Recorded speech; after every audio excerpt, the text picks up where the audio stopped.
let me play with my food for a little while, because he's a fucking idiot. Maybe he'll learn something.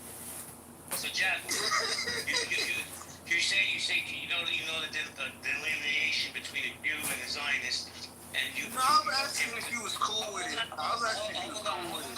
Can you let me finish? No, I'm just correcting you. Okay, thank you for correcting me, because you don't know what you're talking about. But then you made a statement. No, I was correcting you based on what you said. I said I was saying, are you cool with it? Can I finish? My bad. I'm sorry.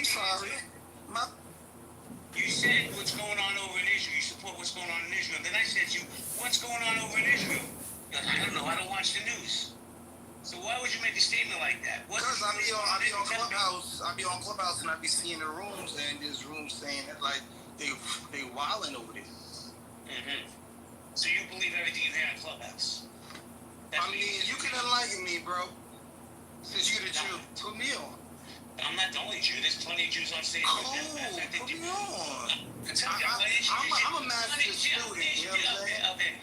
Okay, I'm moving you down until you learn to shut the fuck up. And if you guys want to bring him back up so El Normo can teach him, because El Normo used to be a high school teacher, maybe he can. So please bring this moron back up. I promise you, sir, you don't want to spar with El Normo. I've been there, and I say that I love El Normo. Oh, Lord. This is He will drag you, okay? All right, Jack, well, I'm just telling you now, whatever outcome happens, I'm not responsible. Norm, are you there? I mean, the worst he could do is shoot me, and I mean, I'm Tupac on this bitch, you heard? All right, Tupac.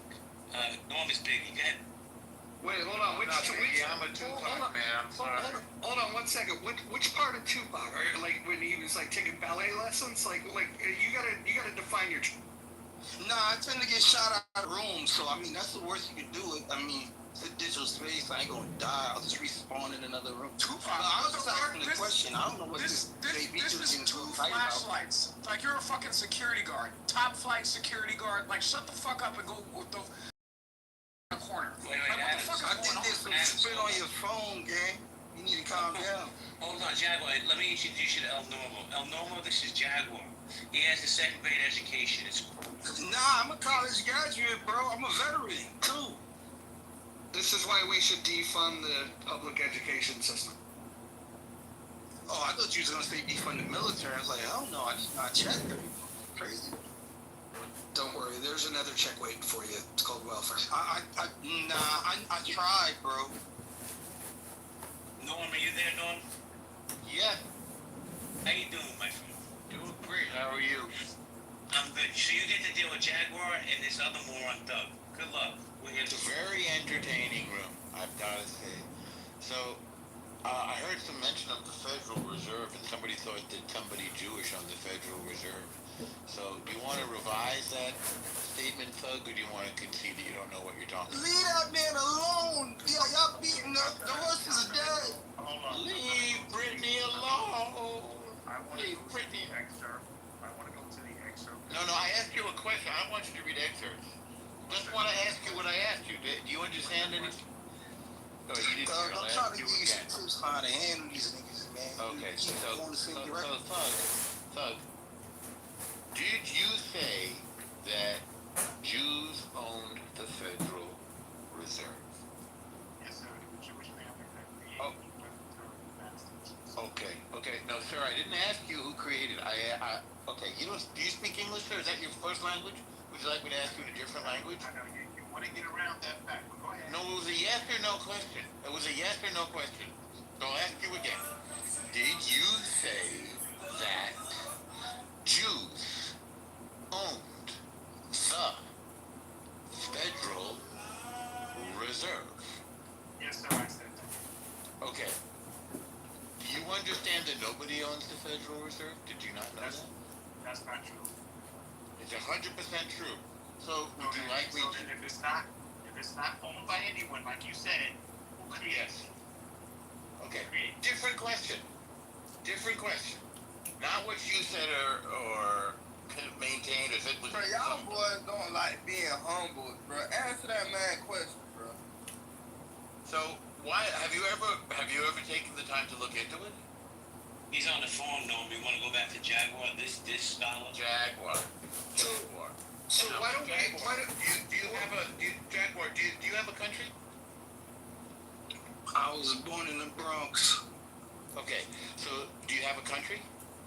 Yeah, America. Excellent. Do you have a right to be in your country? Fuck yeah. Why do you have a right to be in your country? Because I fought for it and I was born here. Okay. The fuck? Excellent. Okay, so do Spanish people have a right to their country? I think everybody got a right to their country. Nice. So Jews have a right to our country, right?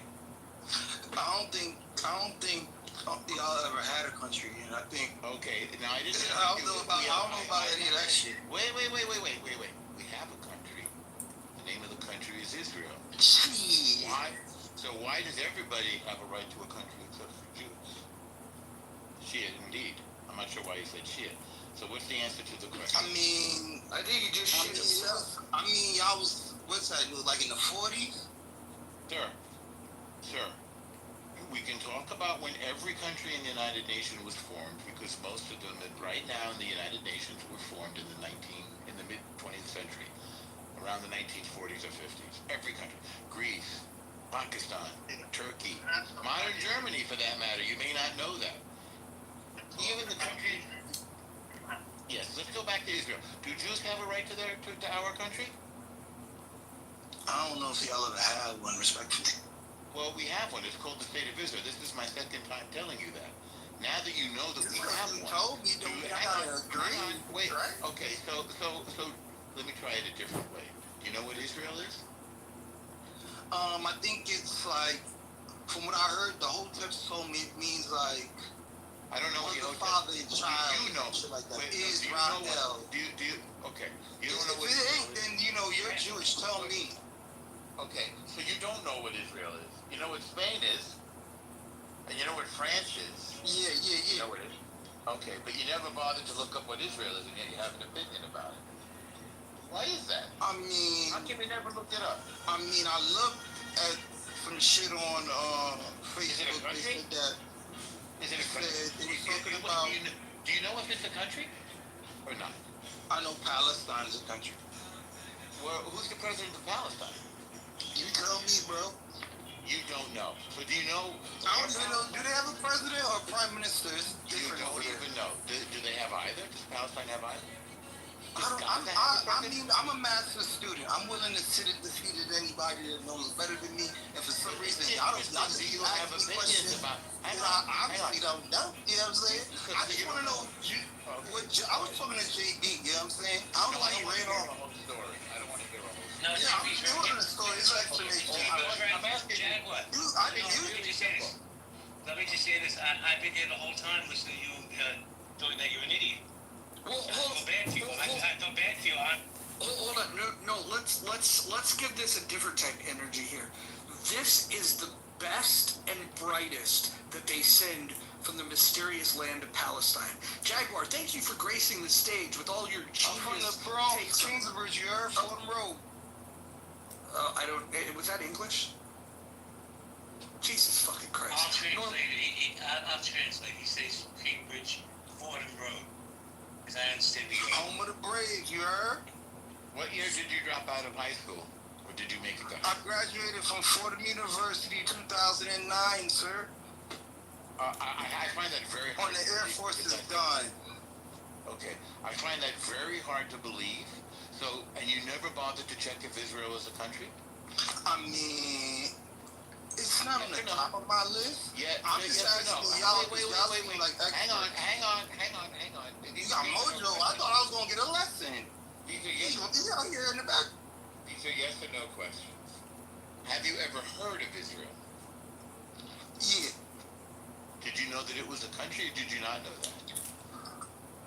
Like I said, I think they made like a state or an area in like the 40s. I don't So know you don't about know, it being a country. Okay, let me try it this way. Do you know what a country is? Yeah. You do. Okay, what are some of the features of a country? Tell us. They got cities and borders and Yes. rulers and shit, presidents, Rulers. prime ministers and shit like that. Yes, and money. And Yeah, many of currency them and all that shit. Yeah. Yeah, many of them are United. So does Israel have all those things? I don't know. I've never been there. You? No, not asking if you've been there. Does Israel have a prime minister? Oh, Benji, right? So you do know. So you're just lying. So are you lying and also a bad person, or are you just Nah, lying? you gotta understand though. Like countries and states Yes. are a little bit different. No, actually they're not. So if you have a prime minister, do things countries or states have prime ministers? I don't know. It's a weird place. You don't know. You It's really- weird. It's what like would it's you in a major? place. No, it's not that It's a weird. place in a place, kind No, of. hang on, it's not a place in a place. It's just a country. And I'm a little bit.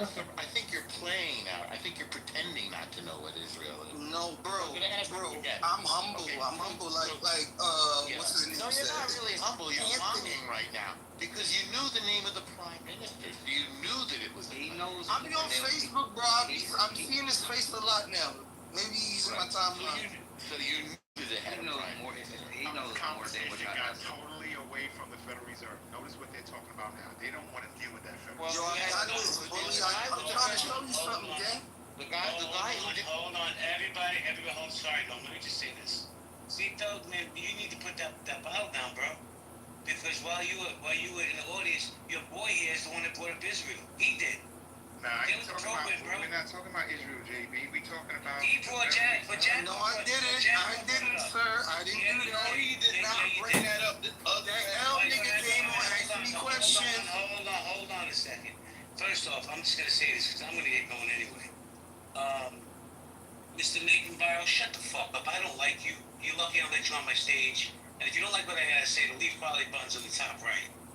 Respect my space. You can go gaslight another room. But I'm gonna pass this over to the other moms. Guys, have a good night. Be well. And good luck with this idiot making Mr. Barrow.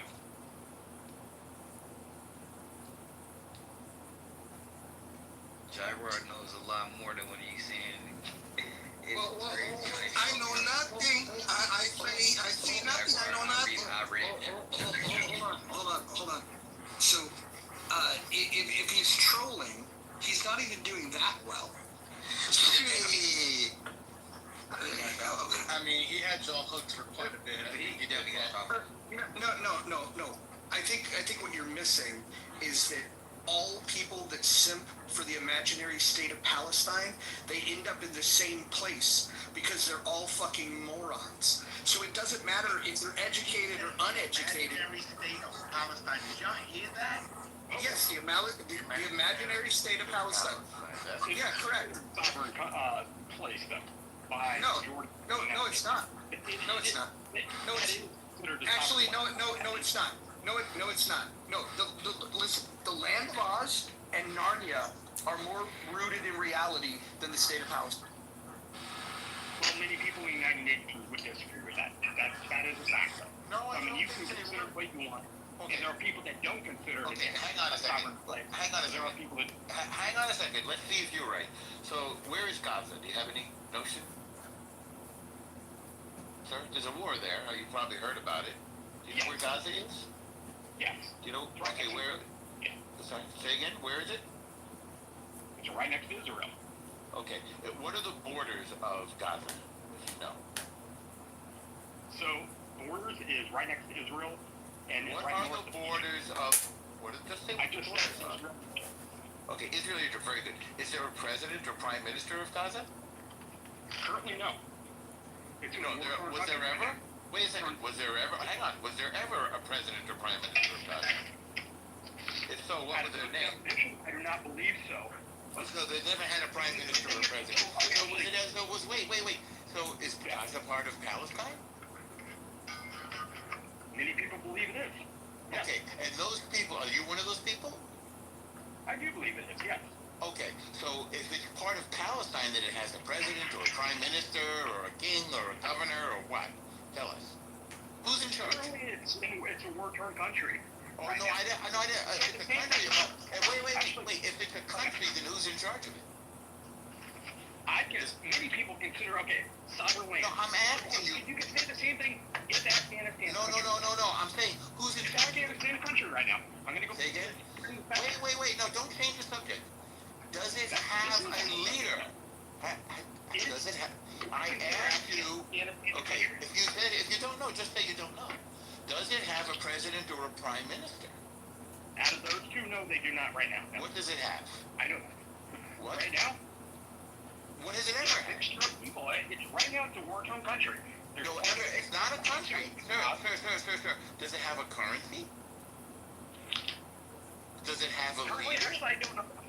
Currently, I do not know. You don't know. Right now, both leaders. Right. I can't hear you. You have to go with your phone. Hang on. Calm down. No president, no prime minister, no leader, no currency. So what would you call Gaza? It's a piece of. Yes, it's a piece of land. Huh? It's a piece of land that's getting their ass kicked by Israel. That's correct. Torture people, and I'm the Getting it. So it's a piece of land. It's not a country. Huh? It's a sovereign place. Well, what is sovereign about? Wait, so who owns it Just then? because. Wait. If you said it's sovereign, well, how can it be sovereign if there's no sovereign? Who's in charge? How can it be sovereign if nobody's in charge? It's challenging to have a place in charge where people won't have access to food. That's Wait. Calm down. It can't be a country. Now you're talking food. Well, obviously there's food because everybody would be dead if there was no food. So that's sort of a stupid thing. So I beg your pardon? We've had this conversation before, and you're trying to change the conversation. Just stay. Let's just stay with. Listen. Hang on. I asked you if it had a president, and you said you don't know. Hang on. Calm down. So it's got no currency and no leader, and you said it was sovereign, but you don't know who's in charge. So when you say sovereign, does that mean that somebody owns it, or that it is independent? Has anyone ever been in charge of Gaza that you know of, ever in its history? in the history, they have not had a formal president or prime minister to those definitions. But going back to would you consider has it ever had a leader of any? Hold on, Norm. Yeah. Let me tap in for a second because he's asking a question about Afghanistan, and so I would consider Afghanistan a country. They actually have a prime minister. Do you know what the prime minister's name is in Afghanistan? Currently, I don't, but last I heard, they don't really have an official prime minister. Yeah, I don't. Well, hold on.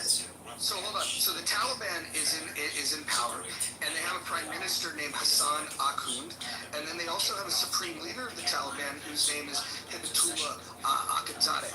I may have mispronounced it, but please forgive me. But yes, they do have a government. It's not a government that I would like or that I would want to live under. But yes, to answer your question, they do have a government. Now back to the debate with you and Norm. Can you describe to Norm who has ever been the leader of quote-unquote Gaza. For either one, for both. I honestly can't. No, I can't. But what I can say is, majority of the United Nations have stated that it is the sovereign land. Well, It's a land, not a country. It's a land and not a country. So who owns it? So who is the sovereign of this sovereign land? You have to ask the United Nations. Going back to my Well, original I'm point, asking you. No, wait, I'm asking you. You're the one. Why would I ask the United Nations? let me answer your Wait, no, hang on a second. How is it sovereign if there's no sovereign? Okay. Going back to my original statement. No, we're not going back to your original statement. Hang on. Let him go. But David, can you please address his question? Because I think what he's having trouble with is, hold on. I will moderate Norm. But will you? Why did somebody move? Did he move on his own? I didn't know. Oh, he got scared.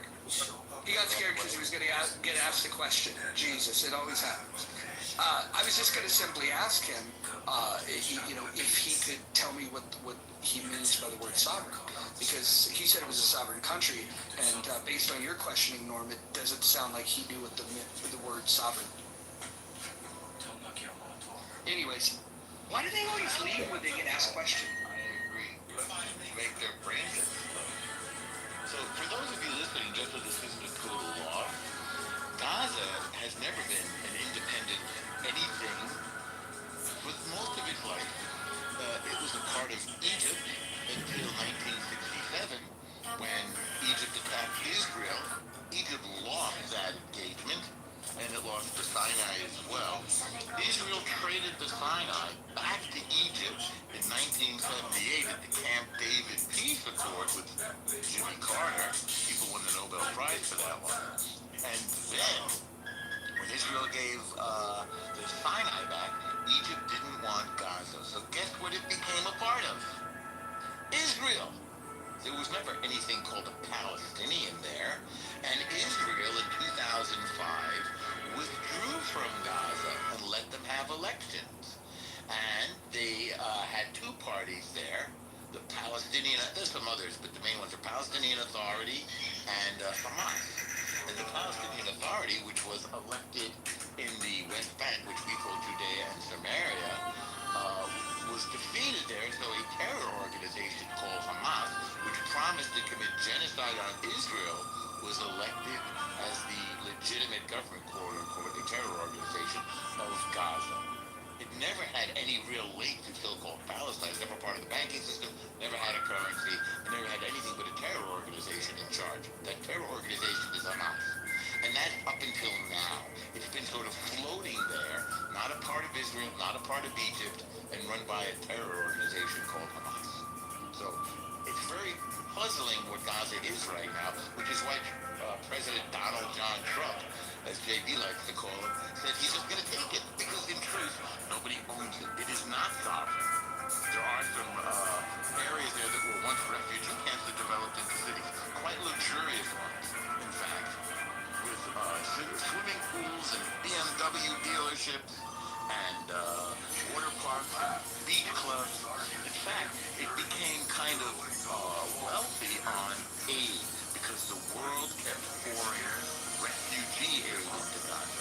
Now, 80% of the people in Gaza are so-called refugees. By the way, they get your tax money and mine, a lot of it. Joe Biden gave them $250 million just before they attacked on October 7th. If 80% of the people are refugees, then by definition, they're not from there, and they don't own Gaza. But the remaining 20% are a bunch of clans, which have never been organized into a formal government. So what Gaza is actually very much up in the air right now. I'll just leave it there. Well, I want to. Hold on. I want to address the chat because sometimes we need to do that. Arthur K says this room is called Healthy Debates, but there hasn't been any healthy discourse. Arguing instead of finding common ground to agree on to progress the conversation. So I would agree to a certain point here, Arthur. The problem is that when Norm was trying to establish a common ground to just figure out if the person that he was arguing with even understood what a country was, to understand if Israel is a country and what are the characteristics that make up a country, and the interlocutor was not a good faith interlocutor, and that person didn't know or pretended not to know the answer to any of those questions. So there was no way of building a conversation with somebody that you can't build on facts, and so that's why we're here. Yeah, he was asked if he knew what Israel was, and he said, I know. And then he was asked who's in charge of Israel, and then he claimed to know. He was using your own ignorance against you. It's not my ignorance. When I say ignorance, I want to say ignorance with your ego. And Not my ego either. He acted like God didn't know a country. he knew a lot more than. Norm, you're gonna have to forgive this Tony kid. He's never had conversations with adults. But Thank you, adult. But he was afraid to say what he knew because he was too filled with hate against Jews to acknowledge the Jewish homeland. He knows that you think he doesn't know anything. No, I don't think anything. We just have a conversation. No, He doesn't know what I think. No, the way he was questioning anybody that's smart can understand what you was trying to do, and he was playing with you. What was I trying to do? He was playing with you. What was I trying to do? Anybody who's smart would know. Hold on. He was playing with you. How it's hold on. Is playing with you similar to playing with you? Since I was personally addressed, may I respond to Mr. Mojo? comment. My first time in this room, I was. My comment sparked some kind of energy in the chat.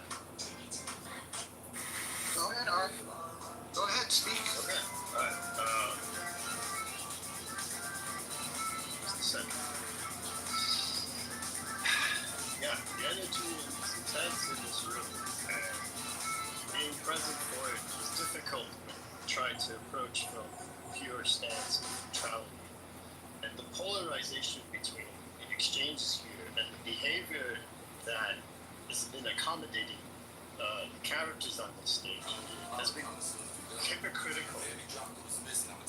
As in, I see the intelligent here punching down on those who do not. All I see is just question baiting and ridiculing to insult the other person's intelligence.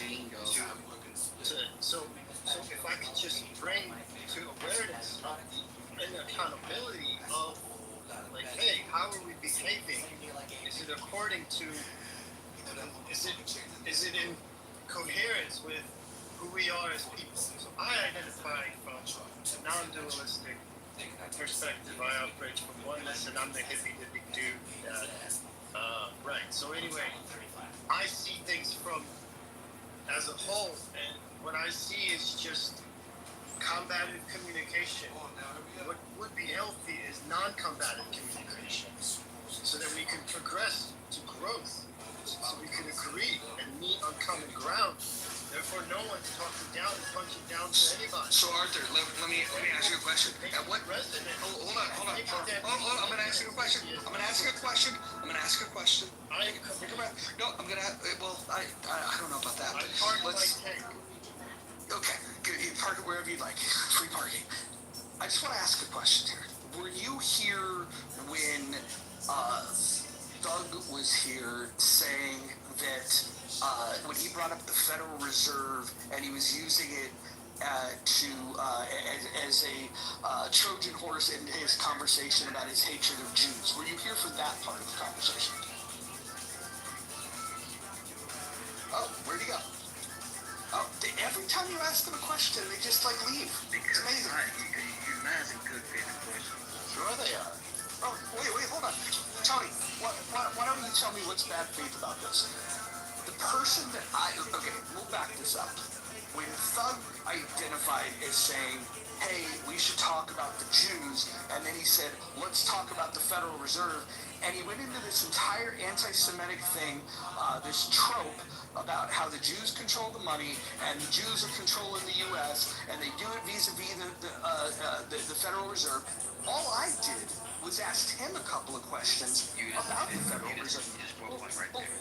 Instead of having a real debate and Hold on. I will give you ample time to talk. But anyone that knows me on this app knows that I would rather you speak more than I do. I just want to say this. I want to give some context to everyone that might be listening for the first time, and then you could go ahead and tell me where you think I'm wrong. Thug made all these comments and established himself as being knowledgeable about the creation of the Federal Reserve. In fact, he indicated that he had taught from a book, and then when I asked him what the name of the book was, he didn't know the name of the book. Then when somebody mentioned the name of the book, he said, oh yeah, that one. So then he goes and he gets a picture, and he PTRs a picture of the book, and again, asserts that he's an expert in it. He's telling us who he believes created the Federal Reserve, and he made the comment that the Jews own the Federal Reserve. Nobody owns the Federal Reserve. If you guys are interested, we can talk about how the Federal Reserve was created, how it's structured, and you know that there is no ownership of it. There's a governance of it, and there's a couple of ways in which it's governed, right? And we can talk about all that, but we couldn't talk about that with Doug because he didn't know what he was talking about. And when he said that it was not only owned, which the first flaw said it was owned, said it was created by Jews, second lie, and then third he said it's operated by Jews, which by the way, the chair, when I asked him what the chair's name was, he didn't even know who the chair was. So he knew absolutely nothing about a topic that he brought up. all I can say is that if I'm going to bring up baking, I'm going to understand the ingredients. I'm not going to bring up a topic that I don't know the answers to or can have an intelligent conversation about. He brought it up, and then when he got embarrassed by it, then people that hate Jews decided to jump in on his side to say a bunch of other nonsensical shit, and you guys have been getting educated ever since. Now tell. Okay, so do you know how to debate? Never lost one, but go ahead. Cool. So you know when you debate, you don't just ask a bunch of questions. You actually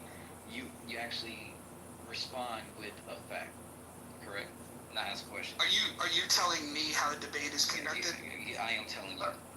Got it. Okay. Good. Okay. Do you want to speak to anything I said?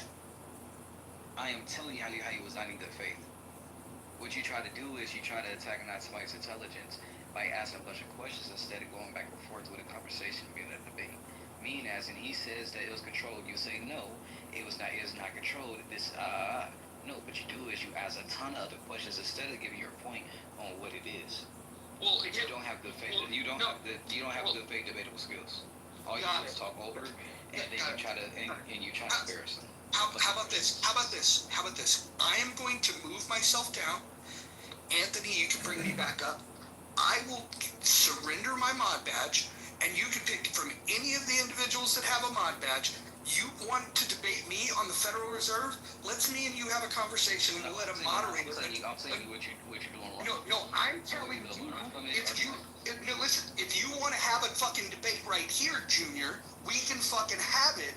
But if you're going to pussy out and just say that people don't know how to debate, then just say you're too pussy to have a debate. Hold on. I'm gonna move myself down, and we'll watch how this little chicken shit backs out of this. Watch this. I ain't asked debate about the Federal Reserve, so drop your stuff. Roger without a mob badge is still Roger. Like, stop. Hold on, I'm moving myself down. Hold on. I don't mean nothing though. Like I said, not good faith. He's proving my point. The more he has. All right, go ahead. Hold on. Who's gonna moderate this? Can we? Who's gonna moderate? I'm not debating. Oh, you're not gonna debate me? Oh, I thought you said I didn't have debate skills. You have debate skills. You have really bad social skills also. Interesting. Hold on. No, you're not the mod. No, you gotta wait. No, wait. You're not the mod. I was talking first. Right. He got that mind badge, man. Hey, listen, I didn't even ask for it, but all I gotta say is, look, if anybody wants to debate me, we can do it anywhere, anytime when it comes to the Federal Reserve. And all I can say is, this little fella named Tony thought that he was wise, said that I don't know how to debate. Listen. Well, let's find that out. How about this? How about you pick the structure, and you pick out of all of these moderators who you want to moderate the debate. I come here for your entertainment. I don't give a fuck about debating with you. All right, well, I'm not here to entertain you. So fucking, how about that? When you grow up and you want to have a debate in a fucking house called Healthy Debates, come back. But if all you want to do is just fucking sit here and talk your shit, you go somewhere else with that shit. Listen, you guys brought up the Federal Reserve. Hold on. Did I bring up the Federal Reserve? Was I the one that brought it up? Anybody? Hey, but Tony never said he wanted to debate the Federal Reserve. He was just telling you how. What does he want to debate? What is it? What is that little uneducated candy ass want to debate me? He was maybe about how to debate. That's what he was telling me, that you was being disingenuous. I told him he can pick any format he wants. I'm gonna move my. I told him he could pick the debate format, and he decided he didn't want to do it. I can't help it if you guys are afraid to interlock with me in a debate.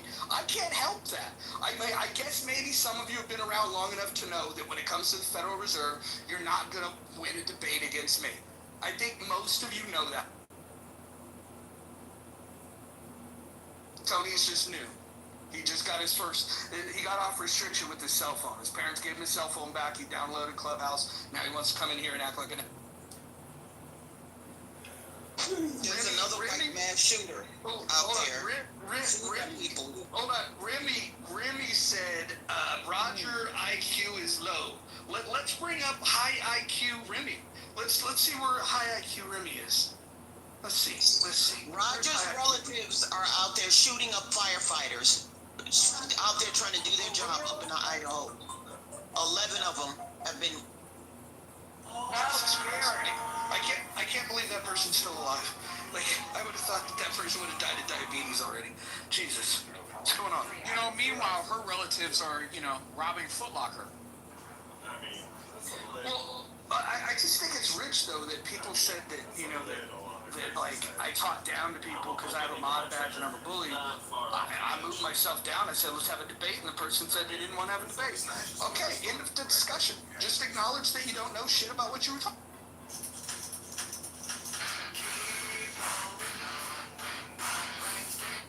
Corny ass little bitches.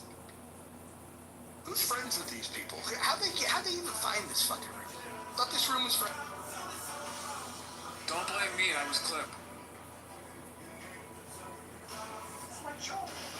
How did you get clipped, and then the anti-Semites get to stay on the app? Can someone explain that?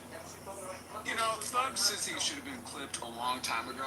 It's very crazy how people don't recognize the things that he says in violation of the terms and conditions of the app. But hey, let's let Thug Sissy continue to be Thug Sissy. Well, if you don't know what the state of Israel is, and you don't know what the Federal Reserve is, but you have opinions about it, and those opinions are somehow derogatory towards Jews, maybe you're an anti-Semite. It's just a thought. I mean, if you don't know anything except for the fact that you hate the Jews, maybe you should own it. Why be afraid to own it? Just admit it. You hate them. You don't know why. You don't know how. You don't know who. But you hate them. Just say that. At least then you're standing, as JB would say, 10 toes down. You're not trying to bullshit about stuff you know nothing about. Not hard. Can you say standing 10 toes down again, please? Why aren't you standing 10 toes down? Trying to imitate the only guy on the app who doesn't have an accent besides me.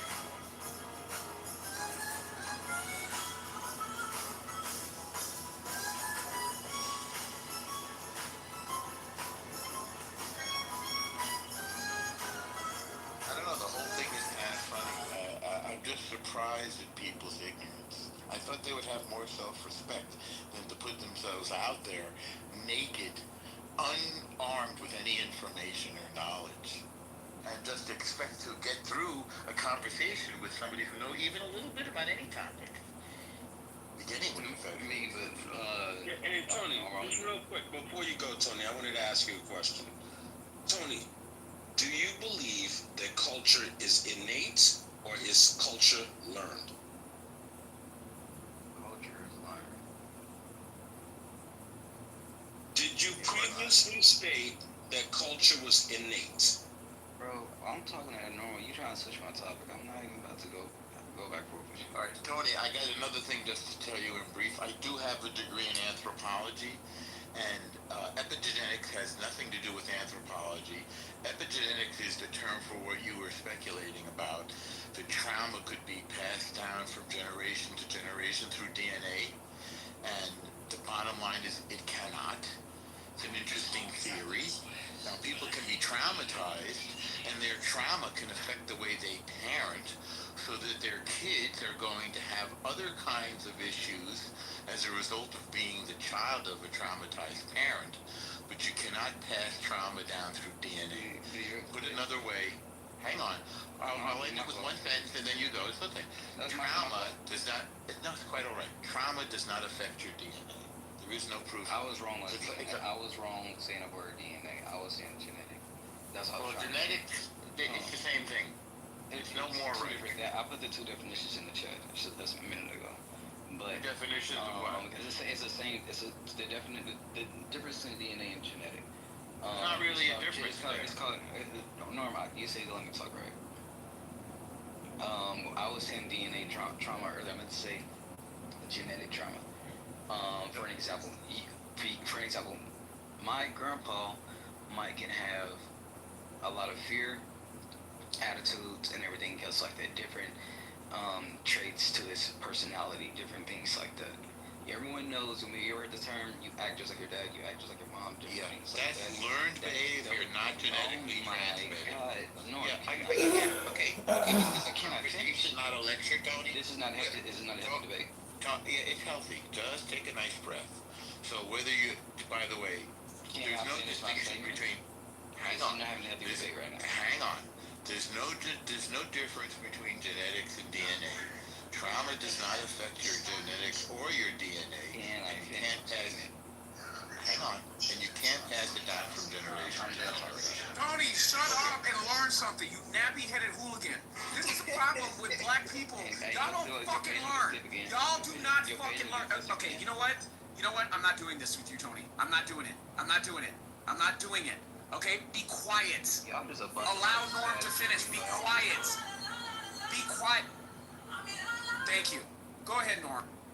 I was just going to say, I mean, it's nice that he has these ideas, but they have nothing to do with reality.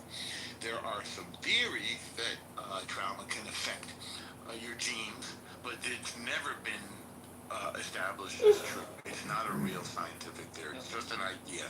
I just want to put it a different way.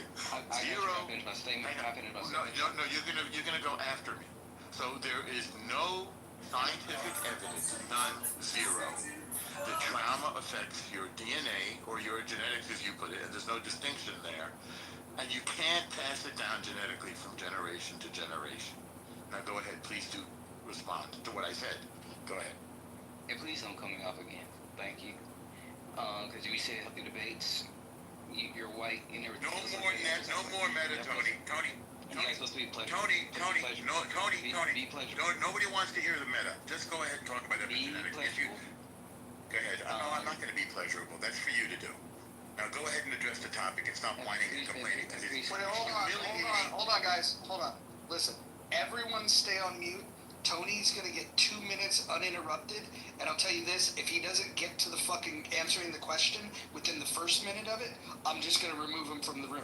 He will have 2 minutes uninterrupted. Nobody will interrupt, no matter what he says, no matter how fucking stupid it is. But if he gets a minute deep into this without answering the question, I'm just gonna remove him and he'll never come back.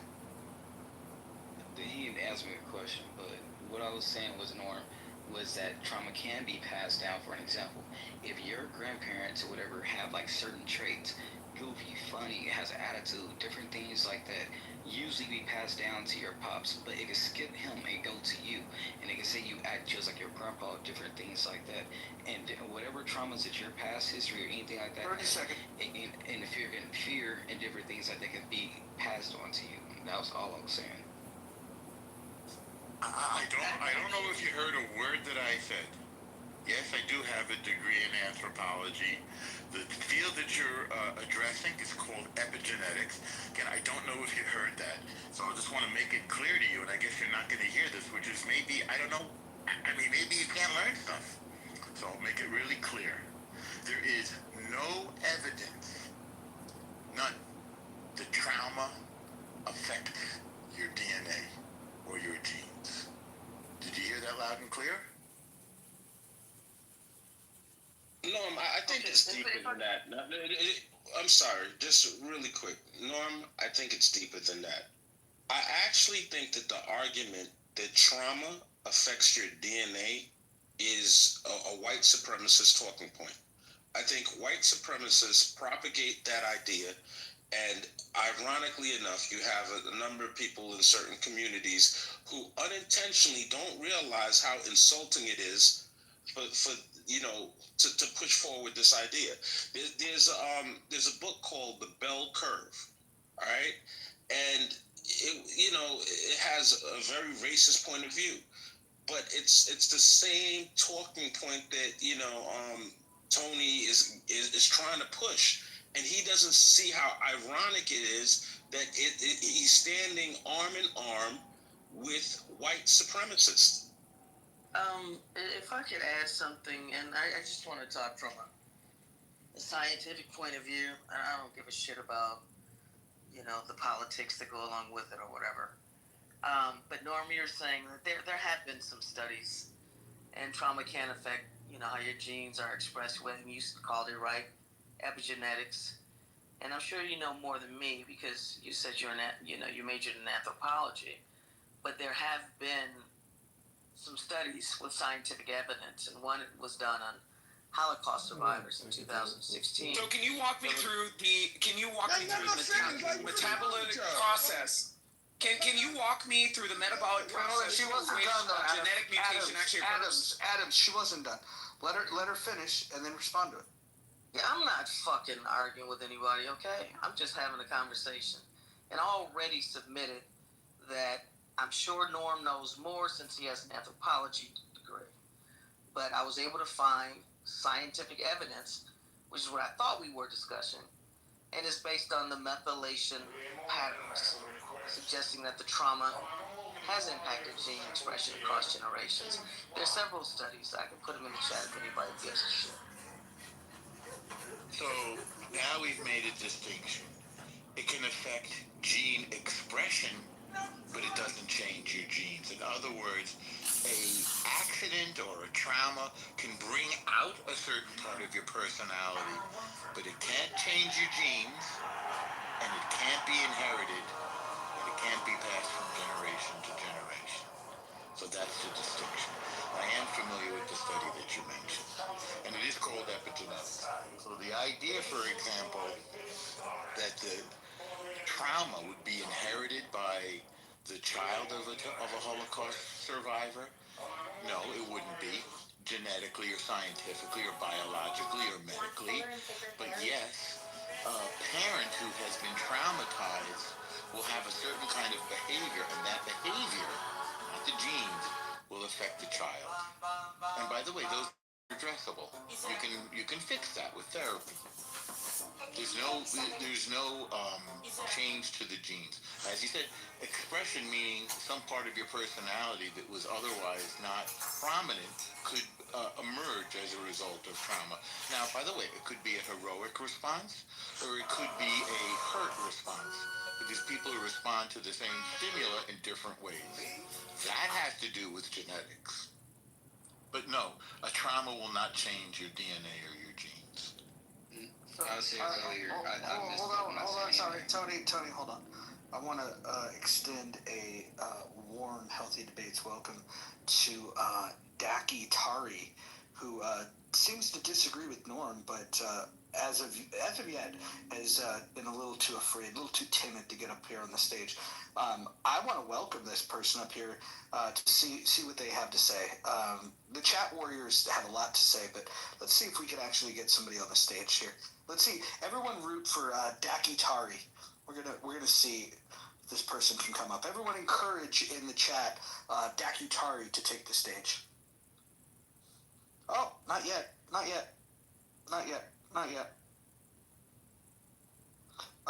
Rob Gulate is afraid to get on the stage. I heard Rob Gulate is a failed rapper from Houston. I wonder if he wants to get on the stage and argue.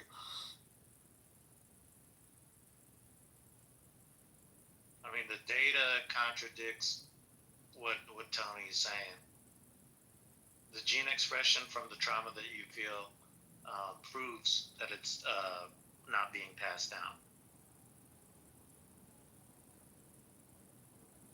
Yeah. They're interesting studies about trauma as well, because a lot of people have been traumatized, and the more we study people, the more, in fact, we find how universal trauma is. So I want to say that again. The phenomenon of trauma is fairly universal, whether you've lived through a war, like people in Israel and people in Gaza are now, or whether you experience some sort of a horror, like being the victim of a crime, that's a trauma, or whether you've experienced some sort of child abuse, that's particularly traumatizing. But there are ways of fixing that. And that has to do with therapy and attention. There's a great book by perhaps the leading authority on trauma, Bessel van der Kolk. He's a Dutch guy, which is why his name sounds funny like that. And he has a book. He's the leading, I think, academician and therapist of trauma, and the book, and I recommend it to anybody here. And remember, since trauma is universal, maybe everybody wants to have a look at this book. It's called The Body Keeps the Score. And you can get tons of YouTubes and podcasts featuring Basil Vandercook as well. He's out of Boston, yes?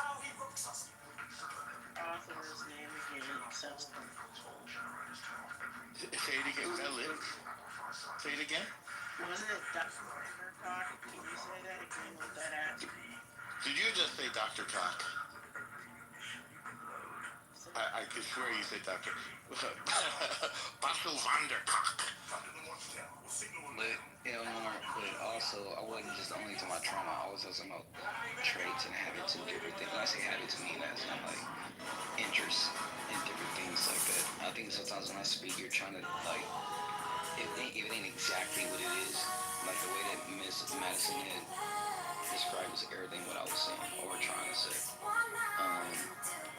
And then you described exactly what I was saying a long time ago in the conversation, not now, but earlier. But like I said, interest in different things that can be passed down. That's the reason why they have the term of saying like you act like your grandfather, you act like your dad, different things like that. They never even met that person, or their grandfather died a long time ago, and they say that and stuff like that. I only noticed that I had to take a fucking class twice. And what was the class? It was an anthropology class. What was it called? Anthropology. If I'm mistaken. It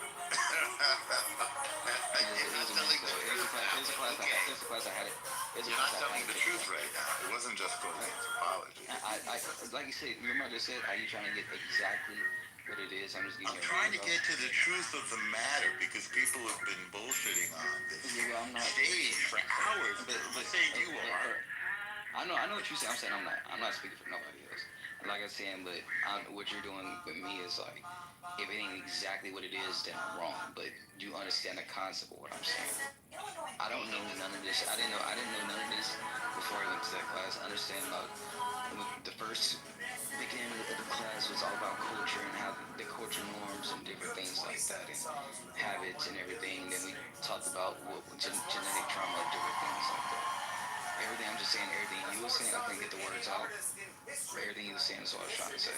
And then like you said with war and everything else like that, but also habits and different things like that. You can pick up if you're in that environment and different things like that due to the fact that the past, whatever you genetically was, like your grandfather was probably doing and stuff like that. Bro, so this is like, they're injecting CRT into the anthropology course. I mean, none of what you said is backed up by real science. You know, it just sounds like CRT.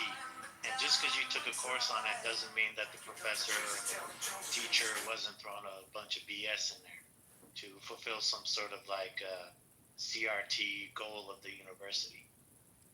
Tony knows about as much about this as fucking the other guy knew about the fucking Federal Reserve.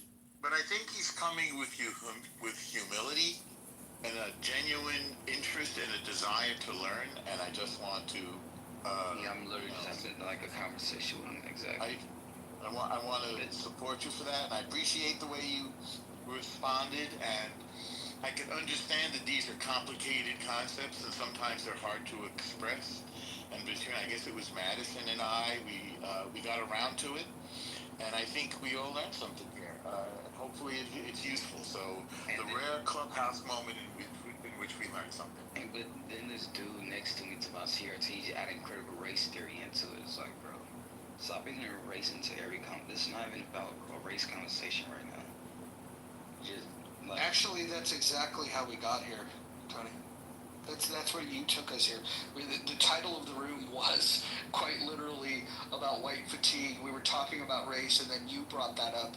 So I don't think that he's off base at all. I think you just forgot how you brought us to this conversation. Okay, my turn. Great, Norm, my turn. Norm, so if trauma cannot, if what you say is true, two examples. Do you agree that human babies, are scared of snakes? And second, why dogs love humans? Dogs?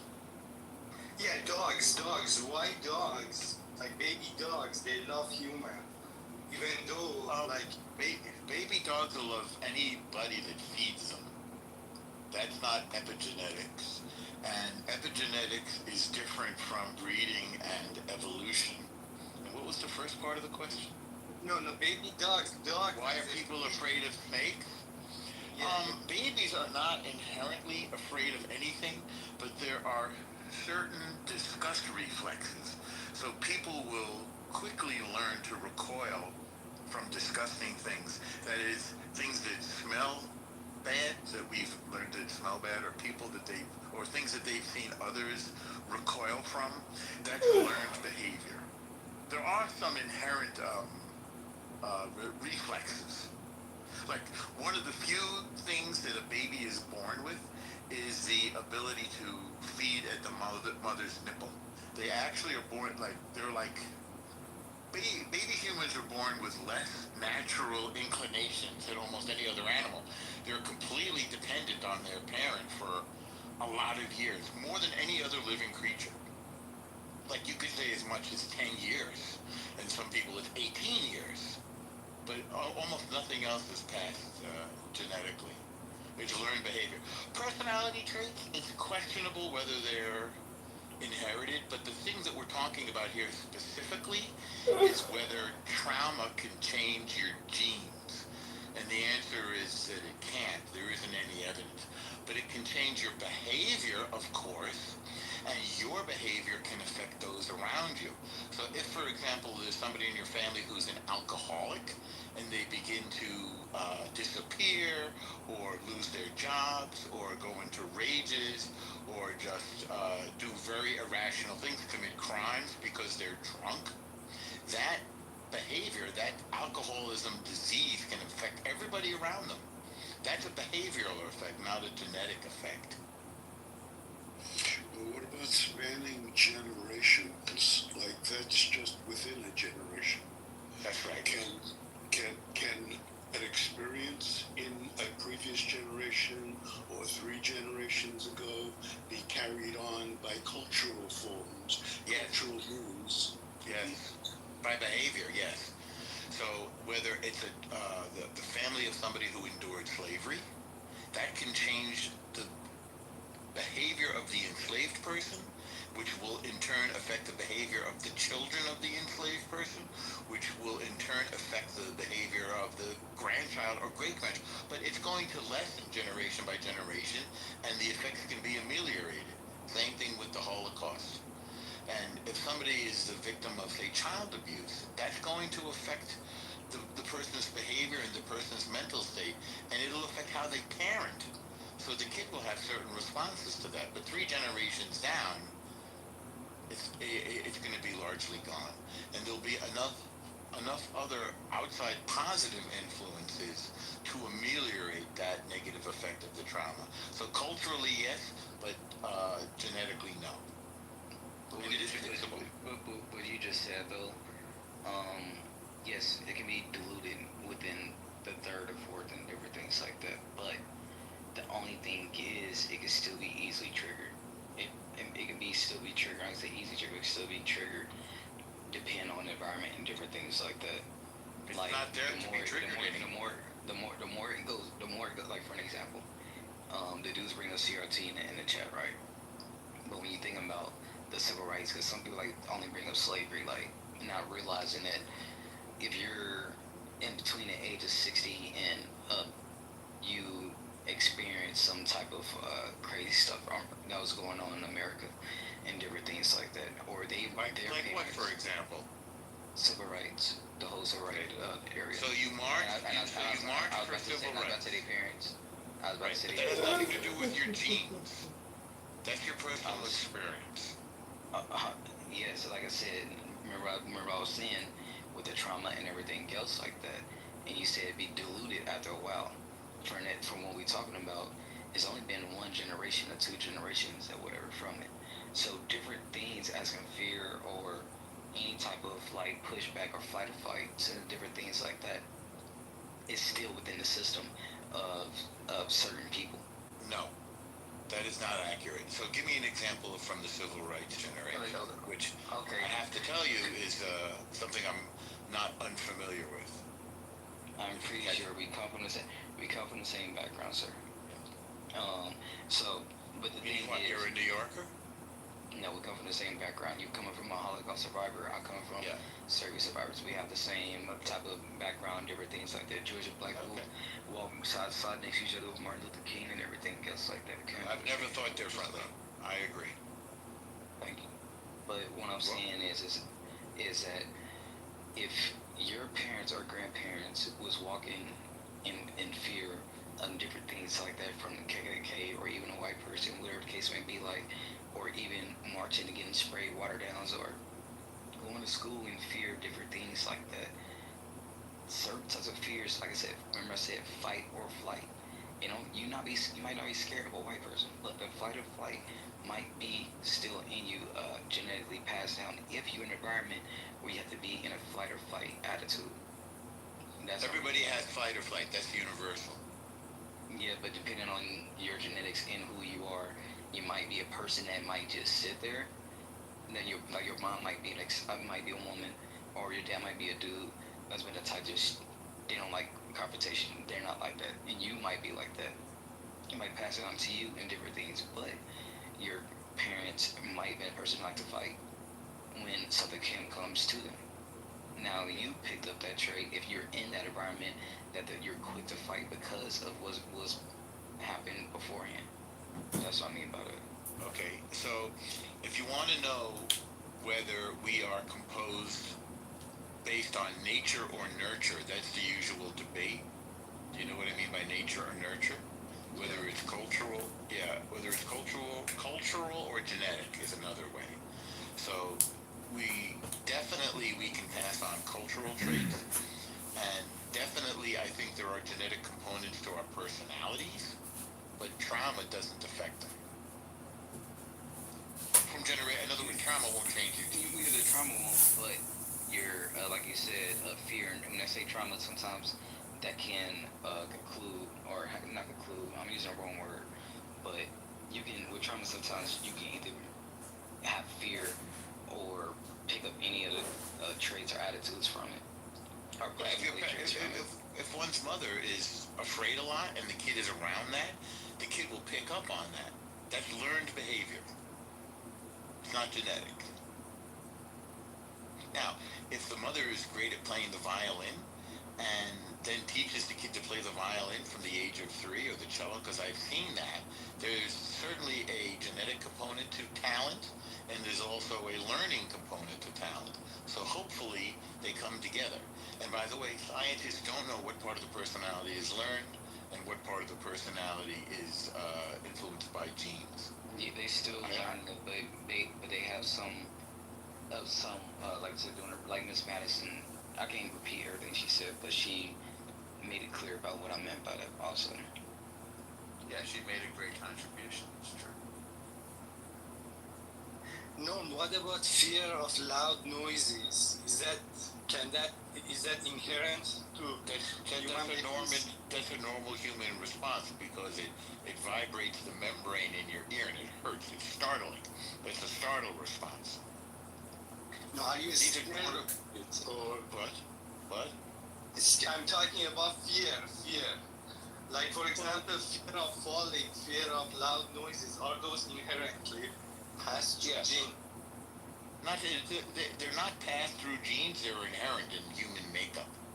So by the way, they can be conditioned out of you. But if God forbid your parent fell out of a window, that won't affect you genetically. So you might be afraid of heights because you learned that because something happened to your parent, but it's not going to affect anybody's genes. Doesn't affect genes, but my question is that what is the mechanism for this fear to pass through generations? Culture. Yeah, and evolution. No. I'm talking about like imagine a baby is born and like everybody around that baby is not afraid of height, but that baby will be afraid of height. It has to learn to be afraid of height. It has to learn to be afraid of heights, that's right. No, it has to be learn not to be afraid of the height. So Okay. by default, it is afraid of the height. Yeah, I don't know if fear of heights is inherent. I don't think it is. Most of the things you're discussing are culturally transmitted, not genetically transmitted. A really good example was, I remember, you learn a lot about this stuff when you're raising kids, especially about things like gender differences and so forth. So I remember I had my kid in the pool, and he just took 2 steps. He was next to me. He was tiny, and his head was underwater, right? He didn't know that he would die from that. He just was standing there underwater, not knowing what was going on, not thrashing or anything like that, no fear. And I thought instantly, because you develop like a radar for your kids, like you always know where they are and what they're doing. Again, he was like a foot away from me. And I just scooped him up under the arms. And he wasn't crying or anything like that. He was just standing underwater, not realizing that he would die very quickly if if I hadn't scooped him up. Now, later on, people become afraid of water. But it wasn't inherent. So that was an example that I had. This is why we have to take such care of our kids. They're virtually incapable of survival when they're born. They can't feed themselves. So my example is that my kid, I was like standing in the water on the pool, asked him jump, and he wouldn't jump. And I had to teach him that it's okay to jump. So I don't think kids, if you put them beside the water, they just jump. They're afraid of jumping. How old was he? Like 2-3 years old. Well, I don't think you tell a kid who's 2 years old to jump in the water. Was he in diapers? These kind of swimming diapers that you wear. Swimming diapers, yeah. Okay, so he's somewhere along the line. He just didn't want to do it. No, I'm saying that by default they're afraid of jumping. Human kids by default, and that's passed through some sort of genetic, I don't say gene, but some sort of genetic structure. I mean, again, so now we're down to the evolution. Why are we afraid of snakes, as you said? Why are people afraid of bugs? Why do they have the disgust response? Why are we afraid of things like bees, beehives, and then we can overcome those fears, as you know, because there are people who keep bees. Right. There are other people who run away from them. These are all cultural things. My kid happened to love to jump in the. My kid loved to jump. I didn't teach my kid to jump in the water, by the way. He could jump in the water like for hours, for whatever reason. Jump in, get out, go around, jump in again. He just liked doing it. I don't know why. I have no explanation for it. I like to swim. I used to swim with him on my back. Maybe I just got him used to the water. Take your kid to a like diving place. See if they dive but they will have hard time diving. Like I took my kids to these lakes that you jump from top stone in the lake. He wouldn't do it. I had to really convince him to do it. I had to hold him and jump with him. So later he found out it's okay. So there are certain fears which you are right, for evolutionary reason they pass through. And if that's true, then you can extrapolate. I don't know if it's scientifically valid to extrapolate, but you can extrapolate that trauma can also be passed on. Based on if these fears can pass on, so trauma is a kind of fear that can pass on. I mean, theoretically, I don't claim there is a data. I don't think these are like moral issues to gather data around. But if other fears can pass, so trauma is a fear, why not trauma can pass through? Well, give me an example of a trauma. Like getting hit on the head or something, or no, like for example, like if you claim that, for example, blacks are generation after generation are scared of whites, that trauma can pass to black genes. So if you take a black kid, give it to white folks to raise, that kids inherently are scared of whites because of generations before. Like for many generations, those parents were scared and learned that you have to be afraid of whites. So that now past that fear of whites. There's no evidence of that. I know.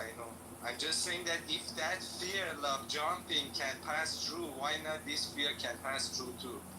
Because jumping is a physical. So the when you're going from a known environment like air, where we walk around all day and we're in the air, into an unknown environment like water, people are afraid of the unknown. People are afraid of falling because they lose control. People might not like the experience of falling. Some people get nauseous when they fall. Some people like roller coasters. Some people hate them. Some people like them when they're little and then hate them when they're older, like me. I don't go on them anymore. Kind of in the same field, Norm, but I'd like to ask you a question in regards to this. When it's pertaining to substance abuse, chemical dependency, alcoholism, we do see, babies born to heroin addicts where that baby suffers some sort of addiction to this. Is that passed genetically, behaviorally? I might not be asking the right question, but maybe I'm in the right type of idea. So what the question is, okay, first of all, there are things like fetal alcohol syndrome. And we used to have something that they called crack babies when there was this crack epidemic, which I don't think is still going on. So drug use of the mother is passed on through the mother's bloodstream to the child. So a child can actually be born addicted to an addictive drug like an opiate. Smoking, if the mother smokes, that's really bad for the child too. If the mother drinks, that's not good for the child. Even a lot of mothers even give up on coffee if their doctor tells them not to, because what's in the mother's blood is in the child's blood. But I'm not sure if you were asking something else. If the parent is alcoholic, I think that affects the quality of the parenting. So it's not a genetic effect, but it is a behavioral effect. I think people who are addicted to drugs, if they're under the influence all the time, drugs or alcohol, it affects their ability to be responsible and to show up and to put the needs of the child over the demands that the drug is creating in them. Like, let's say they have to do something to get the drug. I don't know, maybe it's stealing or prostitution, or maybe they spend all their money on the drug so they can't buy the food for the kid, or maybe they just can't parent in the right way. So I think drug addiction does affect our ability to love effectively. So the children of alcoholics and drug addicts have a negative behavioral effect, which will affect their psychology. You can get over the addiction, in a few days, the physical addiction to an opioid, or a week. But the emotional effects take, I think, let's just say a very long time to heal in the individual who's addicted. And then the effects of the bad parenting on the child also have to be overcome as the child matures. Yeah, no, that's a great answer. And I'm not really versed in this field at all, man, so bear with my normie questions, but there's like ideas that alcoholism is a disease and that people can be susceptible to it. It doesn't necessarily mean the child will be an alcoholic, but can people be susceptible to substance abuse addictions genetically, or is it still behaviorally? Like, is there a susceptibility in a specific type of gene? That's one of those questions where it's nature and nurture, and scientists don't know. They don't have a scalpel to separate nature and nurture. But it can definitely be a learned behavior. Like, you can find something like drug addiction passing through groups of friends. There are a number of social diseases, I guess you're going to call them. I'll give you a few examples. Bulimia is one, where if like a bunch of it would pass through young girls, I don't know, young women, like pubescent girls.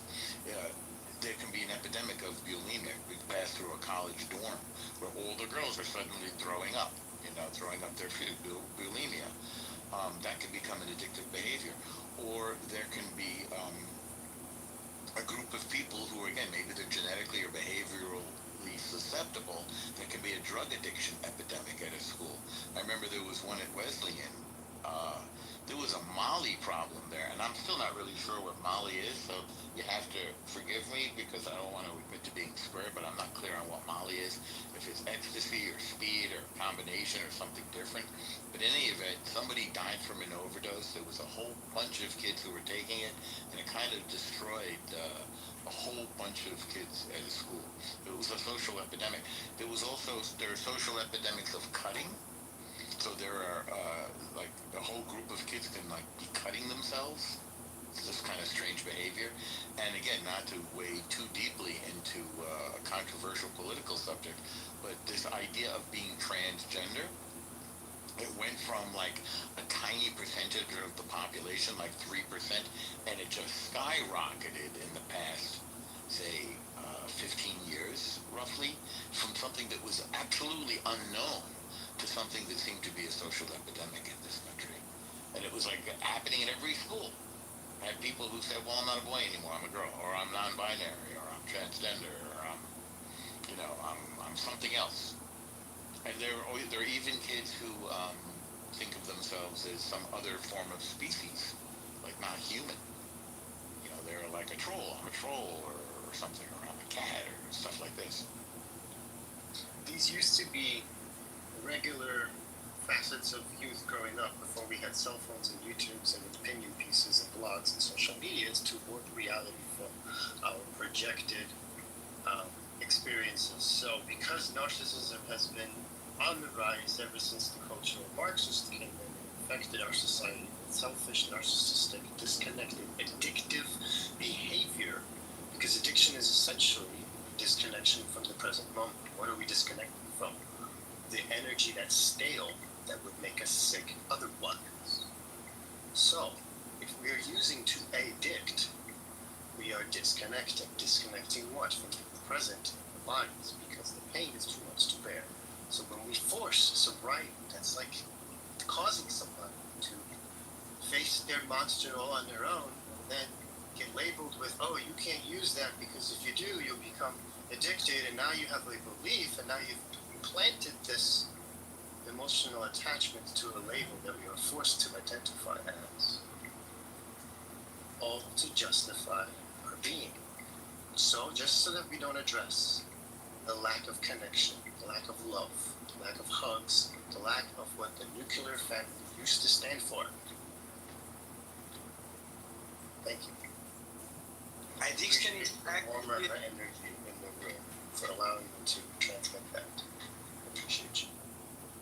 Actually, addiction is a restructuring of the brain. I don't think it has, like, you can be addicted to protection mechanism. It sends a person in a fight or flight when startled, when we're close to death, fight or flight comes in to give the person a boost of adrenaline to get over their hump. Except we get addicted to this new numb feeling because culture programs us to think feeling anything is being a simp or pussy. So we shun that. We get addicted to running. And we don't address the dark side. So then when we get triggered, the monster comes out. Everybody has these things. Thank you. I mean, I'm talking about an abstraction. You can be addicted to running. You can be addicted to money. You can be addicted to power. You can be addicted to even God. Because you're escaping being present, not doing. You don't know what being is. You don't know what just being and nothing and not thinking and just, oh my God, I'm here. I'm so grateful to be alive. It's always some kind of... Hey, Arthur, be mindful of the energy you're putting. Correct. Thank you for checking me. So if I can land my point, so addiction is a restructuring of the brain. People who learn fast, they are more prone to be addicted because their brain can restructure much faster than other people. So in that sense, an abstraction, you can say it's a talent, it's a genetical talent. People who can learn fast because their brain can restructure much faster are much more prone to get addicted.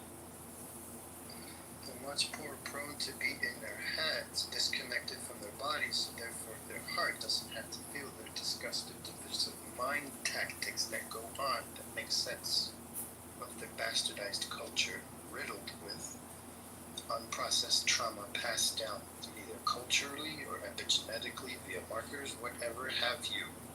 It's in the air. It's not just blood or cells. We are far more connected than just physically and materially. It's psychologically, it's spiritually, it's energetically, bioenergetically. We have bio things and stuff. Yes, trauma is passed down, but that's because it's encoded, embedded in our vocabulary, our behavior, our emotional reaction to a baby crying. The grown adults who are supposed to be grown, instead of nurturing the child, they react and punish the child for being a child. So then the child is robbed of a childhood that is supposed to be nurturing and innocent and caring and able to be explored, but ordered and pushed to be quiet and then influenced by the ignorance that are their parents. So yes, whether it's blood or whatever, what have you, we are far more connected. As soon as we can clean our room first, we can then get to clarity first. We can't see through our stained windows because we're viewing through tainted. You gotta get out of your fishbowl, or listen to someone from another perspective and seriously reflect our own being before we even dare judge somebody else. Thank you, I'll be quiet. I will judge. And I'll still love you.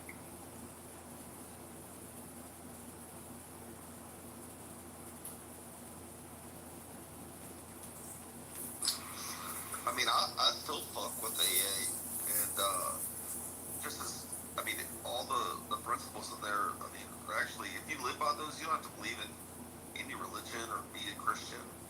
They're just like good fucking rules to live by, I guess. I try my best, but anyone that's been to AA, I guess I kind of came in here late to this addiction thing, and yeah, I've been a part of that community for a while. Yeah, AA was actually formed by Christians, though, so a lot of those principles in AA are based on Christianity. You're familiar with that? Like I said, Joe, yes. Yeah, I think believing that there's something bigger than yourself is a good first step of solving pretty much any problem. Right, the higher power thing, exactly. Yeah, taking ourselves out of the me first main character perception and exploring other perspectives from other angels to reveal dimensions or demons that we might need to process. But back to yeah, I mean, they were developed by Christians. But I mean, the 10 steps or the 12 steps. I mean, there's no like, don't cheat on your wife, all that stuff. It's all like a lot of, you know, just like own up to your shit and you know, make amends and believe in a higher power. And it doesn't mean like have to be Jesus Christ or whatever you believe in.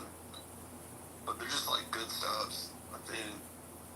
And I'm not perfect for sure. I don't even follow most of them, but I do reflect upon those, you know, when I can. Yeah, what if they're just carefully designed healthier codes for you to implement into your mech, into your operating system, to rid you of the bugs that tend to steer you into the ditch? So maybe it's all just frequency. Maybe it's all, there's a science behind it. And the masters that came before the ones who wrote the books, what if they knew things and they didn't have a way to communicate it because we didn't have the vernacular, the technology, this is their inventions of the mind too. So they invented stories, like allegories, Bibles and stuff, to metaphysically paint you a picture for you to figure it out yourself. That I think step 8 and 9 were the hardest. Which, are you talking about The 12 steps, which, that what we were just talking about, too?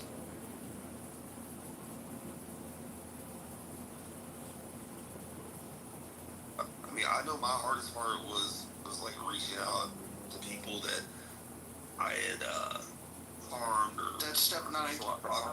That's step 9. And some people are like, what the fuck are you talking about? Some people will be, thank you. That's cool. Like, I'm glad you, like, reached out. Yeah. And some people, forgot about it. That's step 9. That's what I'm saying. Step 8 and step 9. Step 8 is making the list, and step 9 is going around and making amends. But you don't have to make amends if doing so is like going to be like a danger to you. Like let's say if you've wronged somebody and like confronting them is going to like put you in a weird spot. You don't have to do that. But the idea is to just become self-aware of how the things that you do in your life might impact people that are around you, and if they might not see it as a problem, but you might have, and the part is just being accountable to yourself. You know, that's the big one.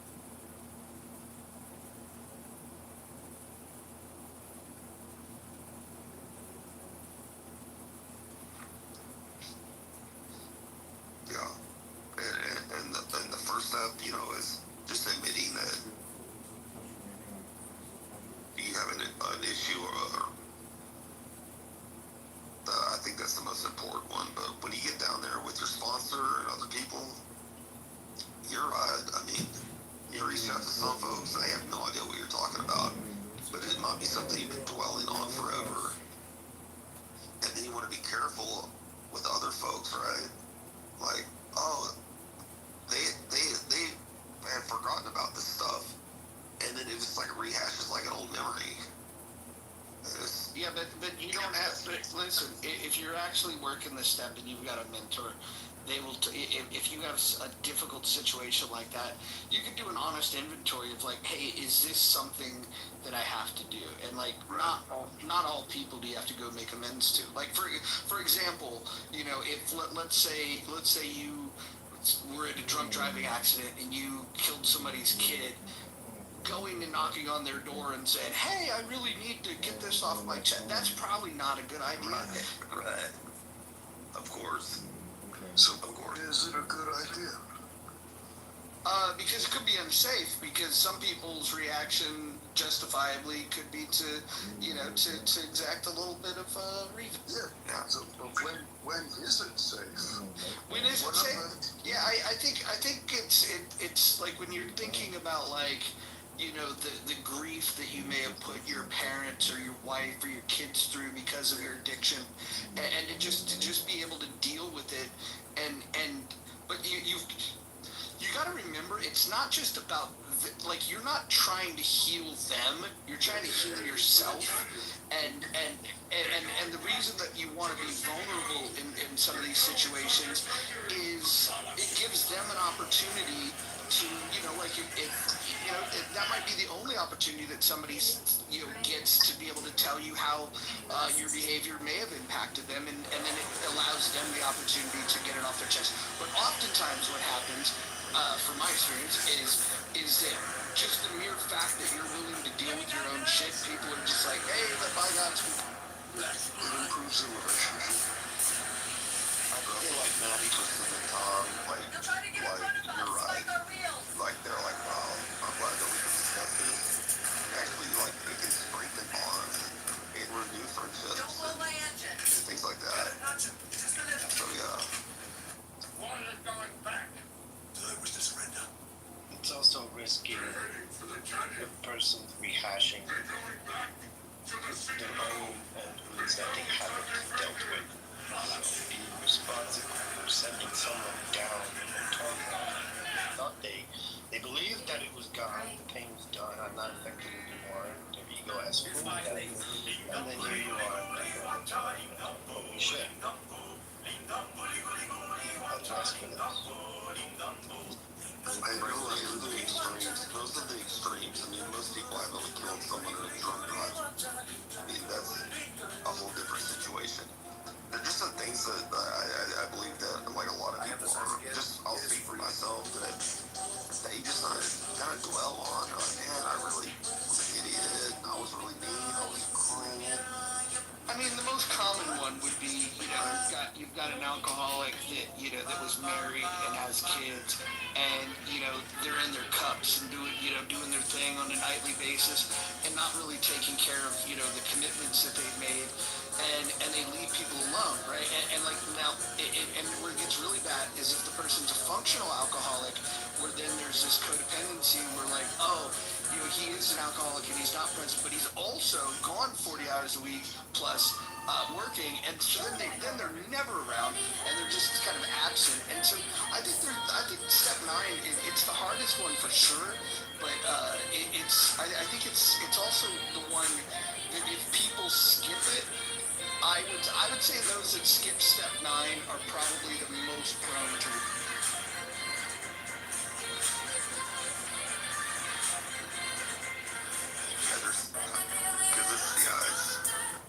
All the other ones are, the chances of you seeing this in real life, number 9 is tough. But the making the list too, when you're responsible. Yeah, that's number 8. That one's hard too, because the thing is like, if you're talking to a sponsor and you're trying to be honest, that's the point where people might like omit some things, and like just like because some of it might be too difficult, you're just like, yeah, that's not going to make the list. So like sometimes 8 doesn't get dealt with well, as honestly as it. For those of us not in the know, should you give us just the titles of the 8 and the 9? It's just a might be a thing too. So 8 is just to make. Yeah, 8 is just to make a list of the people that you've wronged and you need to make amends with, and then 9 is going out. Oh, okay. Is it okay if I share a little wisdom about them? Yeah, please do. It was brought to my attention myself. Now, I've never done couples addictions. I've just worked with shoppers or whatever. I noticed that the effect was, because some people I couldn't get access, because if I showed my face, and, I did my own routes as well. Going down with people that I had feelings about. I just wanted to share that it worked for me and only me. So this can work for me. Was, writing it down on paper, as if just imagining that I'm talking to them, or looking at their picture, and just forgiving myself, writing down what I wrote, did a little like prayer meditation, tossed it in the fire, like a full moon things. So there are alternative ways that this can be handled outside of religion, such as 12-step programs. So that's all I wanted to share. Also, it's powerful if they're not, because you're talking to their subconscious, you're talking to their higher self, so they might pick up that frequency unconsciously. And essentially, you're still doing your thing, you're still correcting your path without interfering them in the material. If that makes sense. I don't know which is right or wrong, but one is public and the other is private. Correct, but sometimes things that can be not ready to be healed can still be like you can still send it out, and over time check back in like, oh, does it feel okay? Can I go with my gut? Can I put that on the show? See if it's healthy. Well, hold on, Arthur. Number 9, you have to apply discretion to it, like in discernment. You look at this list and you have to ask yourself some of these questions, of what could the potential impact be. And while it is about your healing and to be able to do it, there are circumstances where legitimate reasons could cause you to just say, yeah, it's probably better to not go. I concur. Thank you. And I think our guts tell us, our body, if we listen to the intuitive hits, just think of a person. Ask yourself, how are you feeling? Communicate. Check. You could say something in the present. Leave space for it to take effect in the future. Arthur, do you go to the gym? A mind gym, yes. Got it. So, do you feel like addiction is kind of the byproduct of the mind's inherent nature to learn and absorb through repetition? Could you say that one more time? Do you feel like the repetitive nature of addiction actually could be counterbalanced by replacing it with something more healthy, like working out? That's basically what I'm getting at. Yeah, working out is the new drug. Yeah. I used that. I binge and sit on the trees and read all day and escape with two wheels, that philosophy, geometry, philosophy, all this stuff. So I escape into my nervous, and I'm addicted to thinking. So that's my drug. And that replaced all my other shit, which is consumerism, drinking, partying, and being in my shit. So I align, yeah. We become addicted to thinking, and that's how we lose like material stuff. To see me say like living like a bum because I lost interest in the physical and gained so much from the immaterial that I am this, and I don't need anything more than enough to get by. That old behavior of needing, operating out of lack, being in scarcity mode, and needing to transact in the physical world to afford my lifestyle, feed my addictions, pay for things, and that whole machine is no longer active. It's still there. I can fire that up anytime. No longer needing, in fact, dependent on to fulfill my version of how I think my identity is causing me to do. To fulfill that big ass ego that I have, that I still have. It's like it's just no longer driving a big ass F-350. It's no longer in the driver's seat. It's the passenger seat. It still has a say. It's still in the cab. I still listen. It just doesn't direct. And there's no destination. I go wherever I want. And I'm not dependent on any kind of substance except cannabis, because cannabis is said to be active. Stuff like that. So practicing. I was going to ask you, like how many joints did you smoke before you do the Mr. Miyagi on top of the hill? Yeah, you're right. This is far out stuff.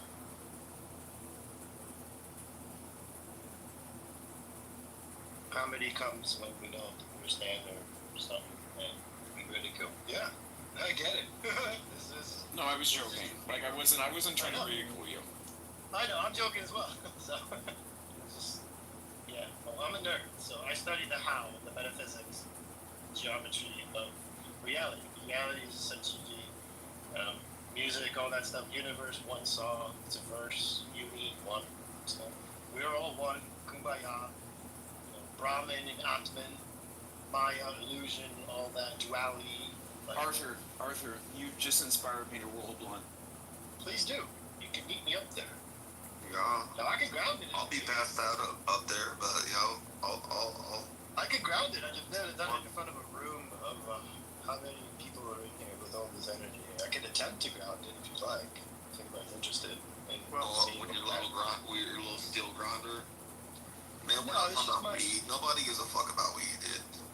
I'm talking about, like, just, we were talking about, maybe eating that was your thing. I don't know, man. That's cool. Jokes are to referring that my ideas are high as fuck, and they are.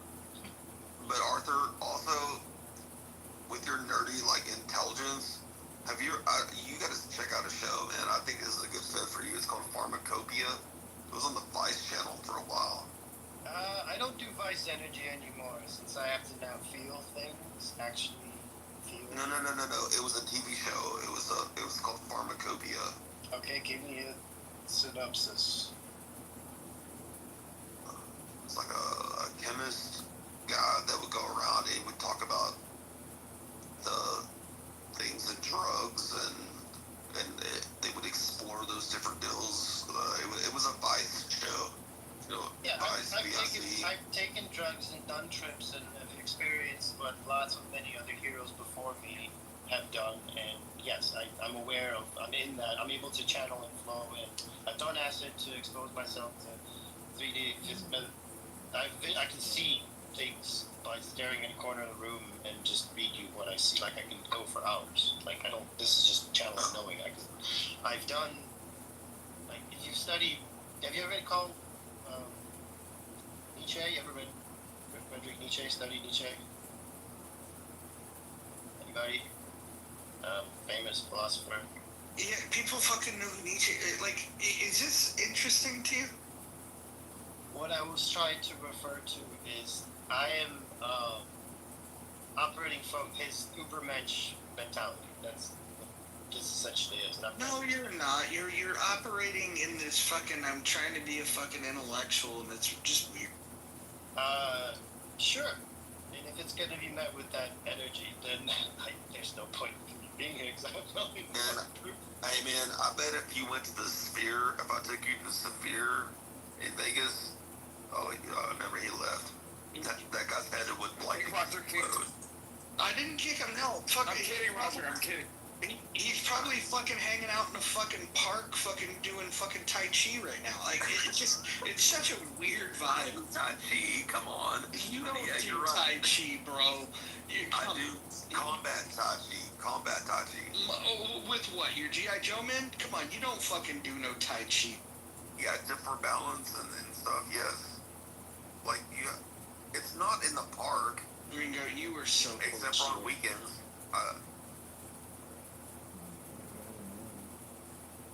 Maybe I used to.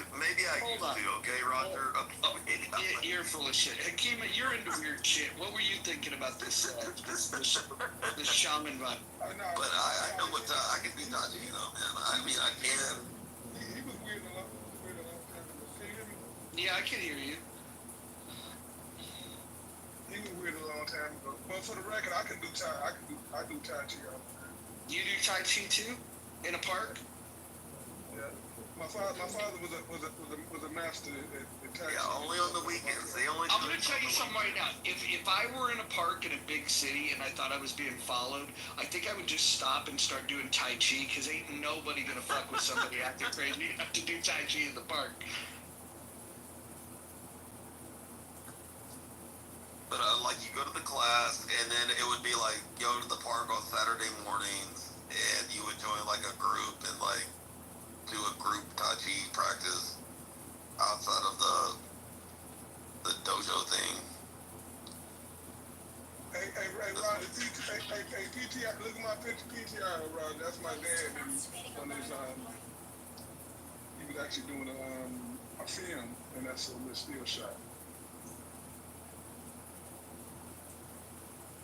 Your dad is Lou Gossett Jr.? You don't look nothing like Lou Gossett Jr. Hakima, you got a white mama? Yeah, you don't have no white mama. No, I'm messing with you, Hakima. Hey, Hakima, what happened with your cousins when you invited them in earlier? You were like, you invited some interesting folks up. I wasn't friends with none of them. I saw them record all of this. I didn't know none of them. Who do you think was hanging and banging the best? I don't know. It was a mix. You was losing. You was deflecting a lot. Oh, hold on. What did I lose? I simply asked questions like, I asked the man that said he was an expert in the Federal Reserve some questions about who ran the reserve, and he didn't know. You don't answer questions, though. You just ask a lot of questions. You won't answer shit. Like if somebody asks you a question, you gonna change it. You're not gonna acknowledge the answer. You're gonna move ask on. me a question. Let's go. Ask me 10 questions that are on your mind. I'm actually one. You say that whole CEO is 30% is over 6 feet or whatever. But how many of them is white? That's gonna go to like 80%, 90%, something like that. So it's not short. So white privilege is first. So like short and all that might come second, but white privilege gonna come first. Yeah, but you can answer the question though. Like no. I appreciate the question, and I'll go look up the answer. I don't have it at the tip of my tongue. What I do have at the tip of my tongue is the height one, because that one, you know, is always interesting to me that nobody brings up. Where 58% of the CEOs of the Fortune 500 companies are 6 foot taller, and only 14.5% of the U.S. population is 6 foot taller. And then when you get to 6'2" and taller, it's only 30%, but only 3.9% of the population is 6'2" or above. And it's just interesting to me that when you mention that, nobody seems to care. Like there's a disparity there. There's certainly a privilege between of tall people versus short people, and I'm not the one that ignores the fact that there is privilege. In fact, I started that entire conversation by acknowledging that I believe privilege does exist. I even acknowledge that I believe that white privilege exists. The caveat that I throw out there, though, is that I don't think privilege is a bad thing. Just for the record, 90% of the CEOs are white, 1.6% are black. I think there's 3 black CEOs for the Fortune 500. I think. Yeah, so white privilege comes first before the whole short and tall. Oh, okay. And white people are severely overrepresented in CEOs and Fortune 500. Got it, but would you agree that tall people are also overrepresented? That may be the case, but I think the prerequisite is being white, though. That's the number one thing. You know the one thing we didn't get into that I was kind of hoping to, but like people just weren't ready for it, was when that guy in the video that was talking about how like why are all the serial killers white?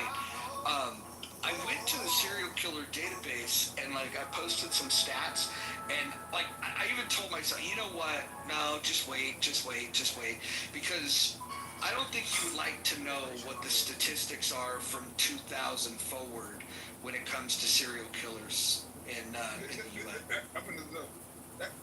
That's because they changed the definition. Same thing like mass shooters. You know what I'm saying? When we grew up knowing what a serial killer is, that's not. They broadened the definition to include a lot of other things. So like, you can change the definition all you want to and make. But do you think it would surprise people to know that if there was like 14% black? Let me take the phone call real quick. Sure. Adams, would it surprise you to know that despite only 14% of the U.S. being black, more than 50% of the serial killers in the U.S. in the last 25 years have been black? That's interesting. It wasn't like that previously. It's something's changed. It's interesting. Hakima brought up an interesting point, and I won't dismiss it at face value. He said that the definition changed. I'll go double check and see what definition they're using prior to 2000 and currently. But I thought that was very interesting. This is where I'd want to ask Norm if it was genetic or behavioral that asked that.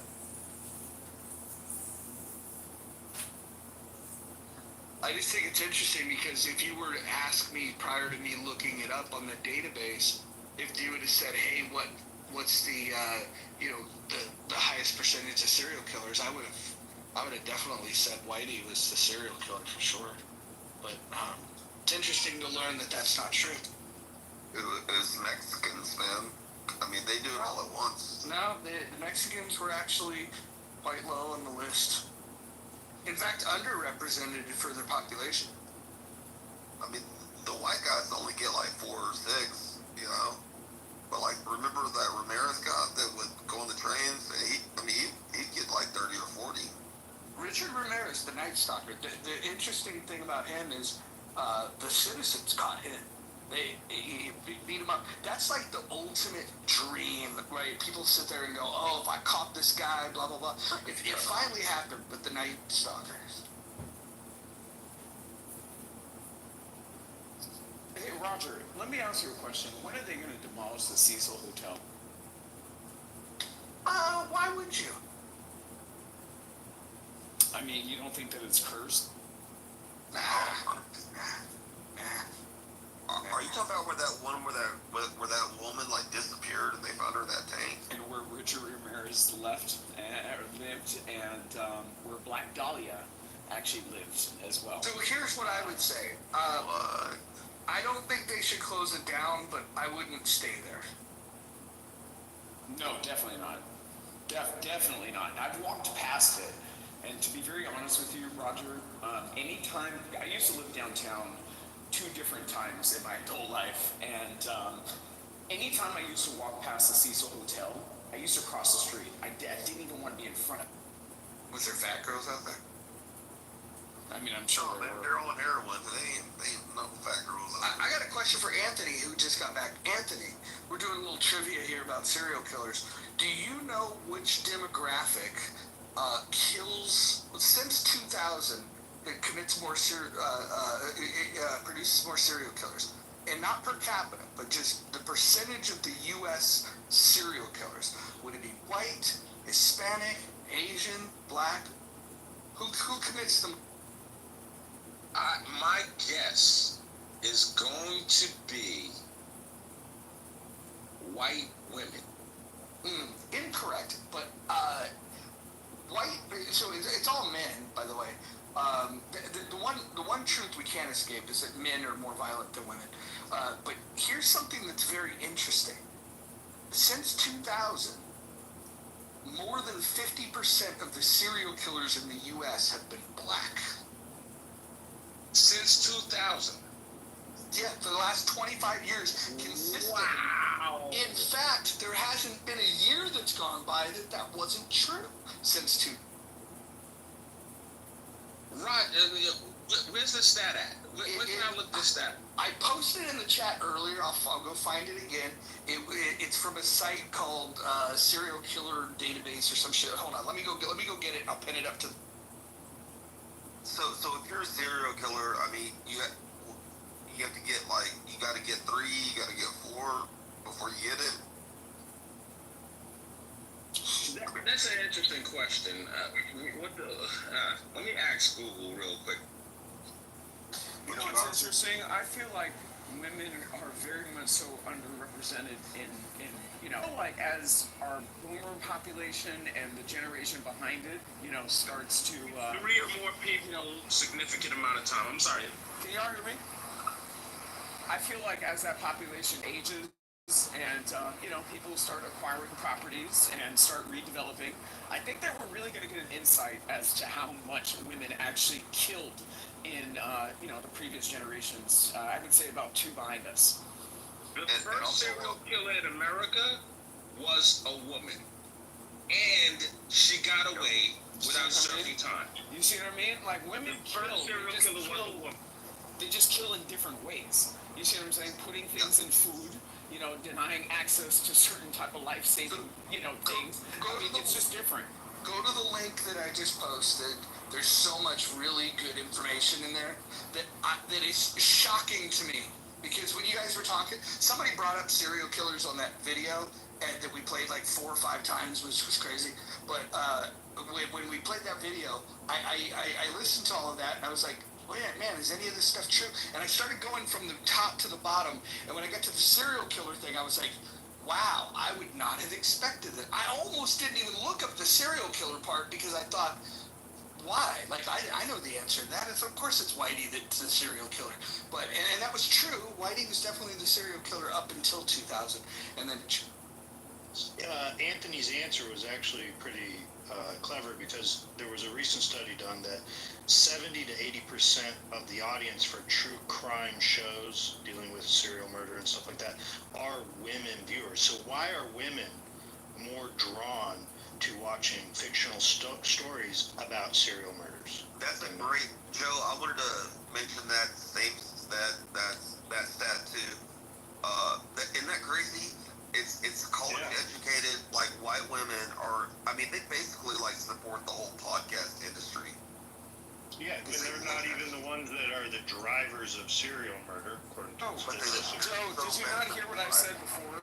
Okay, I feel like women are underrepresented in the way that women have the tendency to kill, and the current statistics that are out there, I feel like a lot of women get away with murder, literally, especially women that are in caregiving roles and women that I just like something like it's one of those things. You know what I mean? Like even like shaken baby syndrome, for example. Like people thought that sudden infant death was something that was completely different. Like a lot of women were getting away with basically suffocating babies. I mean, you go back in history, like hitting the floor. I'm sorry. Isn't that crazy? This shit is wild. There's so much information here. This shit is fucking wild. Yeah.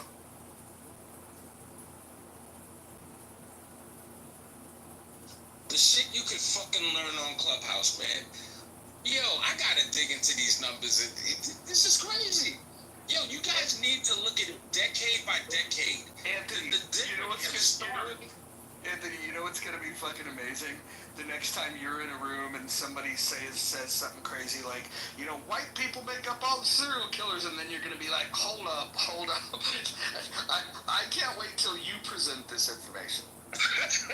No, you're like, this one. Yo, I'm gonna get swatted if I present this information. Yo, right now, they have a GoFundMe to try to ruin my life, Raj. This shit is crazy. Yo, like I'm fucking trending on Clubhouse. This shit is unbelievable. Have you guys ever heard of Munchausen? The worst Munchausen. Yeah, there's two different ones. There's Munchausen. There's Munchausen, where the individual, focuses on themselves and victimizes themselves. Okay, and then there's Munchausen by proxy, where like for example, what is it? Who is that girl? I was gonna actually say. No. There's oh my God, what was her name? Blanchard. Oh my God, what was her name? God, I can't even. The girl who killed her mother with her boyfriend, and then she ended up going to jail and then getting out later. Gypsy Rose. There you go. So Gypsy Rose, her mother had Munchausen by proxy. You see what I'm saying? She was voluntarily making her daughter sick in efforts to gain attention and to, basically benefit herself. You know what I mean? So Munchausen would be somebody who's basically making themselves sick. You know what I mean? Like somebody who's taking arsenic or some sort of chemical to make it look like they have cancer, or some sort of mysterious disease. Like it's a very much so real problem. Like I don't think that people really understand how dangerous those people are. That's why I'm very, very, very careful when I see campaigns about people being sick on social media and just with the TikTok videos and all the crap that comes behind it. A lot of those people have Munchausen. Like Lyme disease? No, like they're not fibromyalgia, but they want this sympathy. Fibromyalgia is something a doctor fucking tells somebody that keeps coming and saying, I have pain, and then they keep running tests and they can't find it. See what I mean, Roger? That's why I said it. Fibromyalgia. There is a trust. Y'all Google Lyme disease, man. All these celebrities get it, and they're like, oh, I gotta chill, and I'm in bed for it's like fibromyalgia. Dude, that conversation earlier was giving me fibromyalgia pain. Dude, that fucking, who the fuck was it? Fucking Jaguar and Tony and Doug. That was one of the more painful rooms. Usually your rooms just give me gas pain. When Doug didn't know who the chairman of the Fed was, that was, and he didn't know the name of the book that he taught from. I was like, yo, man, you can't make this shit up.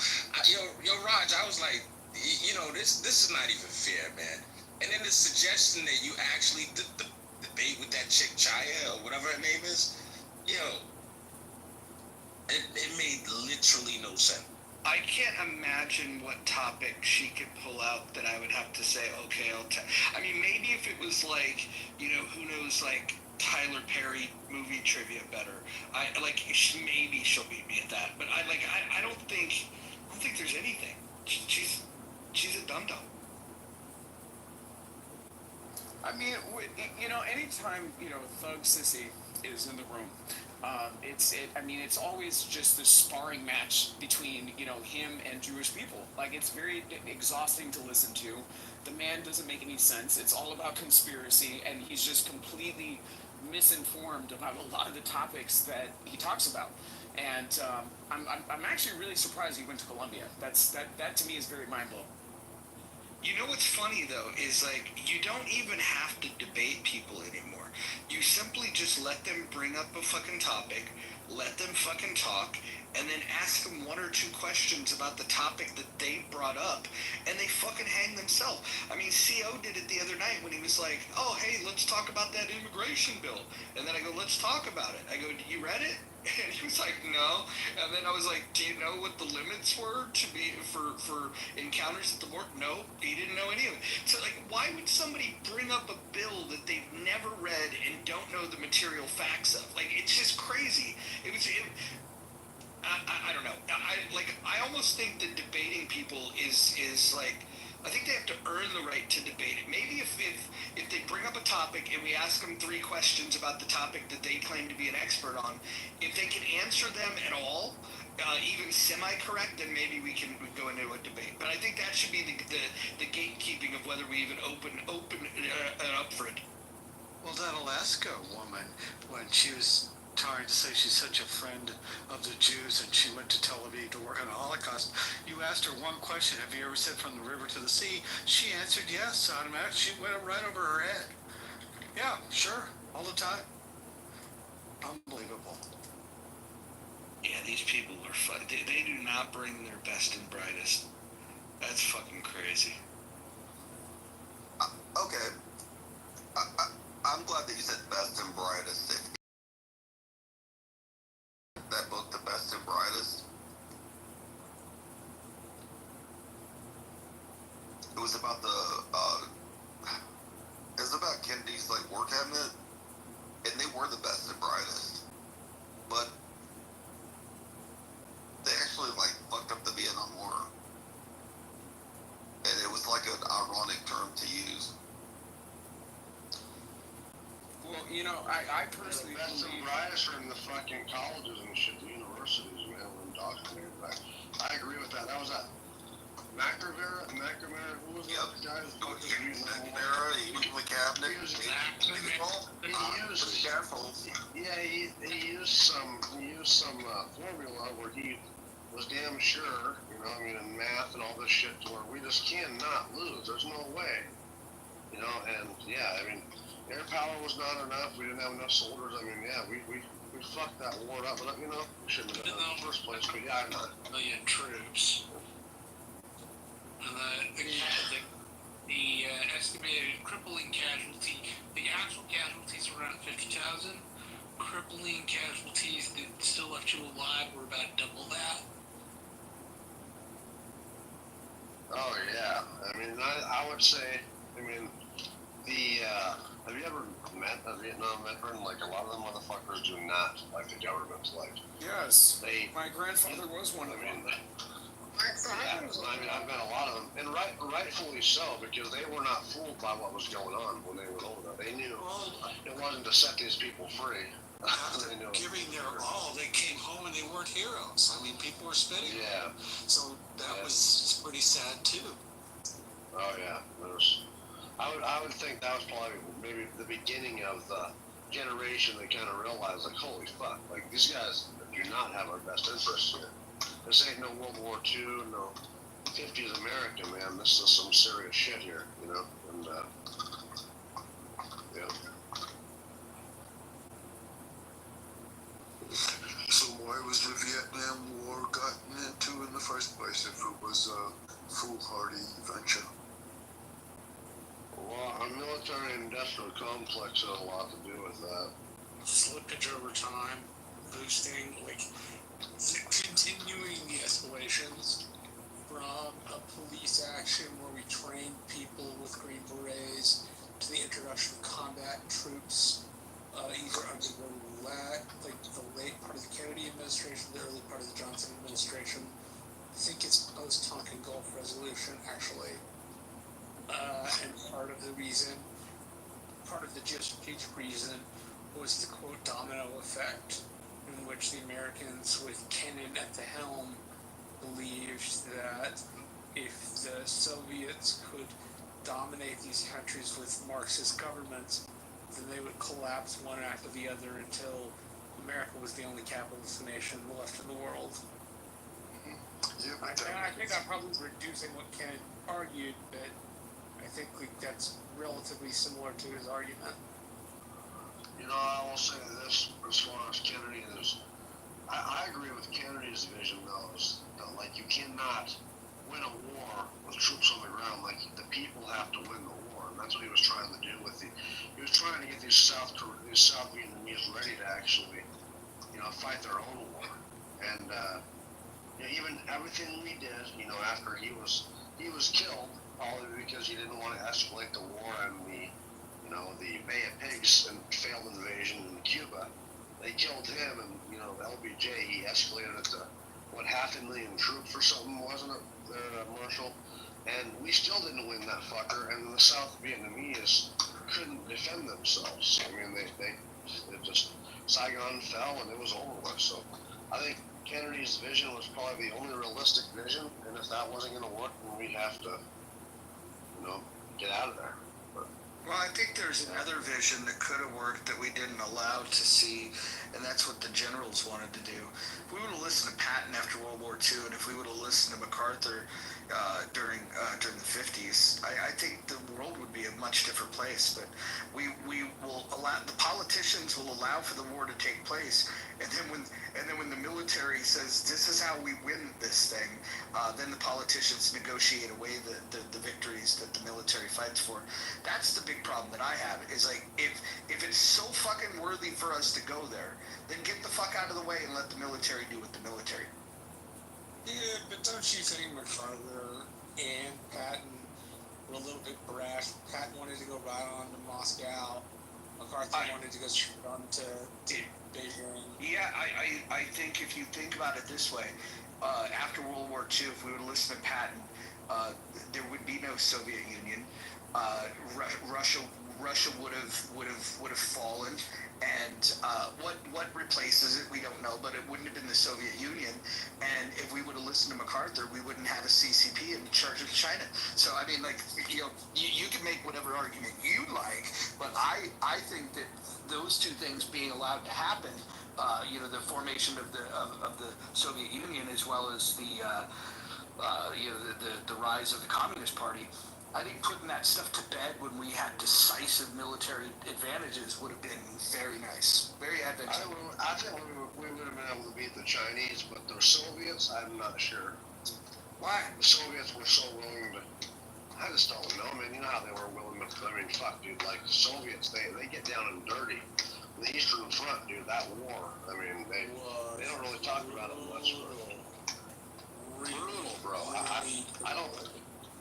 Right, and then if you look, like Japan, they didn't just surrender because of the nuclear bomb. If they didn't surrender, the Soviets were on their fucking ass. They were gonna invade and occupy Japan, and to this day, they probably still own part of it. The Soviets were brutal, they were dirty, and they were willing to commit troops to kill. I mean, to be killed. Like, I don't think we could have beat them. But the Chinese, yes, but the Soviets, no. I don't think we could have. I mean, like, let's be honest. The Russians lose more people in every war. They're not skilled at winning a war. They got the heart to fight. I'll give them that. But they lose. The only reason they were part of the victory celebration of World War II was because Hitler bit off more than he could chew and snapped on them. If we would have not jumped into that theater, if we would have allowed the Germans and the Russians to fight, and if the Americans would have stayed out of it, there's no doubt in my mind that fucking everybody in Russia would be speaking German. Yeah, no, that was a very messy war.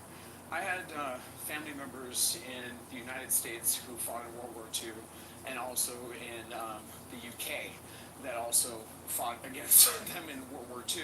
Like that shit was very, very, very messy. But what I will say is Vietnam, that I feel like that generation handled that war in just a completely different way, as far as like how the people fighting it digested it, differently from Vietnam. Like for some reason, why do you think that is, Roger?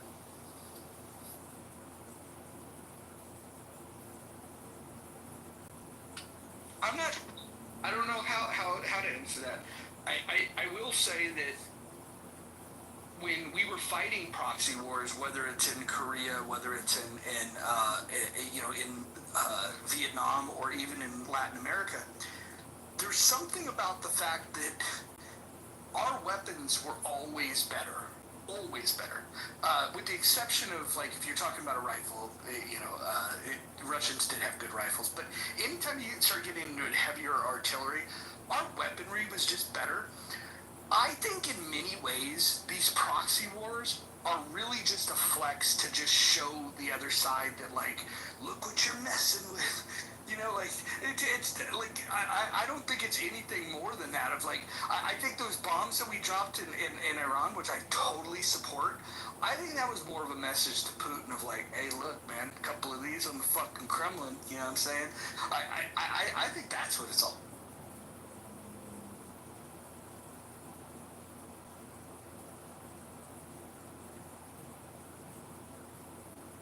I wanted to be a little bit more realistic about the effectiveness of air power. I mean, just air power has so much effectiveness. I would even argue, even though I love Trump, I would argue that the Iranians probably are going to be able to get this nuclear thing going again if they wanted to pretty fast. You know, I mean, if they wanted to. Go ahead, Doctor. You done? Oh, I was just going to say the effectiveness of air powers. I mean, you can only have so much effectiveness with air power. I mean, you just got to have boots on the ground for some things. We've learned that, you know. I mean, it's just, it's just the way it is, dude. So I just don't think that bombing the Kremlin would be a realistic thing, you know, and dropping nukes, it ain't going to do shit, you know. I mean, I think we need to be kind of realistic about some of these things. And, so, the Russians, though, they are. I'll just, that's about it. I'd like to say something about the Russians real fast. Wait, hold on, bud. Berlin? Gringo, hold on real quick. Look, I just want to point out, Roger, I largely agree with your point, but I don't think the dropping of the bombs on Iran was to flex towards Russia. It's to flex towards the other countries that do not have the nuclear bomb. I do think we have weaponry that we, and technology that we have not used or exposed to Russia, that we would use in an actual war with Russia. I don't think Russia is intimidated with maybe the procedure how we did it recently with the bunker busters, but I think there's other weaponry and other things we will do to flex on them. One of the most recent ones is, have you heard about this guy talking about the Malaysian air flight that the allegations is that the CIA teleported the airplane away, and that was an actual flex towards China and Russia. Wait, what airplane are you referring to? Are you talking about that mission, like The a missing Malaysian air plane? The Malaysian air flight 370, yeah. Oh yes. So let's get into that. What happened to that damn plane? They thought it crashed in Kazakhstan. What happened likely is that the ocean is vast and that there's not every place that can be, watched and monitored all the time, and it's probably in the ocean somewhere, folks. So that's a likely scenario. So here's what I think happened. I think it was either shot down or it was a malfunction. Wasn't that like a 737? Yeah, I mean, it had almost, I think 230 or 176 people on there. I mean, it was a full plane, and I'm with you, Doctor. I think that's what happened. Like, if you look, a lot of the container ships around the world end up kind of in the Indian Ocean, between Antarctica and Australia, you know, kind of that area. Literally, there's no surveillance there. There's no way that we can monitor all the ocean at one time. The ocean is vast. We're covered in 75% water or 70% water. The likely thing happens Do is you have that any pilots cracks in the ocean. So, I mean, Yes. so look, And that's where I know where you're going with this. yeah, they never found the plane. Okay, so this was the Malaysian air flight in 2014. MH370 was the flight number. There's this investigative journalist. His name's Ashton Forbes, Justx Ashton on X, and he's been interviewed over the last year. He was just interviewed by Tim Pool on Friday on his culture war. He was interviewed by Glenn Beck about a year ago.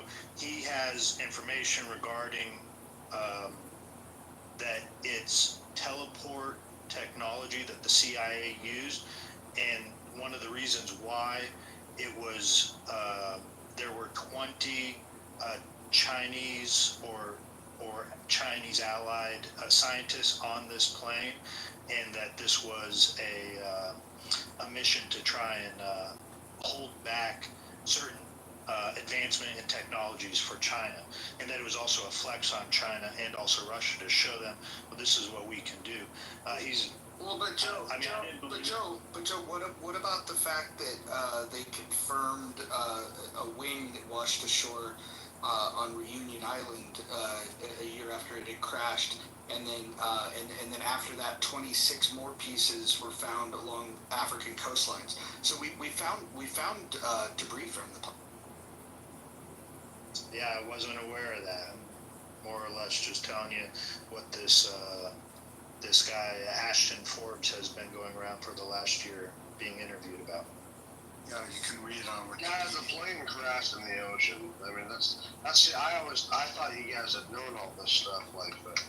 And they had found debris and stuff. They believe that it's probably between Australia and Antarctica, but it's so fucking vast that we're somewhere there. I mean, and like I say, someday we're going to be able to have it to where all the ocean, every square inch of it can probably be monitored. But you know, until then, you know, we got to rely on all the systems in the plane, and if they malfunction, especially when you're going across the ocean, and that shit can happen. It's rare, but it's likely what happened. Well, we recovered a wing and 26 other pieces. I mean, I don't think there's much mystery left to.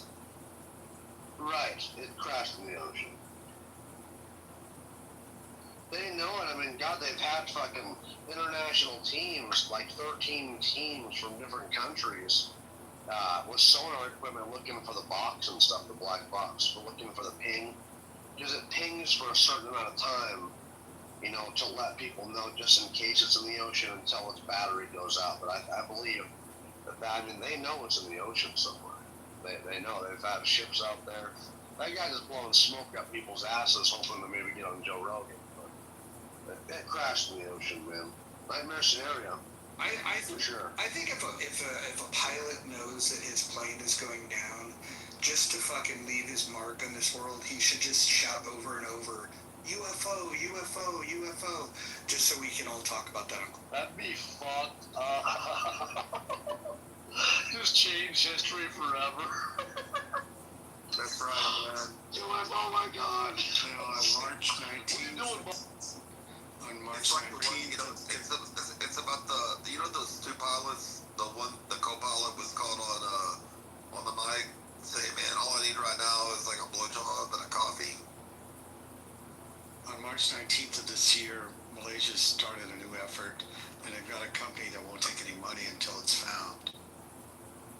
I swear, any pilot that does the route for Spirit Airlines from Miami to, you know, Long Beach, I definitely think that they should get a Nobel Peace Prize.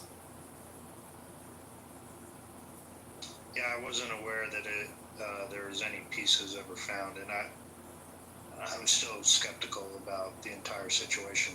So some of the video that was released, and maybe it's bogus video, is it shows these three orbs circling around the plane before it disappears. And I did see this stuff a while back, and more video now has been released regarding it while it was in flight.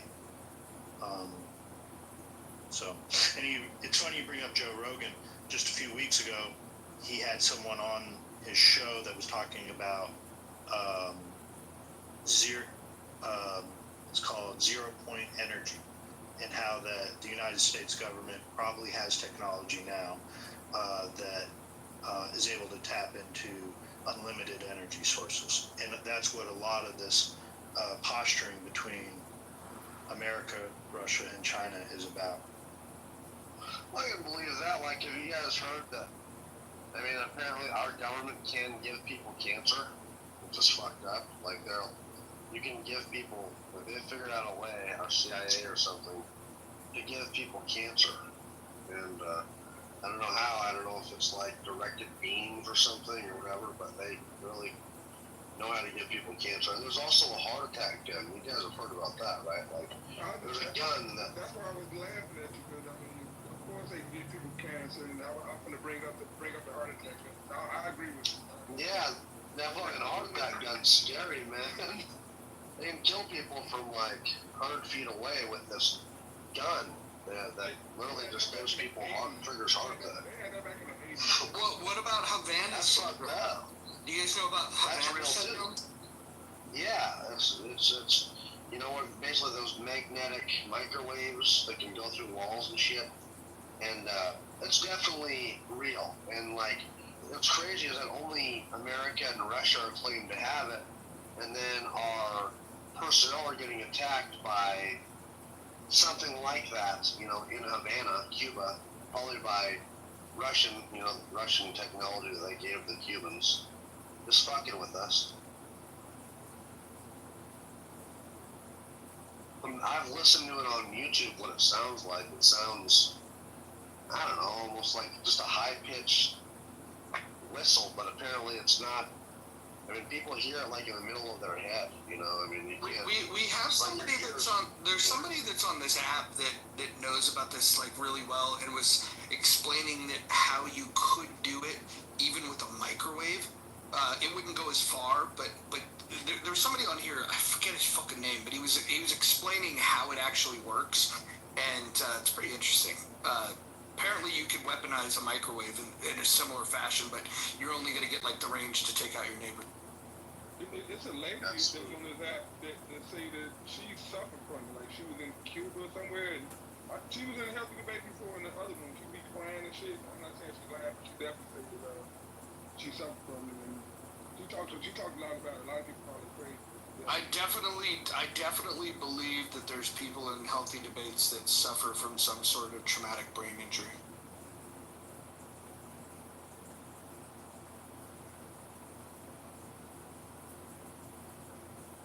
This is what's weird about this shit. It says Havana syndrome sounds like screeching, chirping, clicking, or piercing noises, buzzing, hissing, or grinding, marble in a metal funnel, low hum or pulsing, rushing water, cicada-like insect noises.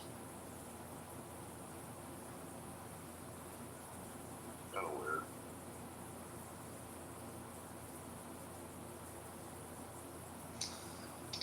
Is it just me, or have the people that come in healthy debates gotten worse at presenting their arguments? I think the latter. Can we have an example, please? I mean, I've given a few. I mean, some of the ones today were pretty bad. You know, like you got, like, hey, I used to teach from this book. What's the book called? And they didn't know the name. And then when somebody said the name, then he's like, "Oh yeah, that's the book." And then and he was trying to make the point that the Federal Reserve was owned by Jews. And then when we explained to him that nobody owns the Federal Reserve, he didn't know what to say to that. When we asked him who the chair of the Federal Reserve was, he didn't know the name. It's just very interesting. Like, it used to be, we would at least get, like, I'm going to give credit where credit's due. At least, like, if Aram came up on the stage, we would disagree with what he had to say because we have philosophical differences, and look at the world maybe from a different lens. But he wouldn't come up with just complete, like, hey, let me bring up a topic, and then, like, if he was going to bring up a topic, it was going to be something that he was willing to go and tell you about a study and a this and a that, and would have stood his ground, which is why, like, and I'm not saying that he was, I don't know, like everyone found him annoying, but I think one of the reasons why they found him annoying is that he, on a particular topic that he felt knowledgeable about, he would go toe-to-toe with people. And then, it's up to the listener to determine who won, but we don't even get that now. Now we get people that are like, let's talk about this, and then you go, okay, let's talk about it, and then they're like, crickets. They're like, it's like the fucking frog in those cartoons, man, that, it sings and dances, and then when you try to put it in front of people, then all of a sudden it doesn't sing and it doesn't dance. It's just fucking... Or if you have low IQ people and you have people who are low information, but they read one thing and they're never challenged, they believe it and they feel like their views are equal to people who actually have done research, have studied something, and actually know something. And that's what we see with people learning small bits of information on the internet and thinking they know something. Yeah, they'll read headlines and that's it. And they're going up against people who've actually done all of the work. But it's okay nowadays to just take that headline and think you have knowledge and challenge somebody and like what Roger said. You ask him a few questions and there is no knowledge there. It's my mother. Oh my God.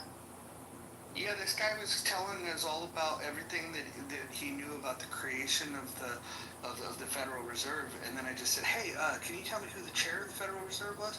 And then him and all of his cronies are like, that's a gotcha question. It's like, what? I didn't even bring up this damn topic.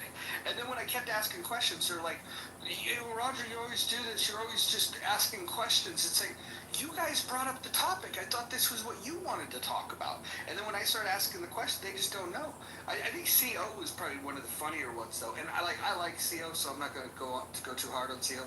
But when he mentioned that immigration bill, my first question was like, oh, you read that immigration bill? Nah, I didn't read the immigration bill. So are you aware of the key points of it, which, where they shut down the border based on X amount of encounters? No, I'd have to look at that. And said, dude, why in the hell would you bring this up? Like, it just doesn't make any sense to me. Like if I bring something up, it's because, like, I know a little something about it, and I'm going to hopefully, the way it used to work is I would bring something up, and somebody might know a little bit about it, but I bring it up and just so I can, loop around, make a point, clobber them over the head with it. I don't even have to do that anymore. I don't have to even argue with people. All I have to do is simply ask them questions about their favorite topic, and they just completely implode and shit their pants. It's fucking...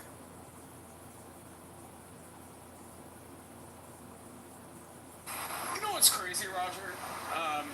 People have this misconception that, I'm so anti-black and, I'm not looking out for the black community, so to speak.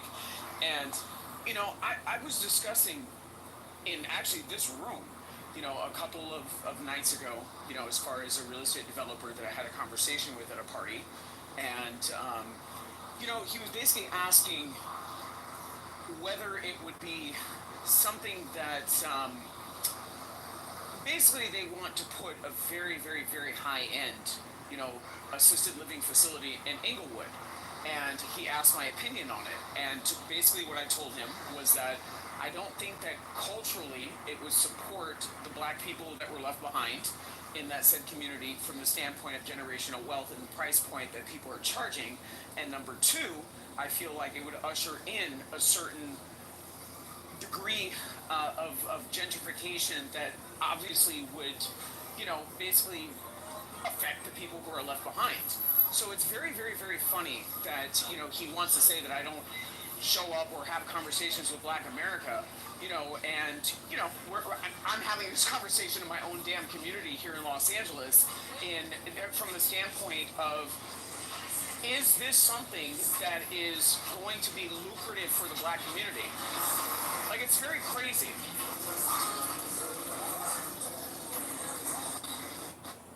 I think it's very interesting. Have you guys explored like the clubhouse streets lately and go into some of these lefty spaces and listen to some of the stuff they're talking about? Have you guys done that recently? Yeah. I haven't been into the embassy recently, but those folks take crazy pills on a regular basis. I don't even know if I've gone that far down the rabbit hole. Like today I was in one called Politically Correct, which was pretty comical. Yes.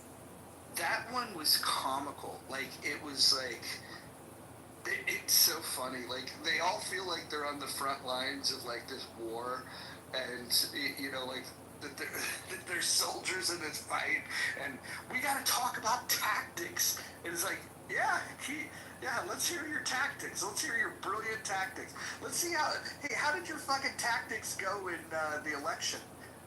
You know, your tactics have led to your own demise. Your tactics was to fucking run Kamala Harris. Fucking the lady that washes her fucking greens in a bathtub. That's what your tactics led you to.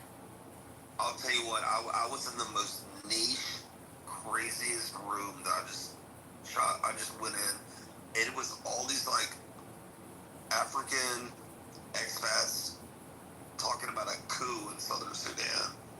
And I mean, I have a background in like geopolitics and stuff.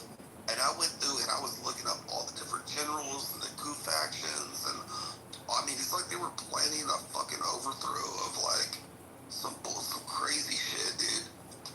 No, it wasn't a Republican room. I mean, this was like Africans talking about their community. There's a club called the Republicans. I was like, what the fuck is going on here, man? You know? You know what I'm talking about, Marshall? You know what that... well, it was wild. It was interesting. I actually hung out there for about an hour because I didn't know anything about all these different factions and Southern Sudan and all these different, like, overthrows and these coups and...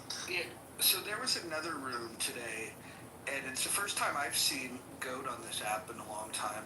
Like, I guess, you know, he just goes to different spaces or whatever that, like, I haven't been in, but I forget what it was called, political something. Anyways, I go in there.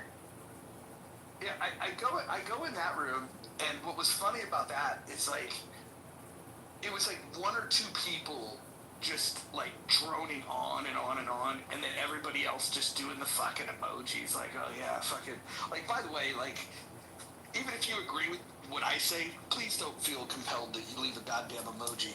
I think it's weird. Yeah, like, the best way to use the emoji is to troll people. I don't think we should take the emojis and like butter people up. It's just fucking weird. But I've noticed that crowd that used to be willing to engage with other people, ever since Trump won, they've decided like, oh shit, we're taking fucking losses. We can't have a conversation with the people that beat us. We can't have a conversation with people that don't think like us. And so they've ran and they've retreated into their own spaces. Bubba, please be quiet. Sorry, I gotta deal with my dog real quick.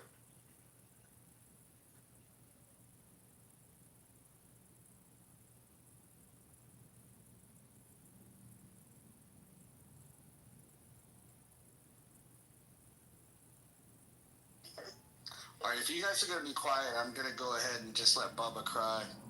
Well, back to that room, man. I mean, these guys were not, like, they were not bullshitting around. This was a fucking meeting, like a serious meeting. There were no emojis or any of that bullshit, right? I was like, yes, I understand they were talking about overthrowing their government, right? Yeah. Or, like, what to do next, and I'm sitting there, I'm writing this stuff down, I'm listening, and I'm doing some research, and I was like, what in the fuck, you know? I don't know if you guys know this, but, like, there's a lot of educated people. Have you ever gotten a cab in a city? That person driving your cab might have been from, you know, he's probably been a professor, or maybe a doctor, a highly educated person that had major important, you know, role back in their former country before they had to flee. And so they're communicating back and forth. I mean, it was kind of fascinating because I'm not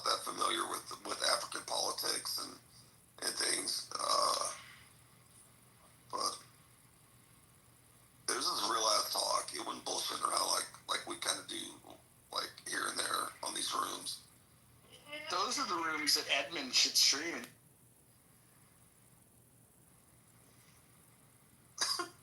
In the politically correct room, Patty mods me. She calls me her DEI hire, which I think is just absolutely hilarious.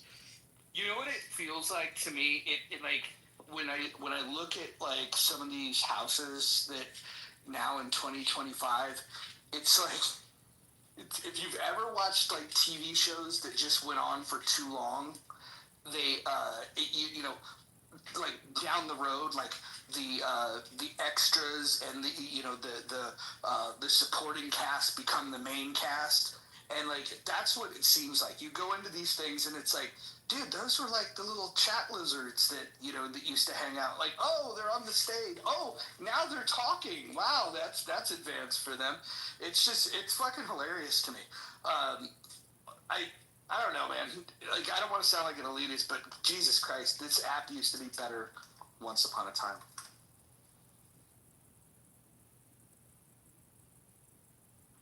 Like, what do you mean? I mean, are you saying? I'm saying that the people that fucking used to participate in rooms, like, had interesting things to say, good points to make, were knowledgeable on the topics that they were talking about, and now what we have is we have the retards that are left. Well, I wish we could have a serious meeting about overthrowing a local government, right? But Wait, what's happening? That's not me anymore.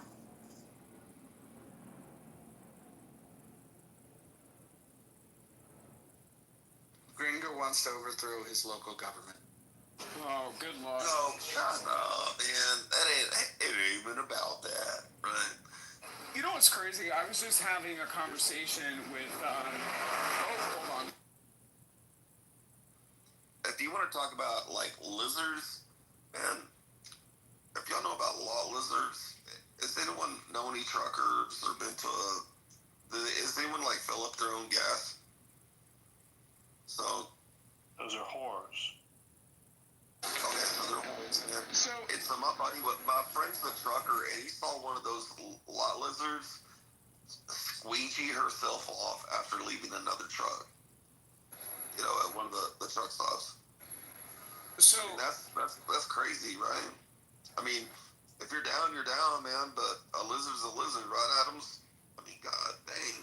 So I was just having a conversation. Sorry, I had to leave the room, but I was just having a conversation with two immigrants from India. I was walking down Hollywood Boulevard, and they were standing next to Donald Trump's star, which has been defaced.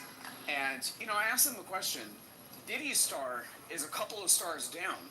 Why is his perfectly intact, given the fact that we saw that video of him beating women, as opposed to Donald Trump, who is our president? It's crazy. And Joe, you would be happy to know that there is there's like a little kiosk set up next to Donald Trump's star selling MAGA hats right here in Los Angeles on Hollywood Boulevard. Well, what the fuck not? And also, Diddy's gonna beat those racketeering charges. No, he's not. Bet. No, he is not. Adams, you can easily go deface his star if you feel that strongly about it. I don't.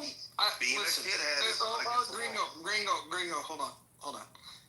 I think the most likely outcome with Diddy is for him to quote unquote commit suicide. He gonna get Epstein, huh? They dropped Of course he charges. Didn't they drop a few of his charges? But they're gonna get him on trafficking. Hey, Roger, I didn't know you was a conspiracy theorist. That's why they parked the weapons charges. I mean, that federal crime, like he has different cases in different jurisdictions. Like, do you understand that? Like, he has different cases like that. Gringo. He has different cases in different jurisdictions for different circumstances. If they're not going to nail him for this, they're going to nail him for something else. That's what I'm saying. We're on the same page, okay? That's why they didn't charge him with the weapons stuff this time around, because I think he's going to beat it. And so once he beats these charges, then they'll hit him with the weapons charges, with the numbers. go. Probably You know one or what's two with it. you know what's really crazy? Through this ordeal, his house in Holmby Hills, like as this case is unfolding and we're listening to like the different highs and lows of this case, his house has come on and off the market. Has anybody noticed that? Why do you think that is? I mean, that's a real question. What do you think?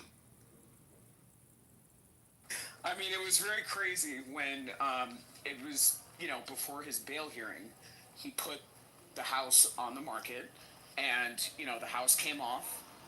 As people continued to testify, it went back and forth on and off the market. Like, it's very. Go on Zillow. Go on Zillow and look at it. All the information's there. If you scroll down to the panel where it has price and tax history, it will show you, exactly what I'm talking about. Is it open up to a street, or is it like on the bird streets? No, that's his house. I believe it's on Mapleton.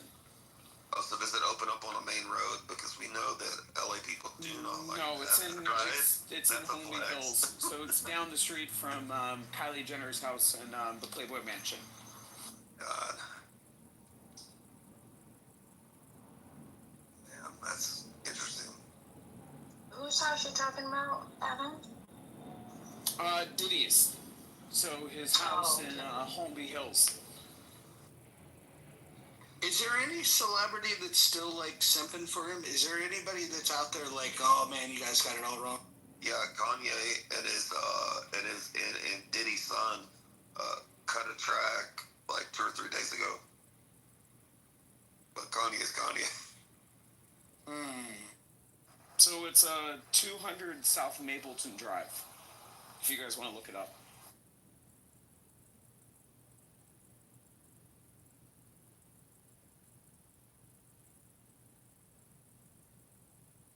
Yeah, these racketeering charges, this RICO stuff. He's gonna beat it. We'll see this week when he goes to when he goes to the jury. Listen, almost every time you get somebody high profile, what you do is you bring additional charges. You start threatening other people with charges. You try to get more testimony. Honestly, I don't even think this is the most interesting thing. I think the charges against Vince McMahon are much more interesting. And the security guy for Diddy has everything on camera. What's Vince doing? I thought he was done with all that. I thought he got the divorce stuff, left the company, and was doing something else. Now, what's his face? John Laurinaitis, who was implicated in some of this stuff, just decided to turn witness, and so he's no longer named in it. He's cooperating, and John Laurinaitis was supposed to be along with Vince doing all this stuff. Some of this stuff was crazy. Like, some of the accusations are just like weird petty grievances, but some of it's really bizarre shit. Like, like getting the divas, in a hotel room and like making them like shit on each other and stuff like that. I mean, like, are you serious? Where's the fuck? Go read it. Go read this. I'll look it up right. What? So he would get the divas like the Bella Twins in there to and their own little shitty freak-offs. They're not naming them all by name, but one of the interesting things was this one woman that's got a grievance. She mentioned Brock Lesnar, but she said that basically Vince put it in Brock's contract that he would get sexual favors from this chick. And, maybe not written into the contract, but it was part of the negotiation. And then she's got, like, these text messages from Brock, like, while he was married, saying, like, hey, I heard it's cool, and she's just, and she's got all these text messages. It's very crazy. All of it's very crazy. So let me ask you a question, Roger. You don't think that it's very interesting? Diddy's house is for sale, $61 million. Jennifer Lopez, right up the hill, $59 million. There's something going on. Like, there's a shift that's happening in Los Angeles, I feel like, surrounding this case. Adams. Hold on, before you go, I want to respond. Hold on, I want to respond to the chat. Somebody asked, the former linebacker. No, John Laurinaitis was an executive with the WWE. He used to be a pro wrestler. He used to go under the name Johnny Ace, but his brother was well known as one of the Road Warriors. Joe Laurinaitis was Road Warrior Animal, and Road Warrior Animal's son was the linebacker that you're thinking about. So.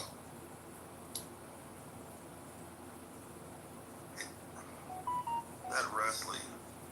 So back to that, but Adams, you seem to know a lot about the real estate up there in LA, and you know that like Brad Pitt had his phone, or not his phone, sorry, his house broken into this past week, right?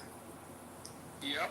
Everybody was over at Jeff Bezos' wedding. So I mean, like Los Angeles has been put on alert. You know, celebrities are, hiring private security. Like I'm even noticing a different, level of security up the like further up the hill from where I live. And everybody's at Jeff Bezos' wedding. So you saw his house. You saw Brad Pitt's house, right? Because they had the chopper up there, the news chopper, and all the press. What do you think about that shitty pool that he had? I mean, it was a nice pool for the normal person, but that pool was like. I mean, Brad Pitt lives, relatively humbly. You know what I mean? Yeah, definitely. You have people with, half of the net worth of Brad Pitt that have, more grandiose type of homes. Like that's just LA living. You know what I mean? But it was just a pool, That's what it was. So. Man, you know what I'm interested to know? Matthew Perry, the house that he was found dead in, did it survive the fire in the Palisades? Does anybody know?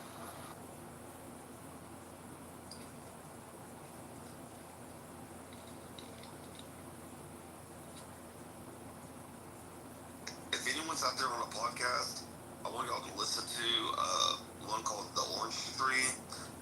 It was an apartment that was next to East College. The Orange Tree.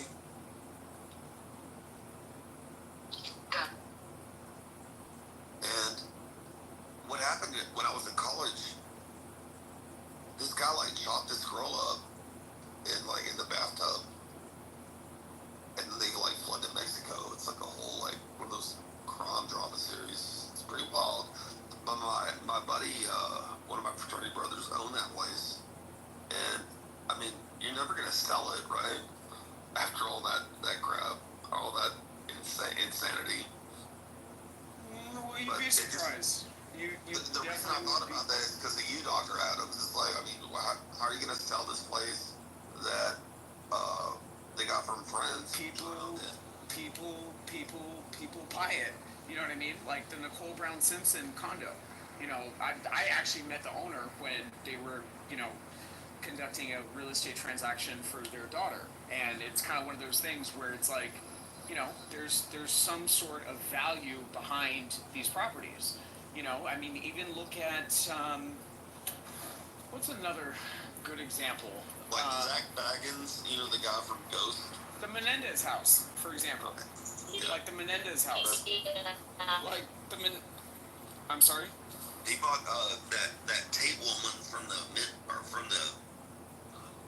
No. I'm talking about where the Menendez brothers murdered their parents. Like that house still exists on Elm Drive in Beverly Hills. So I remember driving by that house. After the whole Menendez brothers things, became like a big to-do for society, and they actually had to gate, with one of those, Andy fencing companies, those like chain link fences around the house, just because of the media publicity. Yet, the house, I believe the last time it sold for like $17 million. So, I mean, it's kind of one of those things. It's not obstructing anybody from buying it. That's funny you brought up that fence. The only fence, or the only house I've ever went to actually see and gawk at was the one from Breaking Bad in Albuquerque. I had some time to kill, and they had one of those fences up, and they had the old woman of the house, and I guess her neighbor, some old guy, and they were just drinking beer and just yelling and screaming and stuff. I took all these photos and I was like, fuck you, because they were like, she was talking her shit, you know. But I used to get tired of people going to that little cul-de-sac where they live. But that's just my story for the day. That's the one house that I wanted to actually go see. Yeah. You know what's really crazy on the Kardashians and some of like the mid-seasons? They actually had video footage of a house that they didn't even live in, just because they wanted to avoid that circumstance. Like some B-roll of some shit in Calabasas or something, or wherever. No, so the house when she was still married to Bruce is actually in Studio City when they live in his. Why do you guys know so much about these people? Well, that's a whole nother room, Roger. Hey, did you never watch Breaking Bad? You watched Breaking Bad, right? That house where they did the pizza on, that house. I went to see it. I mean, that's what I know about. But I don't live in LA, but I would venture to say that the average American would probably do a better job answering questions about the Kardashians than they would about how the U.S. government works. You're absolutely 100% a fact. Whoever said that, fact. Double fact. Well, so Roger, part of the reason why I know this is because, again, I used to work for Zillow, and the other part of it is, practically having experience in the real estate market and encountering many different people. Like, yeah, their real estate activities and the tricks of the trade do come up. You know what I mean? So it's no secret that house on Keeping Up with the Kardashians, the facade of that house, that is in Studio City. And the actual house, the inside with the double staircase with the checkered, black and white floors, that house is in Hidden Hills. So, I mean, that's just a fact.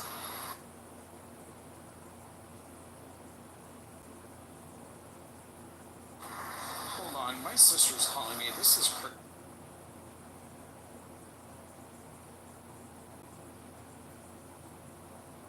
I think it's funny though, like, what's the not America's Got Talent or American Idol, but what's the other one where their chairs turn when there's an artist and they get to select them? You guys know what I'm talking about? The Voice? There you go. Okay, The Voice. I would bet that there's more people that know the judges on The Voice than they do the judges in the Supreme Court. Only because of the commercials. That's true, Miss Lopez. They run those fucking voice commercials everywhere. I don't care what platform you use. And I don't even watch TV. Normal TV, right. I don't, but I see those commercials when my husband does. I'm like, oh, God. Let me ask Adam K a question. Is Canada as misinformed, uninformed as Americans? I'm sorry. I don't know. What do you think? What's your gut tell you? Do you think? I mean, you hear us talk about shit. You think we're? I doubt Canadians are more. I mean, they may be misinformed, but I would say the U.S. are more uninformed. Interesting. Yeah, it's fucking fascinating. I mean, there's a good chunk of people in the States that, I mean, this United States is the land of 24-hour news, of course, but I think if you, a good way to measure it would be probably the percentage of the population who have a passport.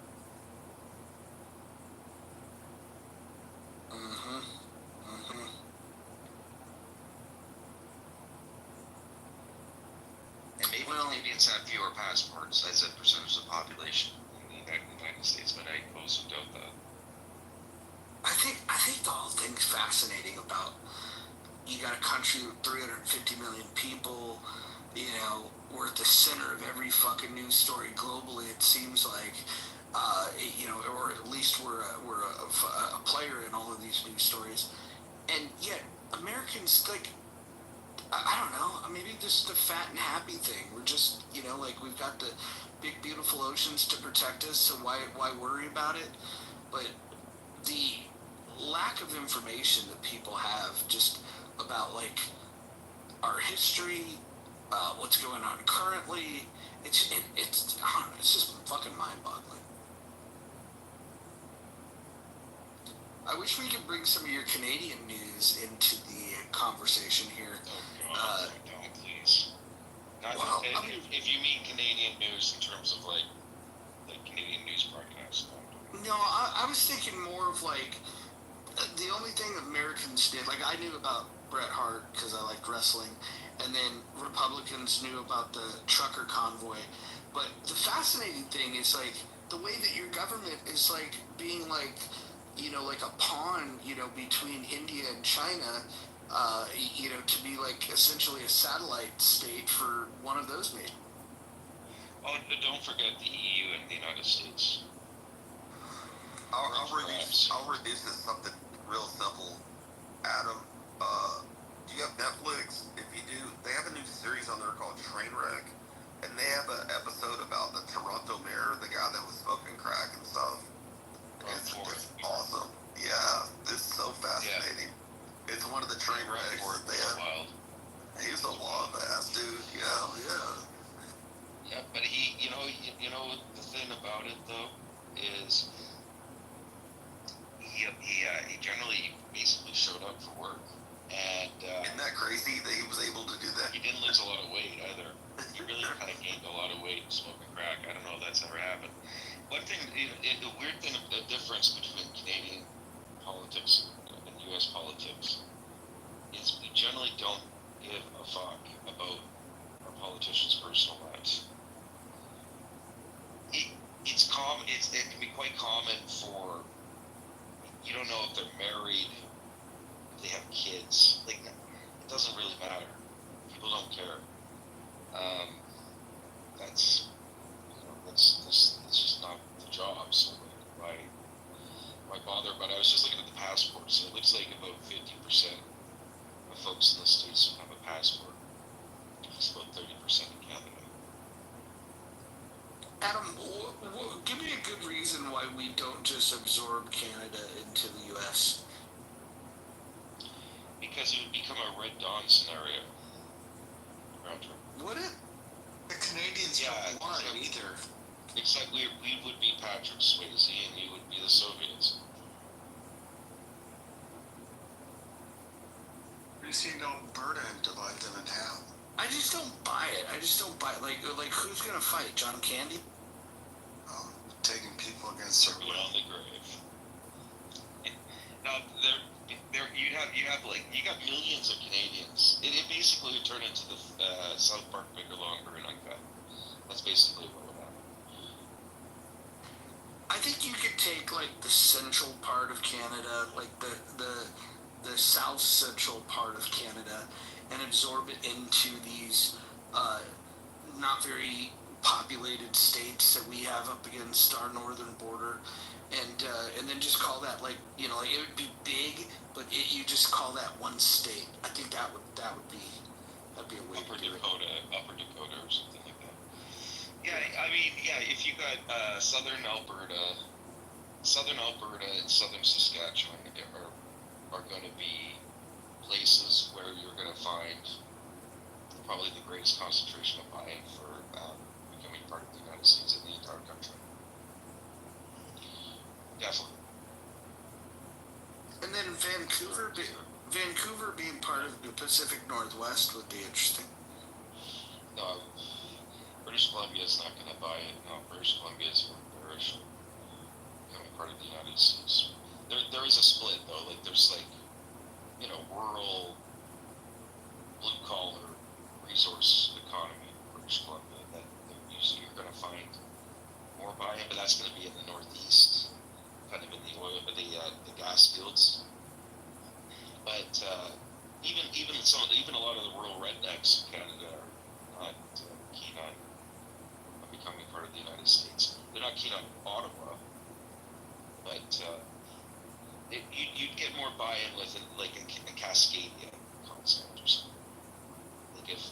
if Northern California, Oregon, Washington, British Columbia, Yukon, and Alaska were to form its own country, that you would get more buy-in, I think, than becoming part of the United States.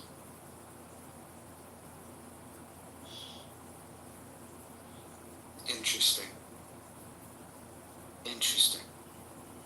We don't really. There's a lot of great things about the United States, and there's a lot of things working for the United States. But there's a lot of negatives too, and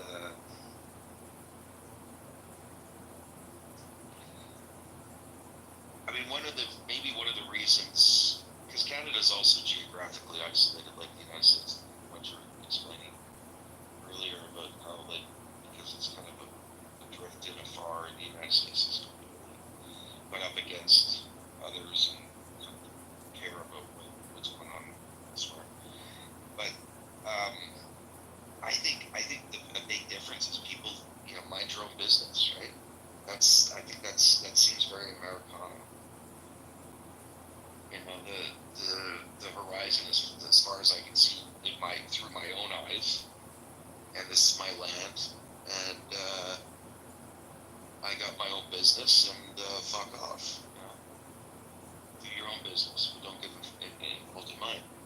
And I think that tends to ground perspective in the person's immediate surroundings more. Well, I think if there is a major world war where things shift, I think we should opportunistically figure out a way to, when the war is over and borders change, that essentially from like Guatemala north is the U.S. In the Western Hemisphere. I think that would work for me, including like the Caribbean. I mean, it would work for you, but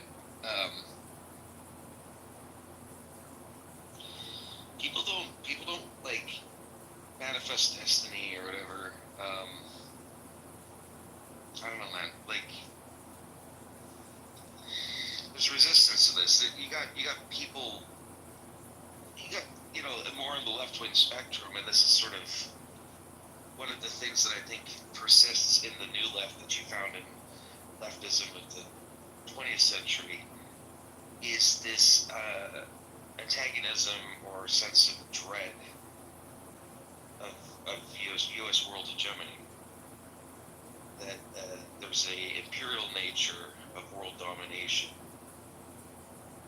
that is built into the American psyche, and there's people in the West that think that counterbalances are necessary. The U.S. holding all the cards is not ultimately good for the world. And a lot of, I think, folks in the States that do believe in these ideas look at that perspective as stupid and baffling, because surely, I mean, what is greater than the United States? What is greater than the model that the United States has presented? Who can measure up in the outcomes? Why wouldn't you? Yeah, I think that rather than just spreading the U.S. mojo around the world, it's just more of a, how do we resist tyrannical powers from expanding their influence around the world? And that's the only reason why I think the influence is important, is because there's going to be a vacuum. If the U.S. leaves somewhere, certainly, China and Russia are going to want to have influence anywhere that we don't. Yeah, but you see how you become the tyranny you're fighting against. Maybe just in a nicer way with, more goals and, freedom. It beats eating cabbage and starving to death in China. Can I just say something about, or I kind of want to ask Adam too. I don't know if anyone's been following, but rumor is she is out of power now. Not publicly, but yeah, used to. Yeah, and so this will be interesting. I think China could be much less hostile in the next year or so than we've been seeing. soon pivot? I mean, you can always go the other way, but maybe we're entering the early 80s Soviet scenario, right? Before Gorbachev came in and sort of normalized things, where China could be swinging wildly as it tries to find this new direction under new leadership. But I think you're right. I think the assumption is likely accurate that, if anything, China is realizing that the pre-COVID quote normal is the better option, and that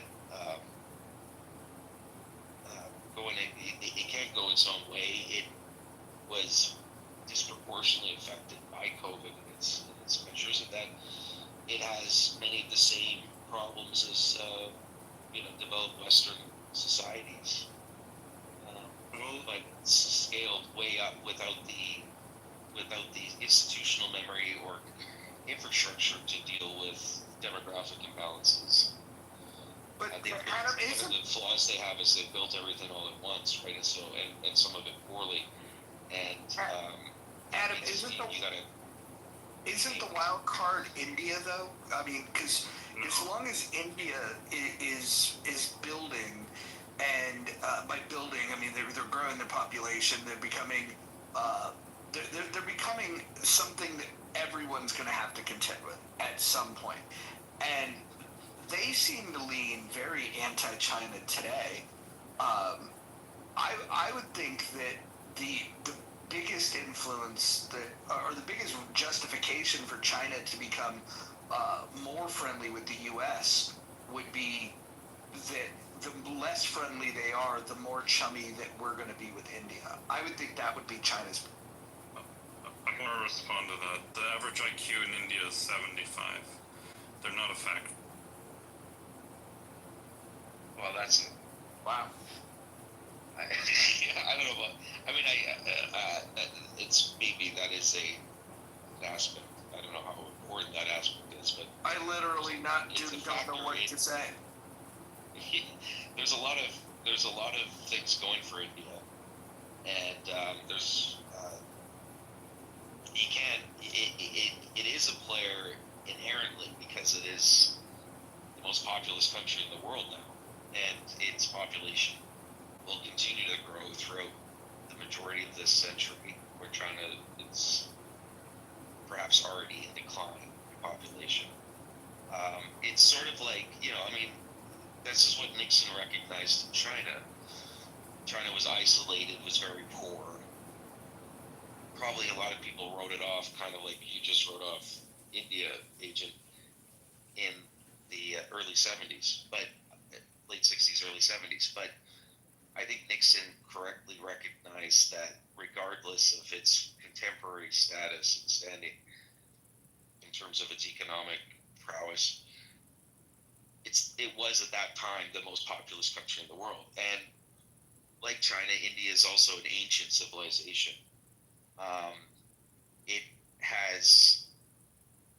India has been far more successful in its lunar missions than Japan has of late.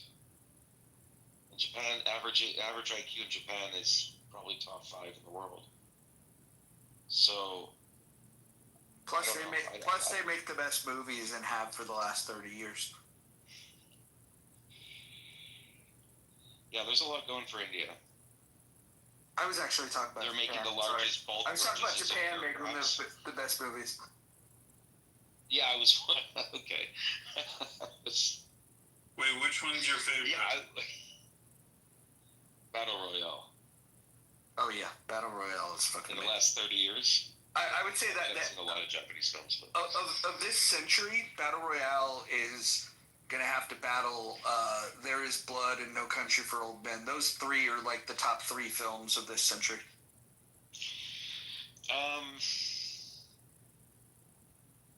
Well, I'm not sure if technically doesn't the century start in 2001? Oh, is that the way that's the game we're gonna play now? You're splitting hairs here. Does that mean that the 90s don't start until 91? Well, it doesn't start year 0 is year 1. Are you serious? I think Those are good films. Yeah, not good films. Those are great films. I don't know. I really like Tar. I thought Tar, recent films, Tar and what was that Holocaust film? The Adrian Brody one. Well, The Pianist, but no, the recent one, Zone of Interest. These were both very good films. You know, there's also there's a new P.T. Anderson film coming out in September. Speaking of There Will Be Blood, with Leonardo DiCaprio and Benicio del Toro and Sean Penn. One Battle After Another, shot in VistaVision. Anderson's. Will it get a theatrical? Will it get a theatrical release? It's going to get an IMAX release. A P.T. Anderson film has never made more than $100 million.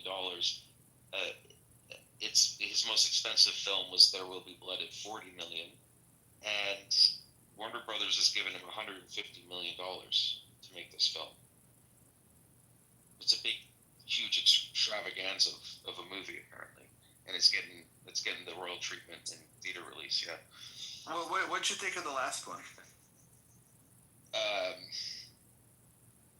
That was Licorice Pizza. Yes. Okay. Really liked it. I thought it was a good movie, but you know how like some movies are like a good mood, like a Linklater film, like Dazed and Confused. Like there's just this good vibe about it. I watched Licorice Pizza, and I'm like, it's definitely technically it's a good film. There's a lot to like about it, but it's also a mood that I don't like. Well, he's not always. Sometimes those films lack like clarity. You know, like you are more. It's more obvious what something like Dazed and Confused is delivering. Or like First Bomb. But Licorice Pizza it is a little like in some of his other films are like this. Phantom Thread was like this. The Master's like this. Inherent Vice, like where it's a little bit.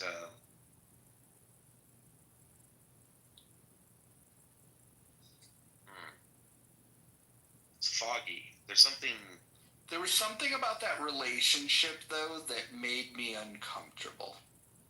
Well, he's 15 and she's at least late 20s. Right.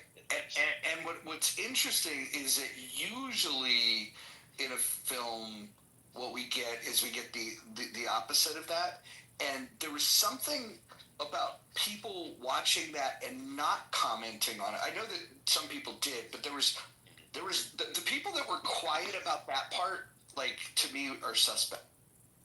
Well, I think that he kind of plays an interesting trick in that film because on a surface, you know, the conventional wisdom is that okay, it's a coming of age film about this 15-year-old guy and maybe his buddies, but it's actually a coming of age film for this woman. I think that's what that film's about. It's a coming of age film for her, but I mean she's a late bloomer, obviously. I don't think there's anything wrong with it. I'm fine. You know, I mean, hey, you know, but are you gonna? The obvious follow-up question is, well, do you think it was okay with Macron?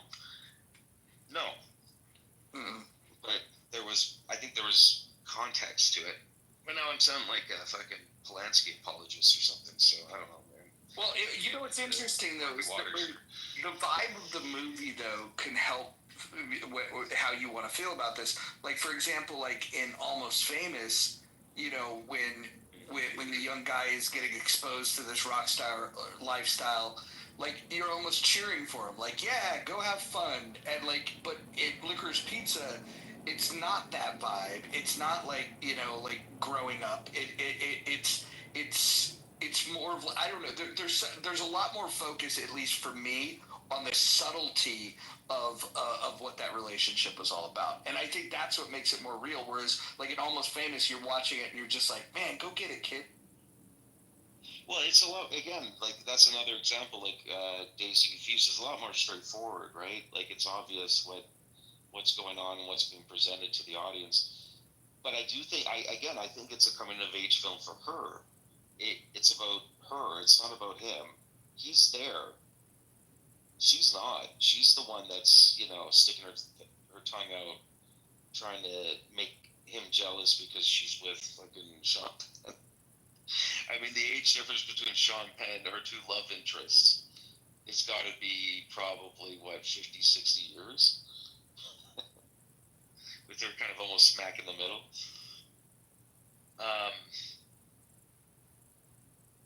Maybe that's it. It's just that it's about her growing up, not about him. He's grown up. He's fine. He's there. I've never seen Dazed and Confused, but I guess I should watch it. What? Oh, it's a great movie. The best hangout movie of all time. Yeah. Hey, I have a question. So what are the rumors behind why G's being removed? Is it like incompetence, or people are unhappy, or what? You mean Xi Jinping? Yeah. He really overstepped. Things have been getting shitty in China. Largely down to Xi's aggression. Look what happened during COVID as well. Their economy's really, it's never been this bad in like 50 years. And I don't know if you need more reasons, but a big one too is then he did a public purge at the last party congress of Hu Jintao, who was the former premier or chairman, and like he had him dragged out like old communist style in front of everyone, humiliated, and this was symbolic of like, we're like purging, like we're done with the old guard. Now she is just in total, and she had done a lot to like put all loyalists, but there were still some old guard CCP people were still at the very top who had just been there forever. And they basically, after seeing that, I think was the big trigger for them. They were just like, this has gone too far. And so they basically all ganged up and then the guy who's head of the military was like, I will back the old guard. And that was it. Then that was it. So now he does what they tell him.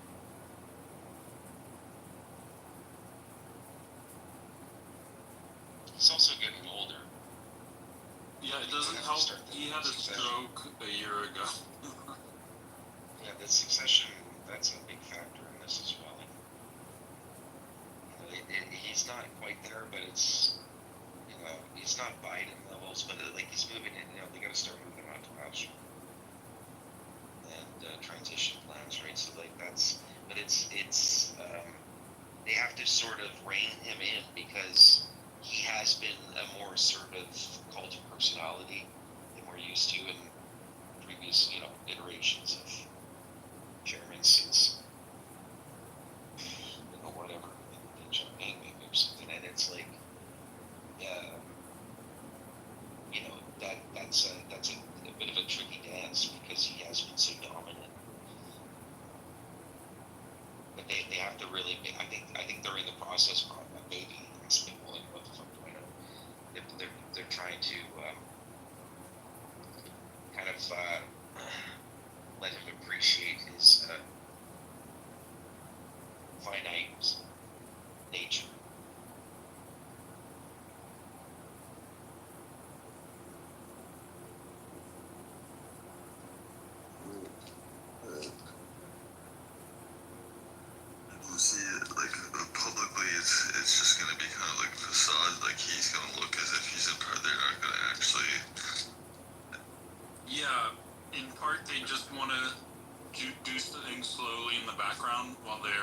reshuffling. They've got a lot of restructuring to do to clean up all the shit, and they're purging people now, purging the Xi loyalists. And then they don't want to panic the public either. So they're waiting for the next part. I mean, they're fine with like small rumors. They don't care about. They need to maintain order. So they're waiting for the next party congress, and then they'll kind of announce, yeah, she's retiring. Now we have, there's a few people up right now. There's kind of sharing power right now, and then they'll pick one to be. But they'll split it again. There used to be like, you know, the military was one person, then there's like the chairman is one person, then I can't remember all the big pillars or whatever, but like she basically for a while had it all consolidated under him.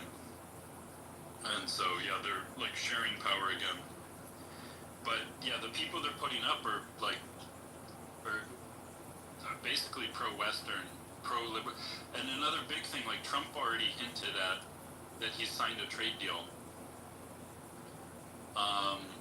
And I think part of that trade deal, the rumors I'm hearing are, it's basically, yeah, anyway, they agreed on like the tariff levels. I think it's like 20% or something. And then, the big thing is, hopefully this is true, that like China's going to totally open its market to U.S. companies. And that includes internet companies, so the Great Firewall would be going down. What impact do you think this would have on is China invading Taiwan time frame? I would think much less likely. Oh, that's good. I don't know. I think that was somewhat of a nothing burger to begin with. Really? I never really. Yeah, it's all just to manipulate the public, to keep people thinking about it's a boogeyman to scare people, distract them from their shitty lives and their lack of jobs and lack of opportunities.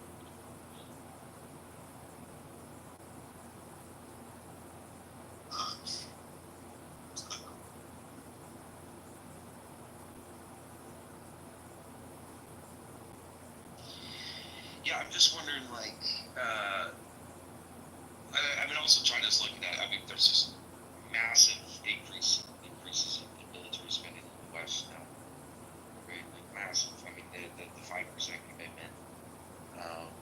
Canada alone.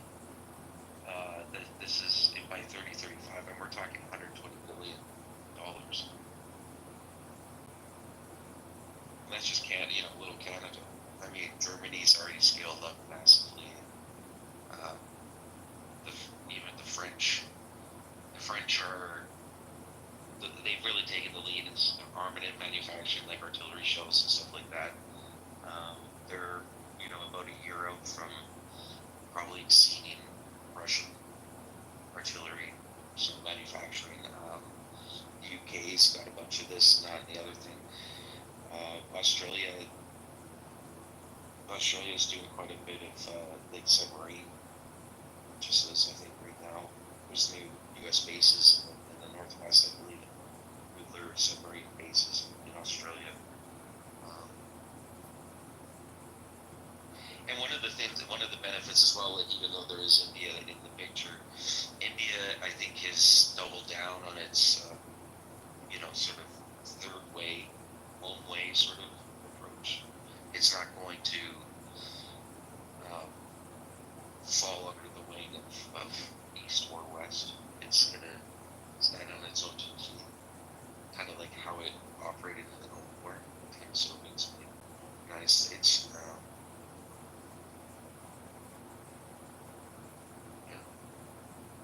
Adam, why do you think Iran hasn't built up a navy with the importance of Strait of Hormuz? Why did they never build up a navy?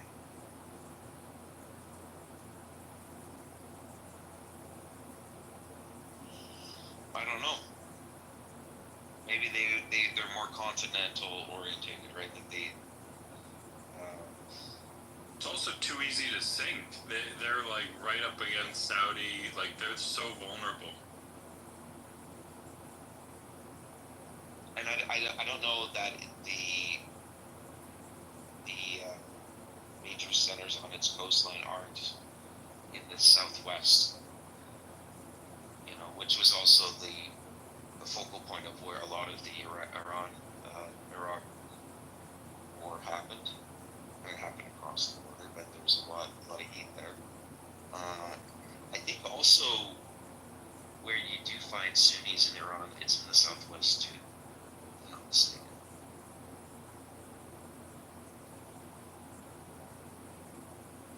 It's not that they haven't historically had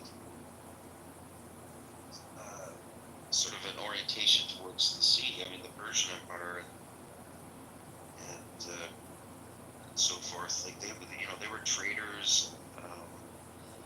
A lot of the Persians were linked to the Saudi Peninsula.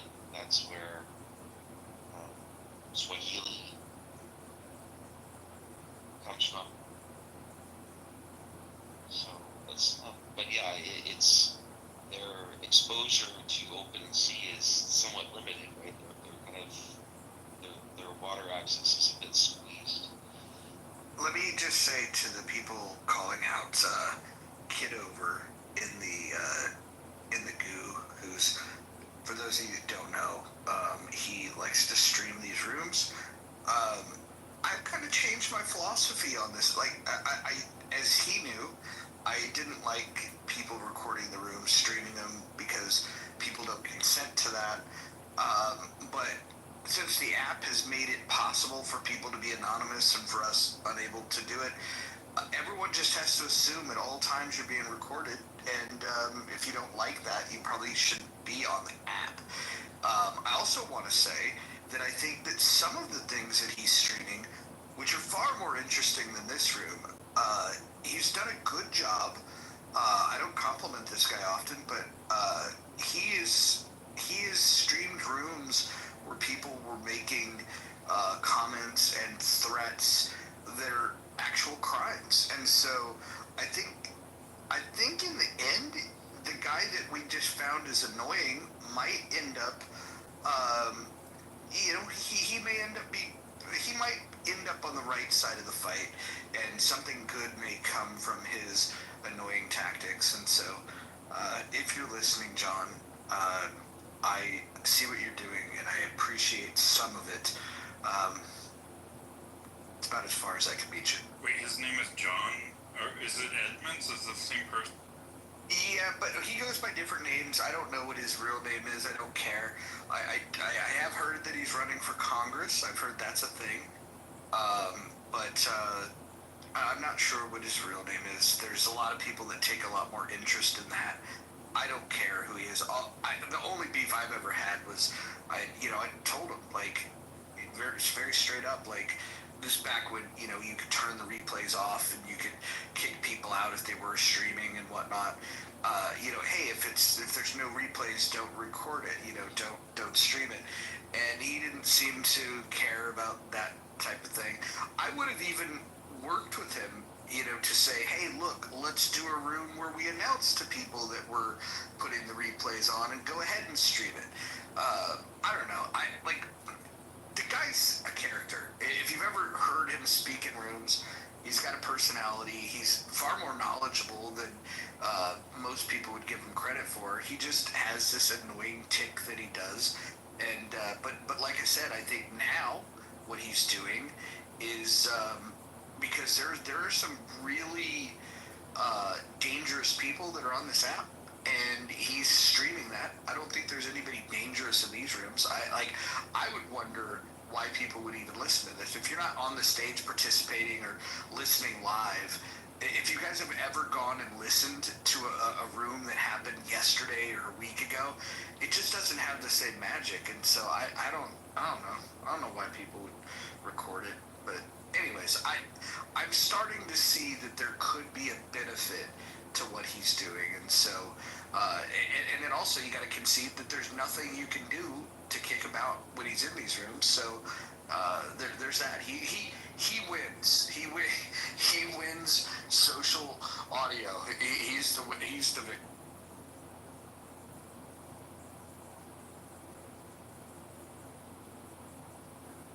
Yeah, I've never understood the pushback on, oh my God, someone's recording this. It's like we're in the Commons right now. We're in the town square. But Adam, this is some sort of what's the privacy concerns here? Like but Adam, strangers talking to each other. Adam, here's what I can tell you is that because I've read a non-trivial amount of rooms. If you prior to this new feature where you can't kick the anonymous out, if you had a private room or forget about private room, let's say you have a public room and you have the replays on versus the replays off, it's a different vibe. There are some people that will not go on stages when the replays are on. There's some people that if they do go on stages, they're a little more careful and guarded about what they say. And I think that because it changes the way people interact, I think it's a bad move for somebody to just kind of drift off of that and say, hey, I don't care if you guys are trying to have this non-replay room, I'm just going to stream it anyways. And it's not for money. Like, anybody that thinks he's making money off of this is crazy.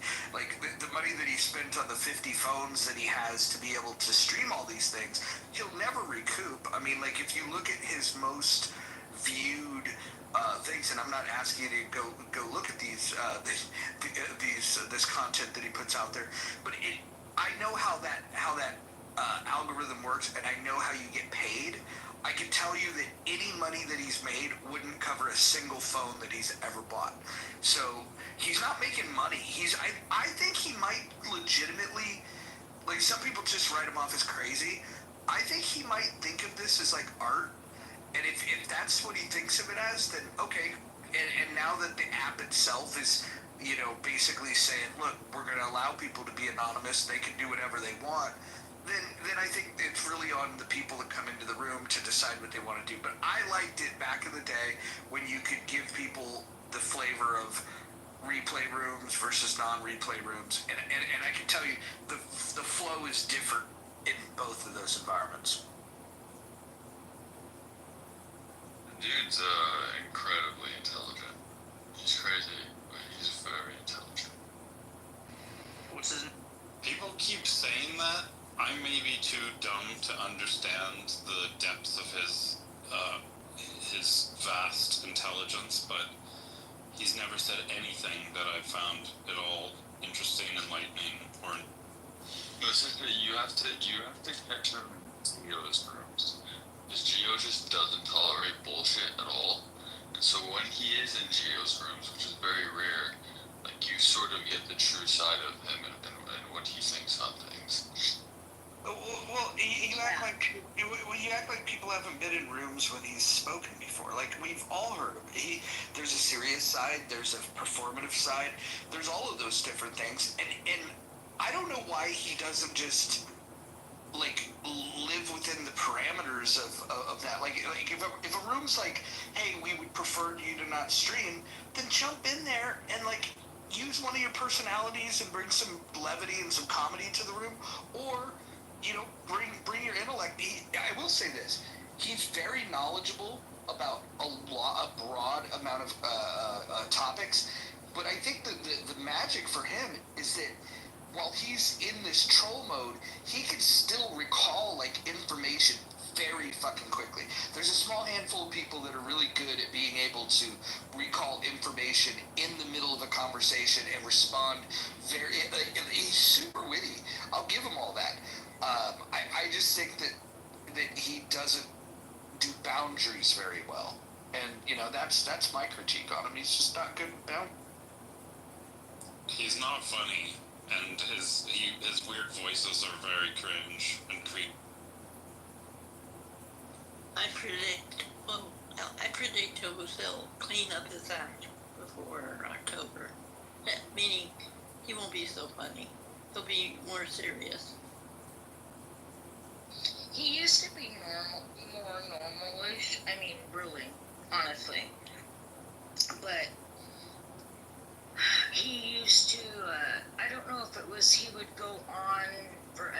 started getting kicked out of rooms, and then everyone started kicking him out of rooms. Like everyone. I don't think everybody knew he. Yeah, no, that's what it was. People didn't know how much streaming he was doing, and once they discovered it, that's when he got kicked. He's been doing it for a long time, because back when we were doing Jordan, he was never doing it when I first met him. So, I mean, this isn't recent, but like I remember a time where he didn't do that. It was just, you know, a normal dude, but wow. Who hurt you, John? He changed. I remember he streamed Late Night Later, and that house has been closed for over 2 years. Yeah. I will say, Lou just mentioned Geo. I haven't seen Geo on this app in forever. I don't know if he has me blocked or if I have him. There's a new account, so I don't have him. But that was one of the least entertaining people that I've ever seen on this app. Like, that would be a guy that would like read a book and like get so obsessed with it, and that was like the only thing that it was on his mind. Like, I remember when he went through this phase where he was reading about like Adams and Jefferson, and like he's still talking like every day, and he's on this app about 14 hours a day. Yeah.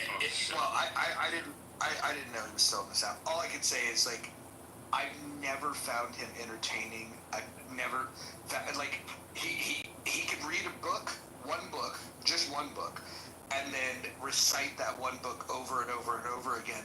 But I don't. He's one of those guys that like he runs in place intellectually. It's like, I'm gonna read Adams Jefferson and I'll focus the next 2 years of my life talking about it. It's very weird. An inflated sense of self-importance. I think he's often misunderstood. We don't have time for misunderstanding, especially if you're running for a position. We're talking about two different people. No, Gio, I am too. He's not running for anything. He's running for fuckwit of the. For what? You know, the only person.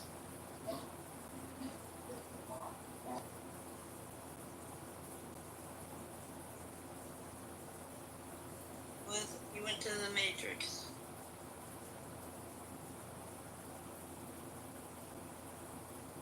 No, I think he left the room because he really respects Geo, so I don't think he did. Who left the room? No, I was saying like Malone really loves Geo. I'm sorry. Well, you know what? Good for their man. Listen. Gio's moved me on quite a few topics. Like I'm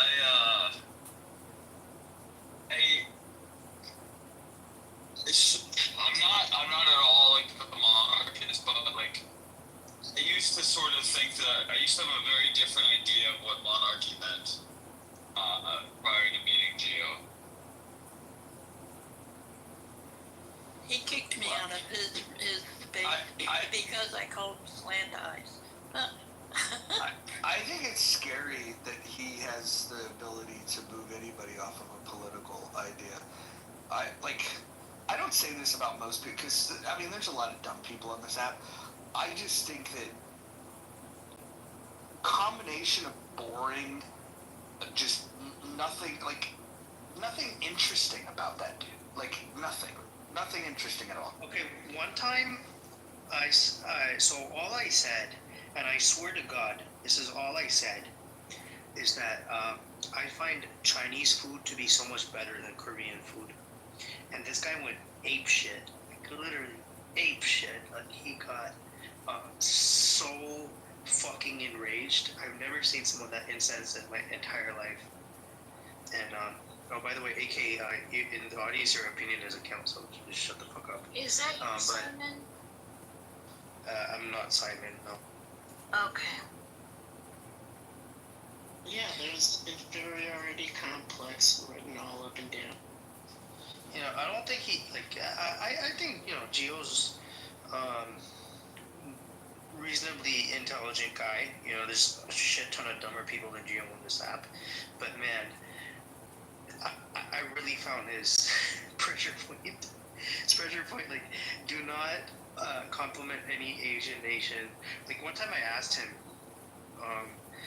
so why is it that Japanese handicrafts, their artistic sensibilities are just so much finer than Koreans? Like they make really high quality arts and crafts across the board. And what he told me, he gave me this whole history lesson on how like Japan stole all the art from Korea over the centuries, and then they claimed it's all Japanese art. It's not, wasn't made in Japan. It was made in Korea. I'm not kidding. Like this. I'm not kidding though. Like literally, this he gave me this. I've never heard that in my whole life. I believe you.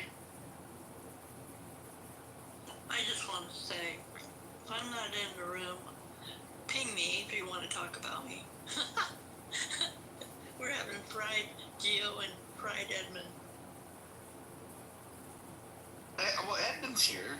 Edmund, all he'd have to do is raise his hand. He could come up. That's all Edmund would have to do. Come on up, Edmund. He's gonna have to pause his YouTube stream though. Like it's like a 50-50. Pause the YouTube stream, raise his hand.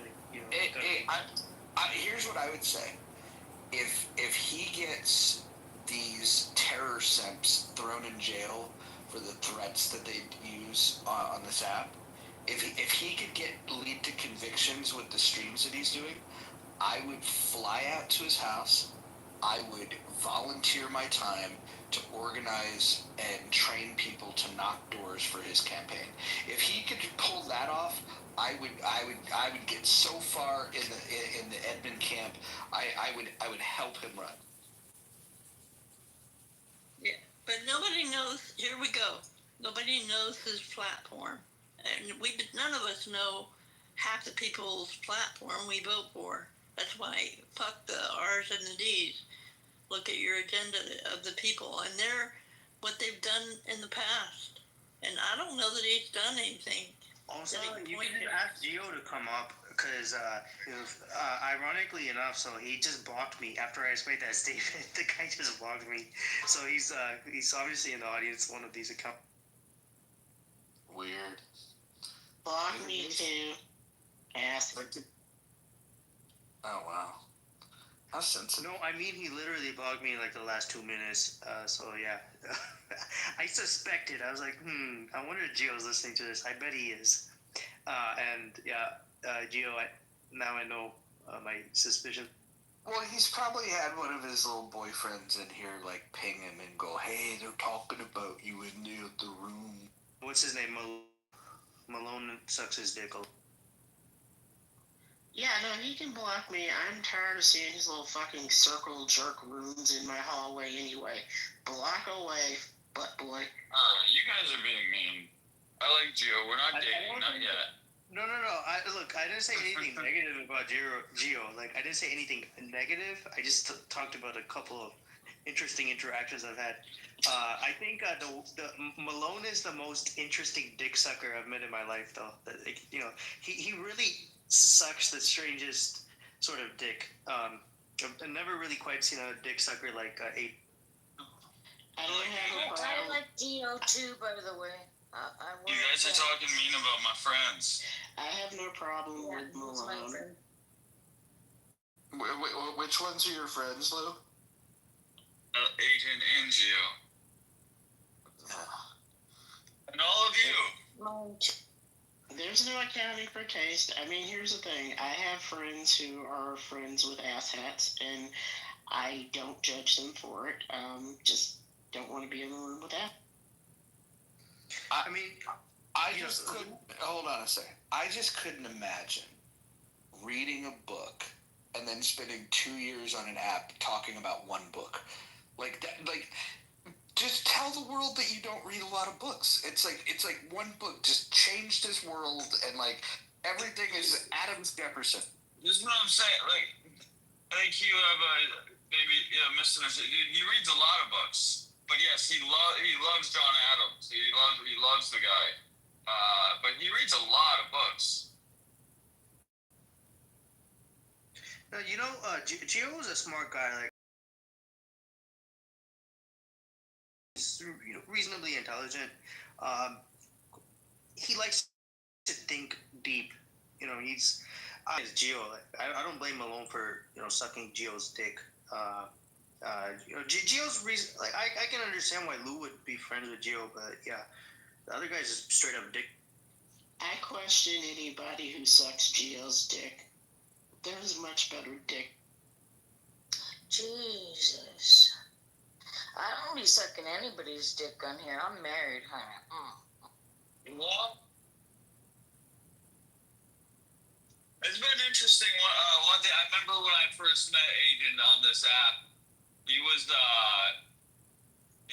like fairly, like pretty far left actually, and he's swung in the opposite direction quite a bit on a lot of things. He's one of the few people that I've noticed. I'm not saying that there's not a lot of them. Who is this? He was pretty far left, Agent. You know, here's what happened with Agent and others is that there was so many far lefties on here that if you disagreed just one little fucking bit, they would then drag you. And then, so they don't realize how toxic they are. I'm glad, I often don't talk about this because I'm glad they behave this way, but the way that they cannibalize their own, like, first they'll argue with people they disagree with, then when that's over, they'll argue with people that agree with them on 98 to 99% of their shit, and on that 1 to 2%, they want to give you this purity test. And I think that's what happened with Agent is like some of the groups that he went into just by raising a question of like, yeah, I don't know if that's true. Like shit like that, he'd get torn apart. I've been in rooms where like the left was like going after him. And I don't know how much he's changed his mind on things, but all I could say is the people that he kept company with, they kind of like threw him under the bus. The thing with Agent though is like, he doesn't have anything original in his brain. As far as his thought process is concerned, it's literally, he doesn't rub two brain cells together in a day, right? He rubs other... Listen, I don't even know who you are. All I could say is that I doubt if Agent were in this room, you'd be saying these things. I 100% would say it to his face, 100%. I think you would say it to his face. I have a very different view on Agent. Well, Lou can vouch for me. Lou, do you think I would say this to Agent's face or not? Oh, he absolutely would. But I have a very different take on Agent. I think he is a smart guy, actually. A very smart guy. But the way he talks, maybe if you haven't been around him a lot, I can see how the way he talks and his mannerisms might come off as someone that doesn't know what they're talking about. He doesn't speak very confidently, but I think that's like an autistic thing. I don't think he's a dumb guy at all. I've never heard him say something substance worthy. They were all hollow statements, and he does have a tendency to ramble a lot. I guess the autism makes sense. He rambles. But yeah, there's no substance there in his speech. There's no freaking, say something. Like, he's just like saying a lot of words. Doesn't have a...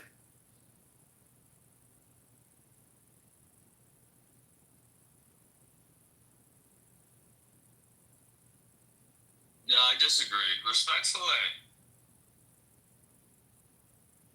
Did you get clipped or did you just change your name?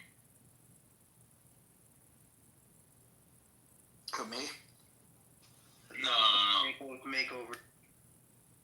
Okay.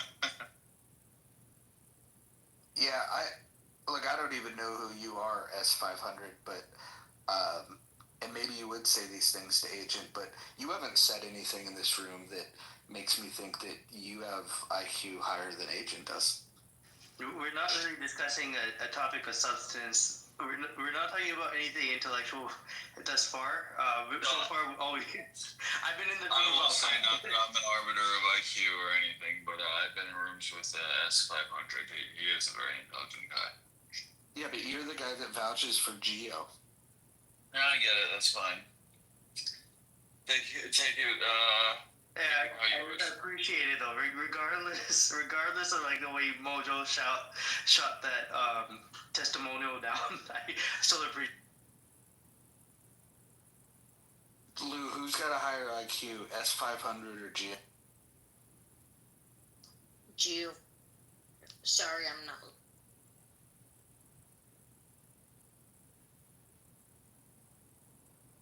I don't know you either. I don't want to know you. How's that? No.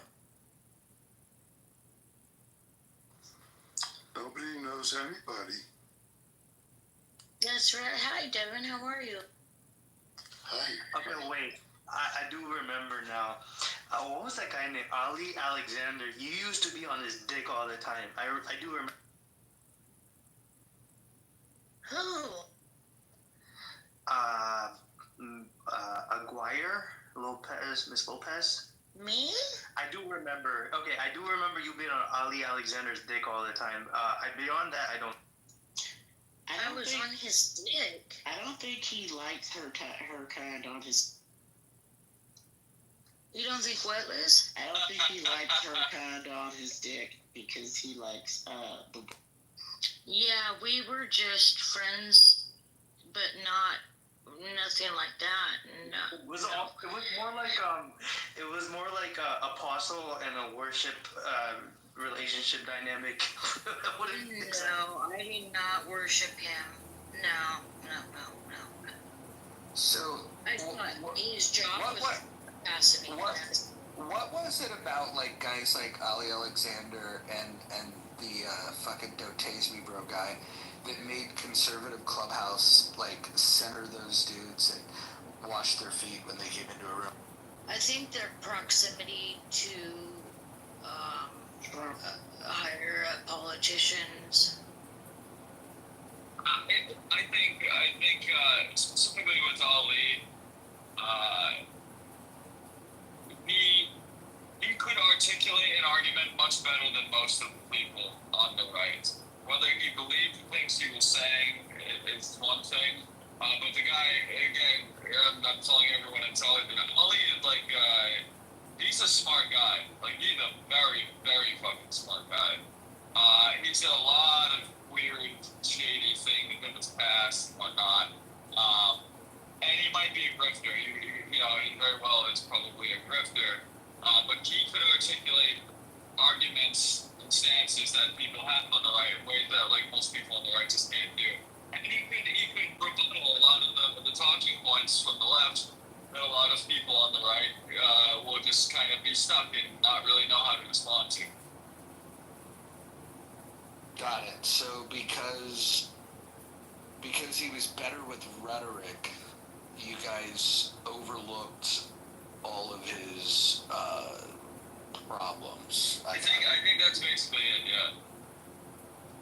You don't think it was because of his job and what he did? Oh yeah, he definitely had the clout. I mean, I think that's gay when people are just like, oh, you know people, so therefore I'm gonna follow. But yeah, I think that played a factor for sure. But hey, Rhonda, I'm curious, do you think John that John is somewhat electable, or a campaign could be like carved out to where you could get him elected? Not for that type of role, no. I think if he picked a different role, he could. There's a lot of winnable races. That's not a winnable race for him. But I don't think he's in that to win. I think he would be in that to get a platform to then be able to, I don't know, just get a little bit more exposure and put. But yeah, I don't know him, but I'm guessing that he does all of this as like a performance art thing, and I think that this is just like an addition to that.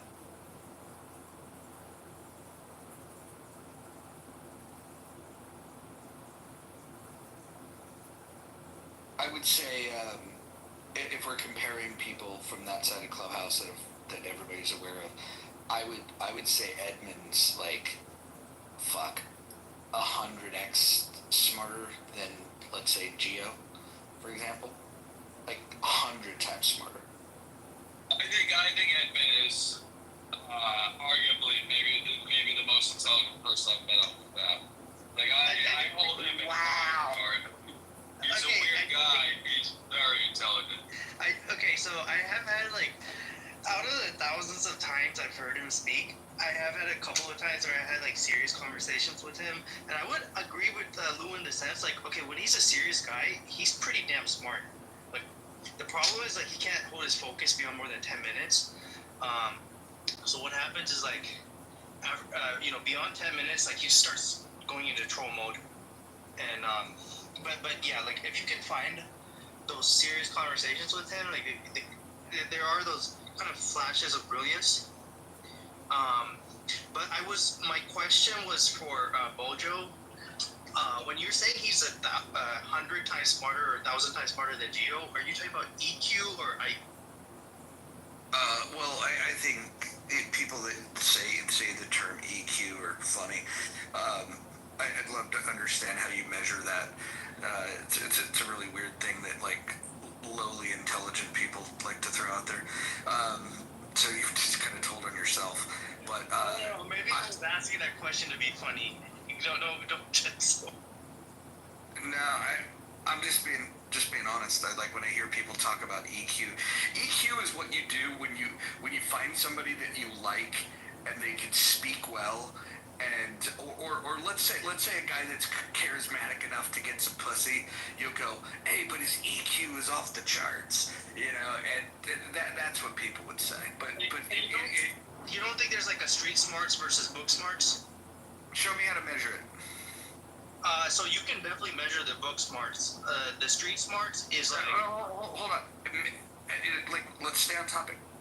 Tell me how to measure EQ. First of all, the IQ test is not a good measure of intelligence. So there was this guy named David Goldman, I think. He wrote a book, Emotional Intelligence, to make like almost every college kid in America. No, I get it. All the dumb kids with their Che Guevara shirts fucking decided to read a chapter or two of this book. But my question to you is, how do you?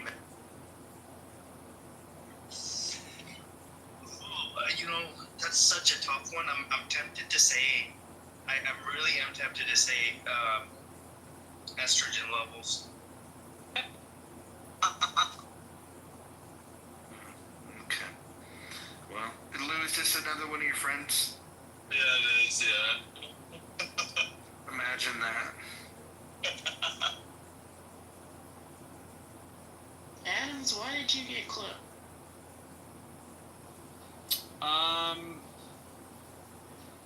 CEO. Oh, okay. You were having fun with the blacks one. With the blacks. He just called someone a bitch. Can you imagine he got clipped for calling someone bitch in the chat? Exactly. Well, for the record, you don't get clipped for what you say. And you don't even get clipped for what you type. You get mass reported, and you're getting clipped for the mass reporting. Now, when they go back and they look at the evidence of it, you may get his account back. You may not get his account back. But the algorithm, the way that they have it set up, they don't have a team of people that are like. It's not like they got some customer service fucking hotline taking these complaints. It's people put in a bunch of fucking negative shit, and it triggers a suspension at a certain level because they figure mistakenly that if somebody mass reports you, that there must be something here where there's smoke, there's fire type of thing. Yeah, I know, but what triggered them to decide to mass report him was just calling someone a bitch. Yeah, but my point is that you missed is that he could have not wrote anything. And they could have they could, like right now, they could say, hey, we don't like Sarah. We don't like the way that her voice sounds like at this time of night. they could just say, I'm going to go mass report you. And then if they did that, you could get suspended because of the mass reporting, even if you've done nothing at all. Now,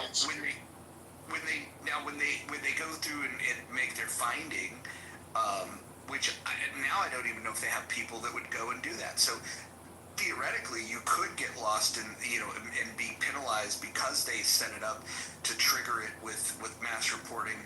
And then if they don't have anybody to go back and validate it, what used to be a suspension could turn into an actual loss of an account.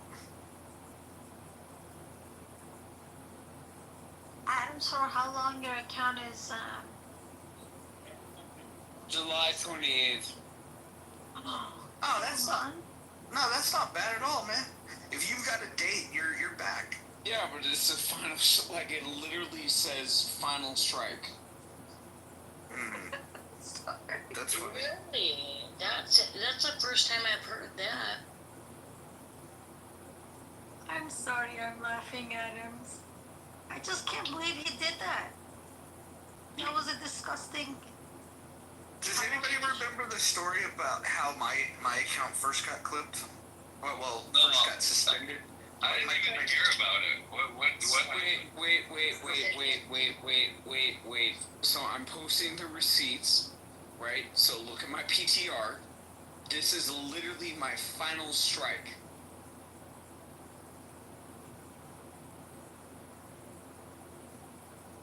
What happened, Robbie? So the first time I got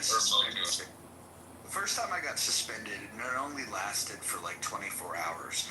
I was in a room with a bunch of these fucking commies. They're not even on this app anymore, but like, I don't know if you guys remember when like the legit commie, not the fucking little candy ass Democrats that we call commies, but there was like this group of like communists, right? And I went in there and I had, this is back when I had a picture of Danny Glover as my picture. And they got in their little Discord or whatever fucking channel, got me mass reported, and the message that I got from Clubhouse was that I needed to change my PTR and that I was suspended.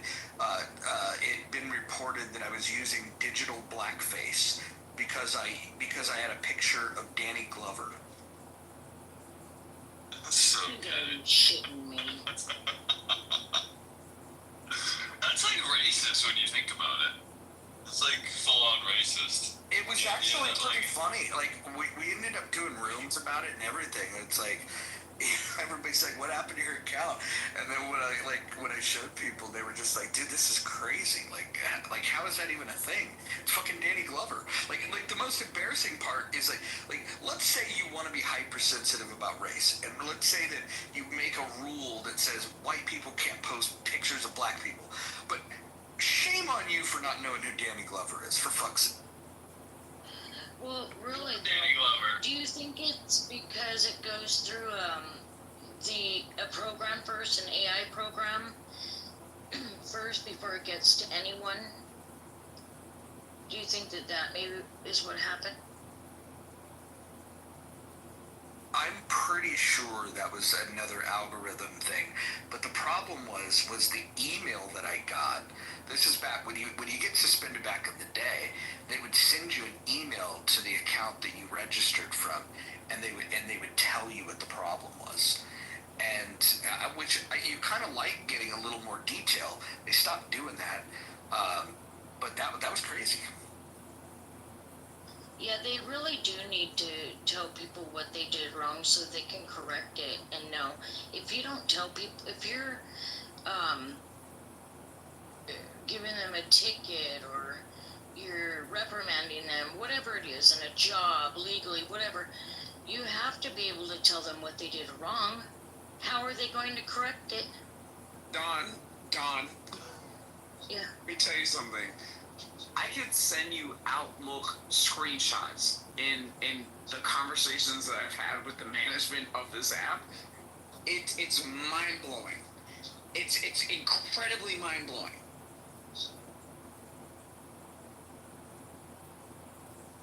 Well, what do you mean? I mean, just a little, like, they're oblivious or they're leaning a certain way, or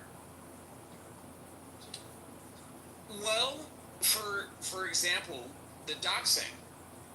Like, I literally gave them evidence on a silver platter as far as the doxing that occurred on this app, related to myself and other people, and it was met with a sentiment of dismissiveness.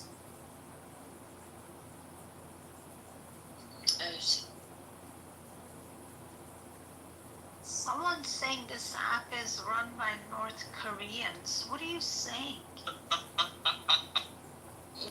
don't think that's it. That's got to be a trick. I know, it's like, what are you, like, why North Korea?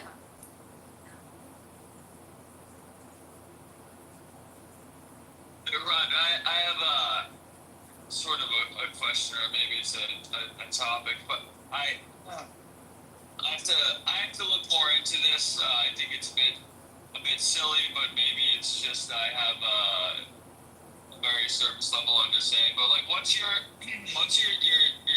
take on anarchy and anarchism? Anarchists are retards. Full stop. It's something that's born on the left. Now there's right-leaning anarchists. There's the anarcho-capitalists that think that that's a cute term. The problem is that if you have a quote-unquote anarchist society, the rest of the world isn't going to recognize you, and you don't have anything for them to recognize. And so if you don't have a state, if you don't have borders, and if you don't have a system to build a military around, you're just going to get fucked over.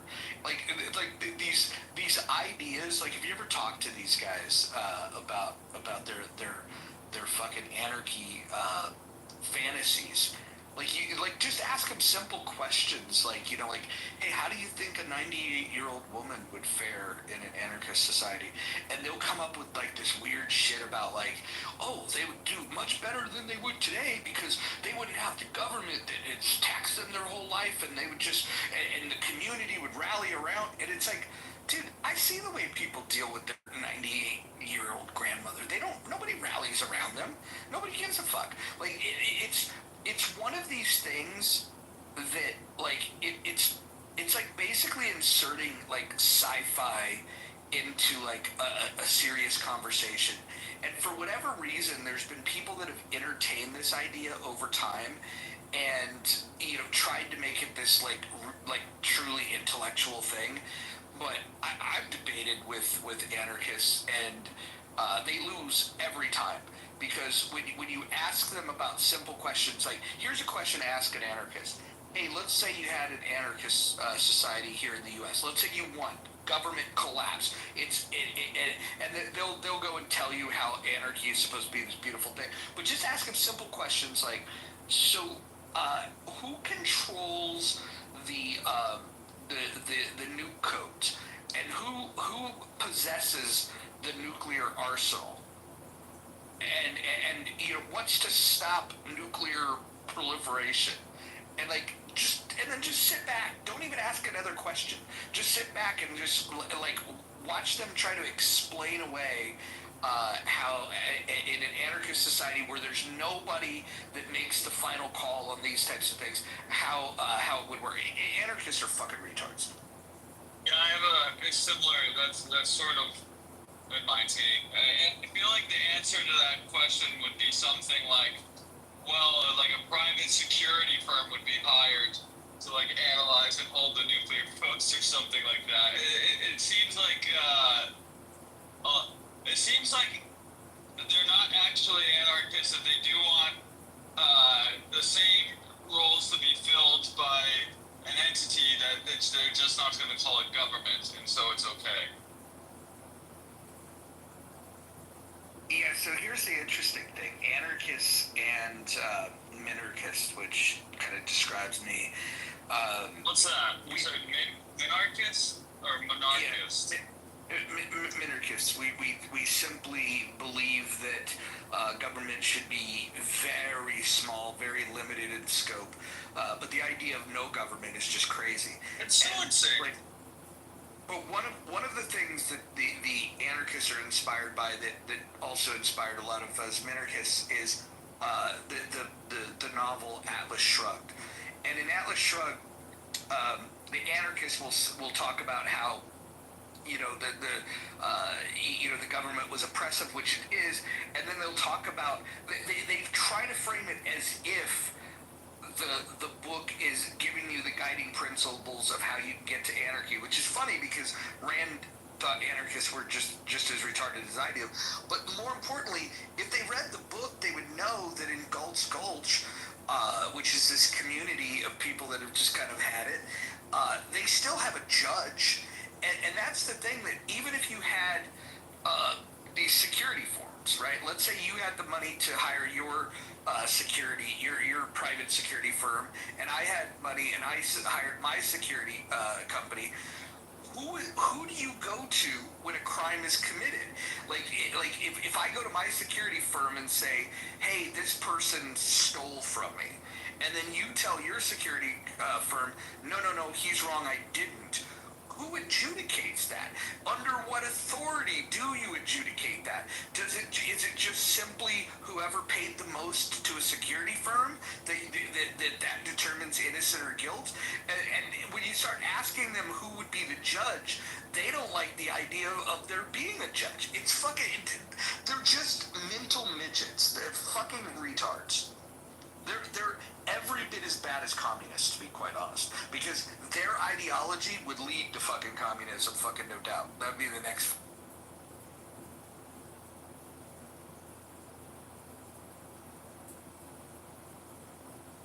Yeah, I mean, anarchy to me seems like, that's what I'm looking for.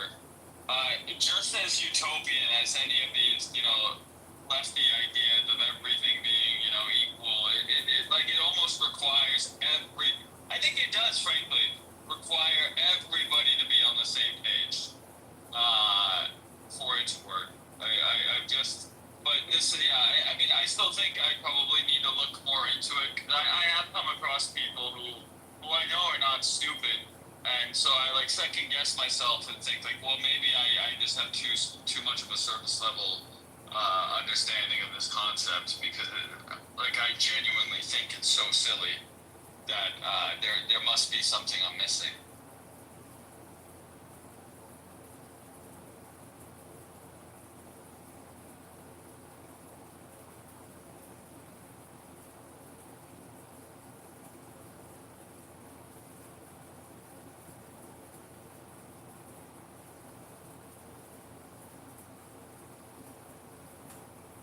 Ayn Rand novels are a good cure for insomnia. She's wrong on a lot of things.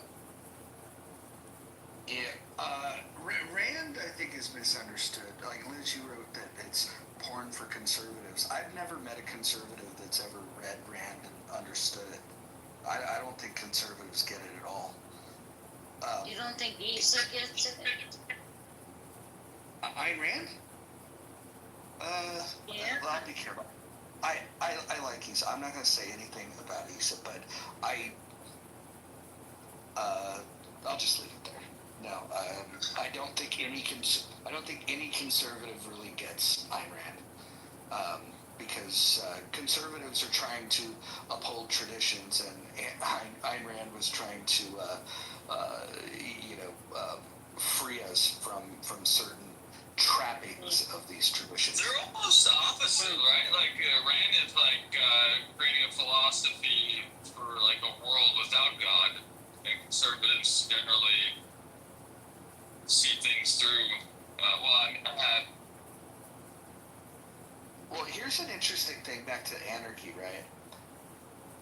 Try to get a left-wing anarchist, right? Somebody that's read Proudhon, that wrote that property is theft, and then get an anarcho-capitalist in the conversation, and then ask them, like, okay, so if there is no authority to make these rules, and you believe in property rights, Mr. Anarcho-capitalist, and the anarcho-communist believes that property is theft, how do you decide what happens to this property? Do you just fight over it? And if that's the answer, then you really don't have any solution other than just complete fucking, like, tribes constantly at war. Because even within anarchy, you still have to have this divide line of, can you own property, can you not own property? And one faction says yes, the other faction says no. And what's interesting is most of the people that I ran around with that were identified as anarchists, they were the right-leaning, anarcho-capitalists. If you were to ask them this question, they would just say, well, I would protect my property, and they wouldn't be, that would be the argument that they would give. But what they don't contend with is that globally, 90+% of the people that are self-identified as anarchists are anarcho-communists, not anarcho-capitalists, and so they don't really know what they're talking about. Like, there's just a lot of it's just a lot of fantasy. It's like talking to people that have watched too much Star Wars and they start fucking like speaking in fucking like Jabba the Hutt language. Like they go down this road that's just, it's just ridiculous. Even Michael Malice, who identifies as an anarchist, he'll tell you it's okay to be red pilled. You just can't take the whole jar. Roger, can I add something about anarchy? Go for it. I mean, look, most of the people that believe in anarchy are the ones that are more in the individual portion of it. Just thinking from their perspective of how they would live in that type of society. They don't know the true type of vision of what an anarchist ideology would look like. That's why I even wrote in the comments, a pluralistic anarcho-sovereignty is the true form of anarchy. Well, overall, I mean, some may say that it's those type of utopian societies. Others would say it's just another way to, in some way, perfect how the nation should look. What did you say? Pluralistic anarcho-sovereignty? Is that what you said? Yes.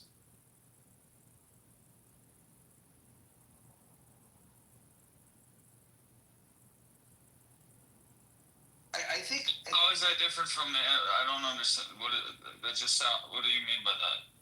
All right, let's just say with the communist, the far leftist anarchy, right? They think that everyone should be equal. That's not true anarchy. If anarchy is about you as an individual doing whatever the fuck you want to do without any limitations. The rightists, they only want to fix for the proper. Hold on, that's not.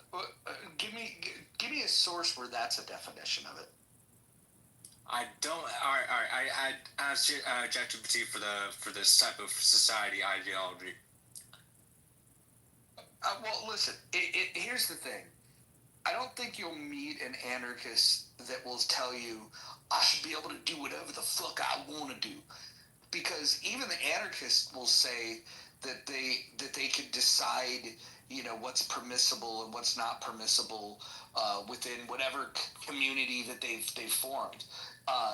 So the idea of doing whatever you want, you're still going to be frowned upon by whatever cultural norms that they want to try to enforce on you.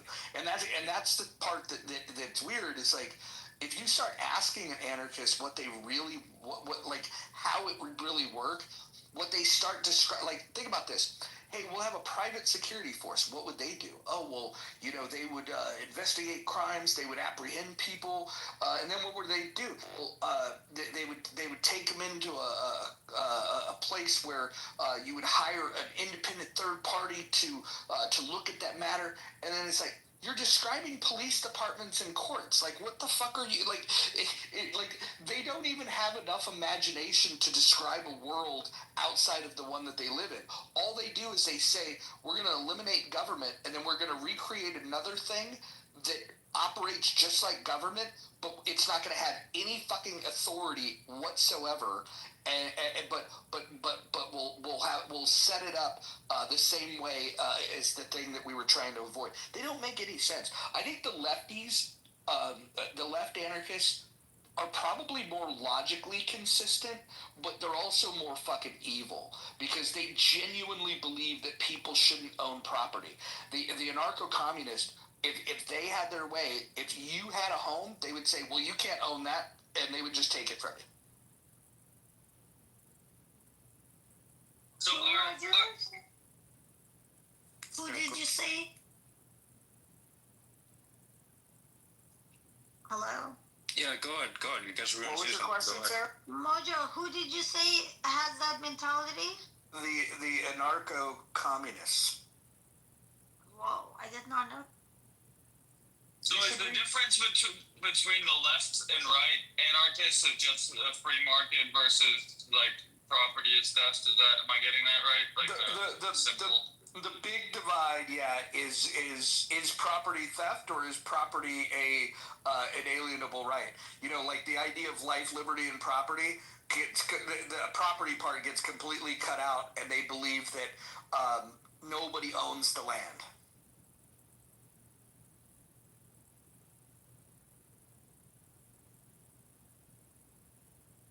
Sounds like you're confusing communism from anarcho-communism. Otherwise, explain the difference between anarcho-communism and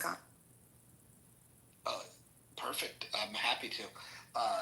Communism is this idea that you're going to first you're first going to subjugate the capitalists, take their property from them, and you're going to go through a period in which the state controls the means of production. And then this benevolent state that you create is somehow going to then return the means of production to the people, and then it would be publicly owned. That we never get to that stage. We only get to the government taking the privately owned means of production and making it state-run. We never get past it. But the anarcho-communist, I don't know if you've ever read Proudhon, B-Master, but the anarcho-commies. What they believe is that there should not be a government, but they reject all forms of private ownership. That's and by the way, communists that believe in having that state control as a middle ground. The big difference is that the anarcho-commies don't want they want the state to just be dismantled, whereas communists want to leverage the state to get to where they want to go. Would you disagree with this, or would you disagree with Proudhon? So the idea is that you're talking about communism, where it would be for a centralized authority doing that, and then anarcho-communism would just be a bunch of different sects of people doing that, and it would be centralized. Yeah. Well, I guess my question for you is because how can you, if it's anarchy, if it's anarcho-communism, they're in the anarchy part that's right, that's saying that there is no centralized authority. So if there is no centralized authority in anarcho-communism, you could have a communist state if you choose to. If you want to have a capitalist state and anarcho-capitalist, an anarcho-communist society, you'd be able to do that too, because ultimately it won't matter. I'm so glad you're the anarchy. I'm so glad you're here. First. I'm so glad you're here. So okay. So let's say Oregon decided to be anarcho-capitalist, and let's say Washington decided to be anarcho-communist. First of all, anarchists don't believe in borders. Okay, so when you get to this thing called a border that neither side believes in, right? If I lived, let's say I owned property prior to the anarchist wet dream coming true. Let's say I owned property in Washington, and now the anarchists have overthrown the government, and their core belief is that property is theft. What would happen to my property? Roger, wouldn't it just be in the neutral zone? Would it be neutral? I mean, I'm shooting like If your fundamental principle is that property is theft, you would remain neutral about. Well, no, because think of it like this. So it's in between both of those states, right? It's a neutral zone having both of the values or the systems of those different forms of ideologies. So then in the neutral zone, anything could happen. Anything. Well, let's ask B-Master. Is that what would happen? In this, would there be a neutral zone? No, I don't think it would be a neutral zone. I would just think that you would just congregate according to like minds. It's simple as that. That's why it's It's why the anarchy comes first. It's letting you know that there's going to be competition. You know what I mean? That's the whole issue. Right. But let's say you have your group of anarcho commies, and I own property. Let's call it 20 acres, and I've got a home, and it's by a lake. But your founding principle of overthrowing the government is that you believe that property is theft. What would happen to my home and my property? So it's anarcho-communism. I don't know if I don't think just saying it over and over is going to do anything for you. Like that's the point. If the anarchy comes before the communism, they're letting you know that their first principle is anarchy, which is there's no centralized authority, which means what do you understand anarchy to be? What's the definition quickly that you understand? No rulers. Right, exactly. So no rulers, right? So if you have no rulers, you have no centralized authority. Wait, did you ask that question because you thought I didn't know? Like this? No. I just wanted you to say it. And okay. Okay. So if there are no rulers, but your founding principle is that you believe, your core tenet is you believe that property is theft. What would happen to somebody that lives on 20 acres of land that's near these marauders? So that's what you, like the marauders part. That's what you're talking about. They would have to establish whatever type of contracts or mutual agreements that they decide that they want to reciprocate, because they're anarchists first. They're not saying like this is the way that it's going to be across That's communism. Right, they're not saying. But I would be able to present to them. I would be able to present to them like, hey, here's the deed to the home. I have a contract. I bought it. What they would likely say is like, yeah, but that contract was upheld by the government that has been overthrown. How is my contract going to be? What do you mean how your contract is going to be valid? Your agreements with the group of like-minded people. But prior to this, I have a deed that says that I own this land. But my deed that says I own the land was with a government that existed that no longer exists. And so you said that we would have to have contracts. So would I have to sign a new contract to be able to maintain my 20 acre? No, I don't think that's how that would work. I think most people, I'm not going to speak for everybody because I know exactly what you're talking about. There's a large, beautiful range of different type of anarchists that are going to say a bunch of different things. But what I do understand is that if you're putting anarchy first, right, they're letting you know that there's going to be competition. They're understanding there are no rulers. There is no centralized power that's going to come and shut you down by force. So there's going to be discussions. There's going to be different types of agreements between a bunch of different types of groups, and it's going to be all over. You're going to be able to have anarcho-communists next to anarcho-syndicalists, and next to anarcho-capitalists. And you just congregate like minds. But I have a question. So I have 20 acres of land that I bought, I own. It's my property because I believe in property rights, right? And then people come along and they challenge the idea that, well, hey, you can't own property. I'm going to just camp out here. Would I be free to throw them off of my property? This is what I'm talking about. Like you would have to discuss that. There would be discussions. You would likely be with the anarcho-capitalists, right? And if there's anarcho-communists, there's definitely going to be other sects of anarchy. That's why that comes first. The anarchy. Otherwise, like I said, it would be communism. So if our anarcho-communists are going to know that there is no one way fits all, there's going to be room for whatever type of whatever else is going to exist. So if that exists, wherever it does. So on my property, if rubbed right up against my property is a group of anarcho-communists that believe that property is theft, do you think it's logical that they would challenge my ownership of my property? No, because that's exactly. They wouldn't challenge somebody's ownership of property when their fundamental principle is that they believe that property is theft. So that's what they believe. So when they come together and they begin to congregate and they build their society, that's going to be their idea among those people. That is what their understanding is going to be. But why are they going to aggress upon other people who have different things, different ideas of how society should work? Whether it's mutualism, whether it's panarchy, all these different other aggress, it doesn't matter, right? Most of all of these anarchists. Have you ever talked to an anarcho-communist? Unfortunately.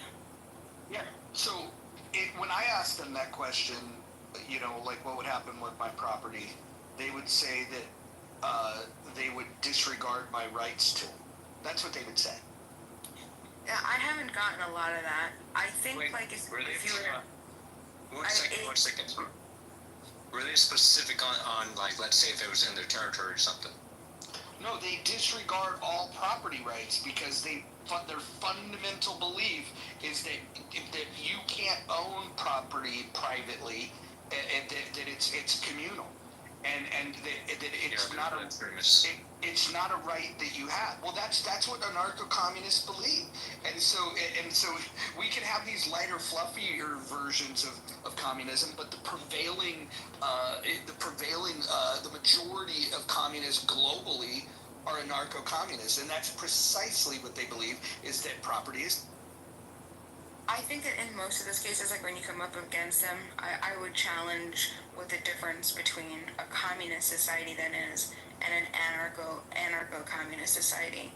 There is a difference. There's a very specific difference, because if they're saying that that's what they're going to do, and they're going to initiate violence and violate whatever is going on, they don't believe in anarchy. No, they do believe in Master, centralized authority.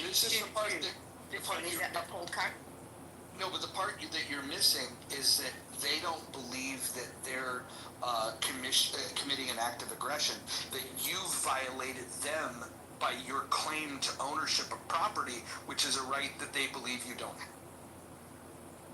And that's all that I'm challenging. I would challenge you to say and to question and to push them into admitting that what they're actually championing is actual communism.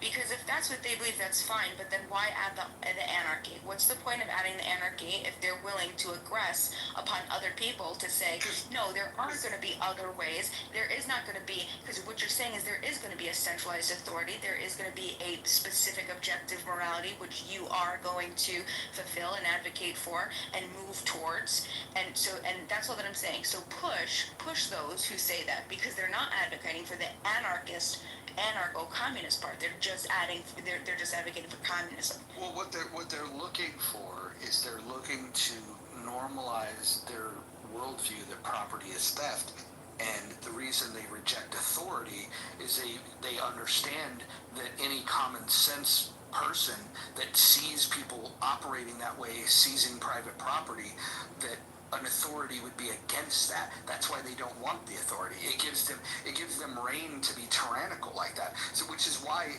anarcho-capitalism is a lot more benevolent than anarcho-communism, because and again, go listen to their own rhetoric.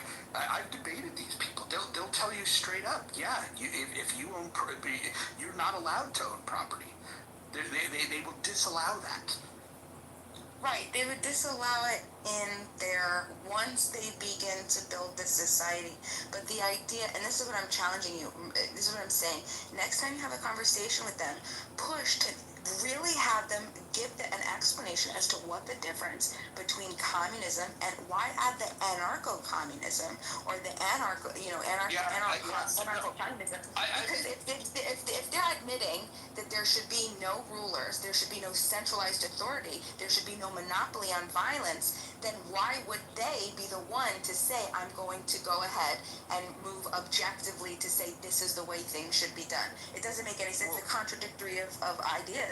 But it's the founding principle. It's what they're rallying around is that people can't own property, and that we can't have a government that enforces private property laws. This is the core of their position. Now, I agree with you. What's the fucking difference if it's quote unquote anarchist violating your property rights, or if it's a communist government violating your private property rights? There's virtually no difference in my mind, and I think you and I agree on that.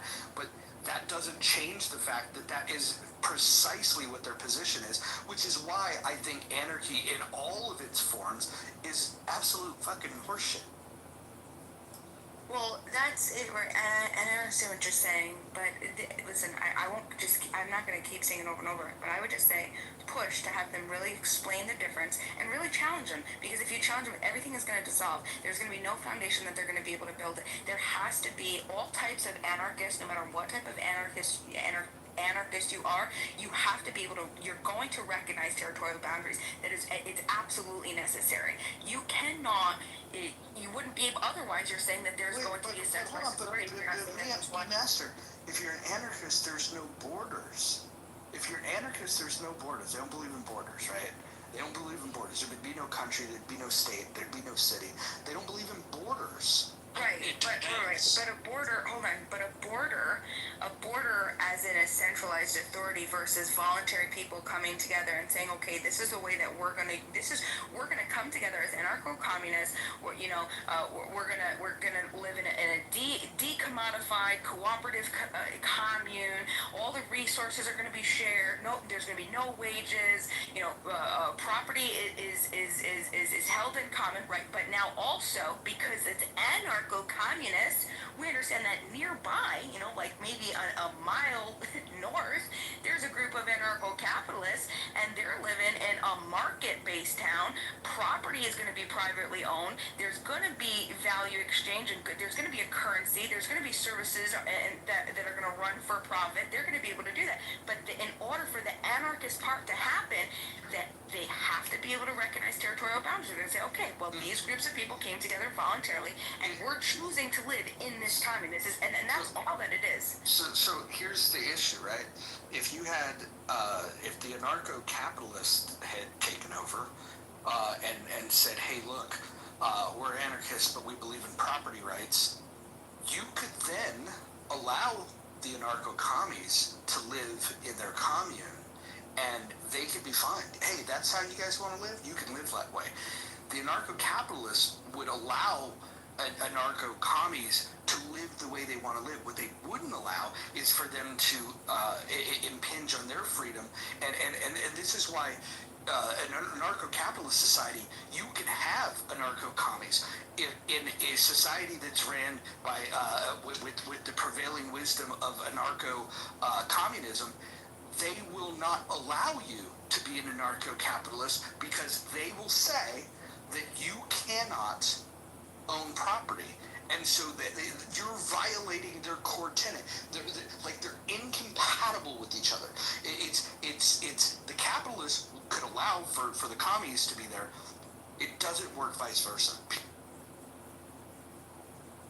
And yeah, that's exactly what I'm challenging, because there's no reason to have the anarcho-communist part. The anarcho just drop that part. Now you're just a communist. You're just a bunch of people that are holding the communist ideals, and that's fine. You could just for whatever reason, anarcho-communists, these types of thinkers, they feel like they're skirting away from the actual communism, that there's some type of new breed, so that they're going to add the anarcho-communism to make it seem like like it's less of a harmful, because what's the point? What's the point of adding anarchy if there's just going to be a bunch of people that are going to uphold the communist profile? Respectfully, adding anarchy to any other ism doesn't make an improvement. Like making it, I think we agree that if you were anarcho-communist, that's not really an improvement over communism, right? And it's certainly not a fucking improvement over capitalism to add fucking anarcho-capitalism. Anarchy just doesn't improve anything. It depends, but it does in some way. If you think about it in the long term, or not even long term, the bigger picture of things, of how the society could run, what could be produced in terms of technology, weaponry, every form of area of, just think of like the larger picture, and everything could be produced in this type of society. There's no restrictions or limitations of what could be created and what could be produced from a larger scale to something more impactful. Lordness, who's going to control the nuke? Nobody. That's the point. No, but nukes exist right now.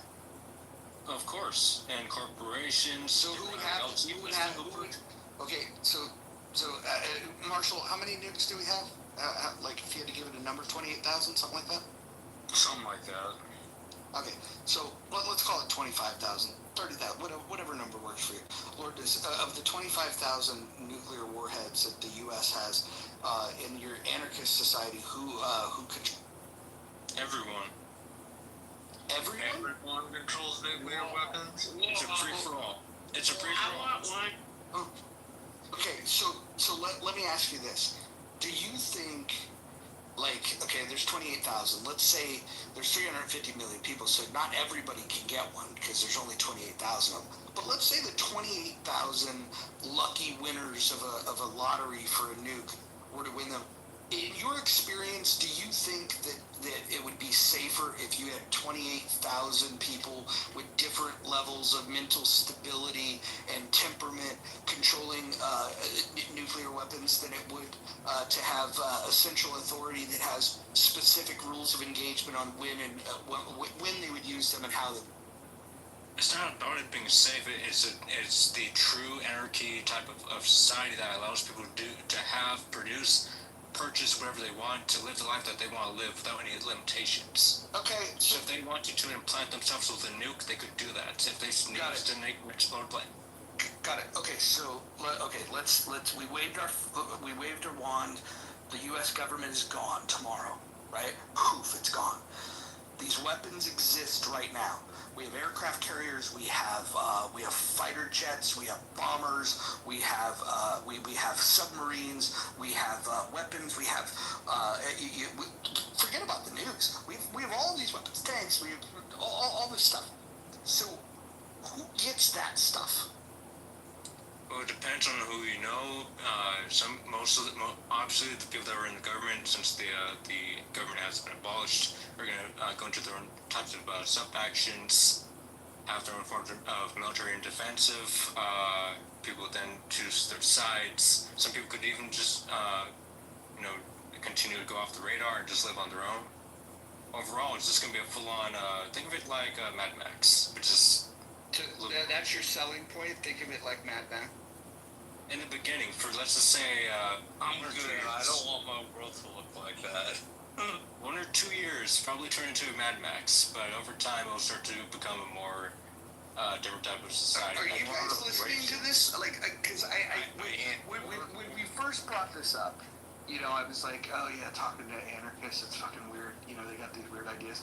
And then, we go down this route. Am I crazy? But when you hear an answer like that, hey, yeah, everybody, whoever wants one, if you can build one, you can have one. Does anybody think that that's a good idea? Does anybody think that's a... Yes, as long as I get... Exactly. Oh.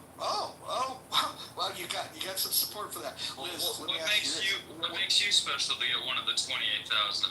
I want them to. Well, and not to mention, Liz, what if you had one, but Edmund had two? I'm shooting mine first. There you go. Don't you think if you had 28,000 people that each had one, the likelihood of someone using one would Absolutely. Like I said, I would shoot for. But I mean, still, I mean, the point is different forms of weaponry technology could be produced in this type of society. So overall, a nuke probably wouldn't do that much damage in comparison to another nuke that could probably destroy the planet. Wait, like, very interesting. Do you mean like tactical nuclear warheads have less yield than, say, just regular nuclear weapons launched out of a Trident missile, Ohio class submarine using a Trident missile? Here's the other problem, Lord Ness. Never in society has there been an anarchical period where somebody did not then try and consolidate the power. So if you have an anarchist society, you may very well end up with a dictator. And that, as you might imagine, is not a way to go. No, of course, but that depends. Hold on, Lord this. Let me talk about this. So, in Seattle, they decided, the defund the police people show up, and they decide, look, hey, this is an autonomous zone, okay? This is what you get when you get people together that have some thoughts around anarchy, right? Hey, we're going to take these blocks, and so then the cops leave, and then a rap group from Tacoma shows up, and these guys have they brought their homies with them, and they've got machine guns, and the first thing they did is they put barriers to these streets. You used to be able to drive down these streets. Used to be businesses that operated. They shut all of that down. They put barricades up, and then this rap group from Tacoma and their homies show up with machine guns saying, "We're the police now." That's like this is so obvious what would happen. By the way, Sarah, I want to tell you something. That thing you wrote in the chat, writing that term that I'm not going to repeat. We're going to have to start cleaning things up around here. Like, I don't want language like that. I know you weren't saying it, you were quoting somebody else saying it, but I want to say it to you just because so people know that you're my friend, and if I'll scold you on it, I'm going to scold anybody. There's certain things we shouldn't say on this app, and that's one of them. And again, I'm not trying to get in your shit. I'm just saying it more for everybody else to hear that, like, there's got to be a little bit of restraint on the way that we talk to each other in here, and I want free speech. I want people to be able to communicate openly, but there are certain terms that are so fucking polarizing that once you start using them, you can't take them back, right? And the reason why I'm saying it to you, Sarah, is because if people know that I'll scold you for it, then the people that that I'm have disagreements with that might say it, they can't say that I'm playing favorites. I just want everyone to know that there should be a consistent. I know, and I'm offensive, racist slur. I agree. Middle Eastern. So I agree, and Sarah, what I'm suggesting is I think that all of the mods should come together and talk about this. That there are certain things that we shouldn't let happen. There was earlier today. There was people threatening people with violence. I tossed them out of the room. I don't think there's any place for that. And again, I don't try to tone police people. I don't. I really don't. But this isn't about tone policing. This is that there are certain words that the only direction that it could go is very, very bad. And I think that if what we're here to do is have conversations and try to have productive ones, I think that we should be able to stand up and say, hey, there's certain things we don't want to say in here. I don't know if any of the other mods want to jump in and jump on that, and then we'll get back to this anarchy. I am not a mod, but I would like to thank you, Mojo, for saying that, because I was modded in this room last week, and I asked if people could do me a favor and not use that word. And the response was, well, I'll just leave because nobody's ever told me that I shouldn't say XYZ, and modified my right to free speech.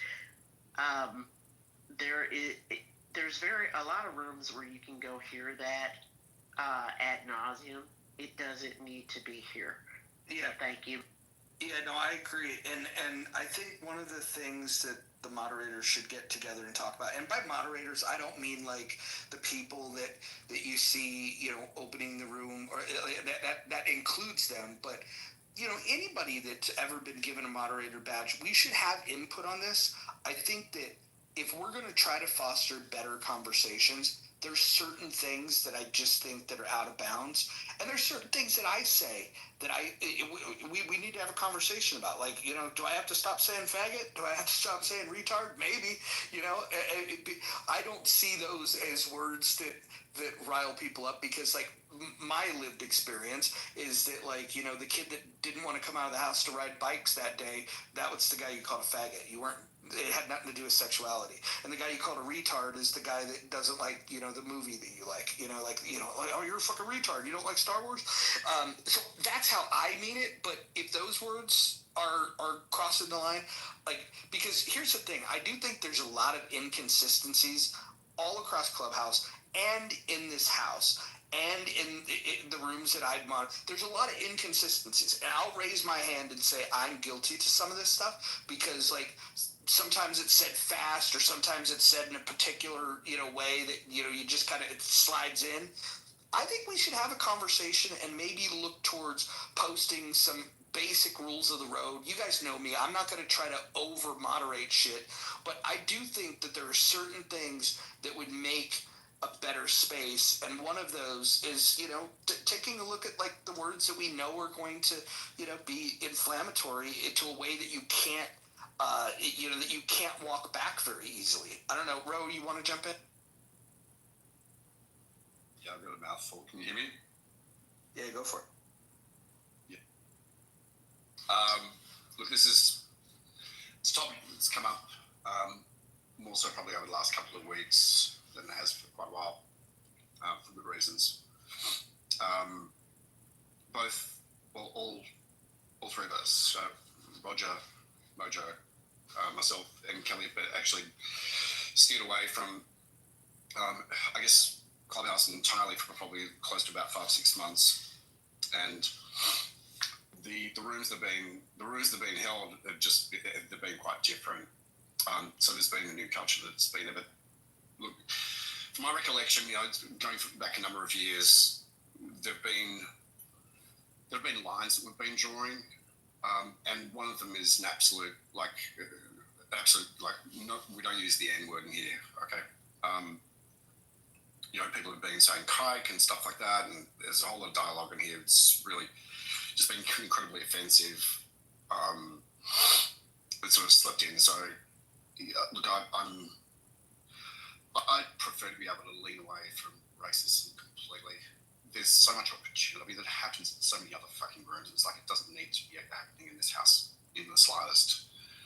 And that's been my position on this. I think it's great to be able to have a healthy conversation, to be able to battle up against minds and so forth. And sure, things are going to get heated at times, and there are going to be times where things get slipped through the goalpost, and because they happen too quickly. But for me, I tend to be able to agree with you, Mojo, and we've had a brief conversation about this. I've given it some more thought, and it's something I'd definitely like to be able to put in place, and to be able to perhaps, I don't know, draw a line into part of recapture part of the culture. Yeah, I think a posting of some rules, and they don't have to be super heavy-handed, other than just like, hey, look, these are the rules of the road. And then that way, if we apply them across the board, so people can't get cheeky and be like, oh, I wasn't saying it, I was quoting somebody else. Like, there's all these little games that people could play. I think we could up the level of conversations in these rooms. I really do. And Mojo, can I add something? Like this person who said this thing to me, which is my PTR row, if you want to see. I don't even know this guy. I've only seen him twice in this house, right here, in Healthy Debates. And both times he harassed me, like telling me that, no, I'm white. He knows better what my race is. And he calls me like racist and stuff like that. And then yesterday in a room, he's like, again in the chat talking shit 2 days ago, and I'm like, yeah, I'm white, and he's like, no, you're not. Now he's calling me white and calling me racist. Now after that, he said this slur, and honestly, I think a little bit of moderation is not bad, because I really don't think he would have gone this far if he knew that you can't just say whatever you want to people. Like, he really did harass me here, and then today in another house, in another room, he was like saying what he told me, which is my screenshot right now, my PTR, and he was laughing, like if it's something to be proud of. Look, I've always had sort of been on the frame of thought is what happens outside of healthy debates is what happens outside of healthy debates. It's not something that we've got any sort of level of control of, right? But moderators here have got a level of control and also responsibility to make sure that there's a relatively safe environment. This is not, just repeating, this is not a safe space. Okay, this is a space to be able to combat ideas, and people. If that can be done respectfully, this shouldn't be an issue. Unfortunately, when it comes to having a bit of heat, coming up from certain topics, then this is going to happen. And it's really up to the moderators to make sure that there's a level or a temperature that's sort of reasonable, but also making sure that it doesn't get to a boiling point where people are being constantly are being piled on. But look, that's my feeling of it at the moment. Mojo, what are your thoughts? I agree. And again, I don't think that this would be stifling a conversation in any way. To be quite honest, if what your desire is to really put someone down, which it happens from time to time, things get all heated. I think there's better ways of doing it. I think there's far more creative and colorful ways of, telling somebody off if that's what you're trying to do. When you say colorful, you are speaking of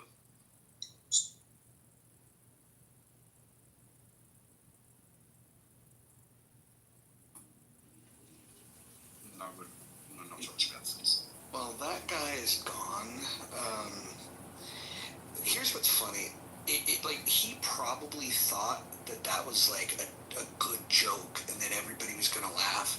Now all that happened is he got removed from a room, and now he's on my block list, and now he won't come into these rooms. So, what did he win for being an idiot? It's weird. Pandora, how you doing? Hola. For those that don't know, Pandora is OG Healthy Debates royalty. She's one of the original mods in Healthy Debates.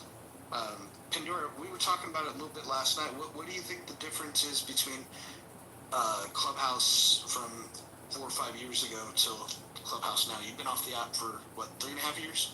Yeah, I think the biggest changes is that people don't have a lot of tolerance for different people, at all. They don't want to hear people through all the way, and we can't have passionate debates without people just going crazy. Remember in the past, we would be up all night in one room, and people would be taking shifts. Remember? Somebody was like, "I need to go to bed." That shit was fun.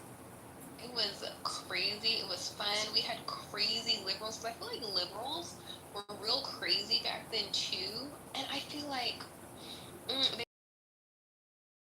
but they would still be in the room listening. I don't know. It was interesting. It was different. Yeah, it was fun. There's been all these different eras. I actually proposed something to a couple people. I don't even know if I should talk about it until it's going to happen, but to try to get all of the original mods back, get the ones that have been together, in different eras, from 2021 till now, the people that have modded these rooms, meaning going back and grabbing some folks that have left the app and just said, hey, one night only, let's fucking do it. This house is about to hit 50,000 people. It's at 45,000 right now. It'll be at 50 probably before the summer's up for sure. But I think it would be cool to get that whole array of old school mods, talk about the differences, that have happened over time. I think that would be very, very interesting. Where has Kalen been? I have not seen Kalen. Yeah, he popped in here a few times, maybe like 6-7 months ago, like before the election. He was kind of curious what people were talking about, and he didn't have a ton of time to jump in, but I think he was just curious of like what was on people's minds, right before the election. I've chatted with him via text a little bit, and I need to reconnect with him probably this week. To ask him a few things, but he popped his head up during the election. Were y'all surprised I just left one day? No, when Kalen and I think when everybody left, they all left for different reasons. Shit, I was gone for like 6 months just recently, and sometimes you come back, sometimes you don't, but that original lineup of moderators, you and I have talked about this. We had this kid named Rhett from Texas, and he was like a whole different vibe. Like he was like he wanted all the smoke, That was my boo. That was my boo. He wanted, like, his style of moderation was like he wanted somebody to talk and then he would argue with them. It was basically like Gary Bumgarner's room if Gary Bumgarner wanted to talk shit. Like that's kind of like what it was. It was like you let somebody go and then he would like just tear them apart. And then the first fracture in Healthy Debates was like kind of a conversation about direction of like, hey, should we have more serious conversations or should we continue to go down that road? And then Kalen, who created the house, wanted to just have a more serious conversation. And I do think that the rooms got better after Rhett left. That being said, there was definitely a different vibe when he was here. And I wouldn't mind if he came back, let him, do the thing that he used to do. He was a fucking brother, character. right? You have his brother on here, right? Yeah. His brother's still on here. Brother, and I don't know. Y'all need to like just make up, just kiss and make up or something. Cause Rhett was funny. I liked Rhett. He had a nice voice. Yeah, Rhett was funny. Then there was, do you guys know Alexander Robinson? That was famous from the COVID rooms. You guys remember him? Anybody? I think so. Yeah, he was one of the original mods. Then there was Britt Stoltz. I loved Britt. She was so hot. She was funny, super funny. And then Evan, who Adams knows. Evan was great. Evans was cool because, like, people would, like, a conservative would say something, and then, like, somebody that was gay would be like, conservatives hate gay people, and Evan would be like, and then he would, like, give his take. It was pretty funny. But the diversity of that original lineup was so fucking funny, because, like, we had people that were still in college, we had people like myself that are old as fuck, we had everybody in between, black, white, I mean, shit, half the mods were black, and that didn't stop people from saying that even back then, like, Healthy Debates is racist. And it's like anything where you have, like, diversity of opinion, there's going to be some people that say that that's racist. Yeah, dude, me and Kaylin, oh my god, we had so much fun because we're, like, suburban black people. And I don't know, like, they were just, like, I don't know, they just, like, I don't know, I guess they'd never... Wait, guys, we're being streamed. Oh no.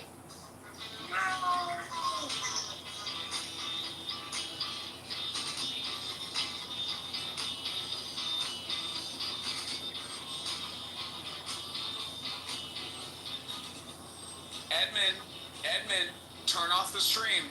Turn off the stream, Edmund. Actually, why don't we do this a different direction? Why don't we invite him the opportunity to join the stage, get rid of his anonymous thing, come up on the stage, have a quick conversation, and we'll all acknowledge that we're being streamed. Let's give him the invite to participate. Maybe the ostracizing him is not the right approach. Edmund, you're welcome to come on stage this day. You know what's crazy, Mojo? I'm going to screenshot this. This is absolutely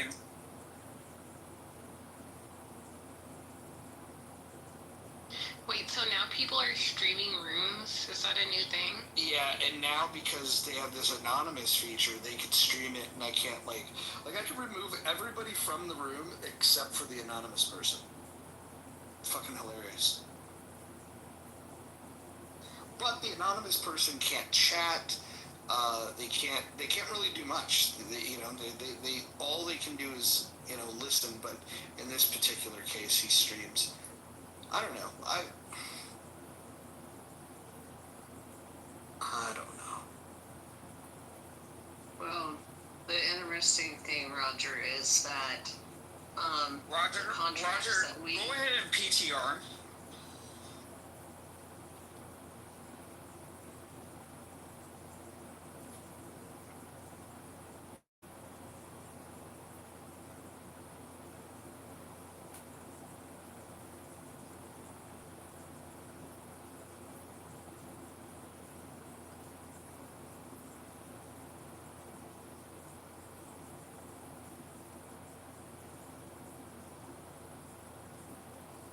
Can y'all hear me? Yep, I was busy PTRing. He's a character. Do you see this shit? How can you tell when see people are this shit? streaming? How can you tell when people are streaming? Because people on here know what to look for on YouTube, and they can find when the room is being streamed. Well, the bookcase sure does add a age that this person has.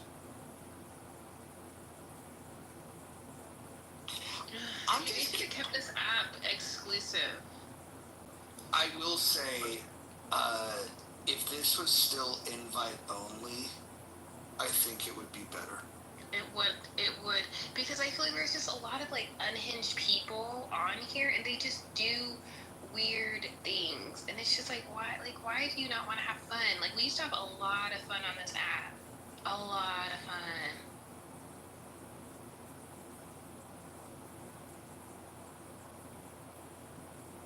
Yeah, this app, once upon a time, it was better. Well, alright, look. Are we able to continue about the anarchy convo? Yeah, go ahead. You were saying something about everyone's got a new. I mean, think of it from a larger scale that there's no regulations, nothing could stop you in this type of ideology. Think of the corporations, there's no limitation with their technology and progression. Would you rather let's say Amazon being able to have their own type of private military and being able to produce any form of technology without any restrictions or regulations? No, I think it's all a terrible idea, and I'll tell you why. One of the favorite lines of anarchists, they'll say that the state has a monopoly on force, and that's their opposition to it, right? And I have to tell you, I prefer that to the democratization of force. We need less people having force and having the authority to use it, not more. And so, again, I don't know from what strain of anarchy that you're reading from. How about this? Tell me your three favorite anarchists, Falaf. I did not read any. The anarchy I'm speaking of, I spoke to ChatGPT and tried to merge a couple of ideologies into one. Okay, so ChatGPT is giving you your ideology. I mean, it's from a game, Stellaris, type of ideology game, type of shit, like a simulation type of game. But the point is, I had to, try to merge a couple of ideologies and perspectives and all that, and I just created this ideology. Okay. You're probably being tracked right now, so Christine knows probably watching you. Well, But I want to go back to this question that anarchists struggle to answer, and it's 28,000 nukes, and you said that everyone could have one, but only 28,000 people at most could have them. Probably what would happen is the people that are active duty military would commandeer them anyways. I can't imagine some, anarchists from fucking northern Idaho taking a nuclear sub away from our fucking Navy. I just don't see that happening. And so I would imagine that what happened is the first warlord of this new anarchist society would probably be a commander that's respected amongst the military. Maybe you'd have some fracturing and you'd have a couple of divisions of that, but I would imagine that those people that appreciate having order and having a chain of command would probably seize the opportunity to just say, okay, well, we're the ones that are going to restore the order. And so I guess my question for you is like, how do you determine in an anarchist society, like, things that we've come to over thousands of years to say we don't like rape and murder and, just theft and violence in general, like, how would you write a new set of rules if it's in? Well, because it depends on the so with this type of anarchy, there's different forms of ideology within this anarchy. That's why when I was talking about with the borders and all that, there's neutral zones. The neutral zones have literally no rules, and most of these ideologies within the system, some of them do have rules, some of them don't, because like a common society could exist. So who makes the rules in these areas that have rules? Wherever that has the most guns, money, and power. So you think that it would be an improvement over today's society, which is a rules-based order, to just allow the person that had the most money and guns to make... And population to actually keep the ideology, yes. That sounds like we're going back into medieval feudalism. Actually, it doesn't sound like it. That's what medieval feudalism is. In what universe is medieval feudalism better than what we have today? Well, he did say like Mad Max. Or the other. Because people can still have the choice to do something about a situation that they don't like, or let's say the most fucked up thing that let's say like a pedo, right? Let's say a pedo. You see that kind of shit out in public? You can do something about it. They can't fucking do this shit underground. They can't do all that. But Lord is under whose authority? The individual. Anyone could do something about it because they're. And this type of ideology. Wait. Let's play this out. So you find a pedo and you kill them, and then the pedo's brother finds out that you killed him, and then he kills you. At what point do we have a system of... There isn't. Summation. So what it boils down to is everybody's equal, but some are more equal than others. I love allowing people to say these thoughts out loud. You know what's funny is even the ones that are like more well known. I think Michael Malice is incredibly smart. I think Michael Malice is one of the funniest guys in the world. But even Michael Malice, when you start talking about things like this, will melt down. Like, Michael Malice is probably the smartest anarchist that's ever walked the planet. He's also one of the biggest trolls. He's also, he's hilarious. He's quick-witted. I almost bet that he's not an anarchist and he just knows that this is like an avenue that he can do and to become popular. Because I can't imagine people seriously believing this shit. Because, by the way, if you really were an anarchist at heart and you wanted the government off of you, you know the first thing that I would do if I was to the point where I'm like, I am so fed up with the government, I don't want to live by their rules anymore, and I wanted to stay in the U.S., I would just go to fucking live in Amish country. They figured out how to throw the yoke of government off them better than anybody. Who says shut up, Roger? Why should I shut up, Vincent? What's going on here? out there throwing pearls away. What's happening? What's going on? I don't understand. Anyways, I like hearing people talk about this stuff. It's amazing. I think one of the dumbest anarchists that you'll meet, but you guys would probably, some of you would probably find him entertaining, is Dave Smith. Dave Smith calls himself an anarchist, but he also is a huge closed border advocate, which one of these days I'm gonna. That's amazing. One of these days I'm gonna get him to reconcile those positions. Didn't you interview him on here at one point? I did. Man, look, I used to. It's one of the things that's broke my heart the most with the Libertarian Party is that there's certain things that we can agree on. There's like, and then there's this retard mode that they get into, and where the split with Dave and I have happened, and it's me and the Libertarian Party in general, is they have this very bizarre interpretation and inconsistency when it comes to the non-aggression principle. And one of those things is like, do you guys know who Scott Horton is? Anybody? Okay, so Scott Horton is a guy who's wrote several books, and he operates a website called antiwar.com. And Scott Horton just hates the West. He hates NATO, he hates the US, he hates Israel, but he calls himself anti-war because that looks good. It's fluffy, it's like, and then you can bring in different cohorts that will embrace the idea of this benevolence because you're just this anti-war guy. But really all it is he just criticizes the West, period. His name's Scott Horton. You can go look him up on antiwar.com. Dave Smith has basically checked his brain at the fucking altar of Scott Horton, and I've had this conversation with Dave. Like, I challenged him on Twitter to a debate. There was a long thread where he declined debating me because he knew he would have got eviscerated.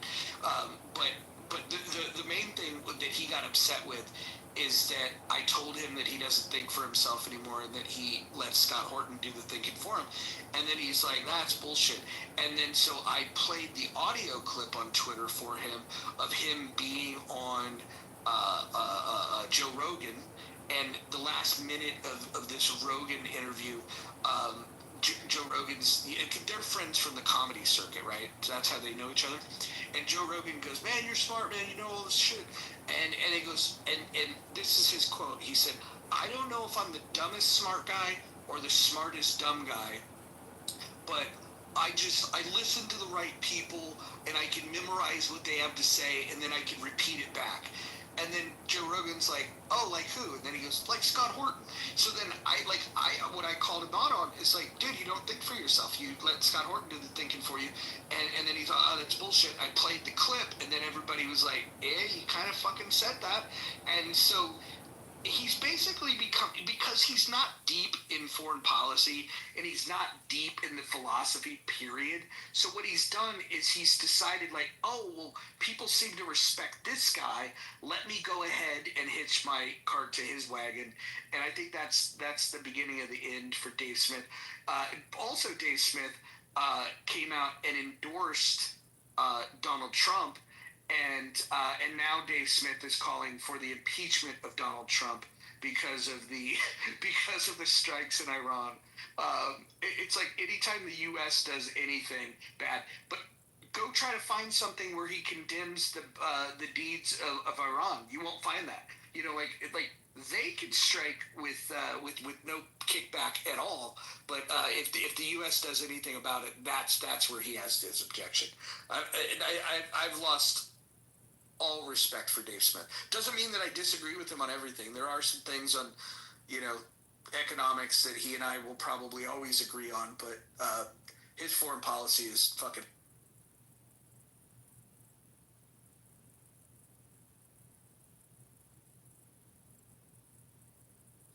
I hope Edmund can stream this and get a copy of what I just said about Dave Smith to Dave Smith. That would.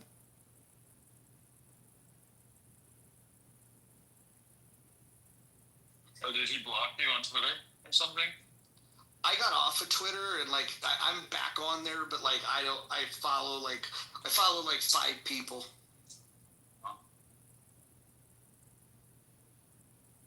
Well, send me your thing, so unless it's private, I literally only use it to follow like fucking Elon, Donald Trump, and a couple other people. Okay, we're not friends anymore. If I ever decide that Twitter is something I want to do again, I'll let you guys know. But I lost interest in a lot. Was it because of the direction it was going, or you just wanted to not be on social media? No, but like Spaces is just boring as fuck. Like it's glitchy. They need to fix that, dude. Like I've tried to do the whole Spaces thing. I don't know what it is. I don't like the idea that you can't really talk over people. Not that I'm in favor of people over talking people, but there's just something about the flow of conversation that just doesn't. It's just different, dude. I don't know. I don't know. It's just different. I can't.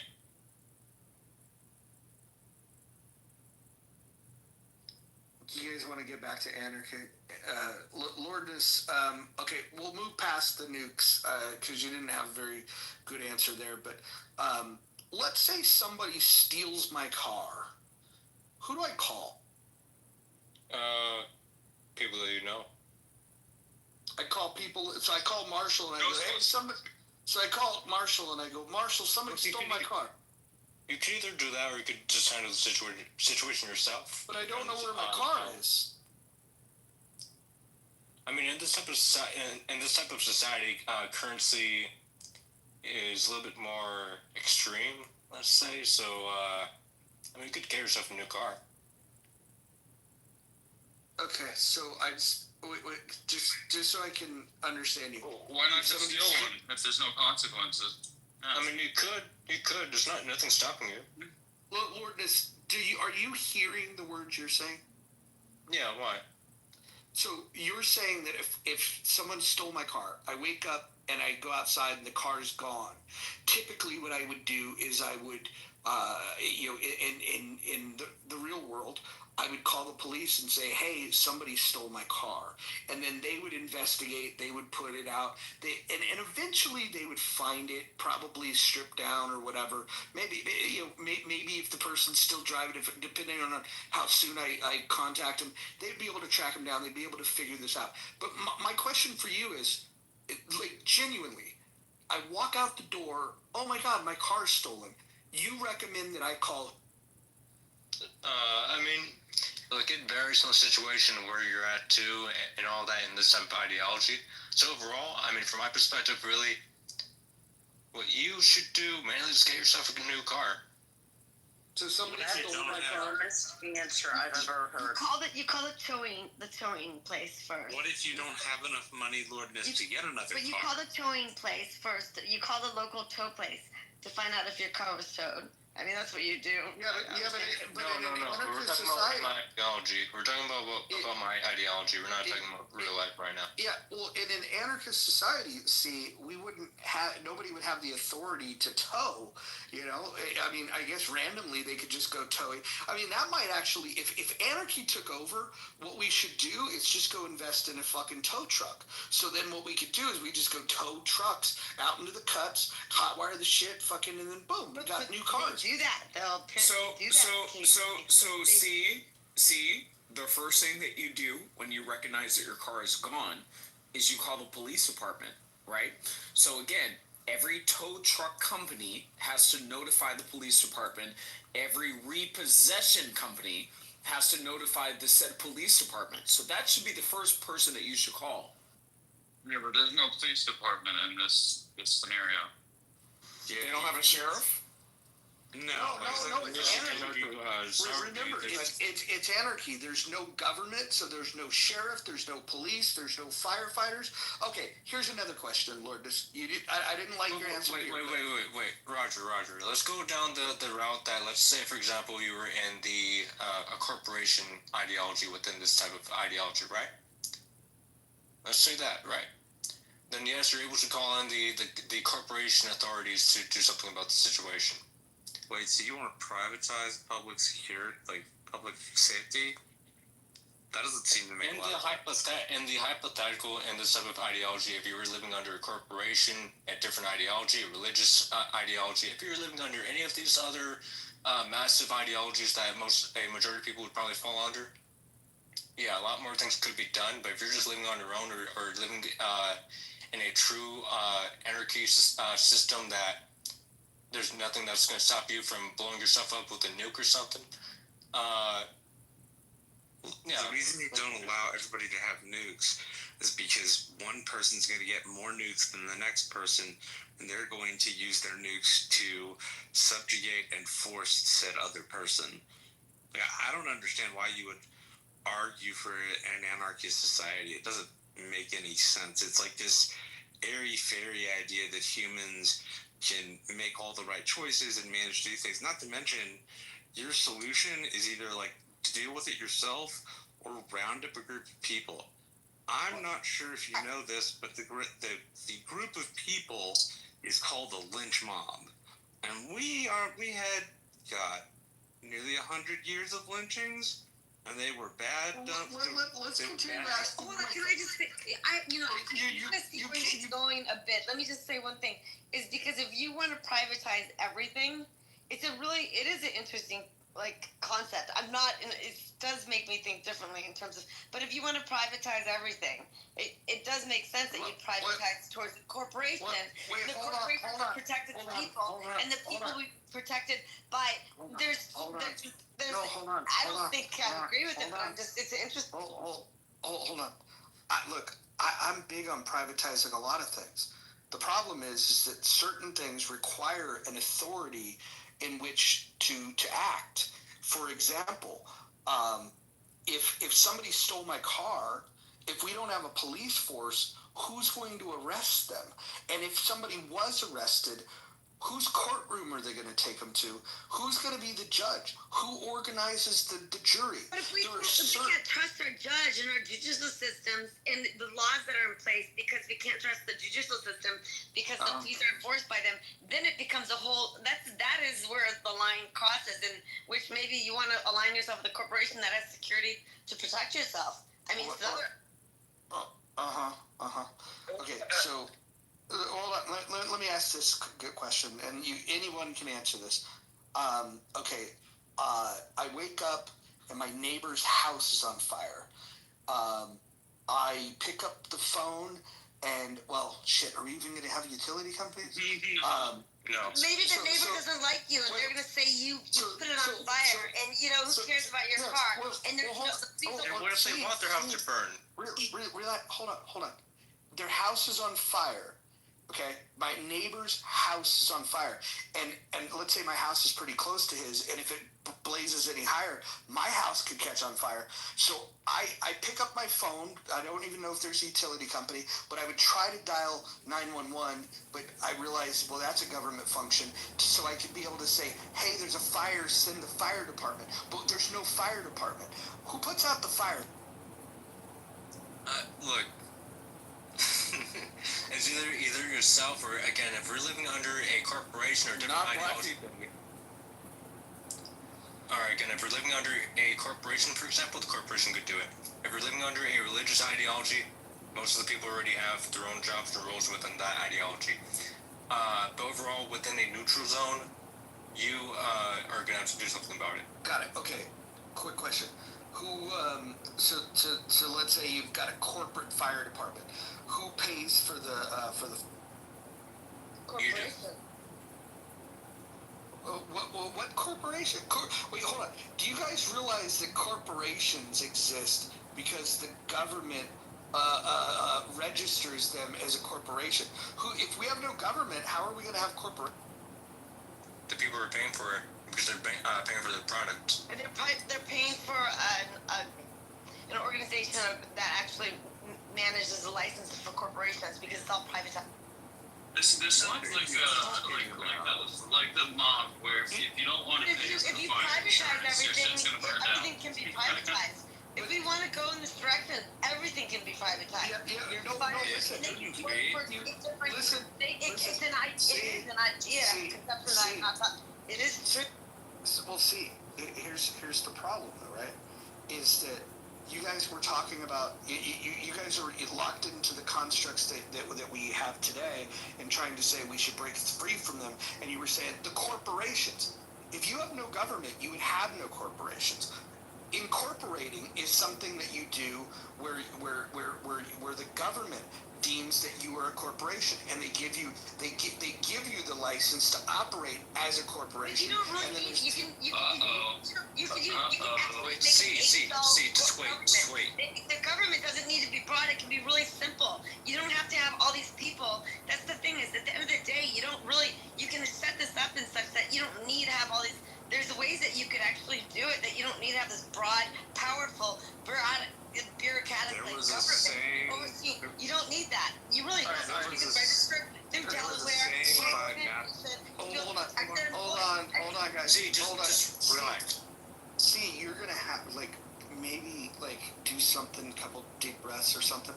I want to have this conversation, but I want to also point out that I'm normally the small, limited government guy, but when I, go off about how stupid anarchy is, I find it amazing how the room will find all these creative ways of how we don't need the government anymore. I think this is a very good thought experiment, and maybe this is the approach that I should use. Instead of telling people that we should limit the power and scope of the government, I should tell them how stupid anarchy is, so then they can tell me of all of the things that we could do without within the government. I think this room's been fascinating. Yeah, I would tend to agree with you. Yeah, I just would like to take full credit for bringing anarchy. Yeah, you did, Lou. Lou, you bring. This is why I gotta say this out loud. I like Lou. I think Lou has very bizarre company that he keeps on this app, but I don't hold it against him. I think Lou's smart. I think Lou's a good guy. I just don't get the company he keeps, but whatever. I'm not gonna judge you. Lordness. Let's get back to this. So there's no fire department. There's no police department. What happens if China decided they didn't want to be anarchists, and they continue to build their navy, and they've decided that they're going to head 500 ships our way across the ocean to wage war against us? How would in an anarchist society where the nukes are owned by 28,000 separate people, the subs are not coordinated, you have no central command, how would we fight a war against China? No, you brought up the beautiful part of this ideology. Oh yes. I think this is a bit of a trap, actually.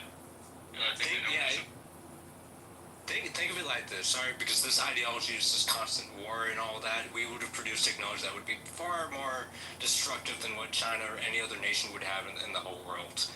So really, if they tried something, this whole planet could just be broken to pieces.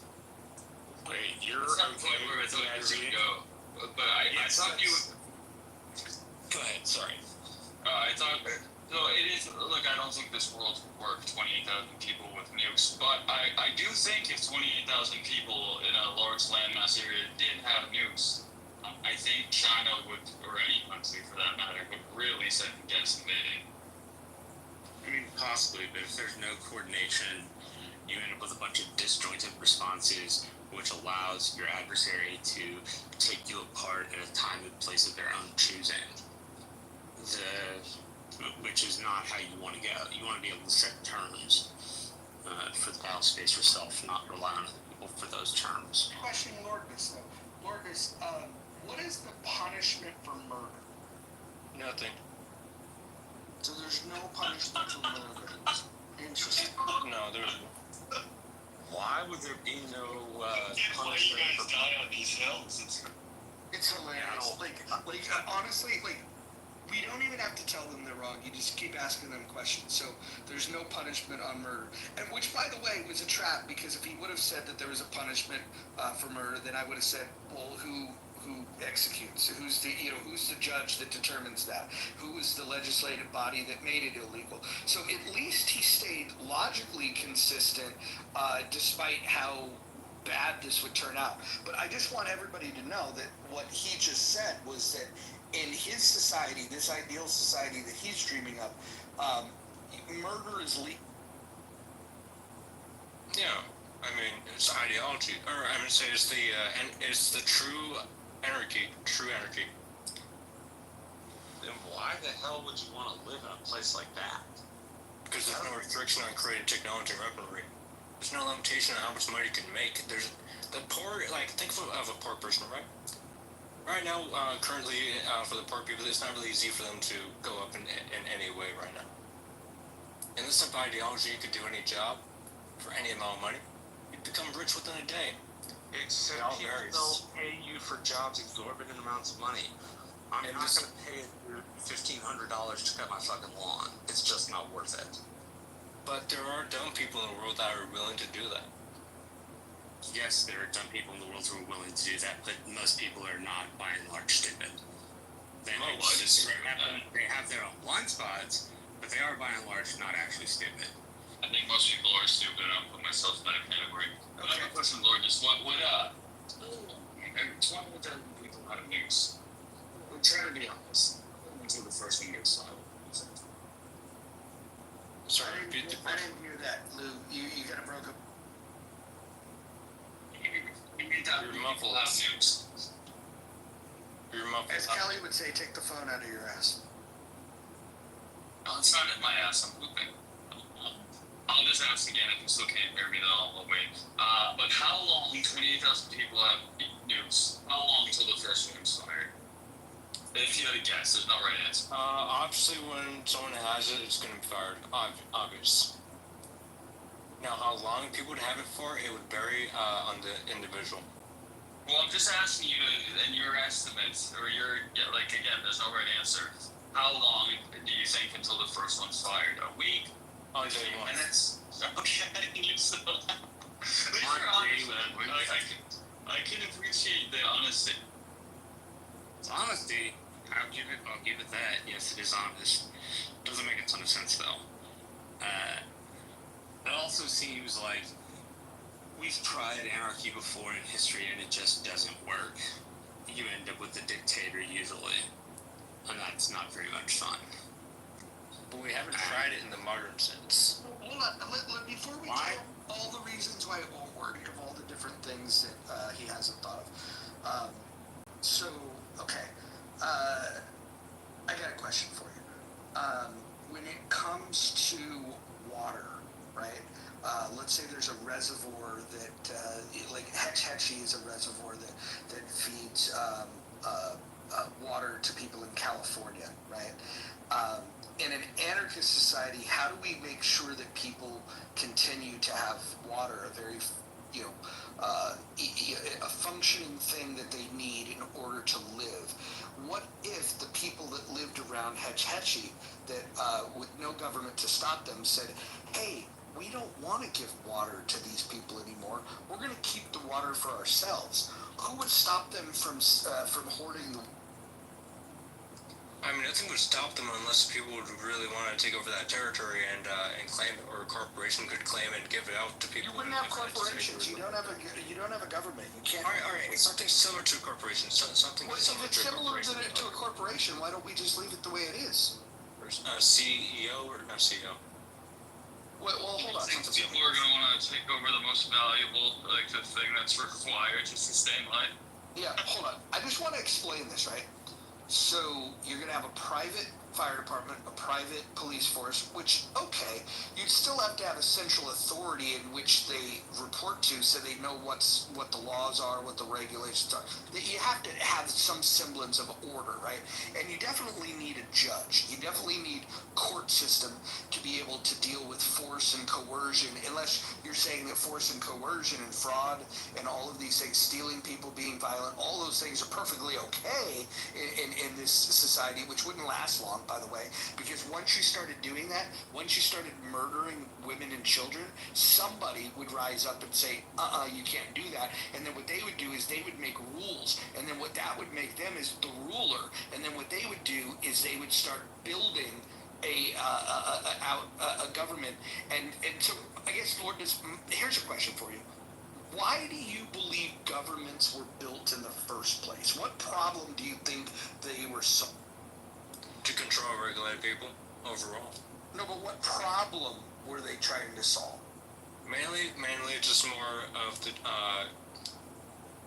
mainly just to control and have an order of it's about distribution of resources. You have a government so that you can distribute resources effectively. At least that's one of the reasons. Yeah, that's one of them, but there was about the ideology, right? There was a famous guy, Madison, and Madison had this saying: if men were angels, there would be no need for government. Men are not angels, so there's a need for government. But the idea of no government expects people to self-govern themselves to such an extent that there wouldn't be problems, or if there were, they would be easily solvable. The problem is that it's not the way it would turn out, unfortunately. Marshall, are you saying that it is why it was formed, or that the role of the governments, or both? According to Madison, the government was formed, in fact, because men were not angels. So you had to put a government together. Well, no, I'm just saying the distribution of resources. That's interesting. I've never really thought of it that way. No, but that's actually, I heard that recently. I appreciate you saying that again. I think it's a really good statement to make, Marshall.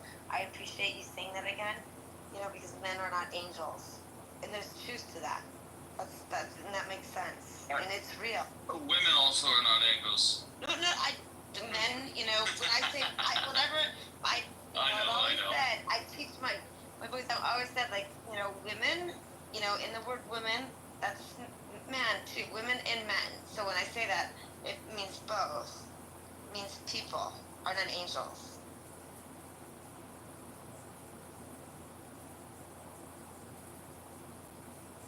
I guess, look, I'm not politically versed or philosophical. I'm not really well versed in anything. But that's what you should learn, because you speak well. You should learn that one from Madison. Okay, what is it? Okay, I hear you. Well, so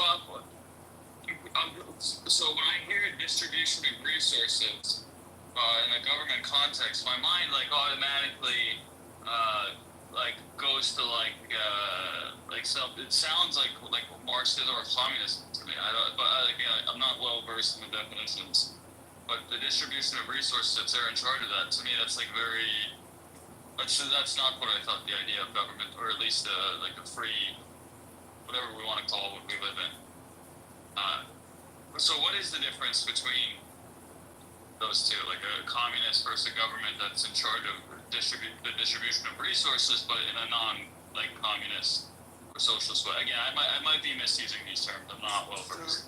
So what communists believe is that you first have to make property rights illegal. Then you have to, if you do that through the weaponization of the state, and then their end goal is that this benevolent state is then going to hand over the means of production to the people, right? So think of it as there's three ways that the means of production could be owned. The way that we do it now, which is privately, although there's some public-private that bothers me. So there's private ownership of the means of production. You can have state-run means of production, which is where communism really stops, and fascists, believe in the same thing.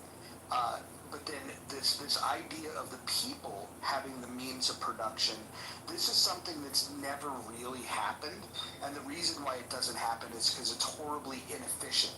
It's a bizarre delusion that people that have no capital come up with, and then the bigger problem is, even when they say, okay, well, the way we get there is we weaponize the state, and then this benevolent state is going to gift it to us, that never happens. When the communists get into power, what they realize is oh, we got the fucking control now. Shit, we're not giving this to anybody. And then what happens is they become more tyrannical, and they end up killing the people. So the people that thought that the government was going to eradicate a system that they don't like and then give them something better. It doesn't work, and all you have to do is look at Russia under Stalin, Mao's China. You could go into you could look at Pol Pot. It happens everywhere it's been tried. Everywhere it's been.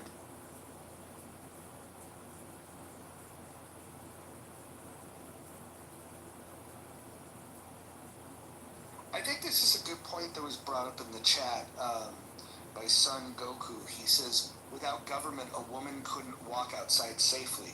So, Lord, this is probably the most controversial question I'm going to ask you. What is the punishment for rape in your anarchist?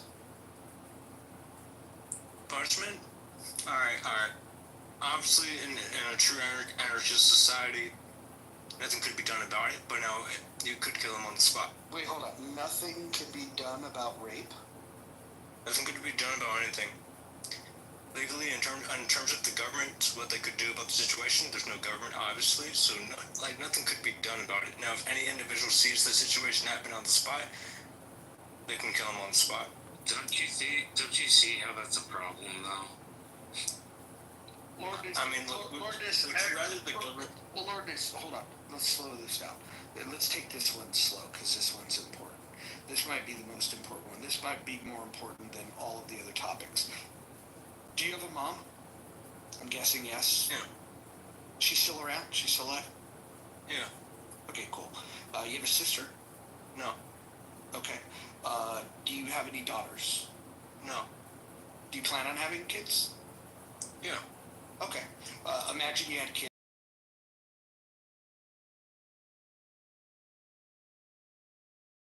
You would want to have a wife. Imagine you have a daughter, and it's not so hard for you to imagine a mom because you have one.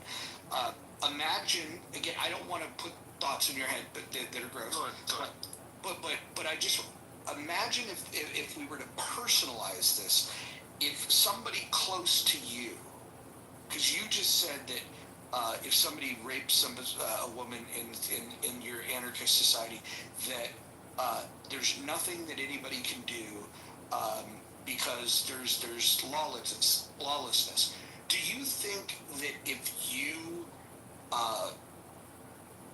encountered that it hit home to somebody that you care about, do you think in that moment you might think, fuck, I wish I could just call the fucking police and have them arrest this son of a bitch and put this motherfucker in jail, maybe the death penalty, who knows, right?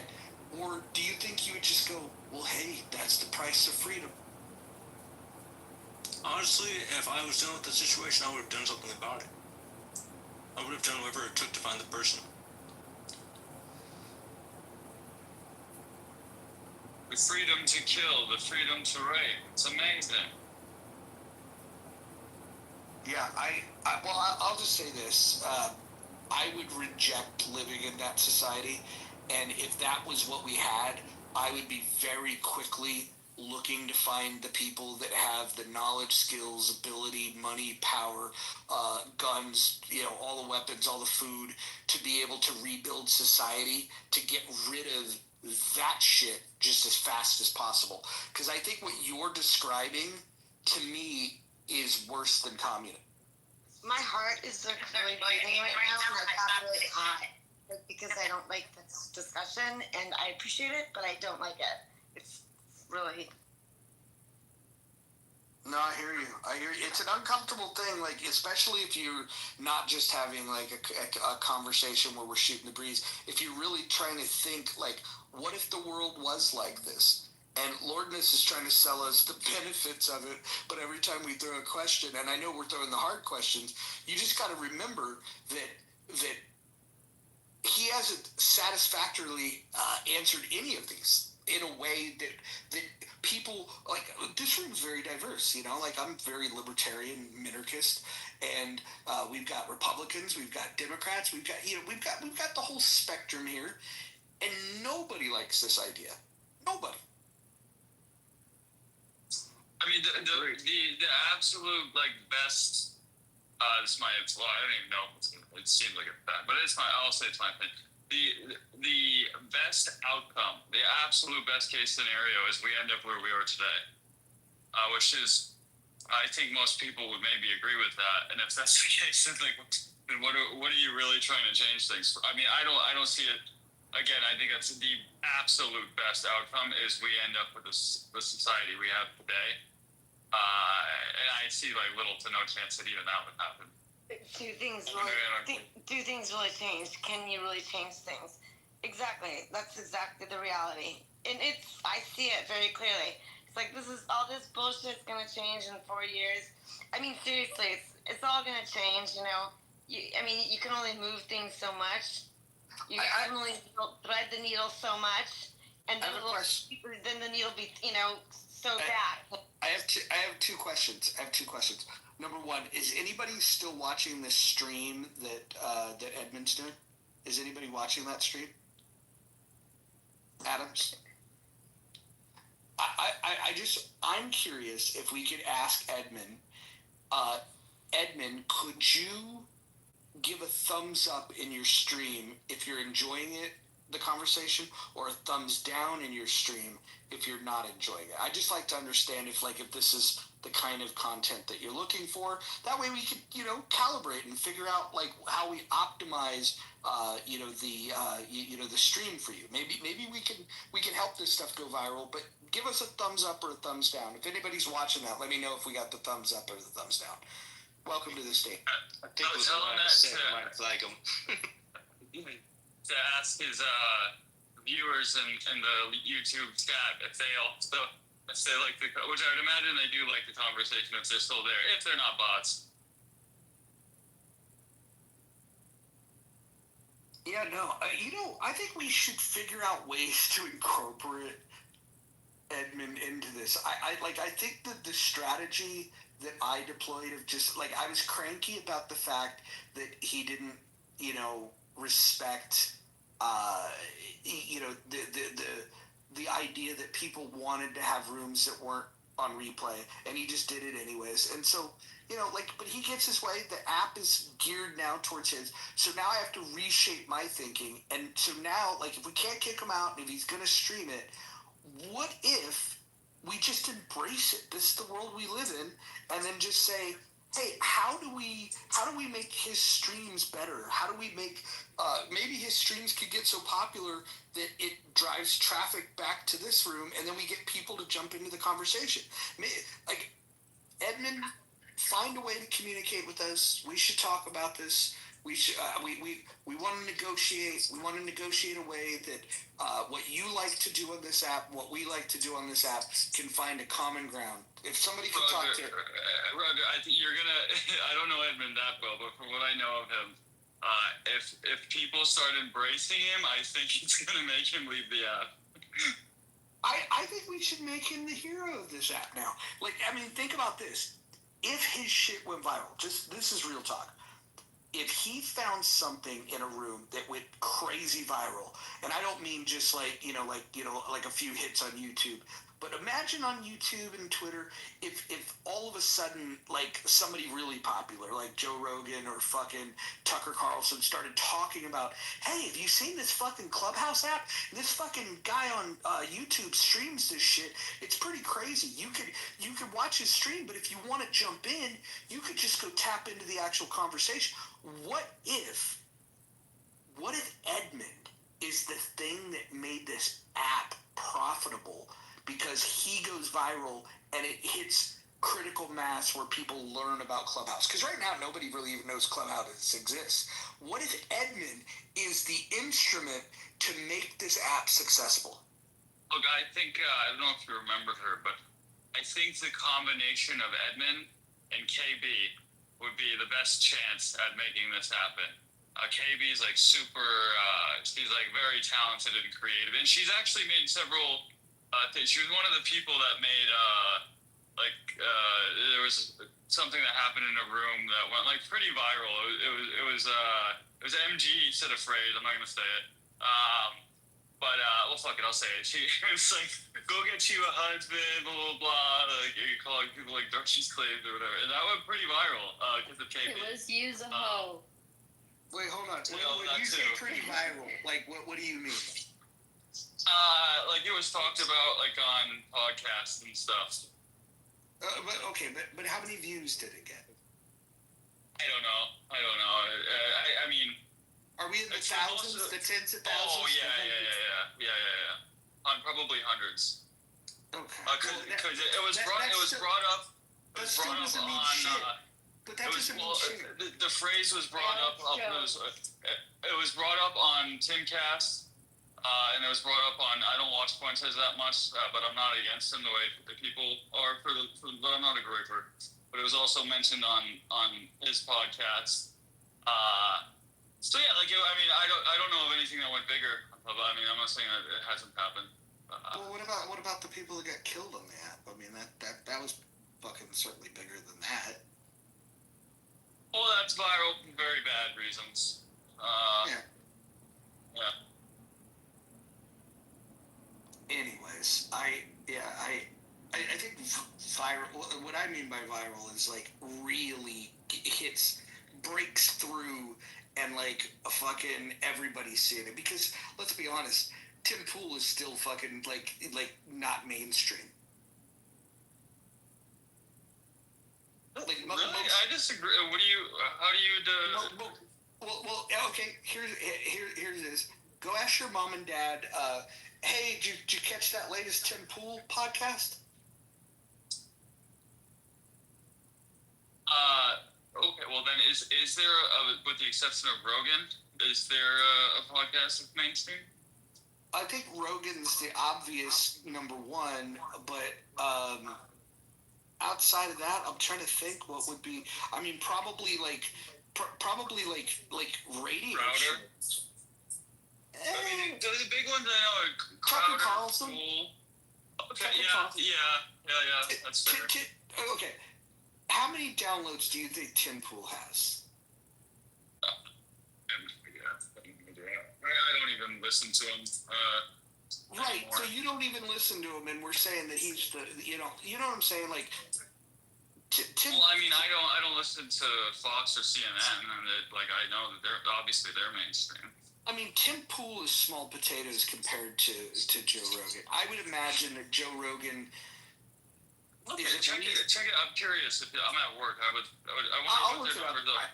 I'm gonna guess that Joe Rogan's average episode gets 1,000 times more views than. Oh, that's a big 1,000 times. 1,000. No.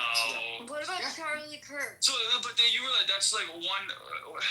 What is that? 1 million views for every 1,000 views? Yeah, I don't think so. That's not even. I think so. it's silly. How many do you think Tim Pool gets? I think if I had to guess, I would have to guess he gets like maybe 250,000 views. Let's ask this question. Let's ask this question to the chat. Put a 1 in the chat if you know who Tim Pool is. Put a 1 in the chat if you know who Tim Pool is. Okay. I wonder how many people know him more for the beanie cap than his name. Hey Mojo, I had a question for you. What's up? Just a general libertarian question.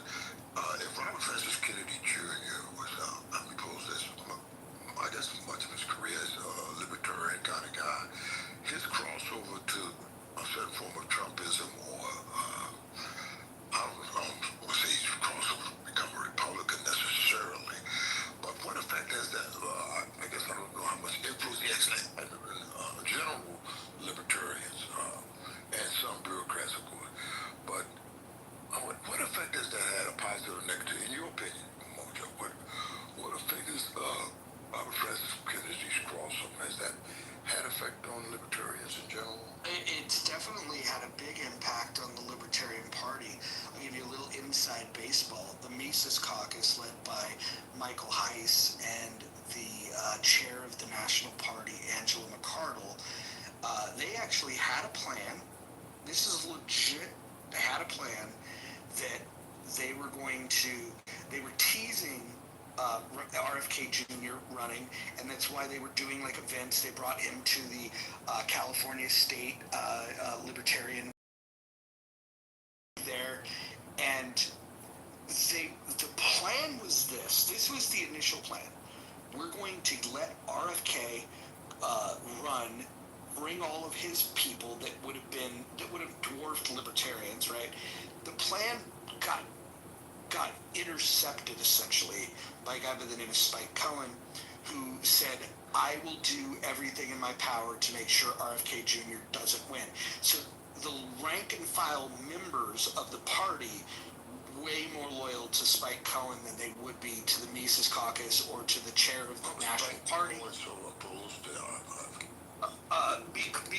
Because he doesn't uphold libertarian values. We can get into the specifics of what that means. But when he made that comment, the New York Times picked it up, and then they wanted to ask this very question. And then what happened was, when the New York Times did the article, you had guys like Josh Eagle, who was like a lefty libertarian, and then you had some right-leaning libertarians that weighed in, and then basically Spike Cohen helped kill the momentum of RFK. Here was the plan, though.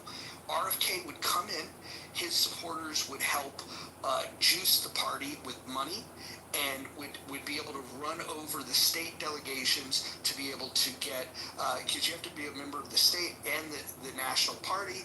You would then become a delegate if you attend the state party to go to the national convention to be able to vote, and then that's how they were going to get RFK on the ballot. The plan, though, was for him during the election to get some of his agenda into the Trump campaign, and then withdraw from the race as the libertarian, endorsing Donald Trump in return for a position in the cabinet. When that all got shelved, he just made that same deal with Trump anyways, because the reality was the Libertarian Party wasn't going to do a whole lot anyways. He had, even as an independent, he had more juice than anything the Libertarians were doing, and once he realized that, and plus the Libertarians, the rank and file rejected him, that was a plot that was hatched by the Mises Caucus and the leadership of the Libertarian Party. So yeah, there are a lot of libertarians that essentially jumped behind Trump, and they would use RFK Jr. to get favor with Trump. Because here's what the people in the Mises Caucus wanted. Not only were they going to help Trump win, because they really didn't want Harris to win. By the way, I was in that same camp. I don't want Harris to win. They didn't care about RFK so much other than, hey, this will help Trump win. But here's what they really were after.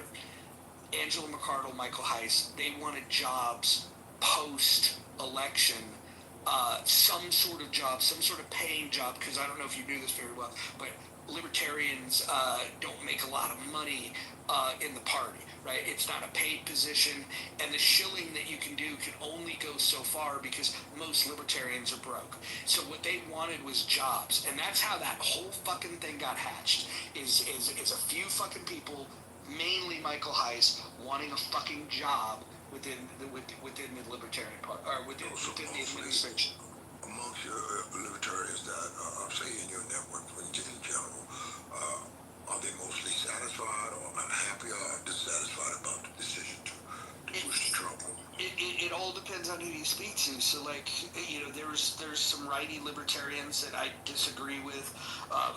If you want to talk what the ultimate sentiment is, the majority of libertarians in the U.S. right now are right-leaning libertarians, and so they would favor Trump over Kamala. However, those right-leaning libertarians are non-interventionists, and so recently when Trump went and bombed Iran, guys like Dave Smith, that's very influential because he's friends with Joe Rogan, could get one of the biggest audiences.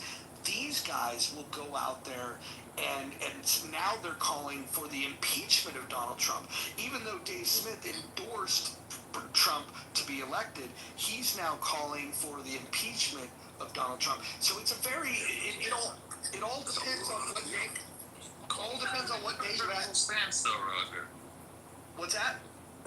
Why why is that hypocritical to endorse someone and then be against an action that they did? I don't get it. Well, what's crazy is just why they reject it, right?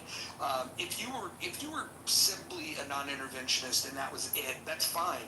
But my question is if your belief in the non-aggression principle is that a nation should not attack another nation, where was their condemnation for Russia attacking Ukraine? Where was their condemnation for Hamas attacking Israel? This is the thing that people don't want to talk about. There are a lot of right-leaning libertarians that are anti-Semitic as fuck. There's a lot of right-leaning libertarians that are just anti-government, and they put the bullseye on the U.S. government before anything else. This is why I left the Libertarian Party.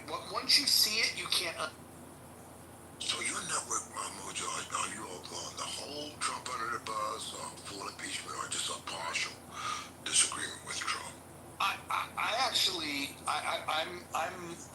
I never voted for Trump in any of the 3 elections, and after the bombings of the nuclear sites in Iran, I am more. This is my maximum quo of Trump support over the last week. I believe that the attacks were justified. I think you have to go for the head of the snake.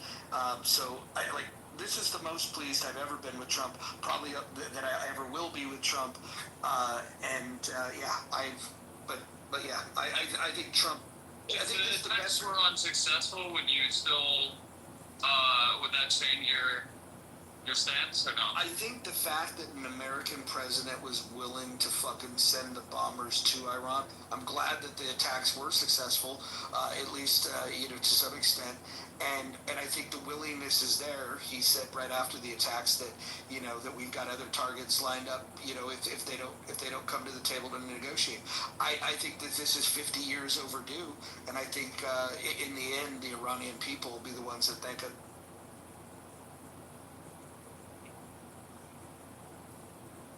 Is there any update as to the regime getting potentially overthrown? I haven't really followed it much since the Iran response, which at first I was like, holy shit, this seemed like they're attacking everybody, but then it seems like this was more just to be able to say that they pokes the bear, they're not afraid, but they weren't really actual attacks. Unless I'm wrong about that, that's what it seemed like. I don't think the resistance there is ready for their revolution, but I think we should hope that they get ready. It would be nice. I think there's a lot of moderates in Iran that would do a lot. You got to remember, this is a part of the world that was once a great empire. Cyrus the Great. Look him up. This is not. It is the condemnation should be for the regime, not for the people.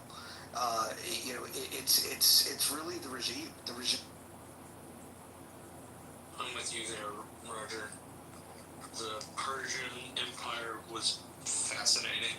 Under Cyrus the Great, he had great religious tolerance across his empire, which is, quite fascinating. So I asked this to someone else, and they sort of made a counterpoint, and I didn't really have an answer to it. I guess what they said made sense. But if I still am undecided where I think I lean toward actually very much so that I was against the strike. But using the logic you've used, I can accept that and not disagree with it. But then would that then justify us? Could we justifiably have gone into North Korea and start bombing North Korea? Would that be fair and not unreasonable? I think it would have been better for us to go to North Korea before they had the bomb. And that was a response. That's fair, I guess. The problem is once somebody gets a bomb, you have a lot more to think about. If we know that North Korea has these weapons, which we do. And the rockets don't fire very straight. The reality is if we sent our bombers from Guam and just flattened North Korea, if they could get 1 or 2 off, where are they going to hit? They're going to either hit South Korea or they're going to hit Japan. And so you got to think about these things before you go and do them. It would be a great scenario if they didn't have these weapons, because if they didn't have the ambition for it, these weapons are not. This is not like normal warfare. We're talking about the weapons that exist today are more powerful than the ones that hit Hiroshima and Nagasaki. You've really got to think about, should madmen, should dictators have these types of weapons? And I think the simple answer is no. So why is this? I point like this. This makes sense. This is all I think reasonable.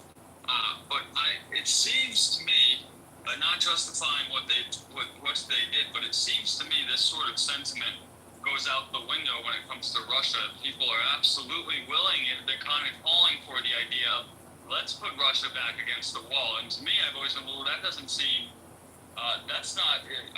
I don't think you want to put someone's nukes back against the wall. I mean, it's the whole idea of having nukes, and well, they already have them. So what can you do now? So Russia's a different scenario. What you have to realize with Russia is that they broke the norms of post World War II, and they invade their neighbor in Europe, starting a ground war. An incursion into a sovereign country like Ukraine, and so then you have to ask yourself, okay, they do have nukes, they have a lot of nukes, but does that mean that we should allow the person that has the nukes to now act belligerently? And because if you allow that to happen, then you're basically saying that not only can we not attack you because you have nukes, but you're allowed to do whatever the fuck you want because you have nukes. And I'm glad that we see a resistance. I'm glad that we're seeing that this fight has been fought, because to roll over and allow a dictator like Putin to just roll into a sovereign country, I think that's got consequences for the.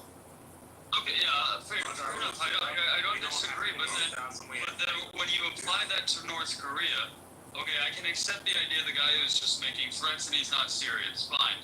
But if you do believe he's serious, then using that same logic, I would say, well, then the nuke, having the nuke is kind of irrelevant. Fellas, I'm 72 years old. I have 7 children, 31 grandchildren, 5 great-grands. So you could have, monitor some of these presidents from Truman Eisenhower to this hour. And I can remember the Shah of Iran, there's been like a couple of Ayatollahs documented, Chan and current Ayatollah in Iran. Are the Iranian people, are they misunderstood? Can they potentially be misrepresented or misunderstood by many? Well, let me ask you this. Do you think it's a misunderstanding that they funded the Houthis, Hamas and Hezbollah, who all target innocent civilians? Well, if you take a broader look, I can remember when Jimmy Carter had the helicopters out, and there was another form of desert storm. The helicopters crashed, and they had to get some hostages. You're thinking of a thing called combatants. This one was. Yeah, you had a helicopter situation under Carter, and they had at the table, I think I can remember, oh my God, Menachem Begin, and what's the dad, the PLO, Yasser Arafat, and the negotiations for peace. They had wanted Andrew Young, the United Nations ambassador for partial negotiations of peace in the East, and some things were going fairly well, and then there was the assassination event, wasn't that? And then I think things kind of went somewhat south since then, those days. Currently, they just have, with the advent of Ronald Reagan, said my friend Mikhail Gorbachev, I grew up under the idealism that if communism was just done, it was not talked about, they were just clearly the enemy. Any form of socialism was some treason against America, and I think Ronald Reagan broke the ice, was saying, my friend Mikhail Gorbachev, and then eventually Bush says, my friend Vladimir. Most recently, I think it's an upgrade on the world politics that Trump says, my friend Vladimir, and does that friendship, is that withstanding, or is that the fake news, real news? Is it real relationship with Russia? Or we're going to go in on this thing together? Or what does that really mean in terms of the American people, the libertarian, and the situation when Trump says, my friend Vladimir? Does it still have lasting meaning in current politics? Well, yeah, I think the one thing that we all have to be concerned about with Trump is he could have a friend one day, and either they can make him an enemy or he can make them an enemy. Like Elon. Yeah, I mean, Elon funded his campaign, gave him a great assist, and if Elon doesn't buy Twitter and doesn't endorse his campaign, that election's a lot tighter. I don't know if Kamala could have won because they just ran the worst possible person they could have, especially against him. But it would have been a hell of a lot closer if Elon hadn't given that assist. And then here we are, just 6 months. Yeah, I mean, if you look at the numbers, how quick I think he picked the very worst possible running mate as vice, or some guy. He was a geezer out of like Minnesota. Tim Walz. Yeah. And I think that crashed her. And along with, not working smart, I think that she went in, say Trump, if he's, he flipped a few burgers and stood at the cash register. So if she had the Teamsters and unions, she all should do is drive up an 18-wheeler and say, we're all in. Yeah, but let me ask you this. What was the reason behind it? What's the thought process? Hold on. Well, it's because it was a state she needed to win, and she thought he could help carry it. That's why. But let's think about this, though. This is the problem that I have with the strategy. Forget about my political leanings. If we're just talking strategy, the sentiment of many Democrats was defund the police, all cops are bastards, and then you're going to run a fucking prosecutor that is laughed about the fact that she ignored fucking evidence, allowing people ignoring evidence that would have allowed people, like running a prosecutor in that political climate. Again, if I were on that side of the aisle, and I'm not, but if I was, if her name would have came up, I would have said, a prosecutor? Like, really? In this environment? Like, that would have, like, I think this is what I genuinely believe. I think they knew that Trump was going to win. I think that all of their signs pointed to Biden couldn't run because he was sick and he was old. And they didn't have anybody, and they didn't want to burn an opportunity with a candidate that they think is going to have a chance in 2028. So I think what they did is they said, let's roll her out because she's got no future anyways. And so I think they. But then why make Biden step down? I don't get that. It's a bad look, and it's like so why not just let him run and lose? For 4 years. And he said he was only going to run for 4 years. Yeah, but he wanted to rerun, and he didn't want to step down. So why not let him take the bullet? Actually, that's where it pissed me off, okay? It still does. I'm not a Democrat, but I think it was very wrong what they did. It was really wrong because he committed that he would only run for 4 years because he didn't want to run before because his son just died. The thing is, he said he was only going to run for 4 years. You got to stick to your word, okay? That's why I was just like, what? Like, he put Kamala, in a really bad position, actually. I think but the thing is, at the end of the day, the Democratic Party failed by not, making sure that there was, adequate time to actually, look at candidates and actually I think make that was sure that younger people are not ready. I think that was, maybe Roger will disagree, but I think that was intentional so they could insert who they wanted to insert and not have to go through, the process. But I hear what you're saying. It does seem that way that they knew, but it doesn't make sense. Then why not just have him? I think the polling was going well for Biden. I think the polling was probably going for Biden, and they got lazy and didn't really think things out. And I think they fucked things up because, again, Biden said he'd only run for 4 years, and they should have stuck to that, and they should have made sure that they had a candidate lined up when he was put in office for from the get-go, and that's a fact. I don't know if he used that term. Did he use it for you? I remember him saying he's a transitory president, meaning he's just a transition between something that people don't want to ultimately get what they do want. We have to get out of COVID, okay? We don't need someone telling us to drink chlorine. I mean, there's truth to that, okay? If you don't remember it, that's a fact, okay? I mean, look at the White House. He got, Trump got everyone, COVID. Well, okay, in the you White said House. you said that Biden was polling well, so I'm not sure if that's true. Well. I think he was that might be polling true, well, but that's even more so. Why force him down if you think? They failed to look for the future.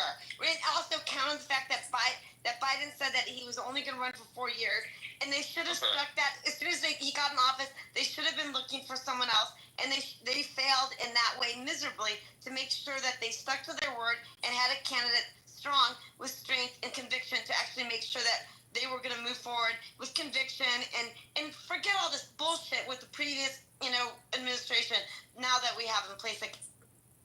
So let's hold on. Yeah.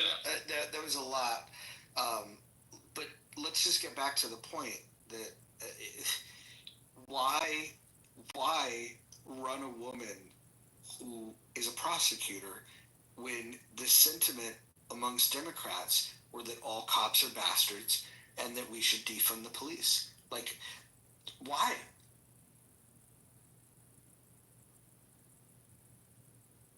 Obviously didn't have a game plan. When you phrase it that way, it seems very much like your argument that, okay, they knew they were going to lose, don't waste someone that could potentially be electable, like maybe Gavin Newsom. She didn't lose by much. Elon, actually, I think if you take Elon out of the equation and Joe Rogan, I think that, frankly, that I don't think that, I've always said this, Elon got him over the victory line. Period. I will bet on that. Okay, hold on. Trump was smart by that. Elon has a big, young following. I have a question. What states do you think she was going to win? Let's get specific. What states do you think she was going to win? I agree it would be closer, but what states was she going to win if it wasn't for... Look, if you get down, it was very close. So when you say that, again, I will... My question was, what states do you think she was going to win? The younger generation, a lot of young white men, because of Elon's following, You're not answering my question. Listen for the question. Pennsylvania, Michigan. Okay, got it. So, Pennsylvania, Michigan. Walk me through how she's going to win Pennsylvania. I don't do this stuff, okay? I'm not in this demographic, I don't do this, but I'm just saying that's how I appreciate your questions, but I can't answer that. It's okay to say I don't know. There you go. I'll tell you what, this conversation is a step up over the anarchy thing that we were just doing. Jesus. I see how it is. Joking. Lordness, look, you're a nice guy. I just think that I'm curious. Are you an anarchist, or are you just you really are? Yeah. Are you a anarcho-capitalist? Pluralistic anarcho-sovereignty. Jesus Christ. What is that? Do I ask ChatGPT? Ask ChatGPT come up with it? Okay, so that is a real thing. It's a tongue twister, is what it is.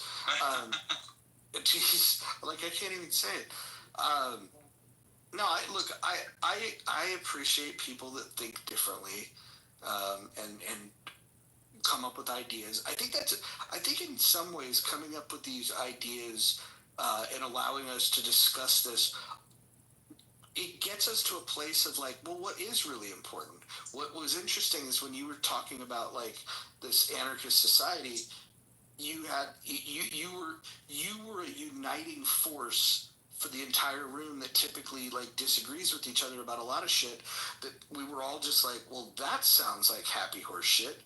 And so, and again, I'm not poking fun at you. I'm just saying that those ideas just seem, the outcomes of those ideas seem really, really bad. In fact, they seem worse than what we have.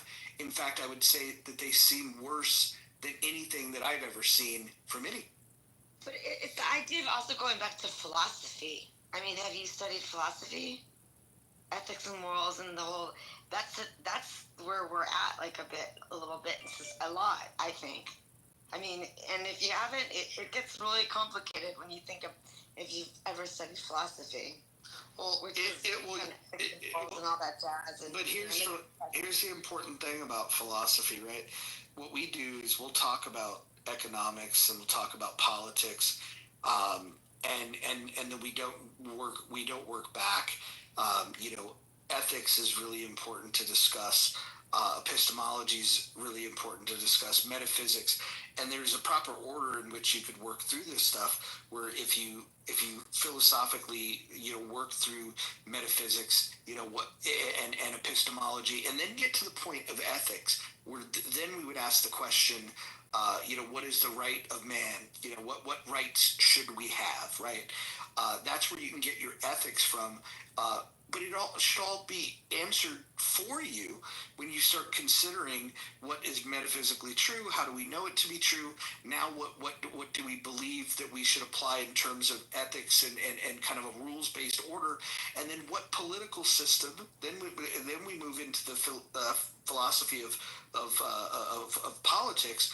You can then determine, well, if that is what we believe to be morally correct, what political system would best support that?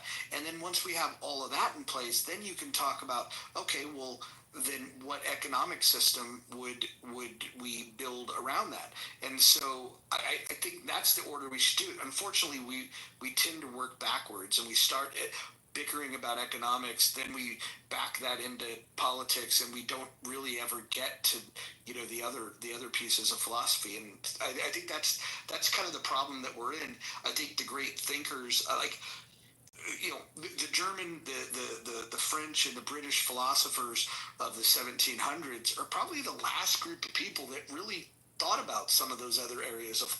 Well, so that's where the European stance actually has. They might be better off because they actually have more laws around, accessing, tracking information. So they've incorporated that. They're going to stick with that, and that's where they stand. This really made me laugh in kind of a strange way this evening because I actually finally aligned with Marjorie Taylor Greene because apparently she stood up for something that the biggest thing that I'm concerned about with this big, beautiful bill is that for the next 10 years, there's no regulations that are going to be put around AI. And I just think that's so, off the rails. And it is. And she I don't think it is. Took a stance on it. No, it's true because there's no ethics and morals. No, I get it. But what the alternative? You have to look at what is the alternative. The alternative is you lose the AI race. This isn't a question. If you do it, and I'm not saying, look, the right thing to do might be to do this, but you lose the AI race if you start regulating shit right off the bat. You're going to. This is a very important thing. Yeah, I mean, I'm in software, so I understand that, but there needs to be some level of guardrails, though. I mean, they're freaking. Yeah, but you understand? Yeah, you should understand the outcome. What losing the AI race means. None at all. But you know what losing. It's nuts. It's bizarre. I mean, you don't understand. There's no. Literally, for the next 10 years, I don't know why they put in none. I mean, that's not okay. Look, first of all, it doesn't mean this isn't saying a company can't regulate themselves and say, hey, kitty porn being generated on my platform. I don't agree with this. This is really fucked up. And it's government. It's done for a reason. That's the reason why I just don't. This is not okay. So I think there's both sides of the situation. 2 years ago, they had an ethics committee that was working on a regulation, government regulations around AI. Now they just demand. I know you hear me. Listen. When you get wound up. It's okay, but I just want to make sure that you hold on. Let me finish what I'm saying. I'm about to go to sleep. I don't want to get into this discussion. Okay, great. Look. You left me no choice but to move you. Look, I'm trying to gently moderate this room. I just wanted you to say, your point, but you can't just continue to talk over people, and then even when the moderator's trying to get your attention, you just keep blowing through that. I don't know what's going on. I actually wanted to hear your thoughts, but you're gonna have to read the room a little bit better. So yeah, I'll respond to that. I get her ban specifically with the CP stuff. This well, not with obviously I just don't see there would actually be a regulation to say that they're not allowed internally to regulate things in the company. Maybe it wouldn't be us, but I'm not sure. But there's nothing that's saying these companies can't ban. And I think overwhelmingly, if there was, there's been a few platforms that have done similar things that have faced a lot of backlash, not quite with the CP stuff to that extent, but other things like deepfakes. So I do see them self-regulating with things like that we say are absolutely morally wrong. But it's why, like, I'm an accelerationist with AI. I don't see a way around it. I think a lot of harm that can and will come from it. But if you start to regulate, you lose the AI race, and it's like really unfortunate that collectively, I think we should start looking at it from a species standpoint, but we're not going to be able to. We're going to be looking at it from a national standpoint, sort of because we have to. But when you regulate, you lose the AI race, and if there's maybe some debate to that, but like losing the AI race, well, what does that mean? If you really think about it, I mean, you lose superiority, assuming we're still the superior country. But this isn't really like you don't want to boost the AI race, then you're at the whim of someone else. And this is something that I don't know, Roger. Why do you think this doesn't come up that much in politics? It's kind of widely ignored. I think it's one of the things that is probably focused on behind closed doors more than you think. I would even almost. Have you heard what Andreessen said about it? I have not heard his comments on it, but I think that anybody that he said basically that they said when they went to go meet with them that they basically said behind closed doors that we're gonna make sure the real advanced stuff doesn't get out. Yeah, I think the real the important point, which you've already said, is that we can't lose this war. The race to having superior AI is the entire shouting match. If let's just imagine we get to a point, somebody gets to a point of artificial superintelligence, it's game over. And if it is game over, who do you want to win that? I can tell you that as much as I think that the United States government is flawed and that corporations can do bad things, I would rather our corporate overlords and government overlords be the ones making the decisions rather than, let's say, if China were to win. I think if China were to win, I think the world would be in a very, very dark place. And so I think this is one of those clear-cut things where the smartest people on the planet know that it's a race. And I think calling it a war is better. I actually like that. You called it a war. I think we should look at it through that lens because it's that serious. It's kind of life or death. Yeah, I think this is maybe more important than the Manhattan Project. I think orders of magnitude are more important. Look, yeah, I get what Steve's saying, but at the same time, if you limit it too much, it's going to get to a point that pretty much the government just controls it, and then, well, it's against people. But, hey, to each their own.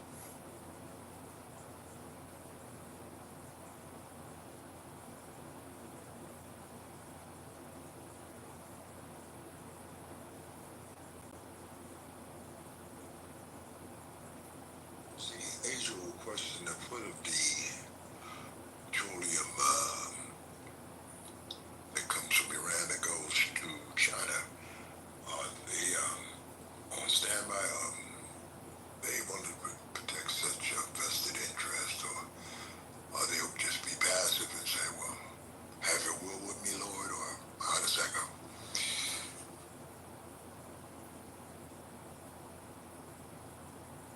Sorry, wait, repeat your question.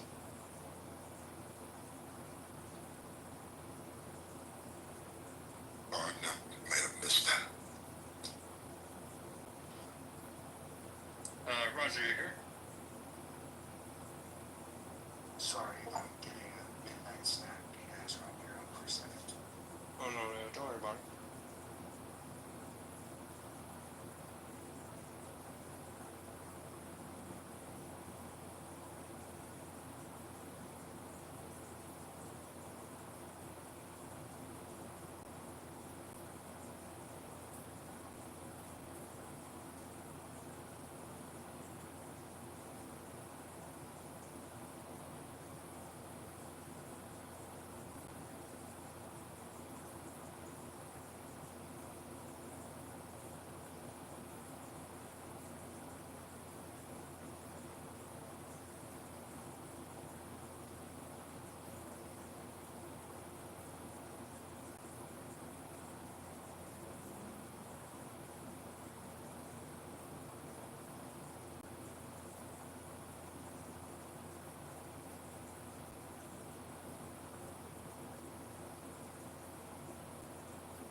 Okay, I'm back.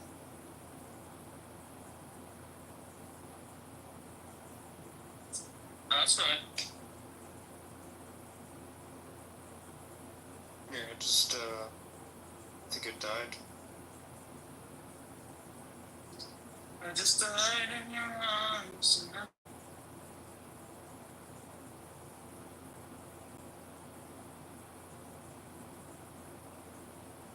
Do you think that lady made her name C? Because I don't know if she's Spanish, but I was thinking like every time you try to like tell her like hold on, C, sounds like you're agreeing with her in Spanish. Gotcha. If we had to guess what it was, do you think that that's like emotional, like unregulated emotions, or do you think that there is substances involved? What do you guys?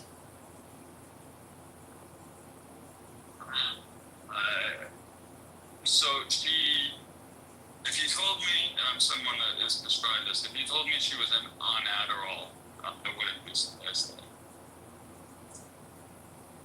But she also made a comment when we were discussing, I don't want to say it just, I don't want to, but when we were discussing, what would be the consequences of doing something, I think that was her who said it was making her heart race.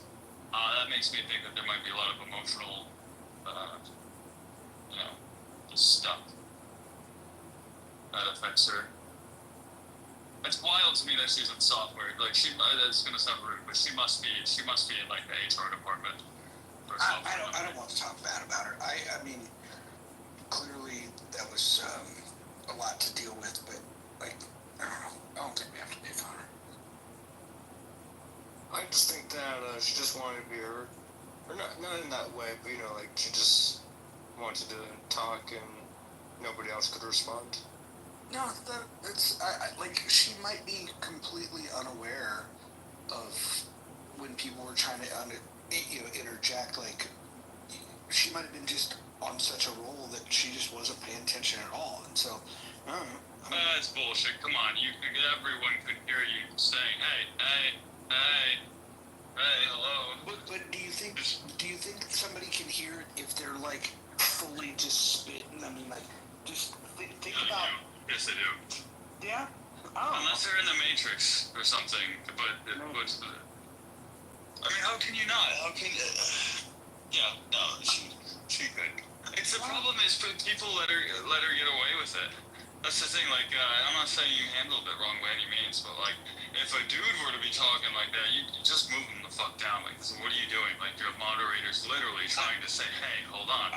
It felt like there was something going on. She seemed excited or irritable or whatever. There was something going on, and I couldn't put my finger on it. And I didn't want to add to whatever was happening with her, but you know. I give women I give them more slack. A lot of women will hate me for this, but I do see them as a bit different.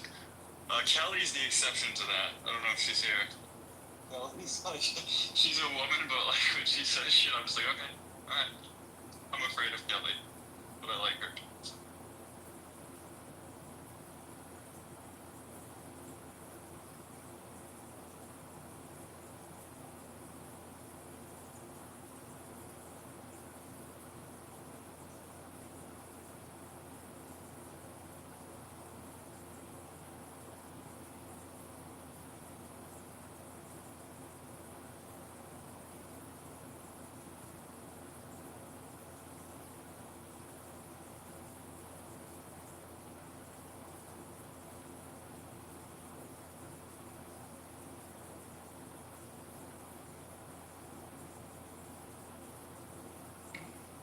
Oh, look, Kelly's here.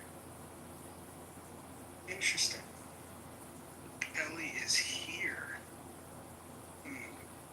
I'm so sorry. I take it all back. Wait, I don't see her. Or you don't have to. She's in the chair. Oh, okay.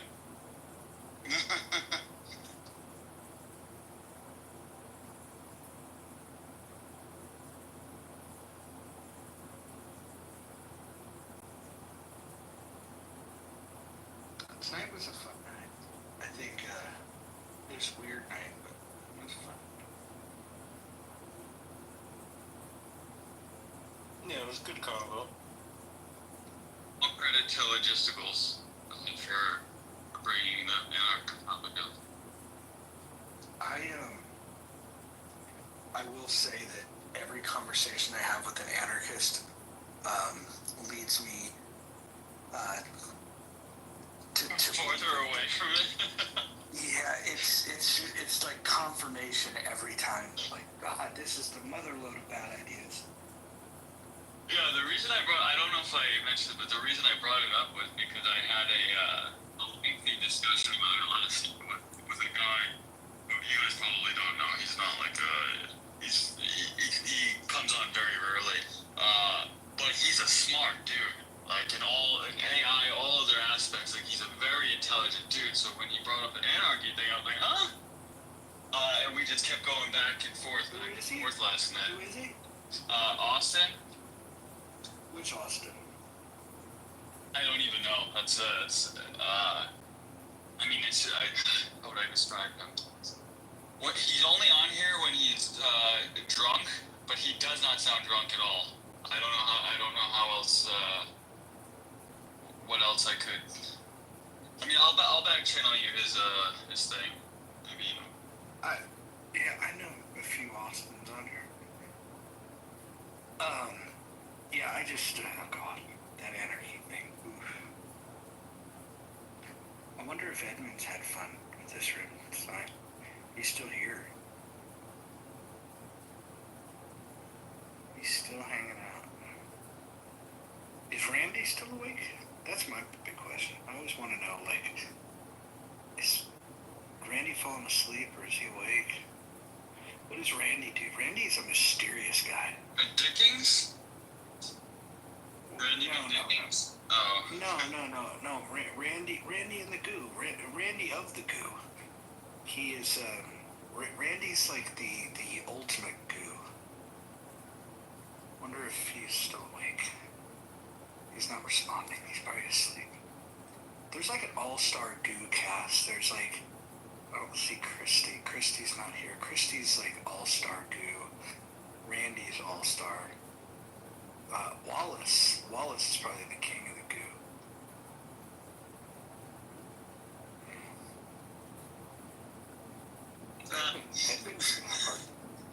This is so it's so typical of my friends. I think Austin must have gotten clips because I can't find his thing. So he must have gotten clips at some point between last night and today. Yeah, I don't see him. Whatever happened to your conservative clubhouse? Remember you guys used to have rooms? Oh, I've never been a conservative. No, but you hung with those. But I would hang in it. Yeah, I would hang in. I don't know if it was a combination or if, but I know when Ali left, because to my understanding, Ann would probably actually, I don't know if Ann's here. She would probably be able to answer this better, but I don't know if it was just a timing thing, but when Ali left, things really started to fracture. But there was never, and look, I hear lefties say this about their side, although it seems bizarre to me. Maybe it's just I'm on the outside, so I don't see it. But there's never like a unified, like conservative group. It's just the people that do agree on things will cut out the people that disagree on things, but also are, and then this process just kept happening until there's nothing left. Do you remember? Did you ever go, Roger, to Call-In? Do you remember that? To where? It's called Call-In. It was a neat little app. It was. I remember what you're talking about. They got bought out by Rumble, and then the like service just went away. But there was a big, I know when Ali got clipped, there was a big push over to Call-In, and I'm not really sure why it didn't take off, to be honest, because it had like, it sort of had, I would say, if I'm remembering correctly, it's been a while, but it seemed like it was the most ideal sort of bridge between Spaces and Clubhouse, where it had things that Spaces didn't have, like you could sort of talk over people and have like little mini side conversations without it derailing the main point. And it had a few different, but like it was interesting. The idea of it was like specifically, it was literally supposed to be like 4 podcasts, about Call-In, you could call in, quote unquote. So like it was all set up to where like you could edit things very. I don't know if Clubhouse has this. I know like you can have replays, but you could easily edit clips.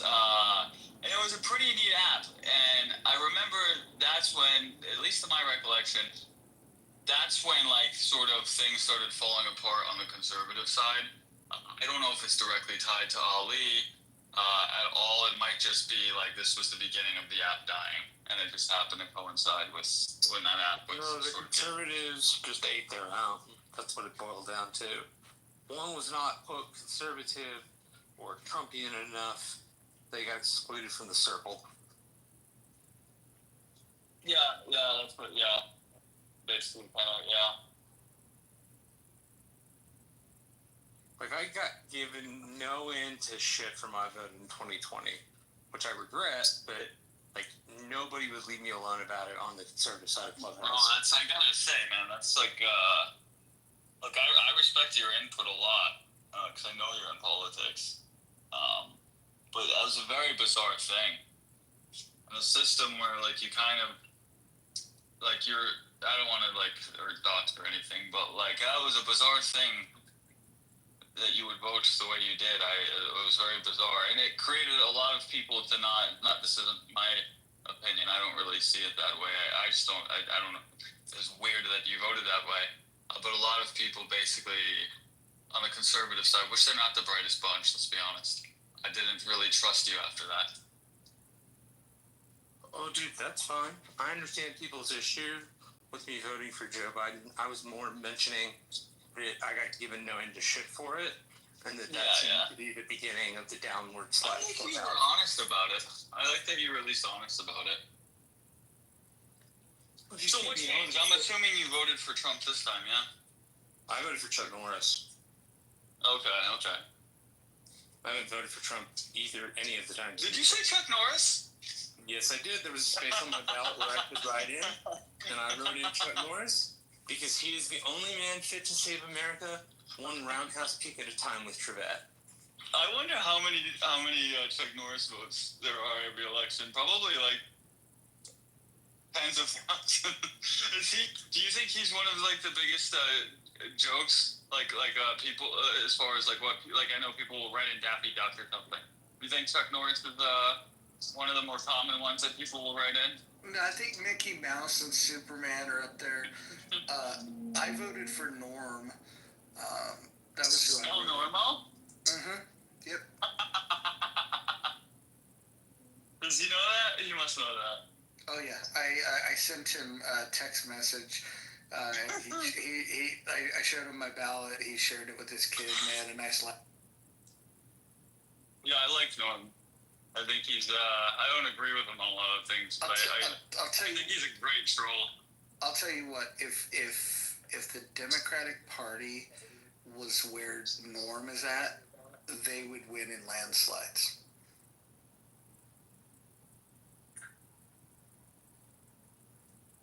Yeah, I don't know enough.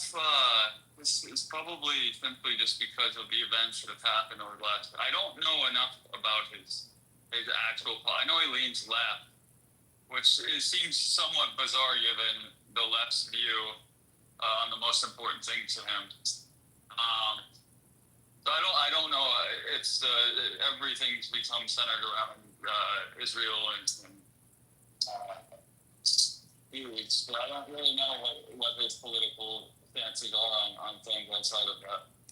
I think he's just an old school New York liberal that, you know, he and I disagree on quite a few things, but the thing that puts him in a camp that gets his Democrat friends to disagree with him is that he's a non-woke Democrat, and so he rejected a lot of the, you know, the over-the-top wokey shit, and that I think that's the split. It's not enough for him to identify as a Republican, but he just rejected the wokies.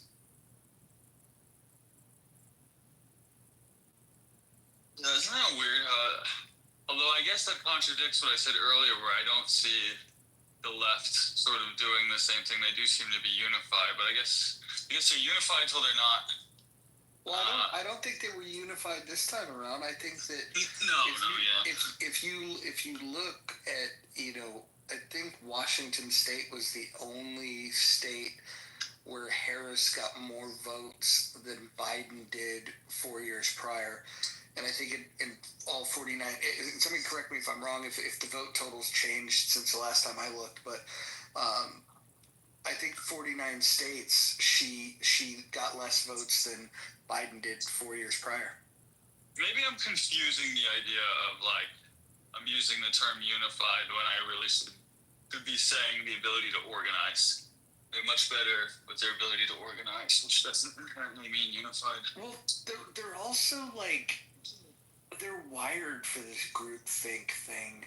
Yeah, they really like it. Like, I mean, there's people on this app that will get on and, like, they'll say the same fucking tired shit over and over and over again. It's just, it's fucking really bizarre. Like, they're all on a script. I'm sure that Edmund could probably put together clips. If he could use, maybe Edmund should look for, you know, there's tools where you can put all your audio, and then if you wanted to, like, have a voice identifier where you just string it all together, you could hit, like, the greatest hits of, like, some of the wokies that are on the app. They repeat each other's talking points over and over and over again. And so that's why you probably think that they're more aligned. It's the ones that are active in this world of like trying to like generate support for their party. They're just, I guess in the hood we would call it being on code. Yeah, well, excuse me. You're probably the first to ask for that. So I went down a little bit of a rabbit hole around 2024. I think it was around some election season. Maybe it was midterms. I don't remember. But I was trying to, quote unquote, follow the money, and I stumbled into. I found into like, what is it, Act Blue or something. And bro, they are like insanely organized. Like you can find, like they have sites where you sign up and you can be part of like a remote call center where they do provide you scripts.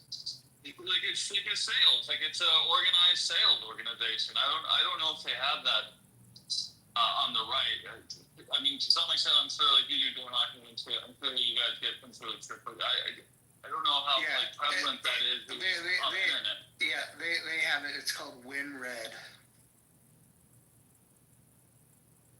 It's the Republican. WinRed. No, I know there's the WinRed, but to the extent that like it's like there's a sales script, and this is very like this is what works. Like I can respect that. I think it's like kind of not really the idea of democracy. Not that we are a democracy, but like I can respect like the tactics. It was very bizarre to me. Very bizarre. I was kind of like, oh, they have a fighting army of people that are willing to go out and like walk the walk. Where on the right, it doesn't seem that way. Do you know both parties will pay people to just like tweet shit? Like there's like it's absolutely fucking ridiculous. But the training goes both ways. I actually think that the Republicans ran a much better campaign in 2024 than the Democrats did. In fact, figuring out like new ways to reach people. Like when Trump was doing some of the podcasts, like I was like, dude, this is fucking genius. Like he was doing niche podcasts.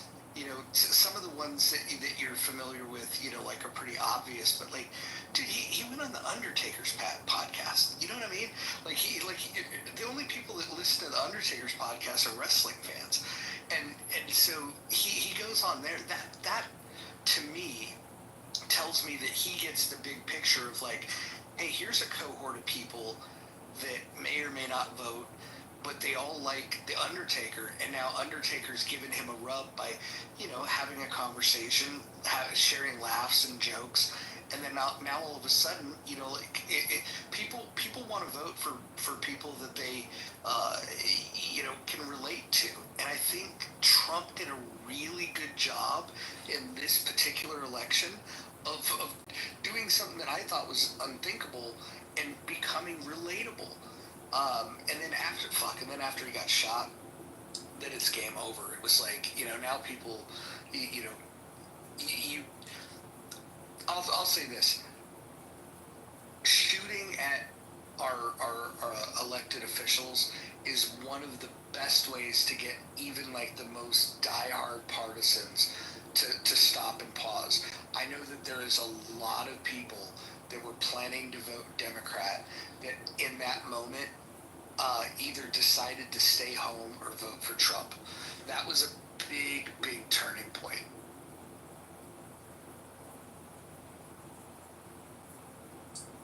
Yes. Yeah,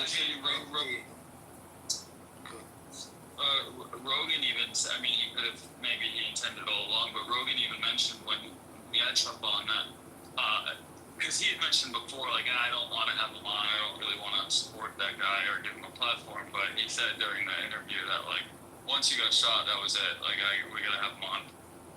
I think a lot of people, I think that's accurate, what you're saying, Roger. I think a lot of people were like, well, because, okay, would you say it was this, in this particular case, I get the general point that this is a good way to get people to stop and think, but would you say that it was simply him getting shot, or like the just Europe, like, evil response that you would see from the left after, like, basically saying, like, oh, you know, this is why you need to go to the shooting range. And, like, the response to them, like, almost saying, oh, it would have been better had you got them.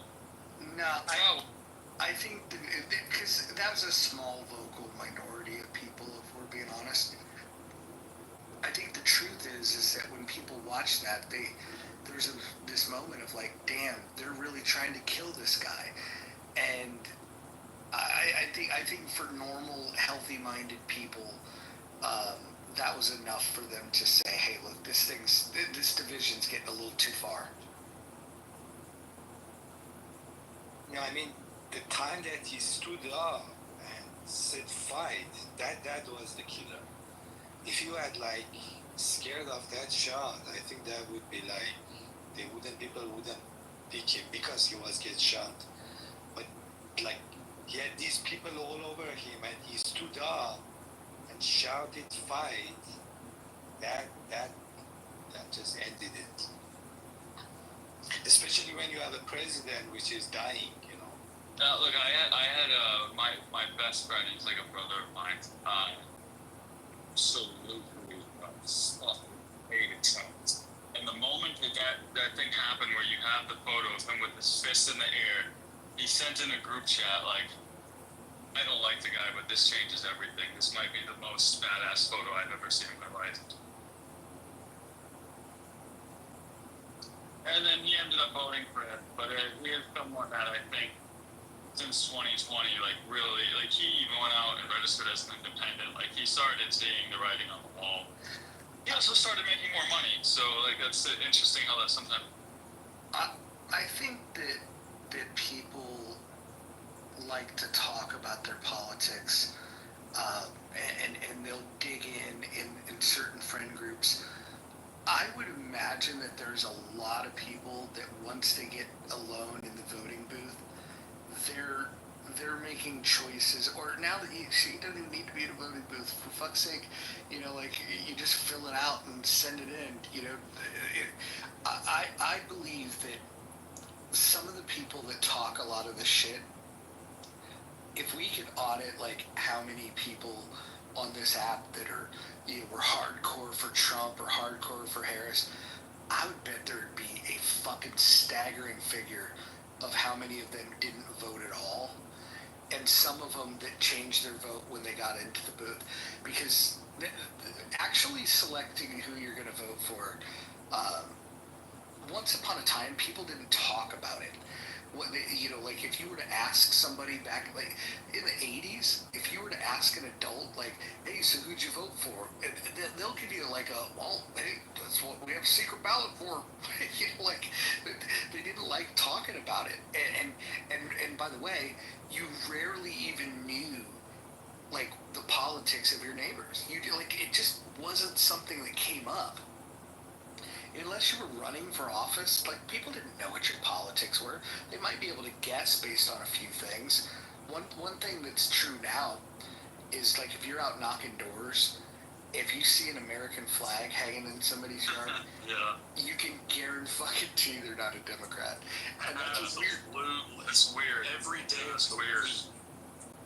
Dude, I can't tell you how many times this last cycle I've knocked on doors that have an American flag, and they're like, "All right, we're on the same team. Have fun. Do you need a bottle of water?" Yeah, it was so interesting because you try to gather clues when you go knocking doors, and like the most obvious one is like if you see an American flag, like not only are they pro-America, but they're also probably like hardcore Christian. It's like there's all of these signs. And then for Democrats, what's interesting is like if they're hardcore about their shit, they probably have signs in their yard. I would still I knock everybody's door. Like even if especially if it says no soliciting, those are the best people. I do the exact same thing. Yeah. What do you say to homeowners when they come and answer the door and they say, "Can't you read?" Or like they point at your no at their no soliciting sign? What do you say?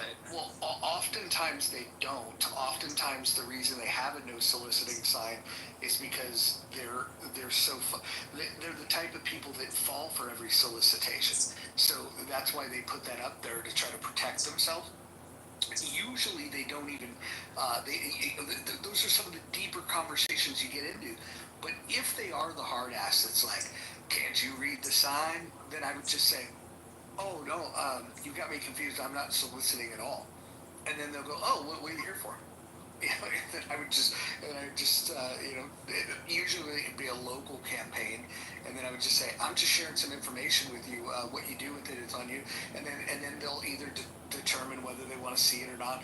But oftentimes, even then, they'll ask questions. We're like, well, why should I vote for this asshole? You know, and you're just like, well, since you've asked, you know. I find that kind of stuff super interesting. I had a Democrat chase me down the street this last cycle. Granted, the guy was really, really rude, and word vomit came out of my mouth. Like, he was being just a giant asshole to me instead of closing the door in my face. And my response was, hey dude, you don't need to be an ass. Like, we're adults here, we can talk.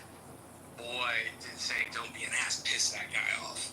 Like, a lot. He called the cops, and the cops, like, told him exactly what what cops always tell people, which is they're not soliciting, they're under the First Amendment. And I even said to the guy, which is where this all started, he said he didn't want solicitors, and I said, you know, one of the easier ways to not have people knock your door is just to put a no trespassing sign up. But if you put a no trespassing sign, I can't knock your house. Period.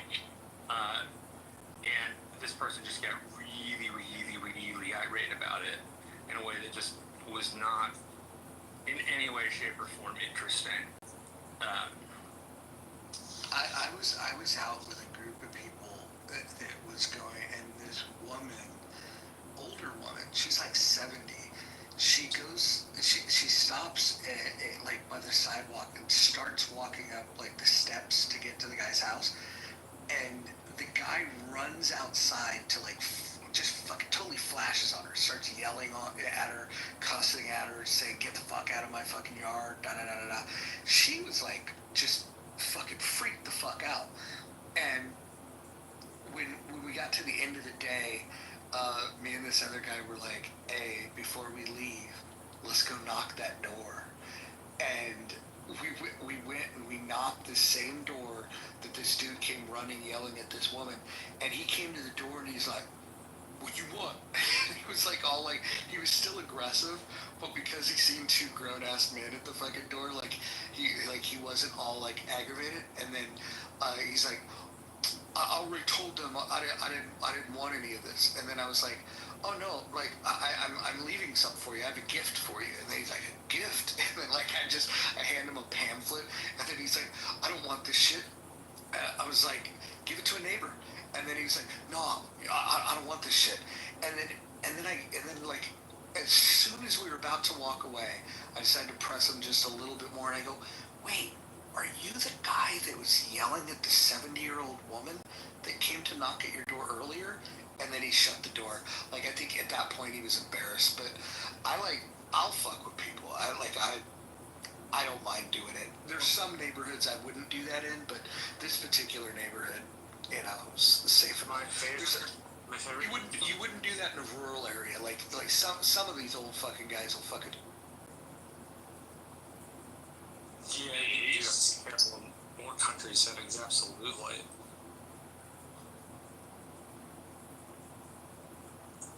Yeah, Hold on, real quick.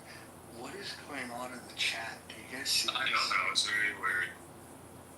There is like, I can't tell exactly where it started, but I guess the plane travel had the crush on me and I stopped rolling up.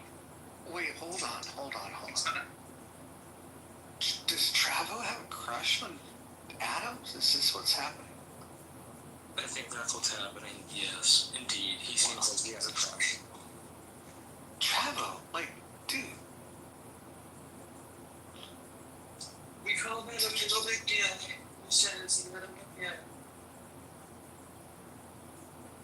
My way to deal with no soliciting doors, or at least one of the ways I do it, in particular, if somebody points at their sign, they'll point at their sign and look at me and go, "Can't you read?"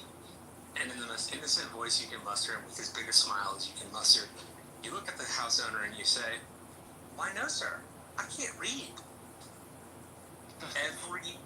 Every single time, it's produced a laugh. Every time. I can't think of one time when it backfired. If you're knocking doors for a third party, the cool pivot is like if the people that get the most upset, they're like, "I'm voting Democrat," and then you just go, "Oh, well, that's better than it." Like you just say, "Well, that's better than voting for that goddamn Republican," and then they're with you, and then they're like, "Oh, okay," and then and you could flip it if it's a Republican, like, "Oh, I'm voting Republican," and it's like, "It's better than that goddamn Democrat."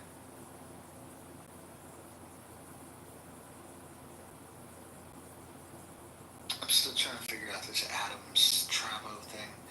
Adam, so you awake? You what's happening here?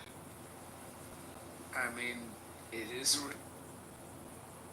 Do you guys know each other? Nope.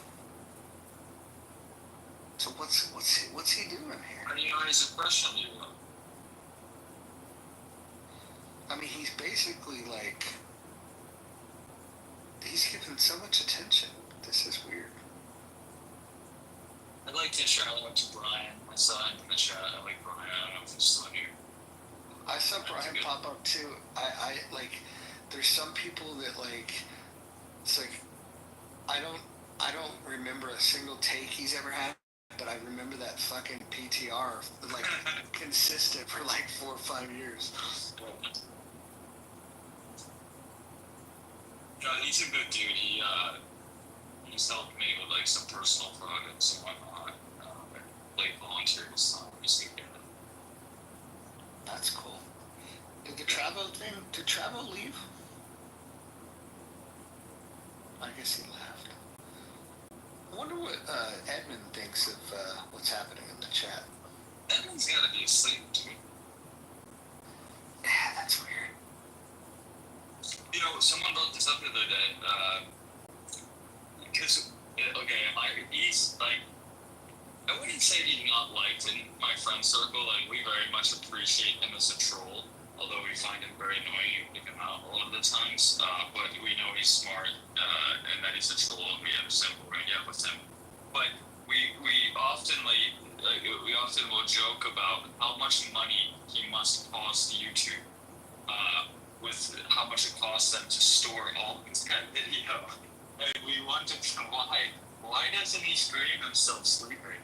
He streams himself doing everything else. Why not stream yourself sleeping? Yeah, the cost is interesting. Do you ever thought about the cost that we cost for Clubhouse? Because audio is a big chunky file. What they're paying for in bandwidth has to be pretty crazy. And like when we're all running rooms, like this has to be a drain. Like personally, I would have to imagine I'd probably cost them tens of thousands of dollars personally just in bandwidth cost. I would well, okay, costs, sure. But I would argue that you directly relates to probably tens of thousands, maybe more. Actually, definitely more in data. Like, we have to be the product to some extent.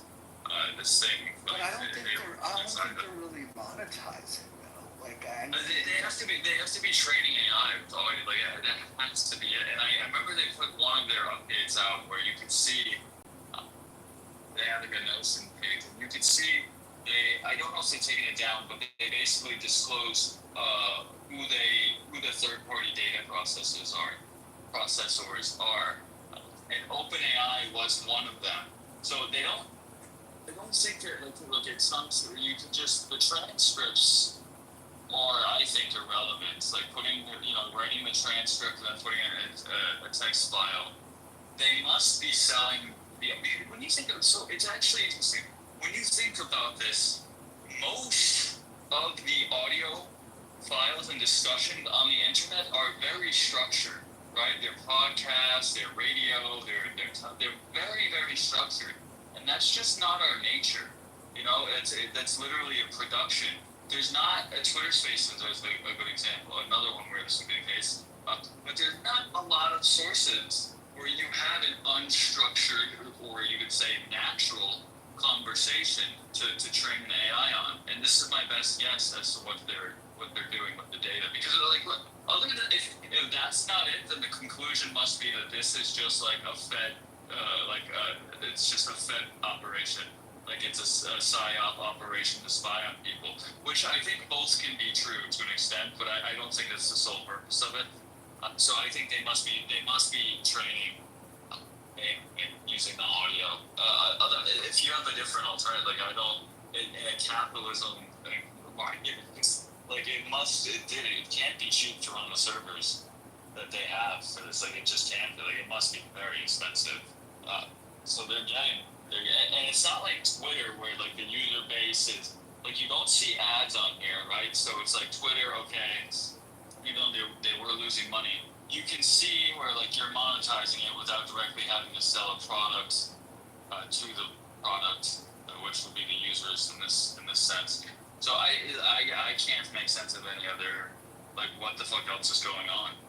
Like it's the money's got to be coming in somewhere. Well, they also said that they could take your voice and they could license it. So, like, if they wanted to, like, if somebody wanted to, you know, make cartoons and take our voices, they could fucking license it. Like, they own our voices, essentially. See, I didn't know that. That's a very... How can... What is the legality there? Because it's it's all about terms of service that you volunteer. If you're on the app and you've clicked through it, you clicking through those terms of service, you've agreed to their terms. Yeah, but look, I'm not a lawyer, obviously, but like, there must be. What would this be? Antitrust? Like, you can't just put in terms of service like that. Like, you know, for example, you can't put in a terms of service that you agree by making any single purchase through us that we're then allowed to like drain your bank account. Like you can't put that in the terms of service. Say, oh, well, you agreed. Sounds like a bad episode of South Park. Why can't it read? For those who don't know, look up South Park Centipede. It's funny.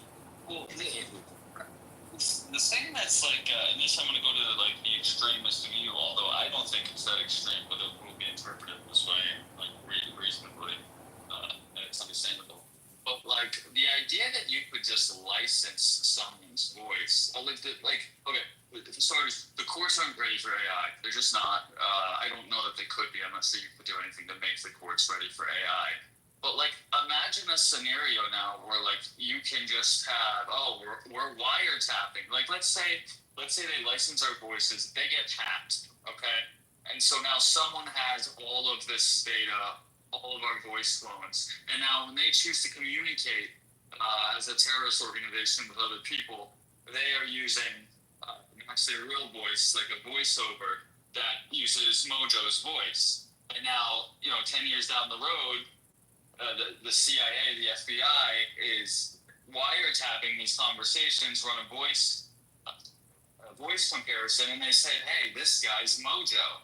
This lines up with his voice. Like, he's the leader of Al-Qaeda. And then this is where I'm very sympathetic to the ski girl with regulation. I'm very sympathetic to the idea. Like, this is that we're getting in a very weird, dangerous territory.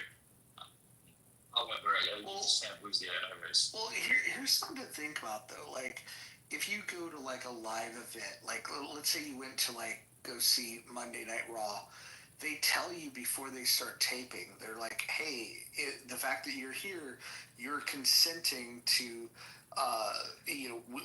we record this stuff live, and so your image, may be recorded, and they could do whatever they want with that. So, like, you have guys that are, like, super fucking, like, meaned out, like, because of, like, just attending a wrestling match. Like, when the Undertaker lost, for example, there's this guy that just looks totally stunned, just dumbfounded. That guy, like, in wrestling circles, if you saw him in the supermarket, you'd be like, dude, you're the fucking surprised Undertaker guy. Or like or the angry Miz girl. There's like all these people that they do this with. And if you went to a wrestling match, if they caught you with a weird expression that they thought that they could, get some traction out of, they could totally do it. And you're agreeing to it, and they announce before they go live, the disclaimer that, like, hey, if you're here, we can use your But these okay. But these are two very different things. I'm not saying that you're saying they're the same thing, but they are very different things. Like there's the difference between. I guess you could maybe say that would be if it wasn't announced a privacy issue. Maybe, and that's why they. But it's a totally different thing when we're talking about impersonating now. Now you're literally impersonating somebody where, specifically like in the terms of like the courts, that there's like really no way to verifiably say that, hey, this isn't that person speaking on the phone. Like it's everything lines up and matches that it is this person speaking on the phone. So the impersonation aspect is very different than the privacy aspect of it. Dude, we're gonna see. I'm very. Look, I've been called crazy for 2 years. I've just been like balls deep, autistic rabbit holes in AI. I'm fascinated by it. We're gonna see some very weird things. Very like, and Roger, you'll probably appreciate this. I'm sure you've thought this through. But the 2028 election is going to be so different. Like we're right now we're at the default position where. Maybe I'm using two absolute terms, but everything at face value is kind of, as far as video specifically, is accepted as truth. Like this is real. It was recorded. It happened. Unless there's some serious like something where the bullshit detector, even for someone with a horrible bullshit detector, like it's very clear to light off. Like it's like, okay, this is something's very off here. I would argue. Much sooner, like less than 18 months, arguably maybe even in the next 6. We're going to have to by default get to a point where everything we see is going to by default have to be a I don't know. Like we're going to lose the luxury of being able to see something on video, forget whether it's staged or not. The luxury of being able to see something on video and assuming that it's real until proven to be edited. That's a very different landscape. It's a very different landscape when you now have to go into things with the best way to approach it is I don't know. Like I can't with any. There's no reasonable way to say like with certainty that this is real and not AI. This is going to be a challenging thing, especially in a society where we're all confused. Everyone's confused already. We see so many ideologies and the way things are reported, where things just don't make sense. People are fucking confused. Like we're trusting sources that we know are being paid. Like when you think about this, it's very simplistic, and it's wild to me that the older people don't seem to get it. But it's like you're watching a news source that their income is based on how many views they get, and that's fair. This is why, like, when I see CNN, Fox, whatever, and they're, like, sensationalizing things, it's like, well, if you're going to look at it from a capitalist perspective, it's like, yeah, you can bring in the journalistic integrity, but at the end of the day, it's about making money. Like, it's fucking about making money. And when you can produce something that you could say it's unethical, but you're going to get more money if you just reword it this way. That's it. You're just changing the wording a little bit, and now it's clickbait. And it's going to translate to more money. It's hard to hold that. And this is the thing. I know you don't like Geo, but this is the thing that he points out that I think John Adams said, is that when you do have an absolute, free press, this is very interesting. I never considered this. That you're empowering the idea that whoever owns the press has the ability to completely erode like the idea of democracy because they control the narrative. And we're very much the free press that this is like the foundation, and I don't disagree. Like I don't think there's a way around it. There is no right answer. But this is the idea of like transparency. But it's really, when you think about it from a capitalist perspective, well, it's the best thing I can come up with. But it's like by no means like a free press. Like why would it be? Why would you, if you own a business? Would you cede over the idea that you're just going to get beaten out by a competitor, especially when it's as simple as literally changing a few words on the title? So that was a bit of a tangent. But yeah, things are going to get very weird. And we're not ready for it, and we can't be ready for it. It's not possible to be ready for it, but it's going to get very, very weird. See, I'm more optimistic. I think about like the opportunities. There's going to be risks, and there's going to be people working on trying to mitigate these risks. But at the end of the day, we're going to have an entire generation of people that are going to grow up with these things. Imagine how different the, like I have a cell phone, and I've had one for quite some time. But when I was a kid, I didn't have a cell phone. Didn't have them. I mean, they had mobile phones, but not the kind that could connect to the internet. And so generations that grow up with different types of technology, they see the world differently, they interact with the world differently. And I think what we need to very rapidly think about is that in a few short years, people that are entering the workforce are going to have grown up with ChatGPT as a starting point, and it's only going to progress from there. So companies can't afford to be afraid of AI. You're going to have to embrace it. You're going to have to embrace it. You're going to have to, think through, like what rules you're going to have when engaging with it. But because you're not going to be able to just forbid it. AI is going to be a part of our life moving forward. And I think that what we're going to see is, I think some companies are going to be afraid of it, and they're going to go out of business. I think they're going to go out of business very rapidly because they're afraid of change. And I think there's other companies that are going to embrace the change, and they're going to lead, and they're going to have say in what these changes look like. But yeah, I think the world has to prepare that this shit's happening, whether we like it or not. Yeah, no, it is. I think you're gonna. Well, I mean, be curious if you think this is inevitable. I'm convinced of it. I'm like all for capitalism, but I don't.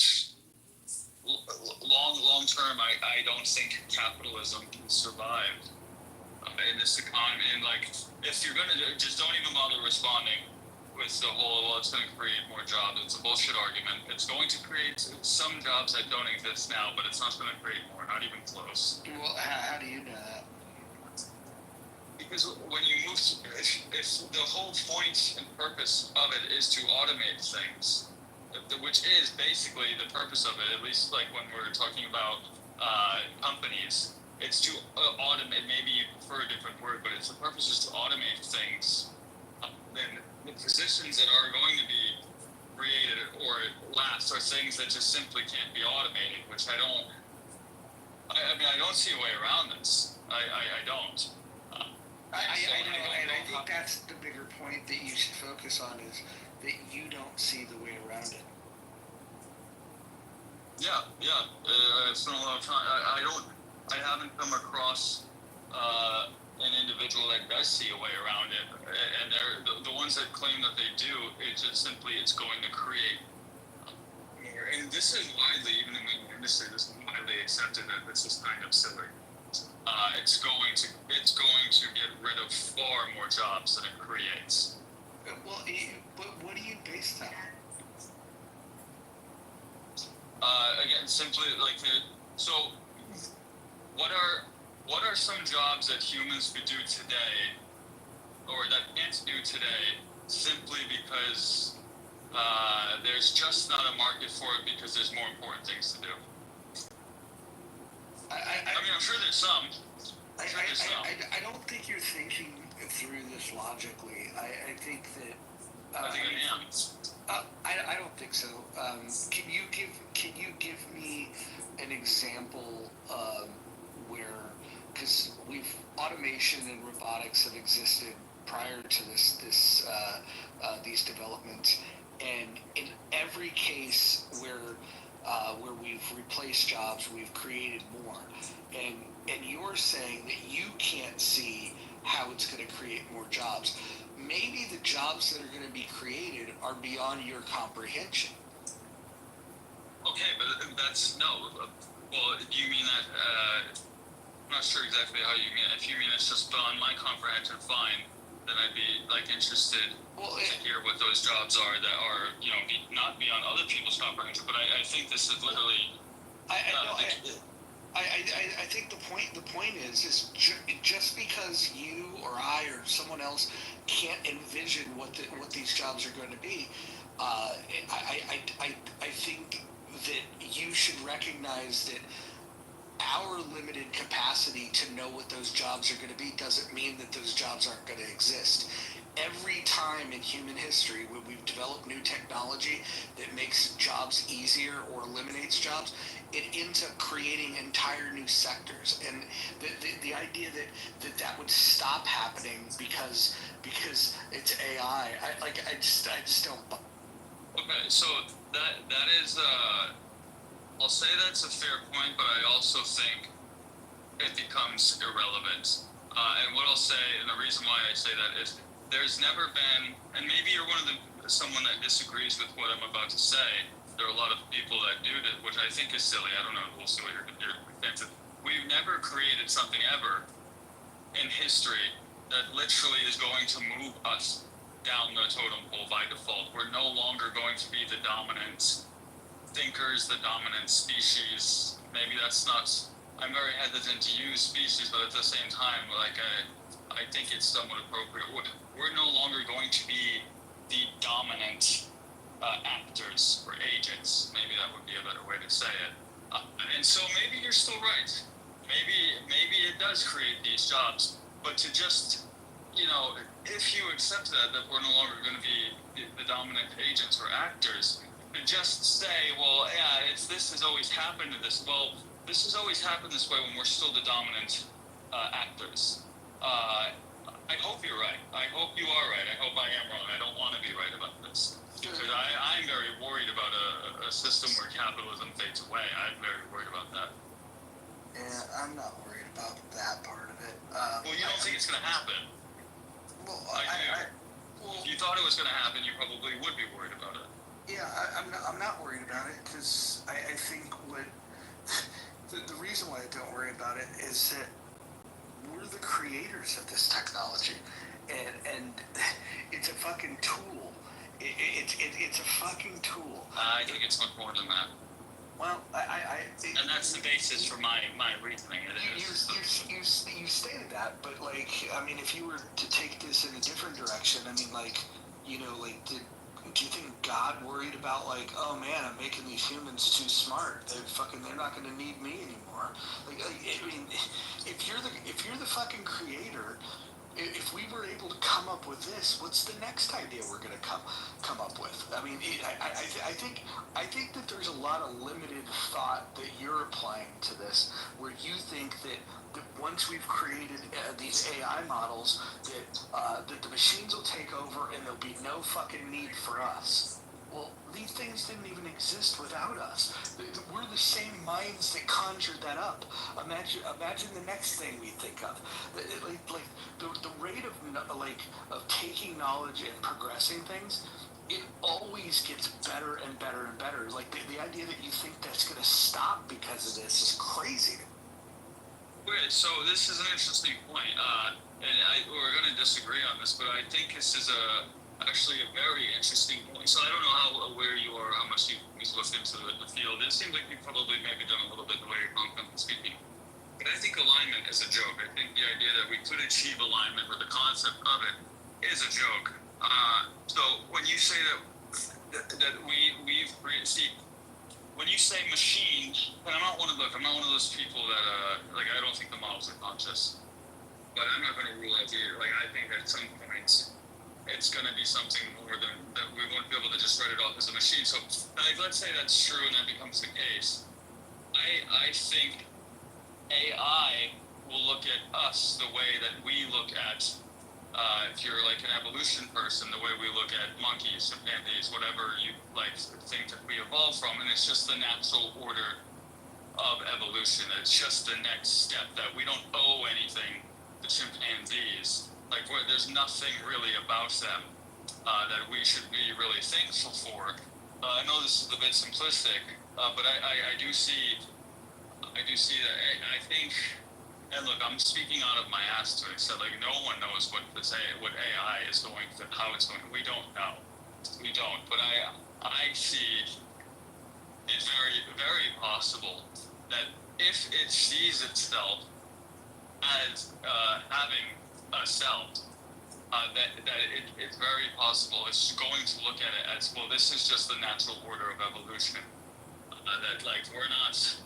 Yeah, I'll just leave it at that. A lot of people would disagree with that, and I get that.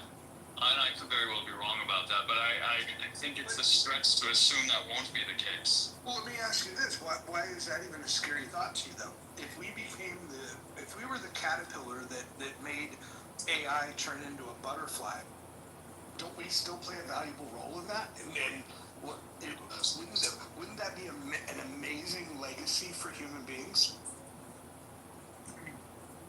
Say that again? Ask that again? Wouldn't it be an amazing legacy? Let's say you're right. Let's say the machines don't need us anymore. They think that we're just the dumb chimps. If we gave birth to that, I think that the machines themselves would have to, look back at us the way that we look at our ancestors with like, oh shit, they were doing some interesting things. They'd have to credit us with it. We would be the caterpillar. I get it. I get it. And so this is why I kind of will say that I think we have a better shot at convincing humanity that we owe credits or some sort of the same thing that you're referencing towards chimps. I think you'll have an easier conversation of saying that the chimp is sort of the god, your god, we came from them, than you will at being able to tell AI that, even though it's true, that we are the god or we are the creator of it and expected to respect it. I think it'd be easier to, and obviously we're not going to get people on board with that. So this is why, I'm not saying you're wrong, I think much of this is up in the air.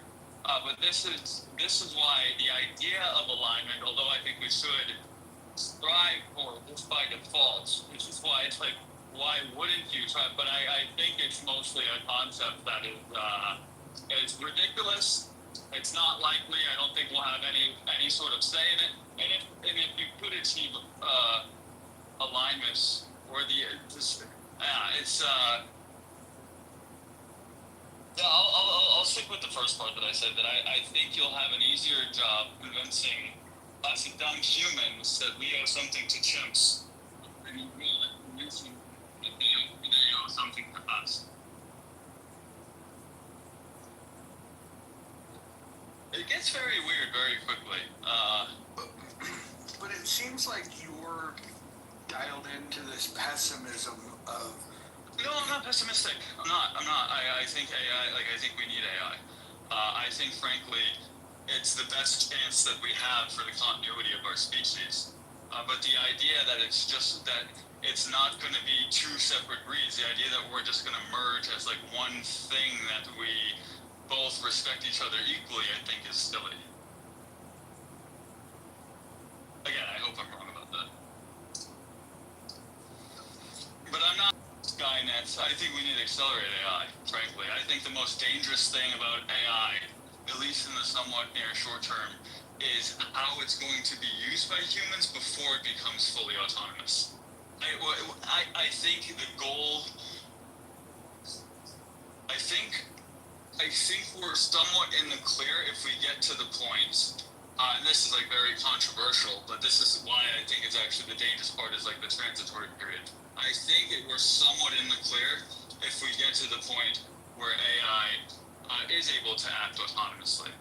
Because like if you look at it like with us with chimps, like we don't feel like we owe them anything, but we just don't see them as a competitor now. We're not going out of our way to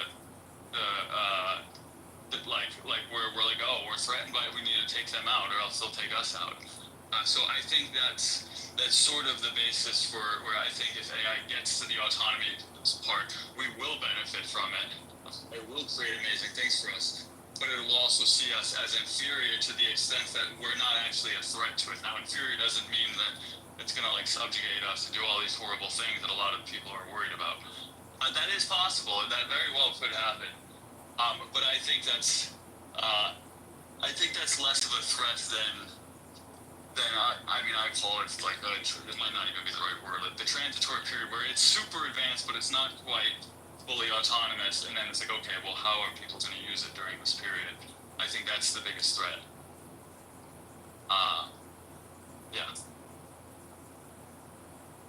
This is very interesting. Like this is something. Like I said, I've been called crazy for like 2 years. The way I've seen AI and how I look at it, and I'm like, dude, I'm not someone where this solves everything at all. Like I think there's a very fine line there. I'm very concerned what happens if we do get away from religion. And I'm a hypocrite. I'm not someone that's particularly religious at all. I believe there's a God, but I'm not religious. But I am concerned about the idea of religion going away because I think it does sort of form, I don't even know what you would call it, something that makes society cohesive to the extent that it's around and exists. But I find this stuff very interesting, and I'm hopeful that you'll see this be something that's actually talked about a lot more in the next year and a half, where as of now there's just too many people. Like Roger, you and I disagree, but it seems like you've spent some time looking into it, and you're obviously very open to having the conversation. A lot of people just aren't. They think it's so silly that it's not even worth having a discussion. And I think that's silly. I think we need to have the discussion because it is inevitable. The only thing that scares me about AI is initially, like, who wins that first major advancement war. I think if China wins, exactly. I think we're in big fucking trouble. But that's because of human beings behind it, not because of the technology. Like, I don't have these like Skynet visions of what would happen. I don't think this turns dystopian. And to be quite honest, like in terms of like thinking that it's somehow bigger, better, badder than human beings, until AI writes a song that's as good as God Only Knows by the Beach Boys, like then they they're still kind of like subservient to us. Like we are creating things that I don't think. Hold on. You think that's the greatest song of all time? I don't even know what song that is. I have to God Only Knows by the Beach Boys is the greatest song ever recorded. Period. Better than Stairway. Yeah, it's the best song ever. What? The best song ever. Okay, I'm gonna have to go listen to this in like a half hour when this room becomes too boring.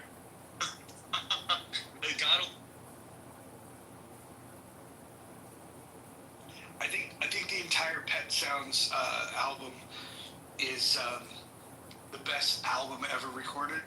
And again, until AI starts doing something like that, like I just can't look at it as superior to human beings.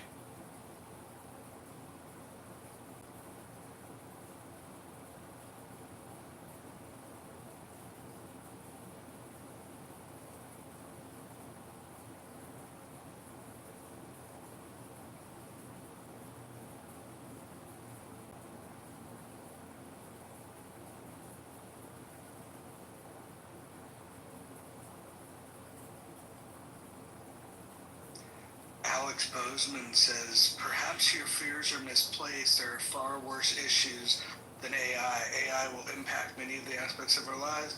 Not all positive yet. We have no choice at this point, blah, blah, blah. But, okay, well, what are the worst issues? I would love to hear what this Alex guy has to say. Is he even here? Probably not. Sorry, were you?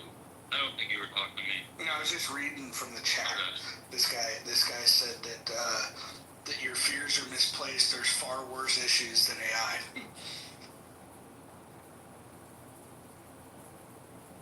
Well, what does that mean? Worse issues? I don't think AI. What does that mean? Well, first of all, which one of us was being fearful about it? Yeah, I think if we had to get him to engage, he would probably say that, like, we should be focusing on homelessness. That's probably the angle he was going at.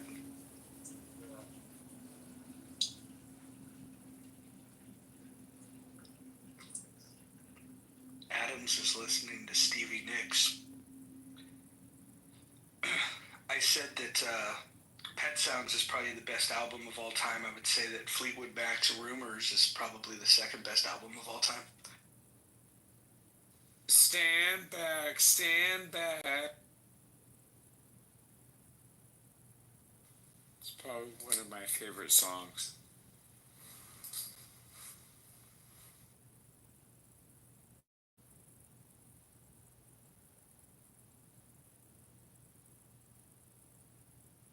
I'm going to sleep, guys. Good night, Roger.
Talking at 6:30 in the morning, going over Bible scriptures, and this not be a phenomenon.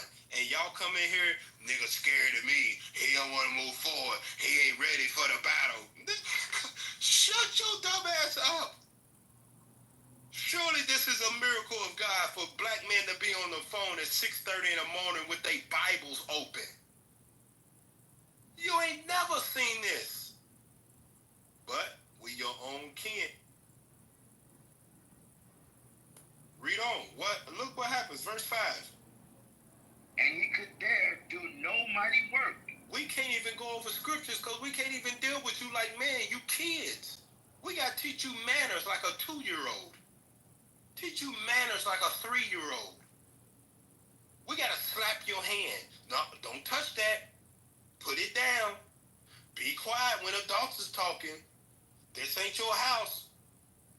Act like you got some respect. We got to treat you like kids. We got to slap you on that, hold your hand out.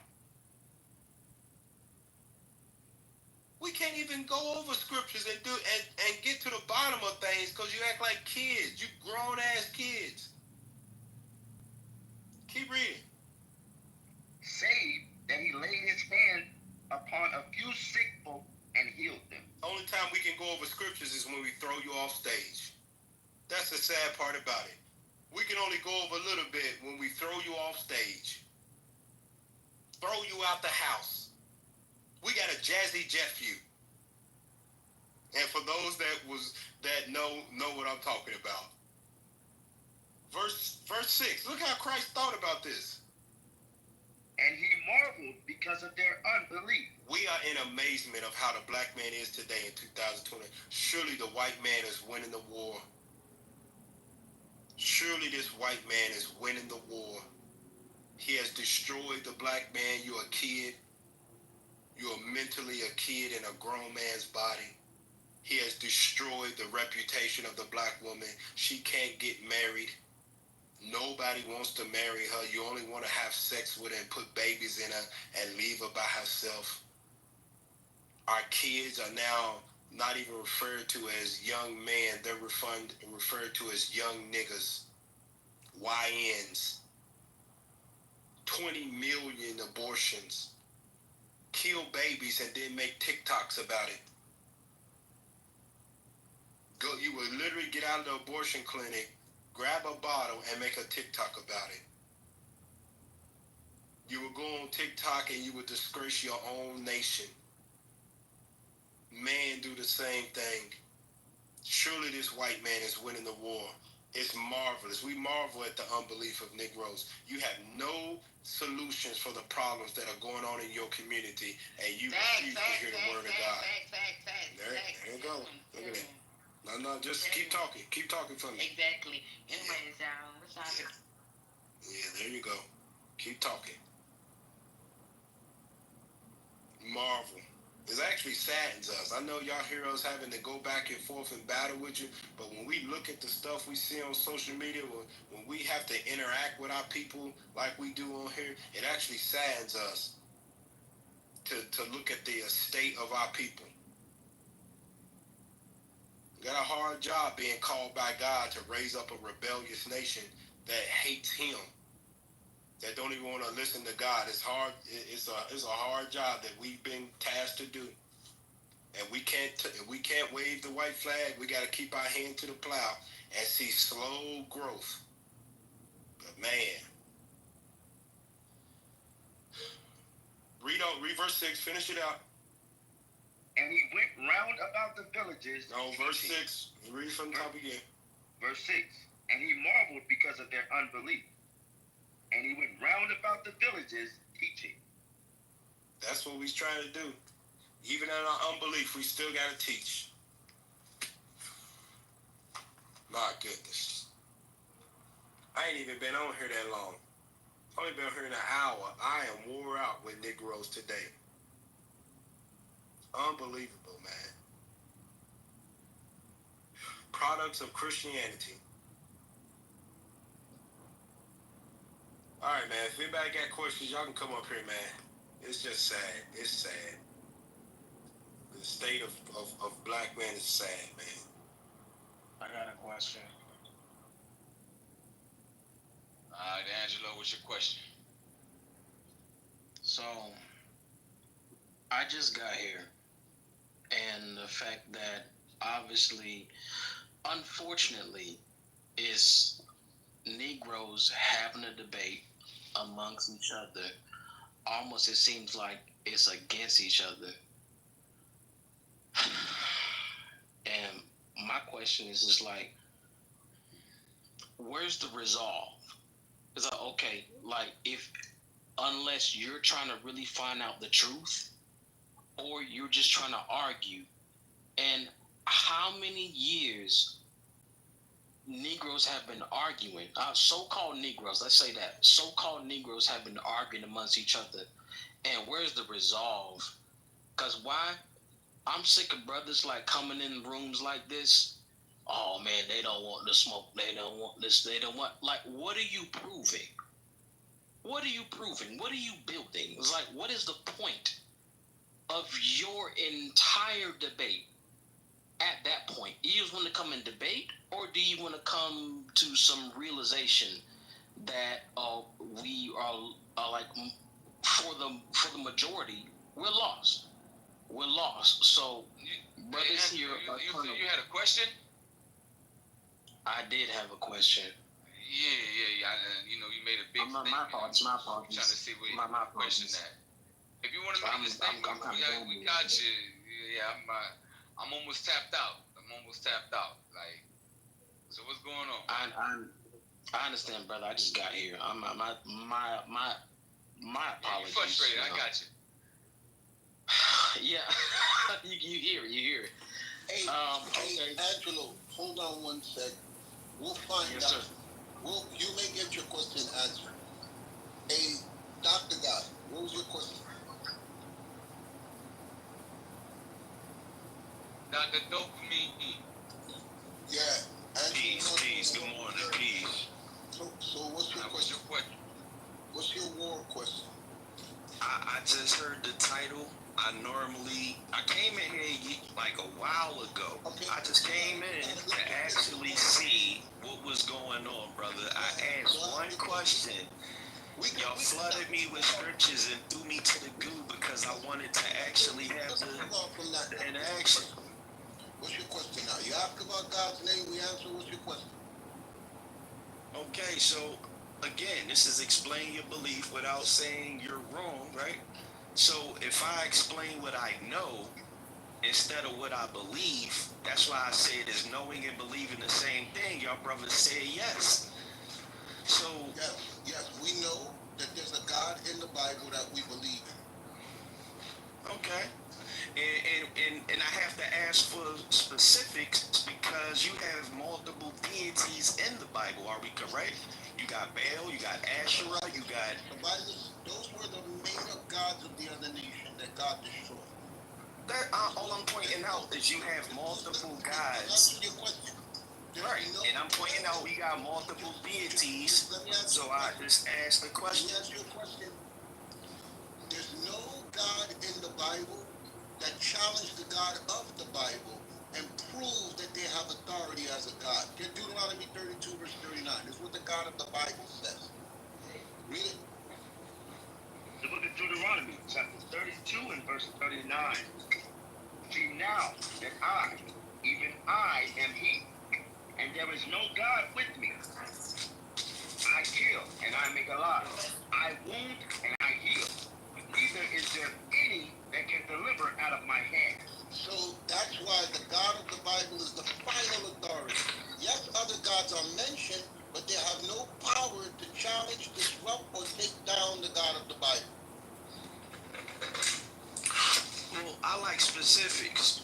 And from what I asked earlier, I said, well, I heard y'all say that Yahweh was the name, and I said, you can say the God of Israel. So if I say the God of Israel is your deity, that's the answer, right? He never said that was the name. He said that was the title, and he said to move on. No, one of the brothers on stage said that, brother. One of your brothers on stage said that Yahweh was one of the names, and Yahweh is the God of Israel, right? He was answering you. He said that was the title. And you said, okay, let's move on. And now you're going... Yeah. So that's what I just need that for clarity for the people listening. We're talking about the God of Israel. The clarity is the Bible gives titles for God. And no brother, I don't need y'all to cut my wisdom, brother. We understand we talking about the God of Israel. You see what you said? I think y'all nervous, man. You said we could move on. And you're back. Yeah, now when I say I want to move on, why you keep cutting me, brother? Because you're talking in circles. If I'm the one presenting something, why you keep cutting me, brother? I'm the one presenting something. Now we're here stepping up to the plate. Y'all see what they doing, right? No, do you see what you're doing? You're talking in circles. No. I'm telling you again, God does not give his name in the Bible. He gives titles. I don't have no other answer to give you but that. Titles. You get titles for him.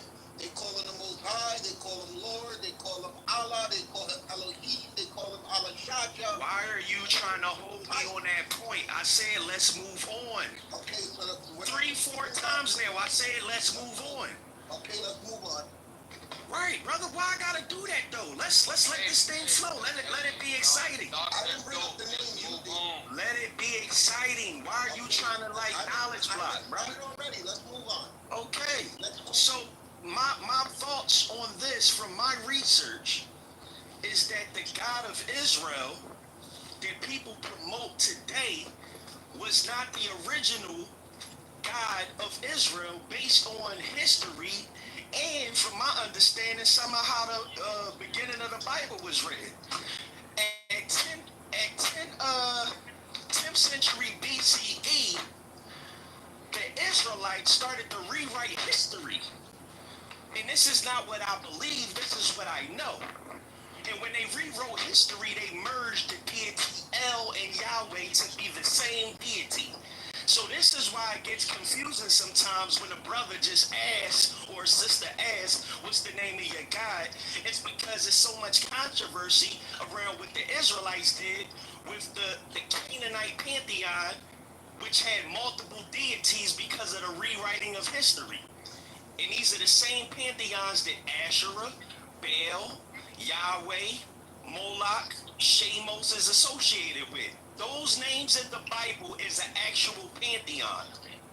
El was the Most High God up till 10th century BCE, where the Israelites wrote him out of history and took his wife Asherah as his own wife. So there was Yahweh in Asherah instead of El in Asherah. So you brothers that call yourself Hebrew Israelites under Yahwehism and their monotheistic beliefs, I see y'all following a flawed religion based on the historical facts of history with the Canaanite pantheon. So that's all I wanted to present to you brothers this morning. Good morning to all you brothers. Do y'all have any facts on that? I didn't interrupt you, I let you speak. Now if you're saying that what we follow is flawed, what should we follow based on your knowledge? I would say when the Bible speaks of El Shaddai, Emmanuel, all of the names that got El in it for the most part are talking about not Yahweh but El, the Most High God. And I believe that based on how it's presented in doctrine and how people speak on this, they're trying to manipulate the scriptures to say something that it's not supposed to be saying, as Yahweh of Israel is the Most High God. There's even scriptures that say that Yahweh was appointed to rule over Israel like a governor. The person who appointed him was over him. Jacob built the altar before his name was Israel. He built the altar to El. You can look that up. That's right in the Bible too. So it's multiple clues that would suggest that El is the Most High, but it seems like the Israelites, based on not you brothers in here, but the Israelites who created the curriculum, they have altered history to promote their deity over other deities that might have outshined their deity over Israel and Judah. That's all I'm saying to you brothers. And people that want to say I'm crazy or talking whatever, I'm coming respectful and I'm bringing historical facts that you ignore. I'm on mute. Thank you. So, sir, the Bible, the writings, do you believe the writings of the Bible? I know that the Bible was composed by different people, but somebody had an agenda to alter some of the original history. That's all I'm saying. The writings of the Bible, when you read it, do you believe that it's the authentic word of God? No, even in the English, it's been flawed. So, what could we read outside of the Bible? You said it's flawed. You said it's not the authentic word. What should we read? At this point, my brother, y'all see how I'm not shooting the whole Bible down? You see that I'm promoting El as the Most High God respectfully? And even in your Bible, I think everybody can say that they can elevate her. The Bible is not the authentic word of God.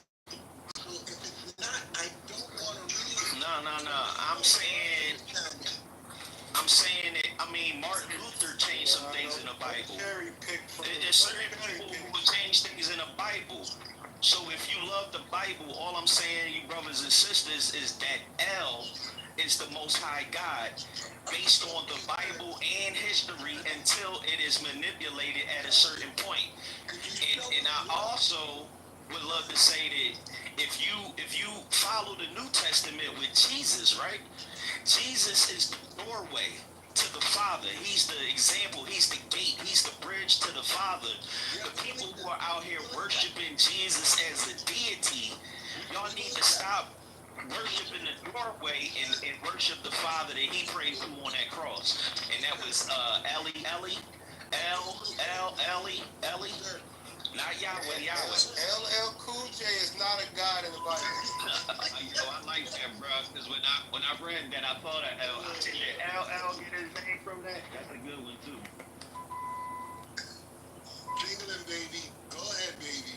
Sir, you said that the Bible was not authentic. What in the Bible could you show us? Brother, I brought it to you, and I gave you the date. It's 10th century BCE.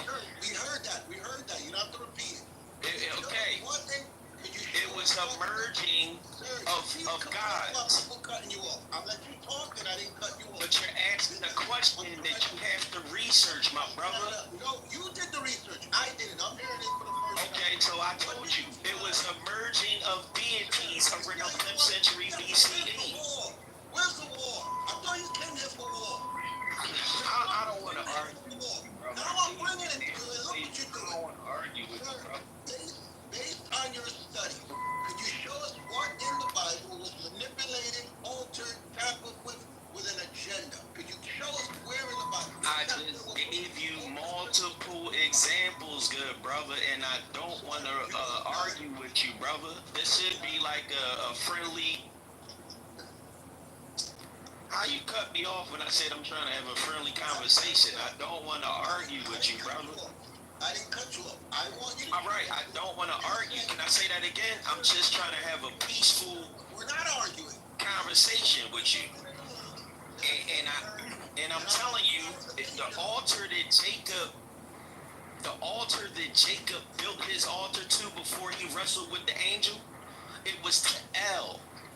When you read the Bible and you see El Shaddai, Elohim, this is referring... Go ahead again. Y'all brothers, I'm going to mute up because I don't want to be disrespecting no minds on stage. They cutting me off. I can't get my thoughts out. I understand what he's saying. Put Y for yes. If not, put HN for hell. I'm going to just pull some sources in the room chat. I don't want to have to argue with none of the minds. I respect y'all room. I'm going to put some sources in the room chat. No one, you beg for the floor, and no one understands you. You said we're going to throw you off. We didn't throw you off. We've given you ample time to explain yourself, and not one person in the audience says they understand.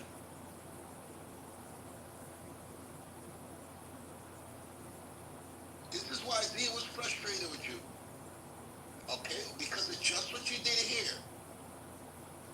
And you think if you read it again with if you repeat it again with emphasis, that we'll go down. And this brother's deep. Marita, I mean one mic. Yeah, I mean, I put a lot on the table. I'm waiting for anybody to address what I put on the table, but I'm going to put sources in the room chat. I can't address something I don't understand. I don't know what your premise is. I don't know what your point is. I don't know how that changes anything. You said the Bible's not the authentic word of God. I asked you to show me where there was corruption, where there was changes. You said nothing. You just keep repeating the same thing over and over. Brother, you know for a fact that they teach that Yahweh of Israel is that, like, they talk like he's the God that walked in the garden. They talk like Yahweh is the one who walked and talked with Adam. They talk that's not the truth if that's what they talk. Do y'all teach that? I don't know what you're talking. We don't teach that. I don't know what you're talking about. Oh, that's good then. So that's why I said it's a peaceful exchange. I don't know what you're talking about. So if y'all don't teach that Yahweh was the creator of heaven and earth, like some people do, because I'm gonna say this right now. When I came into this room for the first time, I saw that y'all was teaching things that other Israelites did not teach. So I'm not sitting here trying to go to war yet. I'm sitting here actually presenting what I believe or what I have researched and know, however you want to look at it. And I'm just seeing where we align at. Question different. Let me ask you a question different. That's all. Based on your findings, how is that teaching harmful to the listeners? How is it harming them? I'm glad you asked that question, brother. And I'm gonna tell you this. When I was growing up as a child and I became a man and I was understanding how they was teaching us about God in the Bible, I didn't think they were teaching me something that was flawed. I didn't think the God that I serve would be a lesser deity to someone. I didn't think that it would. I would say my God was almighty. Based on how I grew up learning about the Bible, I would say my God was almighty. But when you do the research of history that compose what we follow and actually do a deep dive, you find out that some things have been manipulated by men. That's all I'm saying. And I would say, based on what we're reading in Genesis, the God that created heavens and earth and created everything, the animals, the rivers, and everything, that was El. And how is it harmful? I would say that El is the one who created the heavens and the earth with this type of study, not Yahweh. Yahweh was even. If they're saying Yahweh, how is that harmful to the listeners? How is it going to affect their life? How is it going to impact them? Today I'm having a conversation with you.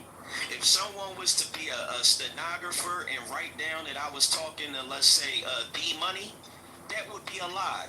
So regardless if they talking about the conversation, but they got the names wrong on who was having this actual debate or conversation, I would want them to have the names right. The same energy that Muhammad Ali had when he changed his name. He made sure, no, my name is not so-and-so. My name is Muhammad Ali. So names matter.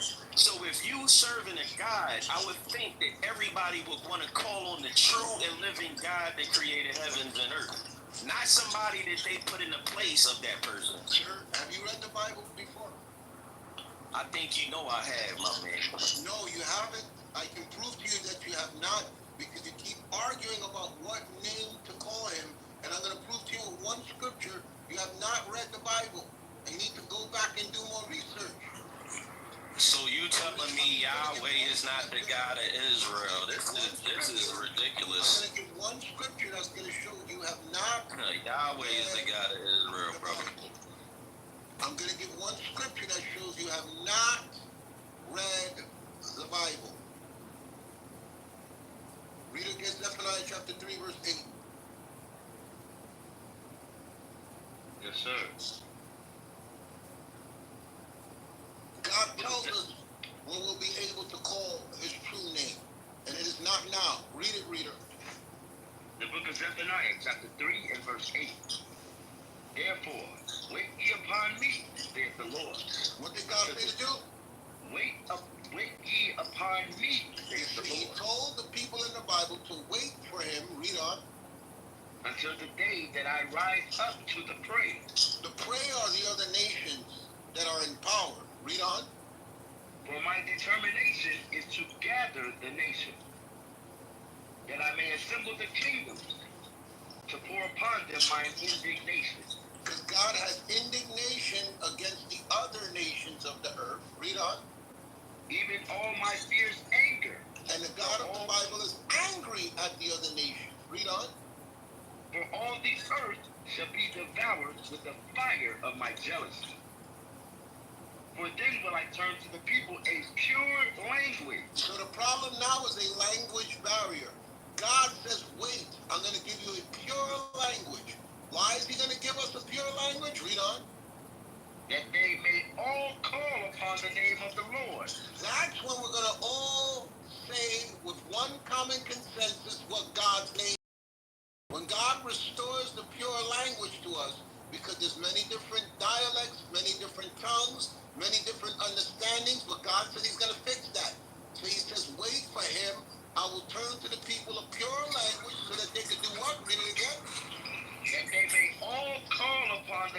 of the Lord.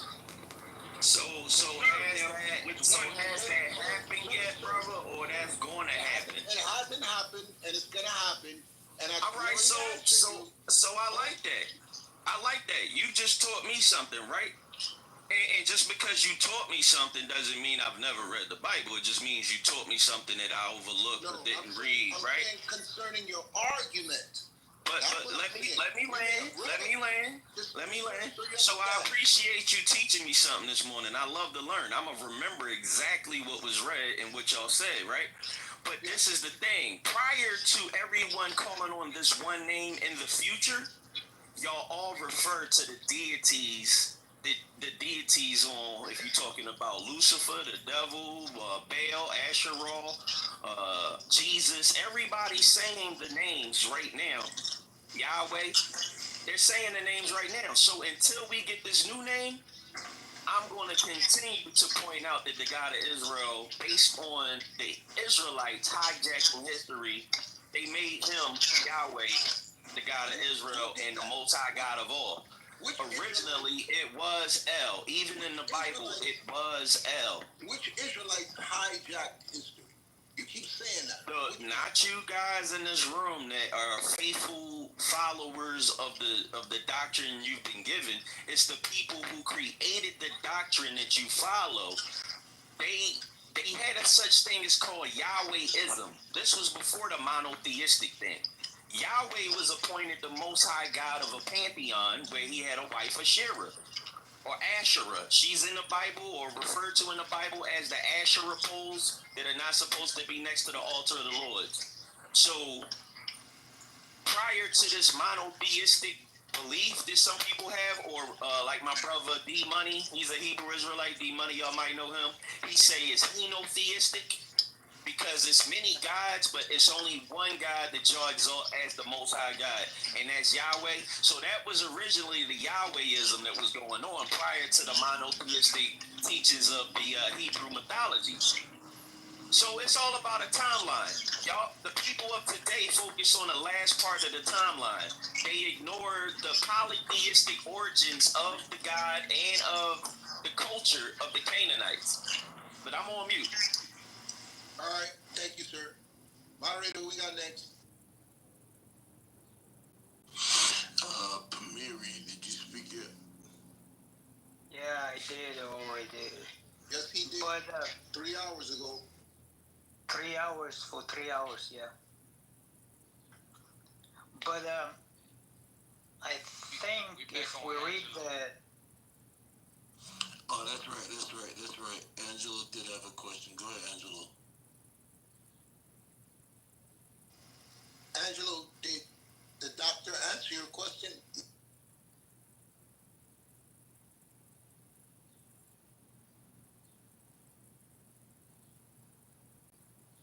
Angelo, talk to us, brethren. Unmute your mic.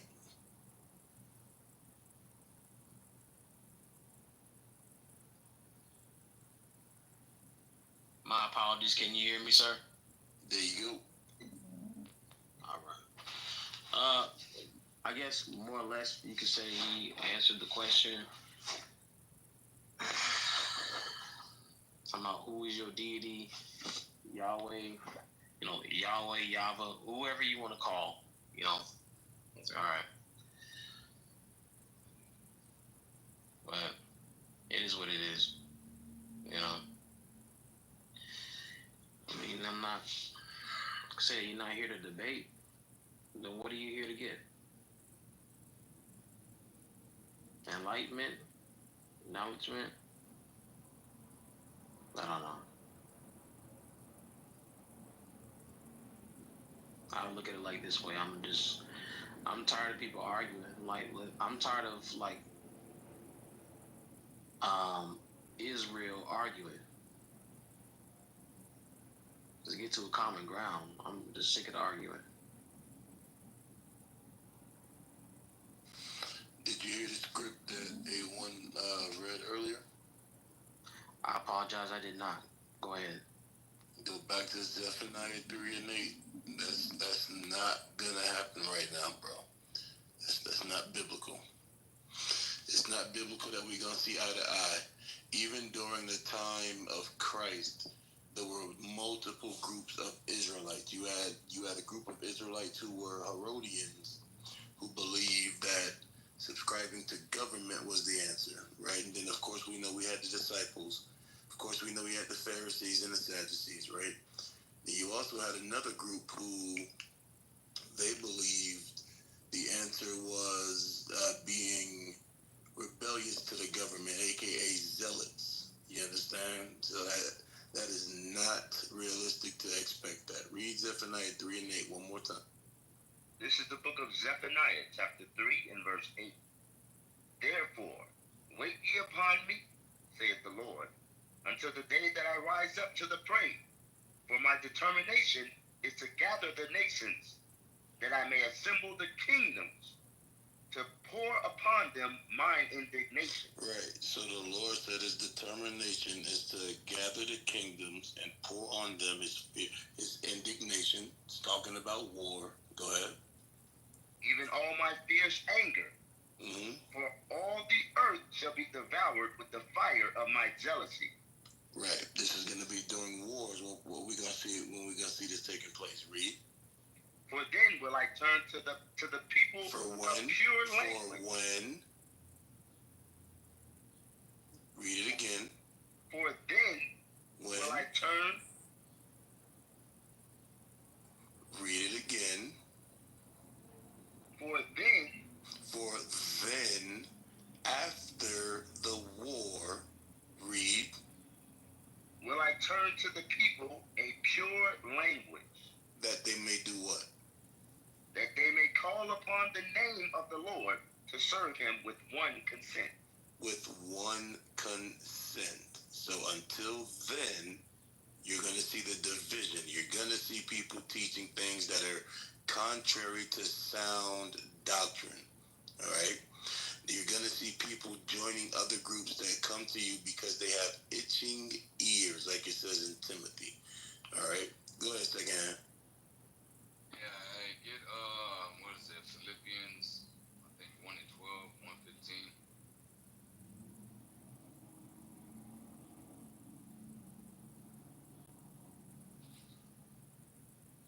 Well, I see why Z be real mute button and knockoff button. That thing is strong, boy. Look at my forehead hurt dealing with y'all, boy. I'm telling you. All praise to the Most High. But you're going to see what's going on with this. Who was it? Angelo. Read that. You said verse 12? 15. I think it's 15. 1 and 15? Yes, sir. The book of Philippians, chapter 1, verse 15. Some indeed preach Christ, even of envy and strife. So that's somebody teaching Christ one way, read. And some also of goodwill. And some teaching Christ of goodwill. So you see that they have different doctrines, different ways of getting that when it comes to teaching Christ, read. The one preach Christ of contention, not sincerely. Arguing and stuff like that. And then you got some who sincerely teach the word of God. They could have done this. They could have created a platform for this a long time ago. They don't do that. They'll get on here and just be contentious as hell. They ain't got no scriptures. They just got old 10 BC. If I'm not mistaken, I don't know, chat. Y'all can tell me. I think he said something about Martin Luther writing a part of the Bible. I was like, I don't know if you was talking about Martin Luther King. I don't know. You talking about me, brother? I said Martin Luther altered some things in the Bible. You know, Martin Luther is the reason why we got Bibles today. If it wasn't for Martin Luther, we wouldn't have Bibles. Martin Luther dealing with the Catholic Church, brother. Okay, gotcha. Yo, you not familiar with that history? Go look it up. It's because of him you're able to hold the Bible in your hand. Shout outs to Martin Luther. Gotcha. All right. I finished that off. Not sincerely, supposing to add affliction to my bond. All right, so watch this. Go to 1 Corinthians chapter 1, verse 21. For you, Angelo, this is how the Lord set it up. It is what it is. It has to be taught this way because this is what's gonna end up happening. Because some people may get on here and be like, "Oh, these boys are arguing this and that, la la." They see us on the streets. They see us doing the same thing. Oh, these boys look crazy. Read that. The book of 1 Corinthians, chapter 1, verse 21. For after that, in the wisdom of God, the world by wisdom knew not God. It pleased God. Not know God. That's why, if you read the Bible, you know he says he magnified his word above his name. We know that. Even with what he just said, Martin Luther, like God has no power to control anyone. To make sure that we had the Bible in our hands separately. Nah, it's a man. Now listen, the Lord did that. We could read that next, Isaiah 34:16. But go ahead, continue reading. It pleased God by the foolishness of preaching to save them that believe. So, Angela, don't worry about the arguments or brothers trying to be contentious. Pay attention to the word. See what it says, search the scriptures, because in them you think you have eternal life. See what the word of God is saying. See what these guys are saying. Oh, they did it. But at the end of the day, what does it fix? You know the name does what? We got drug addicts in our community. We got pedophiles in our community. Our women are single. Raising it's single parent household. How is the name going to fix anything in our community? The commandments of God is what we need to focus on. That's what we teach. And in the commandments of God, when you read the Bible, you learn about your nationality. Because if you watch this, Isaiah 34:16. This I might as well just deal with it as well. Isaiah 34:16. Just entire thing. The book of Isaiah, chapter 34, verse 16. Seek ye out of the book of the Lord and read. A lot of people don't read the Bible. They just go to church and they just listen to a sermon. A lot of people who do research on the Bible, who go on YouTube, they won't get no books that was written in the times that we were in slavery and actually read them. They would go on YouTube and listen to what other people say about the Bible, and then would try to come up here and try to debate us. Read it again from the top. Seek ye out of the book of the Lord and read. No one of these shall fail. None shall want her mate. Read. For my mouth it hath commanded, and his spirit it hath gathered them. The Lord gathered those books together. There's more books in the Bible. But what we have, those 80 books, the Lord made sure those were gathered for us to have in the last days. I think Proverbs 21:1, the king's heart. Yes, sir. The book of Proverbs, chapter 21, verse 1. The king's heart is in the hand of the Lord. So the Lord could control a king. You think he can't control anybody else? He says the heart of the king is in the Lord's hand. Read. As the rivers of water, he turneth it whithersoever he will. So for us to have the book wasn't by man, it was by the Lord. His spirit gathered those books for us to have in the last days. That's why don't get confused with what you're hearing. Focus on the word of God. Focus on the commandments. You hear, brother, what was it? What says he read? Angel nut. Like, yo, there's plenty of scriptures. We try to deal with just Matthew's 1 with them. Hey, this is the precept. This is the understanding. This is the law pertaining to this. Just off of this alone will show you that you don't know what you're reading right there. Confusion. So don't get confused, all right, Angelo? You with me? I'll praise it, sir. Yes, sir. All right. So what's your nationality? You know about that? How long you been in this room? Have you got to the part of knowing your nationality, what we teach, who you are? When you say my nationality, what do you mean by that, brother? What's your nationality? What do the world call you? What do God call you, matter of fact? Okay. So, obviously, well, I wouldn't say obviously because things that are obvious isn't so obvious unless you know. So, I know of this world that ruled by the white man. I'm considered an African American because I'm in the United States. I'm not in I'm not in a foreign country. Thank you, Angelo. Thank you. That's the you African American. We know I'm a so-called Haitian. I can't find Haitian in the Bible. You can't find African American in the Bible. There's nations in the Bible, right? If the Bible's the true book, we descend from one of those nations in the Bible. Do you happen to know what nation you descend out of that Bible? You descend from out of the Bible. Do you know?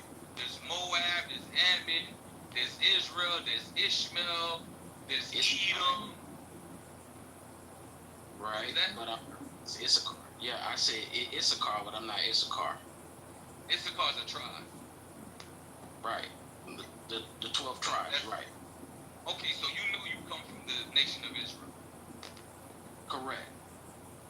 Okay, so so-called African Americans come from the tribe of Judah, from the nation of Israel. Do you know books to prove that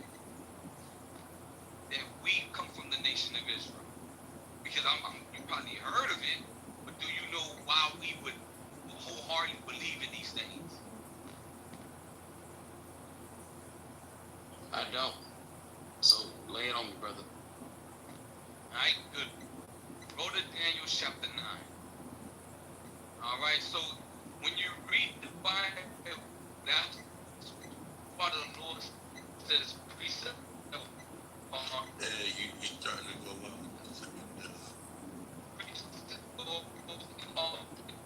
Hey, second, you starting to go on the matrix. Yeah, I'm gonna take over. I'm in the mountains. Take over. Alright, hey, Angelo, mute up for me real quick till they get back. Dopamine. You said something about Martin Luther earlier. You said it's because of him that we got the Bible that was made available to the masses of the people, correct? Yeah, he played a major role with that. The Bible, I think it was the Great Bible or something. It was only for like the elites, the priests and elites and all of that. And he thought that people should be able to have it. You know what I'm saying? So even when that's where the Lutheran Church comes from, if I'm not mistaken. That's the Luther. So he helped to form the Protestant Church in the 1700s. But I'm gonna show you something, bro. And this why the thought is that you've been listening to other people that's not us, because this is what we understand. Get Deuteronomy 4 and 2. I'm gonna show you what Martin Luther was responsible for. Watch this. Read it for me, reader. Deuteronomy chapter 4, verse 2.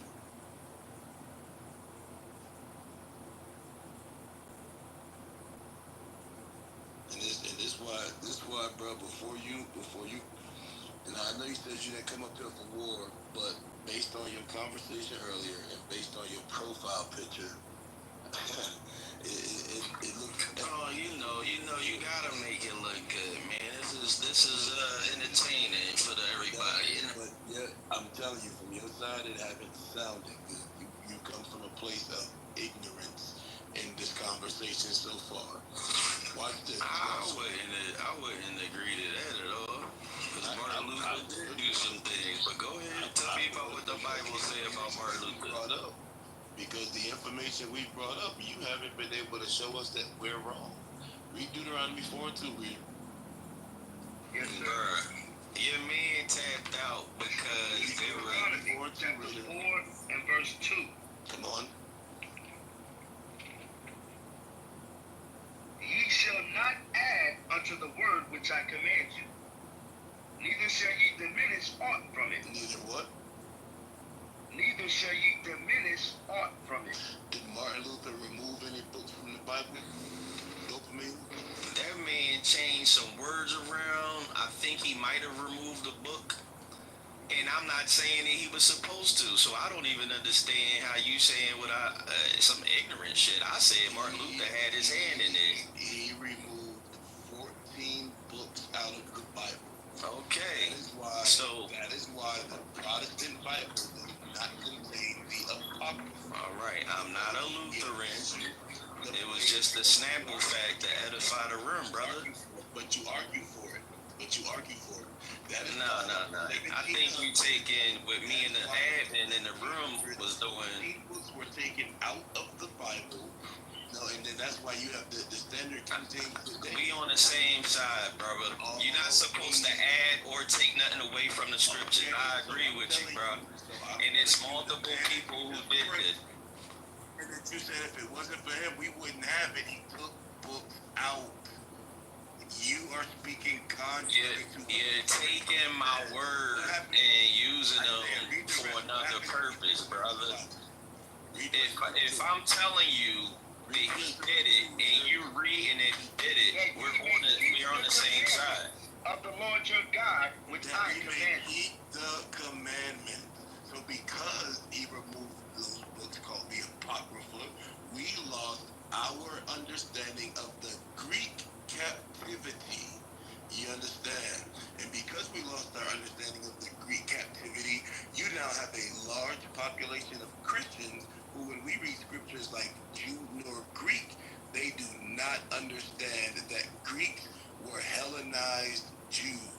And that's because of the white man you praise, Martin Luther. Hold on. Why are you saying I praise the nigga? What are you talking about? Because when the brother was speaking on it, you praised it. You stood up and I said that he wanted everybody to have a Bible. That's a fact of history, bro. Yeah, but look, they trying to find a way to make me the bad guy some way, somehow. That's what's going on. Because he violated this. Read. I agree with everything you're saying about Martin Luther. So what's the problem, though? Listen, if you agree, keep listening. Revelation 22. You said 22 and what? 19. Come on, you know the precept. Come on. Yes, sir. This is the book of Revelation, chapter 22, verse 19. And if any man shall take away from the words of the book of this prophecy, God shall take away his part out of the book of life and out of the holy city. It's already enough that he's not getting in there. Now they're taking information away from our people to be informed on what the scriptures were recorded for. So again, when we tell our people there's Jew nor Greek, when we tell our people in Acts 6 there was a Timothy, because his father was a Greek. People don't understand we're talking about Jews, because the information pertaining to who the Greeks were taken out. That's the point. Don't tell us this man is the reason we got woo. Go ahead, so no. Damn, you could, bro. That's a cut. How y'all cutting off a snapple fact I brought to the room? They looking to get a cut back. How cute. Y'all tripping. He took a point I brought up and elaborated on it, and I said, yes, that's the history. So y'all didn't get no cut. So if y'all looking for cuts, that wasn't no cut. Based on what I just dropped on this room, on niggas in here serving the wrong deity, y'all serving Yahweh when El is the Most High, that's what you call a head cut off. Now, Martin Luther, like I said, I agree with the history. He altered shit in the Bible and everything, but he put the Bible in people's hands. That's a fact. Y'all didn't hear me elaborate on Martin Luther.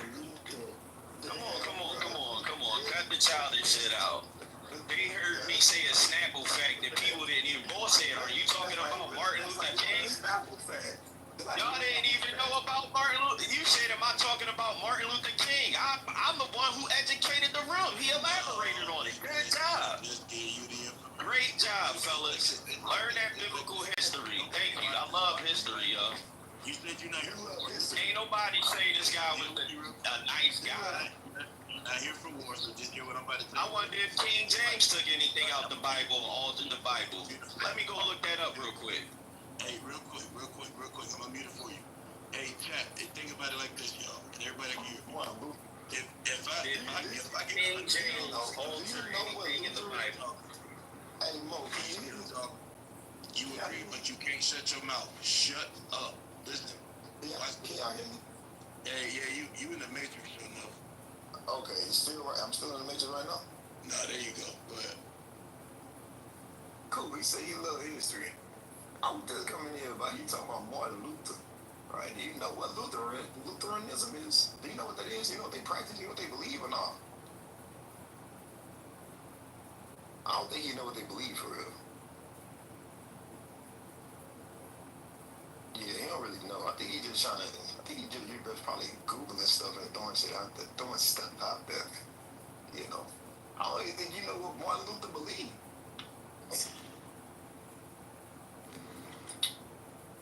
How did you guys not know? What part of me just bringing Martin Luther up real quick? Like you act like I'm a Lutheran. Okay, so if I bring up something about President Trump doing something, right? I'm supposed to be a Donald Trumpian or something like that? You said the reason why we have a Bible today is because of Martin. So based on the history, did Martin Luther put the Bible inside the people's hands? Yes or no? He put it in German's hands when he had it translated in German. Okay, if that's what the brother did, that's what he did. In our hands. He took it from the high priest's hands, brother. If you read the history, he wanted other people to have the Bible. He wanted the common man to have the Bible. Joe Black ass to have a book. That's what you talking about. Look. They had a slave Bible. You had motherfuckers out here passing out slave Bibles. Okay? Like I said, they reaching for a cut. That ain't nothing to cut about. I'm the one who brought it up. That's history. You said you. Yeah, he did alter that book. You said that you know history, right? That's what you said. So I guess since I say I know history, I know everything, right? Well, this a topic you brought up. That's why I said, why are y'all fishing for something to argue about? I agreed with everything the brother read about Martin Luther. I said I just brought it up as a snapple fact. It's a snapple fact that this motherfucker wanted to take it out of the high priest's hands and put it in the common man's hands. Wherever he lived at, that's what he did. There were no high priests at the time you had things translated in German. So who was reading the Bible? There were no high priests. Who was reading the Bible, brother? You know what a high priest is? Who was reading the great Bible? Do you know what the high priest is? Y'all are fishing for an argument. We can't even have dialogue if y'all fishing for an argument. The problem is, what do you expect from them? Hey, the problem is, brother, that you making statements, but then you don't know what you're talking about. Somebody named Black Brother. Hold on, Rabbi, your fold is pending. You know, we got enough time for everybody. It's enough butt whoopings to go around. You ain't whipped nobody ass. I whipped y'all ass telling y'all about Yahweh. That's the ass whipping. Okay. Right now, y'all just trying to smack my hands and arms instead of Martin Luther. Who is Yahweh and who is El? Who are they? Look, y'all notice they ain't say nothing about Yahweh in that book. I'm saying it right now. Can y'all hear me? They wanna nitpick about Martin Luther when I chopped off Yahweh head. Can you hear me? Okay, who is Yahweh and who is El? Brother, I just had the respectful debate with the admin of this room. You think I'm gonna go circle back with you? Who's the admin of this room? Who you talking about? Come on, man. I had the whole little when that brother tapped out. When this whole room know what happened when that brother tapped out, and it was done respectfully, and that's the way men supposed to do it. Supposed to share knowledge and give information and let the best knowledge win, man. Fuck out of here, like. He want to try to circle back and help his man's out. I just chopped your man head off. I don't know who you talking to, and I know for a fact you can chop A1 head off. Well, you can't change history. I'm sorry. Talking to me should be easy then, cause I'm below A1. Well, I guess I gotta line it up and keep repeating myself for every last one of y'all that pop in the room. I'm just little old showing up. It's on replay. So explain to me. It's on replay. Hey, Black Rabbi. You want to understand my stance? I'll tell you my stance, brother. You want to know what my stance is? I'll tell you my stance. All right, let's go. The stance that I have is based on history, not biblical. So you don't believe in the Bible? Doctrine. So you want to cut me off every time you hear something that trigger you?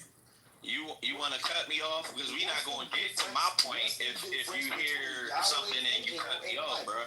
What's the difference between It's not good to run your room like that, brother. Let me do a full submission and then you. Let me just ask the question so everybody can hear. I see black people just want to keep talking. So here we go with this power tripping shit, bro. I'm just trying to ask a simple question. Hey Mo, what's up with black people, man? Hey, why you ask me a question and cut me off, man? What's up with black people, man? I'm making us terrified. The whole time now he mad. I know he wouldn't cut him up. You asked me a question and then cut me off. I'm trying to clarify the question because you kept cutting me off when I'm making my statements. Now let me state it again. You stated there's a difference between Yahweh and El. Show me the difference between Yahweh and El in the Bible. What's the difference? Y'all see how he said, show me the difference between Yahweh and the Bible. What's the difference? So y'all see that? So you see how he want to put me in a trap? It's not a trap. Hold on. This room is called Biblical Smoke. If you're going to say it's a difference between Yahweh and Come El, on, how you cutting me off, muting me up again, man? If you ask... make a statement. When you keep wanting to cut people off, you act like you don't know what your stance has to be. This is a biblically based room. You said there's a difference between Yahweh and El. The concept of Yahweh and El come from the Bible. You don't have to go to extra biblical sources say a difference between Yahweh and El because I don't know what these extra biblical sources are referring to as Yahweh and El. There are many different religions that refer to their God as being El. I'm talking about the Bible. That's what I'm talking about. What is the difference between Yahweh and El in the Bible? It should be very simple because you said they're two different things. It shouldn't be very hard. Hey Mo, did that sound like a He want to force me to say it the way he want me to say it. Y'all hear that? Like Lauren Hill said. So he don't want me to speak freely. He want to put me inside of some tight spot where I got to be restricted from giving information. First off, pause. Secondly, read Acts chapter 17 and verse 4. He a knowledge blocker, y'all. He a knowledge blocker. I already chopped off his man head. And I will be rocking that man head on my PTR. Acts 17 and 4. You could never defeat me, man. What are you talking about? You know why? Because you scared to get in the ring. He want to say in the Bible. He said it's a biblical based room. Everything got to come from the Bible. Fuck it. And some of them believed and consorted with Paul and Silas, and of the devout Greeks a great multitude.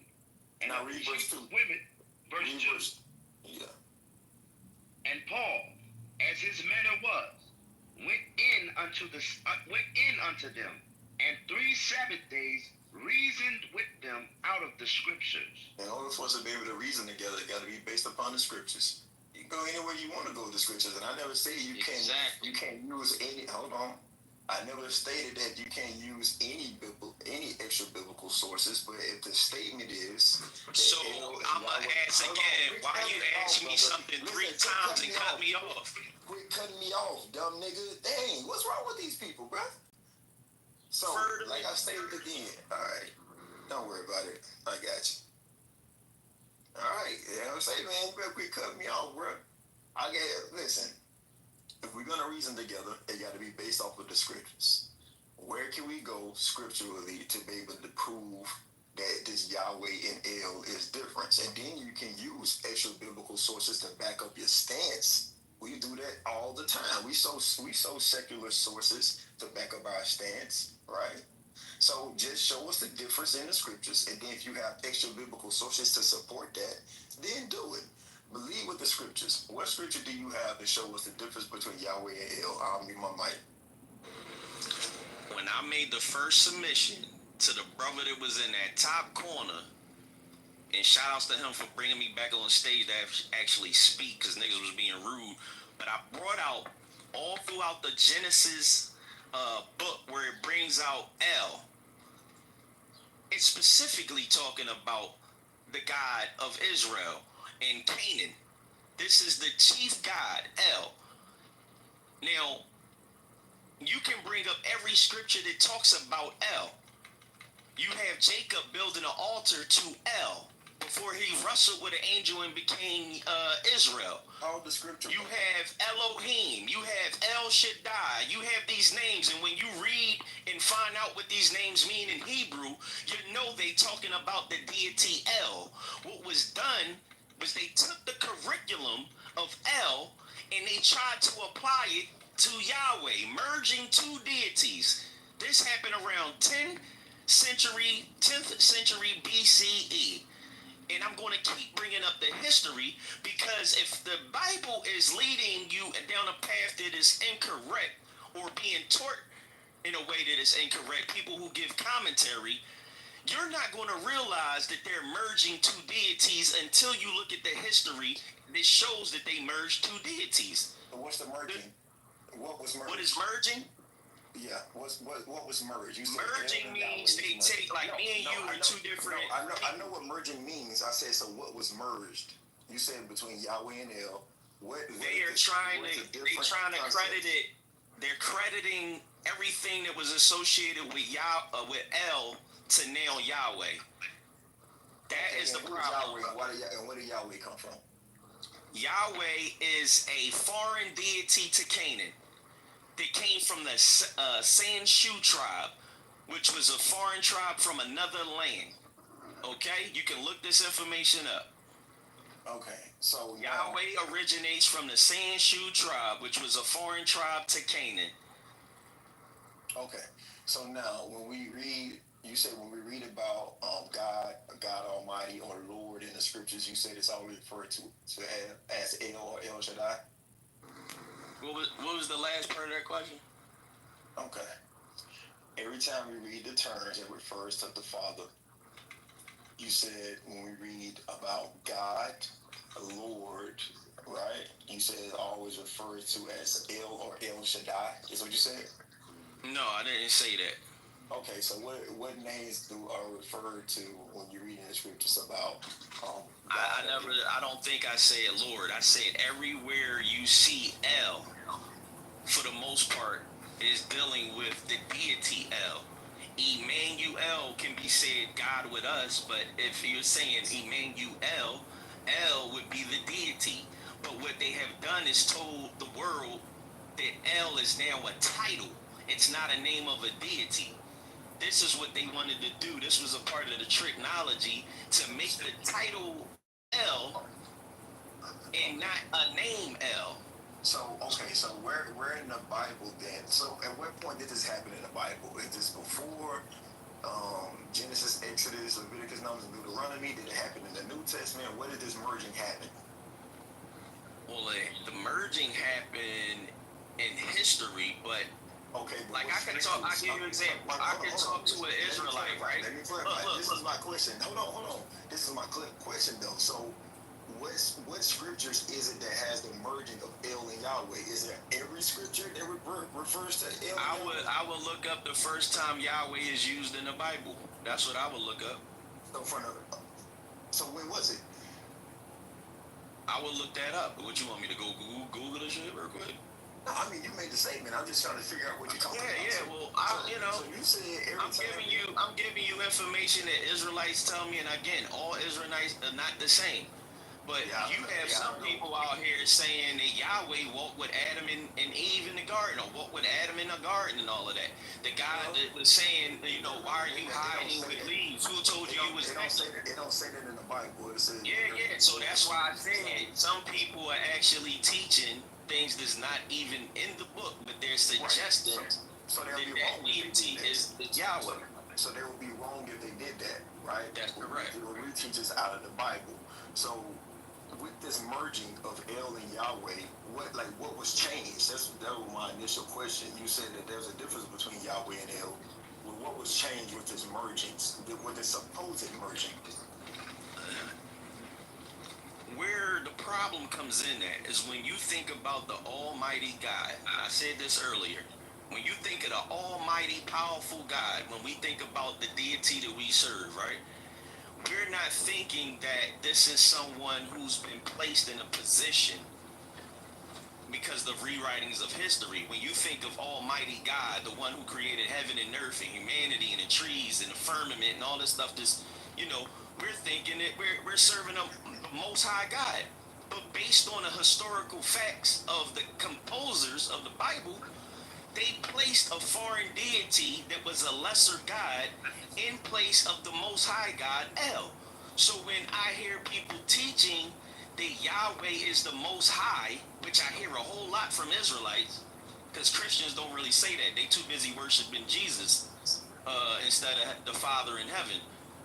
But when I hear these brothers saying it's about Yahweh, I have to keep reminding them until those Israelites of that time wrote him to be the Most High. The Most High was El. Israel, Emmanuel, El Shaddai. Okay, so the Bible, okay. Where the difference is, right? I'm gonna mute up after this. The difference is I'm a visitor in this room. I'm not an admin, and I'm definitely not the creator of this space. If I was to write a letter or a book saying that I was the creator and I was the head of Biblical Smoke, that would be a lie. I would be trying to infiltrate or change the minds of the followers of this room to lead them down a path of a lie and error, and that is how Yahweh replaced El, brother. You would have to change what was being taught to lead somebody down a different path. Yeah, that's what happened, brother. So what has changed about the writings of the supposed merging? There's some things that you probably can check out, but I don't attack. What, no, brother? You stated. No, listen to what I'm saying. Listen to what I'm saying. The laws, statutes, commandments, whatever y'all want to say, is perfectly fine. I don't attack the believer. But what I do point out is that Jesus was the gateway or the bridge to the Father. He called on Eli on the cross, and the Most High God of the Bible should be El and not Yahweh, who is a lesser God who I think hijacked the position of El. I even had people come and brag about this shit. So that's a head cut, man. And I'm gonna just mute up. Y'all know what I'm saying. Okay, this is what I don't know what the hell he's talking about. I asked a simple question. He said that supposedly that this El and this Yahweh was merged. Okay, cool. What was merged? In the history that was merged. All right, you stated that. What was merged? He don't know. What was changed? Now you lying on my name again, bro. Why are you gaslighting it like I didn't say two deities was merged as one? Brother, that's what was merged. Okay. No, they too busy trying to make me the bad guy, man. I'm gonna mute up. I know you trying to make me the bad guy. I know you don't like what I'm bringing out, but it's cool though. He just said I didn't say what was merged. That was a lie. You made a statement. Why would you lie on me and say I didn't tell you what was merged? Me and you are not the same. Me and you are not the same. You said supposedly El and Yahweh, that Yahweh was used to replace El. That's what you said. And I said, that is correct. So what's the difference? And you say, well, I don't know. So that's the part you need to say. I didn't bring out a change in the scripture outside of the fact that the deities was merged. So it's like if I was to take if it's a different deity, the doctrine would be different. Are you sure about that? Yes. Well, if they're replacing Yahweh with El, wouldn't you say that's a change? By a name, no, because I believe, based on the Bible, that it's a title. Because read Exodus chapter 2. There you go. So El is a title and not a name of a deity. So now do the homework and find out if El was the name of a god or if El was just a title. So is El Hebrew? I would think it's Canaanite. You're dealing with the Canaanites. Okay. Is God the God of the Canaanites or the Israelites? Almighty God was El prior to Yahweh coming into that place. I'm just asking, is God the God of the Canaanites or the Israelites? God, based on the history, would be El. Is he the God of the Canaanites or the God of the Israelites? Let me put it like this. You got the United States and you got a president. Please don't cut me off, bro. Please don't cut me off. I will give you scripture, and I just ask you that you don't cut me off. I will give you scripture and the information. Please don't cut me, bro. Give me a simple answer. Is God the God of the Canaanites, or is he the God of the Israelites? Will you let me answer? You done asked it 3 times and won't let me speak. Says, okay, so you should be able to comprehend much using few words. It's a simple yes. So now he trying to put me in handcuffs again. Why would they be trying to put me? There's fingers in handcuffs. Listen, everybody can expound. I just want the simple answer. If you stop talking, I can talk, bro. Stop cutting me off, brother. So now, you can make the statement, he's the God of the Israelites, or he the God of the Canaanites, and then you can expound upon your stance. So he the God of the Israelites, or he the God of the Canaanites? The scripture where Yahweh is appointed governor over Israel. So is he the God of the Israelites, or he the God of the Canaanites?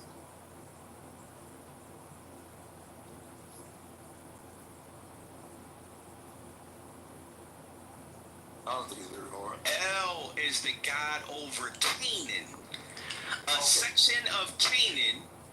In Canaan, this is what you need to know. This is what you need to know. So when you say Canaan, y'all see how he doing it again? He cutting my wisdom again. So you saying Canaan. So now I got to get clarification. When you say Canaan, I don't need you to cut my wisdom. If you let me get it out, it will be understood. Are you referring to the people, or are you referring to the land? This is crazy how y'all got my beams and y'all disrespect speakers that come in y'all room. Are you referring to? Because you got a mind beam, you just gonna keep cutting me off, bro? It's a simple question. It's a simple answer that I'm giving you. Just like you got the president of the United States, he's over every state. You still have governors over each state.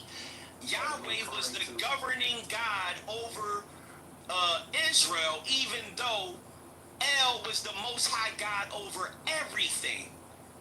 That's what you need to understand. So they took Yahweh from being in a position of a governing God of Israel and put him in a position like he was the most high God. If you look this up, you will see that Yahweh was a lesser God in the Canaanite pantheon. So if he's considered a lesser deity, why would you be serving and praising a lesser deity? Well, that would be based upon Canaanite writings. So you believe that the Most High God... Well, the Israelites merged into the Canaanites. So what we talking about? They prayed and worshiped the Most High God El. So what we talking about? Show me where the Israelites merged with the worshiping of the Canaanites. Oh my God. So now you don't know the Israelites was always going against Yahweh and he was fucking them up, enslaving them and doing all this shit because they worshipped other gods. It's all in your Bible, bro. So you just said that the Israelites went to worshiping El as the Most High God. When the Bible yes. When the Bible refers to that Most High God as the Father, and when the scriptures are mentioning that, I keep telling you that the Bible has traps in it, bro. It was always mentioned in a matter of transgression of going against the Father of the Most High God. So you just stated that we went away from following Yahweh to follow the Most High, which is El, and we got punished by the other way around. The other way around. So then the Israelites, hold on. So then the Israelites started where we originally worshiped El, and then we went away to worship Yahweh. There you go. So where then can we read about the God of the Canaanites with the God of the Israelites? Let's see, man. Let me see if I can get something for you. First of all, I always point this out, and I said it earlier, I'll say it again. Jacob is the progenitor of the Israelites. Yeah, Jacob. I just bruh, you can't keep doing that. You seem like you a knowledge blocker. You a knowledge blocker, bruh. Jacob built the altar to El because El was the Most High God. You can look that up, man. Y'all niggas don't want to build for real. And I'm always on some study group shit, right? I'm always in my room. I run a study group. I don't cut people off like that. We allowed to actually learn together. So this is not a position where you want to learn. You trying to just trap somebody. You trying to trap somebody. Hey, did I just tell him to call the scripture and And when I said I was going to give you the scripture, guess what you did? You cut me off. But you just quoted the scripture just now. And that's right. Now, do you want me to go get the scripture and post it in the room chat? No, I want you to call it so the reader can read it. If I don't remember it, I gotta look it up real quick. So you gonna penalize me for that too? God damn. Well, just Google it then. I will. Didn't I say I could go get it and bring it right back? So you just told us the scriptures were. Bruh, you going to being petty? I said I'll go get the scripture and post it right in the room chat. Go get it. Go get the scripture. Y'all is petty and you wanna fight. Don't it seem like he got a problem with dopamine? Like he wanna fight a nigga? Like relax, my man. Let's do this shit respectfully like men. Read Acts 17:2 again. Yes, sir. The book of Acts, chapter 17 and verse 2. And Paul, as his manner was, went in unto them, and 3 Sabbath days reasoned with them out of the scriptures. That's all I'm asking. I just want a scripture. The scripture that you said was corrupted. How you gonna quote a book that you said corrupted? Whatever. Give me the scripture. We need the scripture. Now this nigga lying on me again. I said that history was changed. And I said there's things in the Bible that actually point out the information. And I'm about to post the 2 altars that Jacob built to El right now. Hold on, let me get the scripture though. Yeah, just call the These are the names of it. Y'all can look that up right there in the room chat. Just call the scripture. Brother, I don't need you to keep telling me what to do. I got a brain and I'll do it. It's Genesis 35 and 7. All right, read Genesis 35, 7. Read Genesis That's where Jacob builds an altar to El, not Yahweh. This is before he wrestled with an angel, so his name wouldn't even been Israel. There wouldn't have been an Israel because he built this altar before wrestling with the angel. His name was Jacob. And he built the altar to the Most High God. He was running from his brother because he thought his brother was trying to kill him.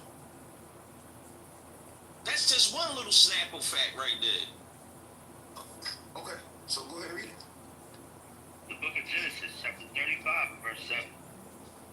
And he built there an altar, and called the place El Bethel, because there God appeared unto him when he fled from the face of his brother. Okay. Do you know what God is there in that verse? That's what I just said. Yeah. Do you know what God is there in that verse? Tell me what you think, brother. It's not what I think. I mean, you know. Well, I'm gonna keep telling you. They tried to merge Yahweh as El. Go ahead. Yeah, no, it's Elohim. Thank you, brother. Y'all have a good day. Checkmate. That's what you call a checkmate. Thank you. It's not. That's a checkmate, brother. What does Elohim mean? That's a checkmate, brother. What does Elohim mean, brother? That's a checkmate, brother. Okay, can you tell me what Elohim means? Come on, man. Can you tell me what Elohim means? That is El. Take that Ohim off. That's El. Okay, so they built altar to El. Okay. Watch the slickness, dog. It said that God. Watch the slickness. Matter of fact, can somebody Can somebody look up those altars and actually read what it says? I'm asking a simple No. Let somebody read the name of those altars and who it was built to. Do that. Look up. We just read it. No. Look that information. Listen, why you want to overtalk now? I asked a simple question. I said, do you know what Elohim means? Bruh, that is El. Those altars are built to El. It doesn't say Elohim. Stop it. Okay, the God in that verse, it doesn't say Elohim is what you're telling me? Stop it. El is the name of the deity. The God in that verse, is that not Elohim? All right, let me do it because he's scared to do it. I'm going to do it. I'm going to put it in the room chat, y'all. I asked a simple question. This is where you know they trying to hide something. Okay, anybody can look it up. Y'all, if you have a concordance, you can look it up. Some people use the Blue Letter Bible. You can go to the Blue Letter Bible and look up God there. I'm asking a simple question. That God there, is it El or does it say Elohim? I'm put it right in that room chat, good brother, because you scared to do it. I'm not scared to do nothing. I'm asking you. I'm asking you right now. I don't have to manipulate it. I'm gonna put it right here in the room chat. Okay. I'm just asking. L, brother. It's about L, not Yahweh. Okay. The God in that verse, is it Elohim or is it El? I just told you that this is between Yahweh and El. You see how the devil try to trick shit up? No, you went to this verse. You called this verse. I'm just asking. This is between El and Yahweh. Okay, you called the verse. You called the verse, right? I didn't call it. You called it, right? Right here in the room chat, in the room over here. You called the verse, right? Did you call the verse or did I call it? This is crazy. Did you call the verse or did I call the verse? Brother, I'm just putting this information in the room chat. Yeah, that's what I thought. That's what I thought. Y'all always do that, man. Y'all always do that. When you don't do enough research on what you think your stance is, and then somebody asks you a question about it, then all of a sudden it don't say that. It literally says that. That's what it says. It says Elohim. I just asked a simple question about what is Elohim. You should have had enough time to at least Google what Elohim means. I think you had enough time to Google that.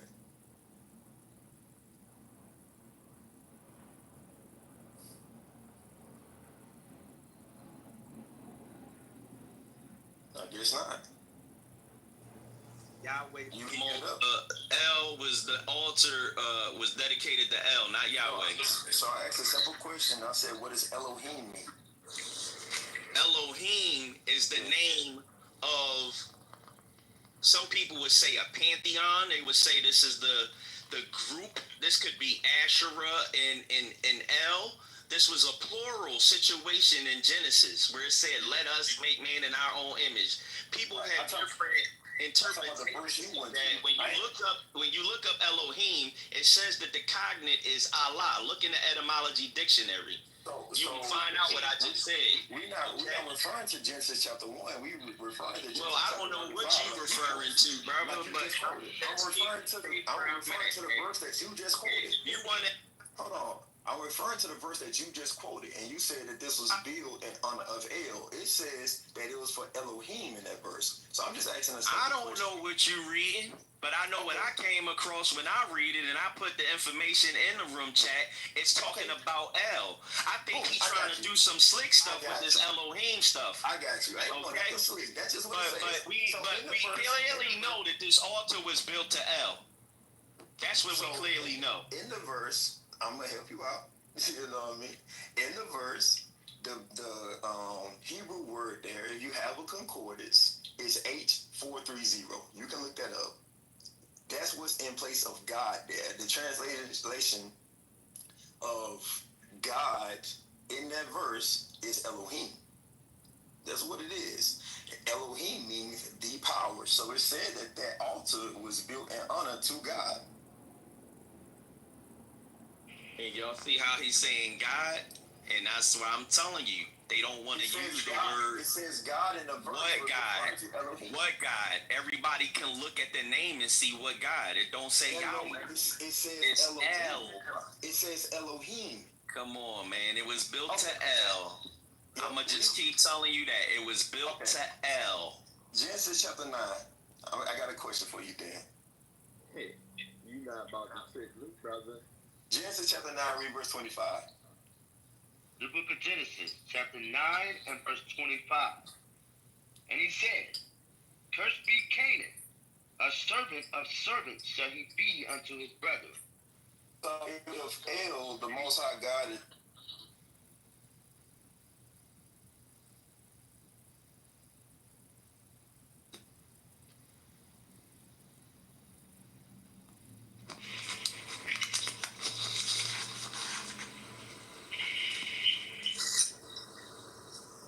Did you hear me? Check the chat, y'all. Check the chat. I asked a simple question. I said, if El, you talking to the brother, I ain't even no. If El is the Most High God and he's the God of the Canaanites, right? Amen to that. Okay. Why is Canaan a servant to the Shemites? Hey, you figure your Bible out. El is the Most High God. You figure your Bible out. I said your Bible is a trap. And I said they teaching it wrong. And I said that it's manipulated. So now you pull a Bible verse, but when we pull a Bible verse, it's corrupted when we use it, but when you use it, it's right, even though you don't even use a word that's written in there.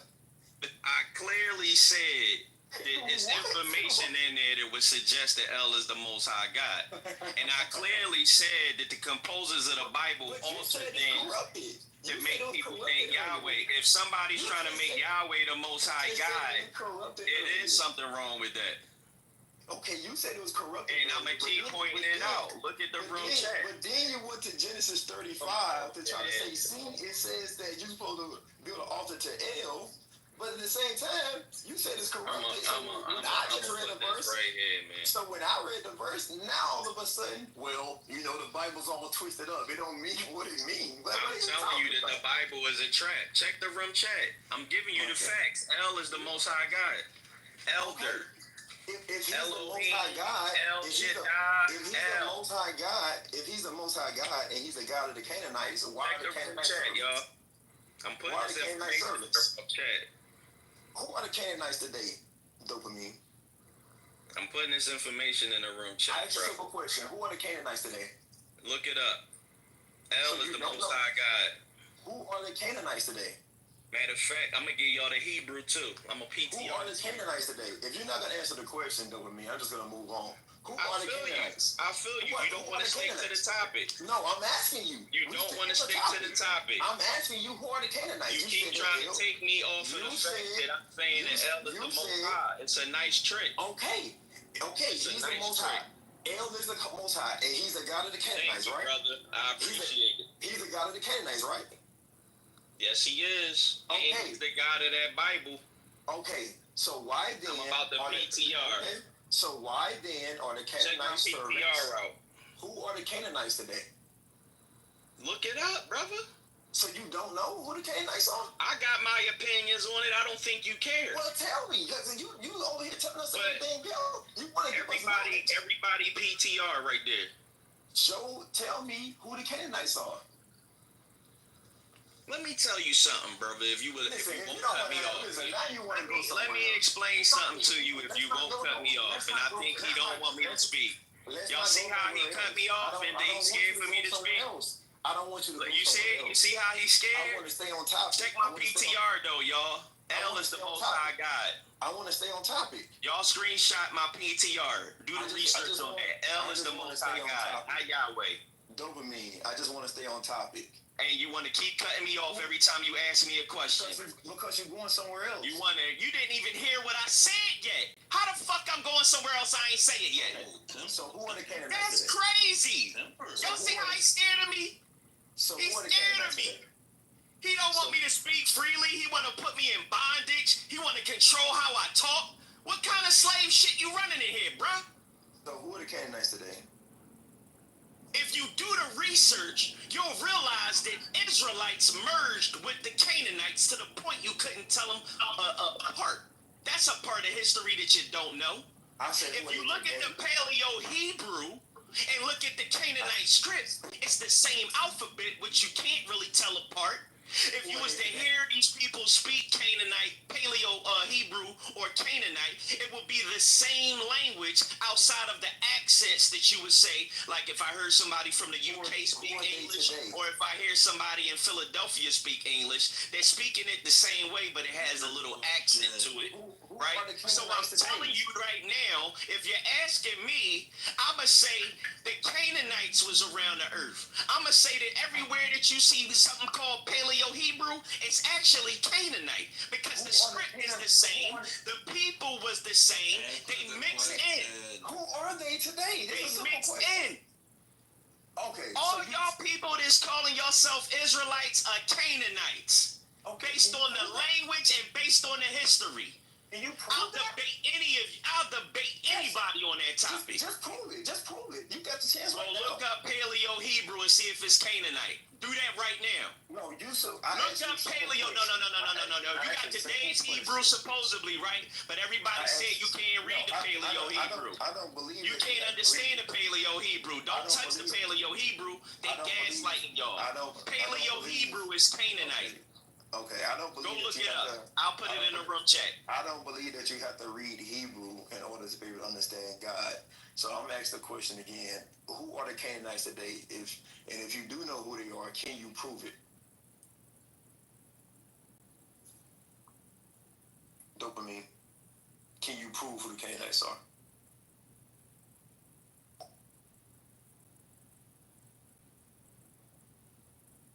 Can you prove who the Israelites are? This brother did not hear one thing I said. I just told him that they merged together to the point you couldn't tell them apart. This is a historical fact. Answer the question. Did you hear what I just said? I just did. Well, show us that historically, where they merged. Where you so everywhere that you saying somebody saying Hebrew could be Canaanite.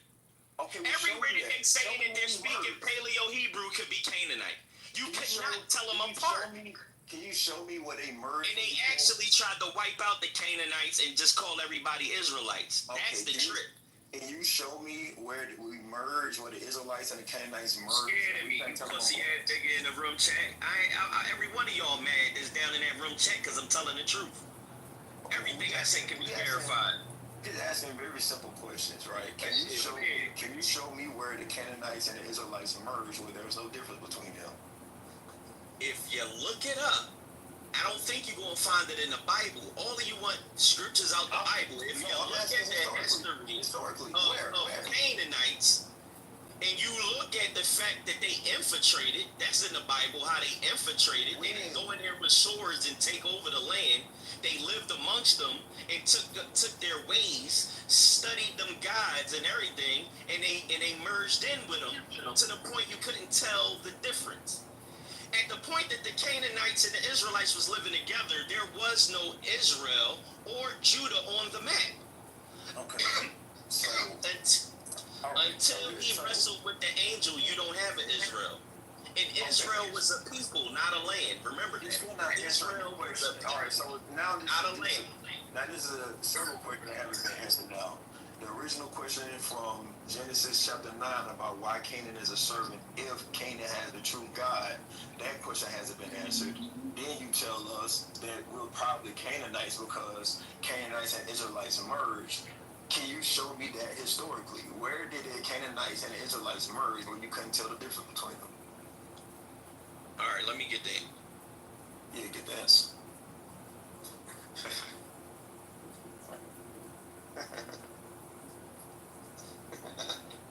What is going on here, Rick? Where did the Canaanites and the Israelites merge when you can't tell the difference between them? Hey man, we're in Twilight Zone, bro. All right, I got you. All right. The merging of the Israelites and Canaanites into a single culture to the point they were indistinguishable is a complex historical process that occurred gradually over centuries, particularly during the period of the Israelite monarchy, roughly 1000-586 BCE. While the Bible describes a complete conquest of the Canaanites, archaeological evidence and scholarly interpretations suggest something different. Let me give y'all this breakdown on here. Again, this is stuff that you can look up. Those questions that they're asking. Right. So the question. But as you see here, I gave you the date. I'm gonna put this date here, right? You're running too fast. Look, I'm gonna put this date here, right? Stop running. You don't like the answer. Stop. But it happens over time. What's the source? I told you all right, I'm at the muting because you just talking. No, I'm not. I said they infiltrated and it took some time. What's the source that you're using? This is history, brother. What source? What are you getting your history from? All right, I'm going to put the link. I'm going to put the link in the room chat. Because this is one thing that you don't understand because you said the merging happened And what was the time frame again? And it's in the rotation. Okay. What was the time frame again? You said that they was merged when they were indistinguishable from what you said? I just said it happened over a period of time, but I gave you the two dates that's on record. Can you say those 2 dates again, please? It's in the room chat, man. What the fuck? Okay, cool. So you don't want to answer.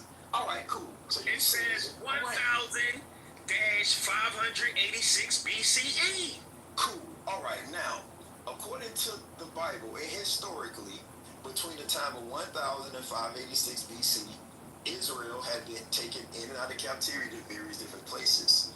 After 586 BC, at 586 BC, there was a great separation between Israel and the people of the land. Did you know that? If that's what the Bible says, that's what the Bible says. Now, does history and the Bible align? I would say a lot of times, no. No, it does. Not all the time, but go ahead. Yeah. Read Ezra chapter 9. Verse 1. And also, I just want to put out there, you never proved that they merged where they were indistinguishable from each other. You never proved that.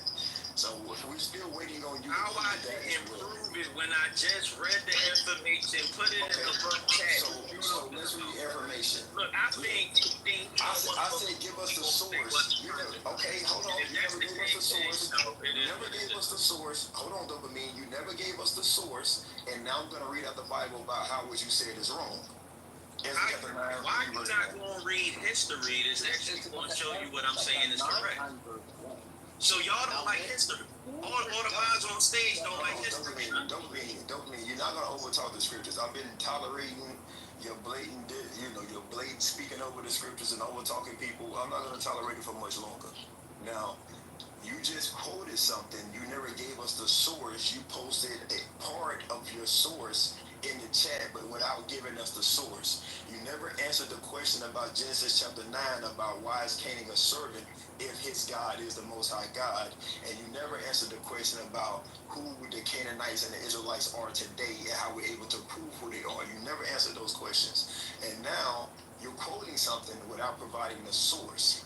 And in that quote that you just provided, it still does not prove that the Israelites and the Canaanites merged where they were indistinguishable from each other. You never proved none of that. So now we're going to read out the Bible about why what you said is just not true. Ezra chapter 9, read verse 1. Verse 1. Now when these things were done, the princes came to me, saying, the people of Israel and the priests and the Levites have not separated themselves from the people of the land, doing according to their abominations, even of the Canaanites, the Hittites, the Perizzites, the Jebusites, the Ammonites, the Moabites, Egyptians, and the Amorites. So those are the people in which Israel was dealing with God told us initially not to deal with those people. Go to chapter 10, read verse 11, and let's see what God told us to do. Ezra chapter 10, verse 11. Now therefore make confession unto the Lord God of your fathers, and do his pleasures, and separate yourselves from the people of the land, and from the strange wives. Right, so what you said is incorrect. They were not merged to the point where they was indistinguishable. When we went into the land of Canaan from the time of Joshua, initially everybody that was in the land that was being destroyed or was driven out by the animals or by the wasps. At a certain period of time, certain of our leaders stopped destroying all of the Canaanites, right? And we started to incorporate some of the wickedness that they did, as far as killing children and so forth. All the things you read about that's listed in Leviticus chapter 18, that's what the Africans did. A whole bunch of foolishness, a whole bunch of wickedness, evil, homosexual stuff, right? God told us not to do those things. Once we went amongst them, we stopped killing them off. We started to worship their gods for a time. God stopped dealing with us because we started doing the things that they were doing. We're reading now, right? During the time of Ezra, was it during the time of the Persians and Medes, after 586 BC, particularly around 538, 539 BC, we see where the nation of Israel have separated from the people of the land, you know, in particular the Canaanites. So can you show us when it was merged, when they were indistinguishable? I'm going to ask that question again. And also the question that I asked back in Genesis chapter 9, why are the Canaanites the servant to Shem if their God is the Most High God? And also, who are the Canaanites and Israelites today? Since you say that they merged, I asked you who they were today. Right? There's 3 questions on the table that still have not been answered, and what you just stated has been proven wrong. So it's on you again, Double E. What you got? Don't run from the answer.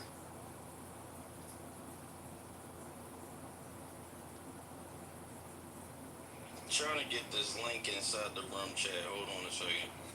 Yeah, but and I do have the screenshot from the link.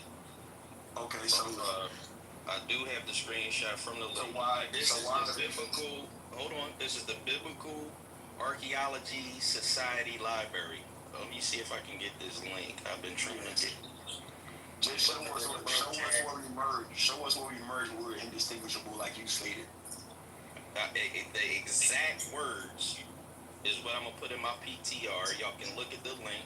Hold on.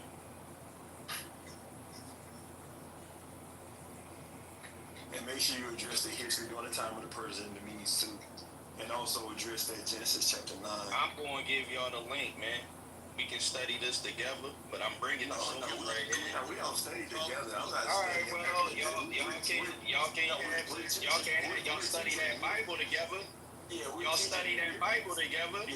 So you don't wanna look into the information that is going to show you that you're in error with something that you're doing, right? I'm allowing you right now to bring forth your evidence. You got the opportunity right now. I'm working on it. This shit is strictly. You make a lot of statements, but you still haven't proven, and you haven't answered any of our questions. Let me see. Let me try. You haven't answered any of our questions, and you still haven't proved nothing. I don't think y'all want answers to y'all questions. Every time I answer it, you look at it, do something. Several times. Why is Canaan a servant of Shem if the Most High God is the God of Canaan? Say that again? Why is Canaan a servant to Shem if, as you stated, the Most High God is the God of Canaan? Man, y'all figure that out. You pick this religion. You pick that book. You said that.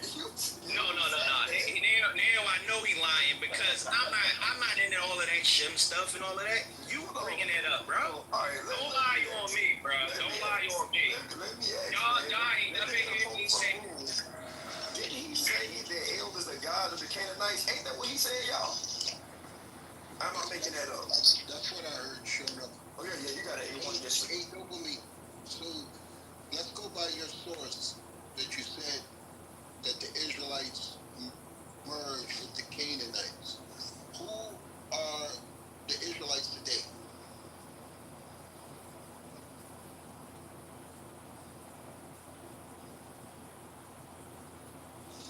Y'all heard me? You heard me showing up? Yes, sir. Yes, sir. We heard. Dopamine, that's a question. PTR, I'm trying to get this link so y'all can know where this is from. We believe your link. We believe it. Hold on. So we're and I'm telling you, this is the Biblical Archaeology Society Library. We heard you and we believe it. So we're asking you today, if they merge with the Canaanites, who are they today? You gotta believe in it, all that stuff, but the people who believe in it, I got you, AY, I got you. So everybody who y'all telling is the tribes of Israel and all of that, if you follow that doctrine, it will be everybody that they say. If you follow that doctrine, look, I done came into the room for the Israelites and I done told them, right, Ptolemy II commissioned 6 people from every tribe. This is a part of history too, if you believe history. He asked 6 from every tribe of the tribes of Israel to come and translate what they call the Hebrew Bible, right? So when he got that translation, he considered it to be the word of God, and he put it in his personal library. So I give people information based on their Israelite belief and things like that. I'm not biased. So that's one point for the Israelites in history. Ptolemy commissioned 6 from every tribe, and they translated the information for Ptolemy and gave him the Septuagint. You said 1000 BC, which was before Ptolemy, that the Israelites merged with the Canaanites to the point where you couldn't tell them apart. No, you're mixing apples and oranges. I'm just telling you that this information comes up in history. Ptolemy has nothing to do with what we're talking about far as Israelites merging with the Canaanites. So I'm asking you today, because the people in Israel, are they the Israelites? The people in Israel now, are they the Israelites? I don't believe so.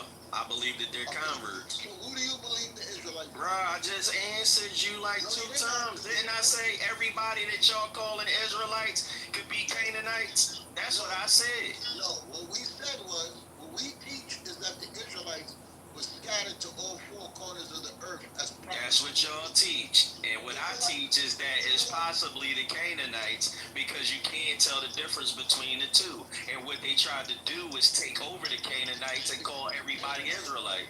Because Paleo-Hebrew is Canaanite. The Canaanites were people of color. The Israelites were people of color. What were the Canaanites? They were black in color. The Israelites, you sure about that? I'm positive of that, and I can give you a Zondervan Bible dictionary. Well, it was a mixture of people from Iran and the Caucasians, Caucasus. I got maps on that.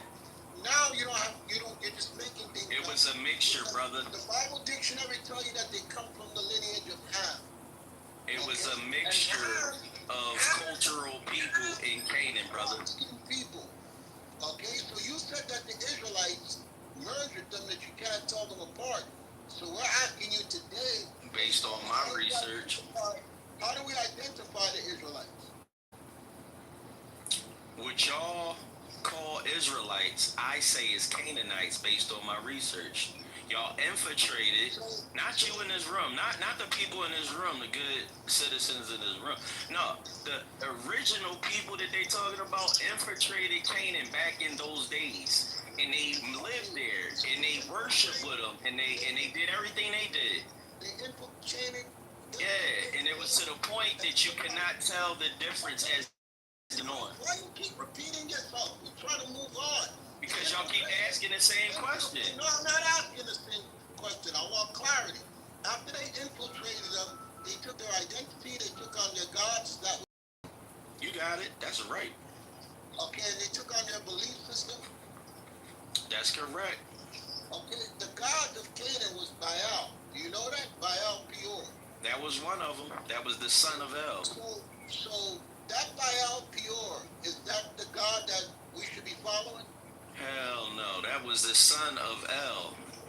So the god that we should be following is who? Me and you already good. The other brother brought this shit back up. But me and you already squared that away, man. It was other time for other people to talk, but he wanted to recap and go back in history. Like, we already talked about all this. Which Jonah is what you're talking about? My man in it. Let me refresh the screen. My man with the boy with the purple background. He the rapper, right? The guy with the PTR, the rapper. He brought it back up, brother. We already squared this away already. When I came in, he was already speaking with Mo about the same thing. He said that he already flamed you when you ran away. That's what he said.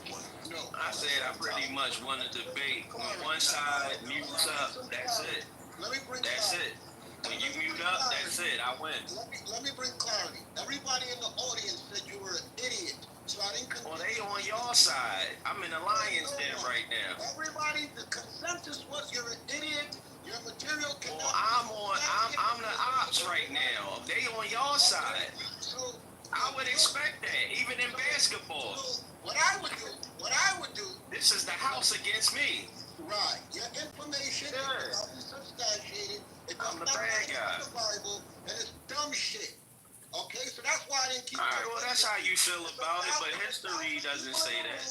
and the stuff that you're saying is stupid and nobody understood it. Of course you would feel that way. I understand them. I didn't understand you. The moderators didn't understand. All right, so again, maybe y'all don't got the spirit of God there. The information you're bringing out is stupid. You didn't flame Well, me. maybe y'all don't got the spirit of God. I don't know what's going on. But I gave y'all historical facts. I was trying to spare you by saying, okay, but now that you're saying you flamed us, let me bring you to the reality. Everything you're saying is stupid and it can't help us as a people. If you do nothing to help our race as a people. Okay, so well, if y'all following the law, y'all do good in here with teaching the laws and all of that, and that's a good thing, man. Look, I didn't say that the Bible was all bad. You got proverbs and good stuff in the Bible. You got good stuff in it. You did not blame me. Okay, I just left it alone. I know you wouldn't say that. Nobody would want to say that. Nobody understands you, even now. Show enough, do you understand them? Look, man, if we was playing ball and I crossed you over, I might be happy that I crossed you over, man. Don't get mad like that. You understand them? Show enough. This is all fun interaction, brother. I don't hate y'all brothers in here. Anybody in the audience, do you understand them? For why? For yes. No, man, I crossed y'all brothers over. I was dunking on these brothers. What he's saying.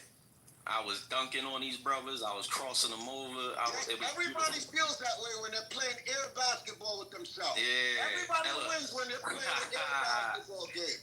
Okay, everybody's always the winner. They got their own dunk shot when they're playing in the game by themselves. So you go ahead with your victory. But it's cool though. Look, I told y'all, man, this is fun, entertaining, and it's educational, man. This piece. But check this out. AY, is El the Most High or is Yahweh the Most High?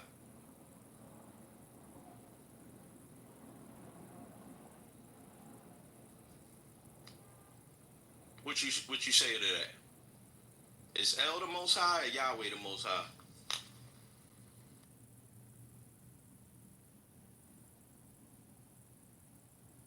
Oh, he's just gonna let you do your trick shots by yourself. I wouldn't say that both. Somebody in the room chat said both. That's why you're not getting a response. Well, it's cool. It's cool, bro. If you're not responding, why you responding? But maybe he looking it up real quick. Maybe he's gathering his thoughts before he do that last strike or whatever. Let that brother do his thing. I'ma say El is the Most High. Elevator, Elder, El Shaddai, Emmanuel, Israel. I'ma say El is the Most High. Yahweh was a lesser deity. Anybody can look it up. You know? But y'all beautiful people have a nice day. When I hear silence, I feel like I just chopped somebody's heads off. And look forward, y'all heads will be in my PTR. You go ahead. You put back on your Batman costume and you jump around y'all. Just don't break no furniture. Hey, yo, shout out to Biblical Smoke, though. Just don't break no furniture. Yo, shout out to Biblical Smoke. I appreciate y'all brothers letting me build with y'all. So you go ahead. You do your karate moves by yourself. Hey, I appreciate you for letting me get on stage and have my submissions and all that. Peace to y'all brothers. You did a good job. Good. You keep on. All right, respect. I'm out of here. Hey, notice y'all. That's how you gotta do the little kids when they say, "Look at my dad. Look what I can do." Yeah, okay, good. All right. Oh, that was nice. Oh, okay, cool. All right. Hey, y'all raise y'all hand. Y'all come up on stage, man. Let's address the topic of the day. You understand? Explain your beliefs without calling us wrong. Y'all say our beliefs are wrong every time y'all come up here. All right. Y'all come on and explain to us what's the truth then. What's the answer for the people? All right. Hit us up, biblicalsmoke@gmail.com. for a beginner's guide in righteousness. Also, if you get us your contact number in the city you in, we'll get you in touch with the school near you. All right. Charity, what's going on with you? Shalom, Most High in Christ bless leadership. Shalom. Shalom. I'm sorry. I just had a quick question. Did he say that Israelites and Canaanites were indistinguishable because of pottery? I just wanted clarity. That's all. I kind of tuned him out after a while. It's just I don't know what he said. Remember, just like you do with the little kid, they do the little funny dance. Yeah, okay, all right, hey. All right, yeah, go ahead. You got it. Yeah, I don't know what he was talking about. You don't want to hurt their feelings. You say, you go ahead, baby. You could be the next Michael Jackson. You go ahead. You do So they that, grow out man. that stupid. Right. I really just had that question. I apologize. Thank you so much. Nah, you good, sis. You good. Don't worry about it. Hey, stay up if you got any more questions that come up. Hey, Joseph James, what's going on with you, man? Unmute your mic for us, bro.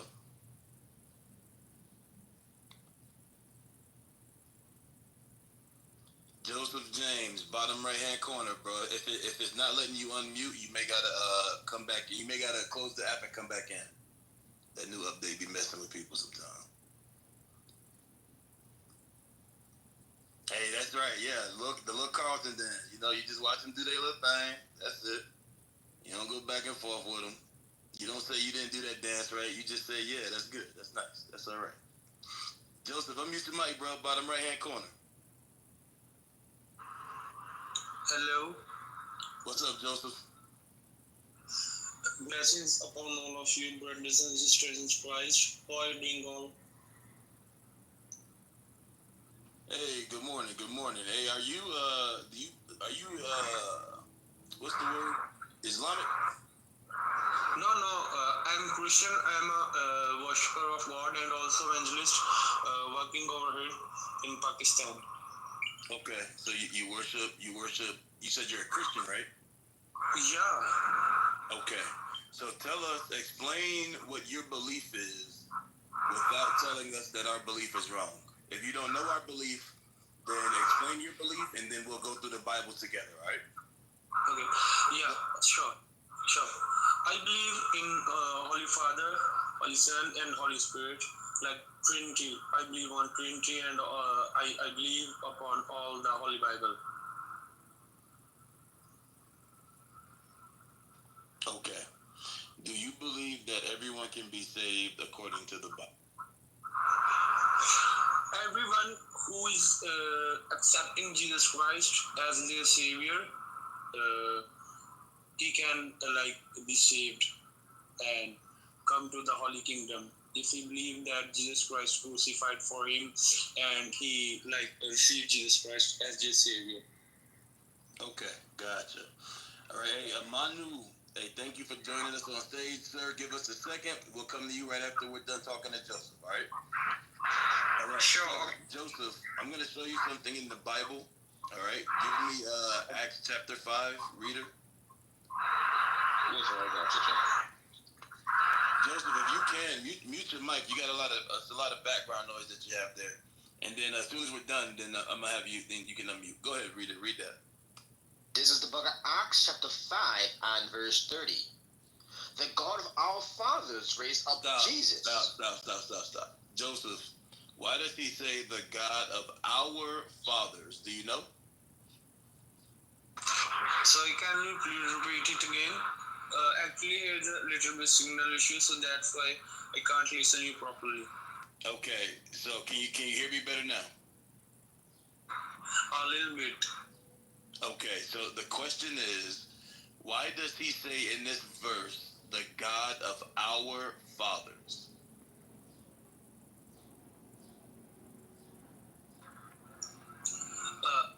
I think in this verse, they are talking about our fathers, forefathers, like their own parents, grandparents. That's correct. Their own parents. Absolutely, that's 100% right. Do you know who's talking right now in this verse? Sorry? Do you know who is speaking in Acts chapter 5?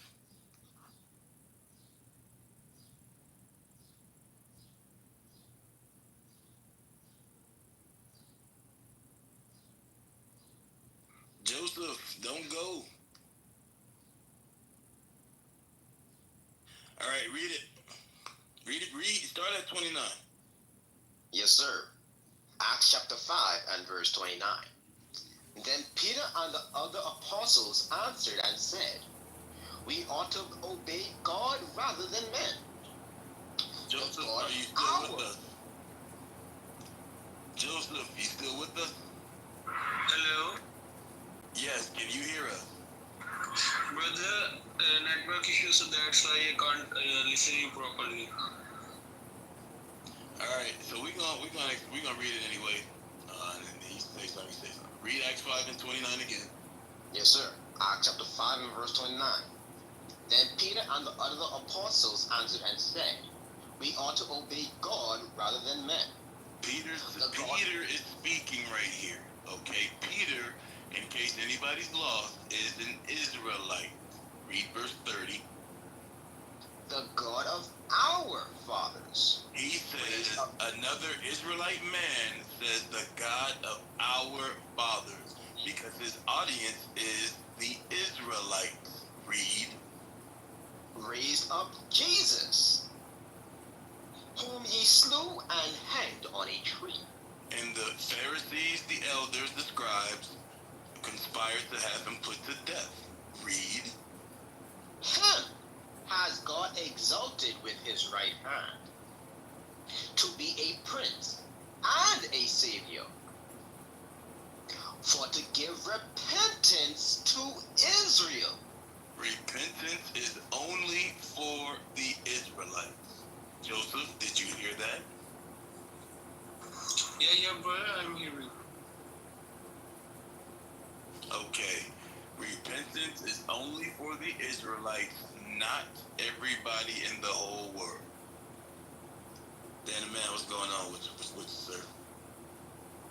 Yeah, it's only for the Israelites. Shalom. Thank Christ. Keep it real, energy wolf. Second death, shalom. Oh.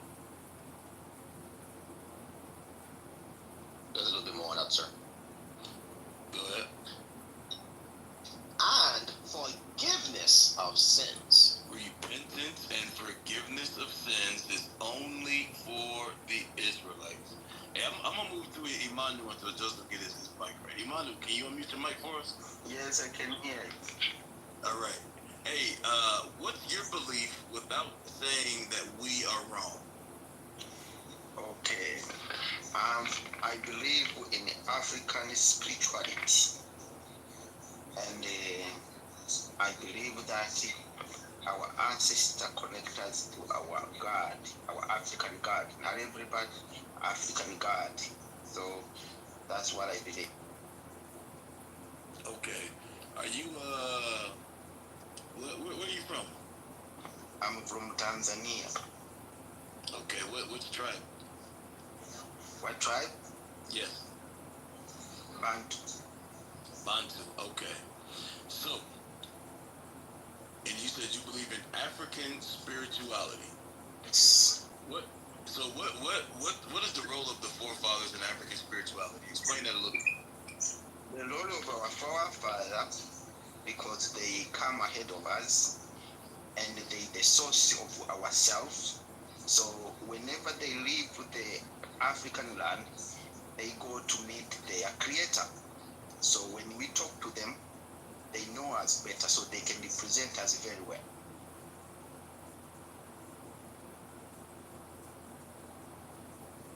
They present you.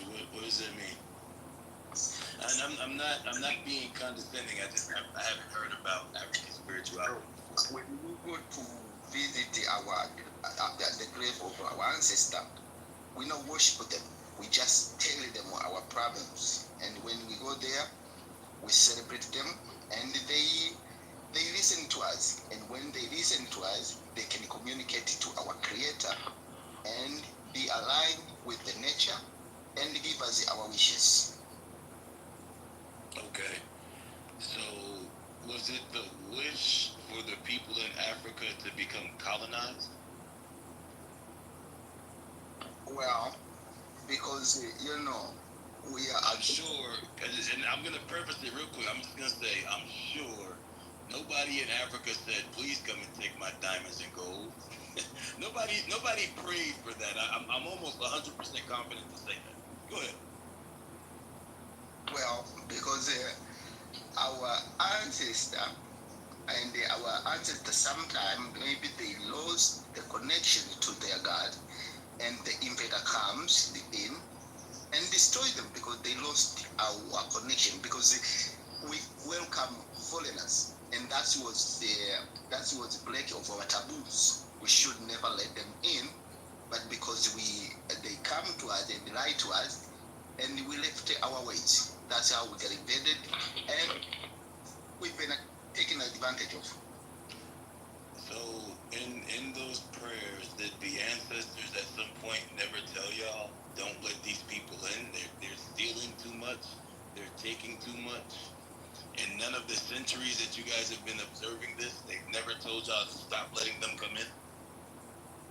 Well, they did, but sometimes sometimes people, they take what they have for granted, and they stop going their own ways because they think they don't need their ancestor, and that's what happened. And so now we are coming back. We need to reorganize again to connect ourselves to our ancestor and our creator, and we will have our own back. Hey, so how come y'all kept praying even after you said your forefathers lost the connection to the creator? How come y'all still kept praying to those ancestors? No, I say our forefather, they were lied to, and because of their lies. You said that about them, about not letting the white man come in. But I'm talking about earlier. You said that some of the ancestors lost the connection to the creator, but y'all kept praying to them. Yes, they lost because they did, they were so long, and everything were going well. So when they steal the pollen as they come in and lie to them that to let go their tradition and their way of playing, and that's what happened, because after they let them, they lost their power. That's what happened. So the foreigners bring their own gods and lie to our people to start worship the foreigners' god. And that's what happened. When you worship other foreigner god, your god stay, your creator stay aside and let you fight on your own. Oh, I see.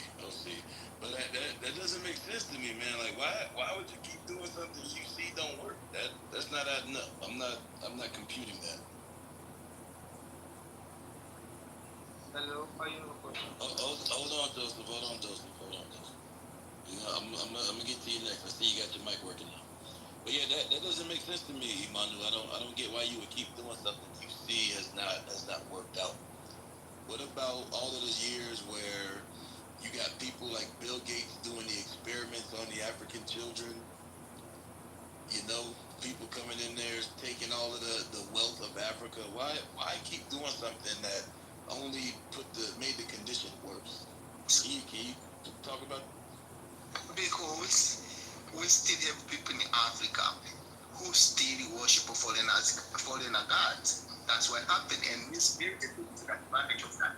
But once we clear out all these African who worship foreigner god, African will unite, and we come back to the connection, and those people will get out. Gotcha. Now I got one more question for you. Where did the Bantu originate from? The Bantu originate from our land. We are our creator. You all know, African creator. We are original of the whole world. Actually, the whole world belonged to us. We are the first creature on earth, and we went everywhere. And but because of other people who came later, they were jealous of us, and they start fighting us and lying to our people to start worship their gods. Because you always know the conqueror is the one who writes history. So now people are starting waking up because they start connecting to their creator, and the brain in Africa spring everywhere. We will come back and we will get to our place. Okay, so I'm gonna show you something. Have you ever read the Bible before? Why would I read the Bible? Yes, I read the Bible. I read the Bible, and I understand. Yeah, I'm just asking. I know you don't believe. You said you don't believe, but I'm just asking. Have you looked at it before?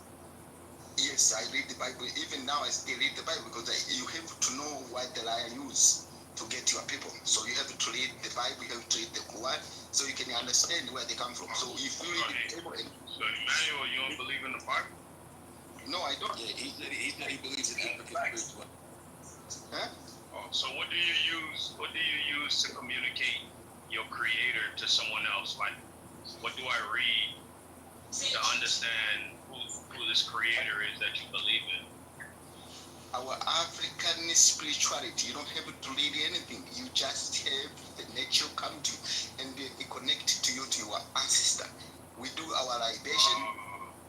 Yes. Okay, so you just gotta go off of whatever somebody tell you. Not what, but not what everybody tells you. You do your research. You have to connect to your root. Okay, that's what I was asking. What do we research? That's why I asked about a book. What do I read? Do I read an article? Do I read a book? How do I understand the creator that you're talking about? Just go on Google and search African spirituality. You will see it. So I gotta ask Google. You don't have to ask Google. I'm telling you because you can see, because now we put everything on Google because we want to connect you to our people and we want to educate our own people, you know. Oh, okay. Yeah. All right. Go ahead, Mo. I was curious. Yes, sir. So I'm gonna show you something out of the book. I'm also gonna show you something that the enemy knows about the Bantu people. All right, we're gonna start with the Bible first, and then I'm gonna show you, because I want you to understand something. That the Bantu are not African, right? In the sense of a nationality. The Bantu are Israelites in the scriptures. I'm gonna show you something. I'm gonna show you why I can make that claim. Go to Luke chapter 21. Reader, you know what I want. 20, or is it 20, chapter 20? 21 and 24? Yes, sir. I got you. Start at 20. This is the book of Luke, chapter 21 and verse 20. And when ye shall see Jerusalem compassed with armies. All right, so I'm going to give you the history, Emmanuel. So in the history, this is Christ prophesying about the year 70 AD. 70 years after his death, he prophesied that when you see armies surrounding the city, the destruction of Jerusalem was imminent. Read. Verse 21. Then let them which are in Judea flee to the mountains. So he's instructing those Jews, those Israelites that were in the city to get out. Read. And let them which are in the midst of it depart out. And let those, read it again. And let them which are in the midst of it depart out. Right. Get out the city. Read. And let them which are in the countries enter therein. Read it again, reader. Don't me off. Read it again. Yes, sir. Verse 21. Then let them which are in Judea flee to the mountains. Okay, so when it told them to get out, where did they go? They went into Africa. Okay, read. And let them which are in the midst of it depart out. And get out the city. Read. And let not them which are in the countries enter therein. There you go. So if you were already out of the city, it's saying, do not come here. Don't come back. Read. For these be the days of vengeance. These be the days of vengeance. Okay? Read. That all things which are written may be fulfilled. So we would have to see the destruction of our city. Okay? So this is what happened in history. We see that fulfilled in 70 AD. So from that time, we see, because do you understand what color or what nationality the Jews are? Do you know that, Imanu? Jewish, they just Europeans. What did they look like? Whatever they look like, but I know the Jew. Actually, the Jewish, They European. They just kick it out of European and they created another state for them. So I see. So Emmanuel, I'm gonna tell you that is not correct. Okay, that is not accurate at all. What color were the Egyptians, Emmanuel? Egyptian is black. Okay, so good. Read Matthew 2, reader. I'm gonna show you something. I'm gonna show you something about the Jews. All right, Matthew chapter 2. Was Christ a Jew, Emmanuel? Come again? Was Christ a Jew? Christ, first of all, let me tell you something. I don't believe anything written in the Bible that is 100%. I'm not going over the Bible in a sense of religion. I'm talking to you about history. And that's the part that I want you to see. You seem like an intelligent man, so surely you will understand history if we're not talking about religion, okay? That's what I want you to understand first and foremost. You with me so far? Now you gotta tell me who wrote the history. Okay, I'm about to, so you gotta deal with me. Be patient, I'm gonna show you something. I'm gonna show you, what I'm about to show you is how we know the claims that our people have been taught are inaccurate. Watch this, I'm gonna show you. Read Matthew 2:13. Matthew chapter 2 and verse 13. And when they were departed, behold, the angel of the Lord appeared to Joseph in a dream, saying, Arise and take the young child and his mother. So he says the angel comes to Joseph. Joseph is Christ's father, okay? And he tells Joseph, take Mary and take the child and do what? Read. And flee into Egypt. Why? Do you know why this is saying this? Well, I'm going to tell you. He's telling them to go into Egypt because when you read the verses above, Herod, which was the king of Judea at the time, was attempting to kill Christ. So the angel told them, go into Egypt so that you can hide. Now, if Christ was a European man in appearance, how would he have been able to hide in Egypt, Imanu? You have the floor to speak. Able to hide in Egypt? Yeah, if he was European, how could he hide in Egypt when everyone else was black? Because that's why I'm telling you the Bible is not accurate history. If you want to read the history, you have to do extra research. How come the Bible describes Pharaoh as a bad person, but Pharaoh is the one who hosted the Israelites, and he promoted them to become the minister or whatever. And those Israelites, they sold Joseph. And they sold Joseph. They look like they good people when they still their own brother. Well, so that's a different history. That's a different history. But talk to me about if Christ looks like a white man, how could he have hidden himself in Egypt around other black people?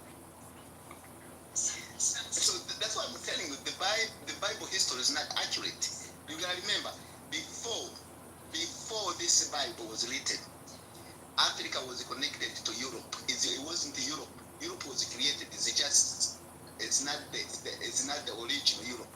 So we understand that the Suez Canal was created. We know that, and that's what split and created what we know today as the Middle East. We understand that. I agree. So the king of Africa, we are ruling the whole part of Europe, like Spain, all the stuff. We are part of Africa. Was part of African kings. So to say that Jesus ran to Egypt, it makes no sense because there was no such thing as Egypt. There wasn't. You sure?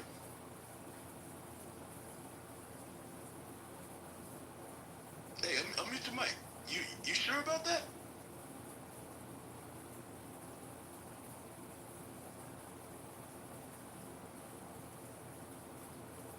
Imanu.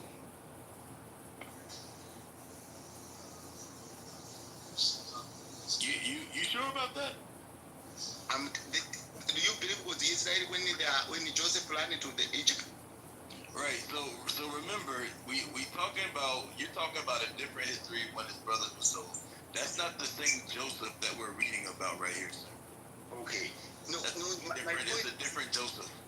Yes, but my point is to show you how the Bible you cannot the Bible history you cannot use as history because it was written after the African king were conquered. So the people who conquered the African kings, they have to write the story that fit their purpose of conquering Africa. Well, you can, Emmanuel, that's not true because we're reading it. Let's do this. Let's slow it down even further. Get the description of Christ, please. Get the description of Christ, because you're saying that this is stuff that was taught by the people that conquered us. The Bible was written by people that conquered us, but that's what I'm showing you is that the teachings that they took with this book is what you are teaching, is what you are speaking about. Okay, and I'm gonna prove that to you. First, I'm gonna prove that to you first and foremost by what Christ looks like alone. Read that. Revelation chapter 1 and verse 1. The revelation of Jesus. Yes, sir. Revelation chapter 1 and verse 14. His head and his hairs were white like wool. The hair on his head and the hair of his beard were white in color and woolly in texture. What does woolly hair look like, Immanuel?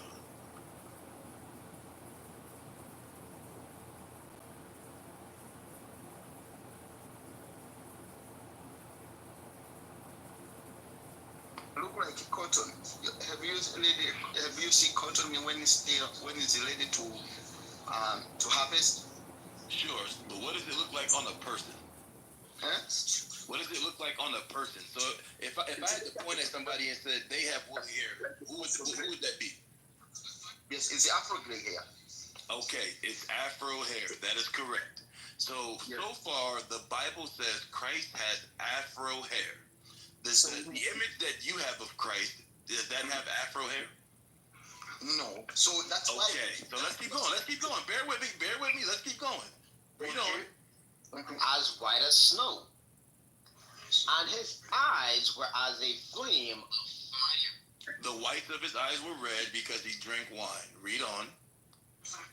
And his feet like unto fine brass. What color is fine brass, Imanu? Sorry? What color is brass? The brass? Yes. It's like a brownish or whatever? Correct. So it said Christ's feet looked brown. The image that you understand of Jesus Christ, does it look brown to you? No. So that's why last part. Finish it up. As if they burned in a furnace. As if they burned in a furnace. If I burn anything, it comes out as the color black. Okay? Read the rest of the verse. And his voice as the sound of many waters.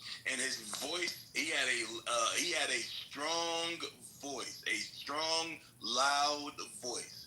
Every portrayal you have seen of what you think is Jesus is some soft, effeminate-looking white man. The Bible describes Christ as a black man with an afro, a beard, and a loud voice. Now, Imanu, the image that you know to be Jesus Christ, does that match the description of the Bible, yes or no? No. So that's why I come. Okay. Go ahead. Now, listen, let me give you a question. So, the people who write about the image of Jesus are the one who handle your Bible. Now, so if those people handle your Bible and the one who lied to you, do you think everything in the Bible is true? Well, sir, this is what you got to realize. We just went into the Bible and showed you how they lied. That same book that you said that they created, we just showed you in that same book how they lied to you already.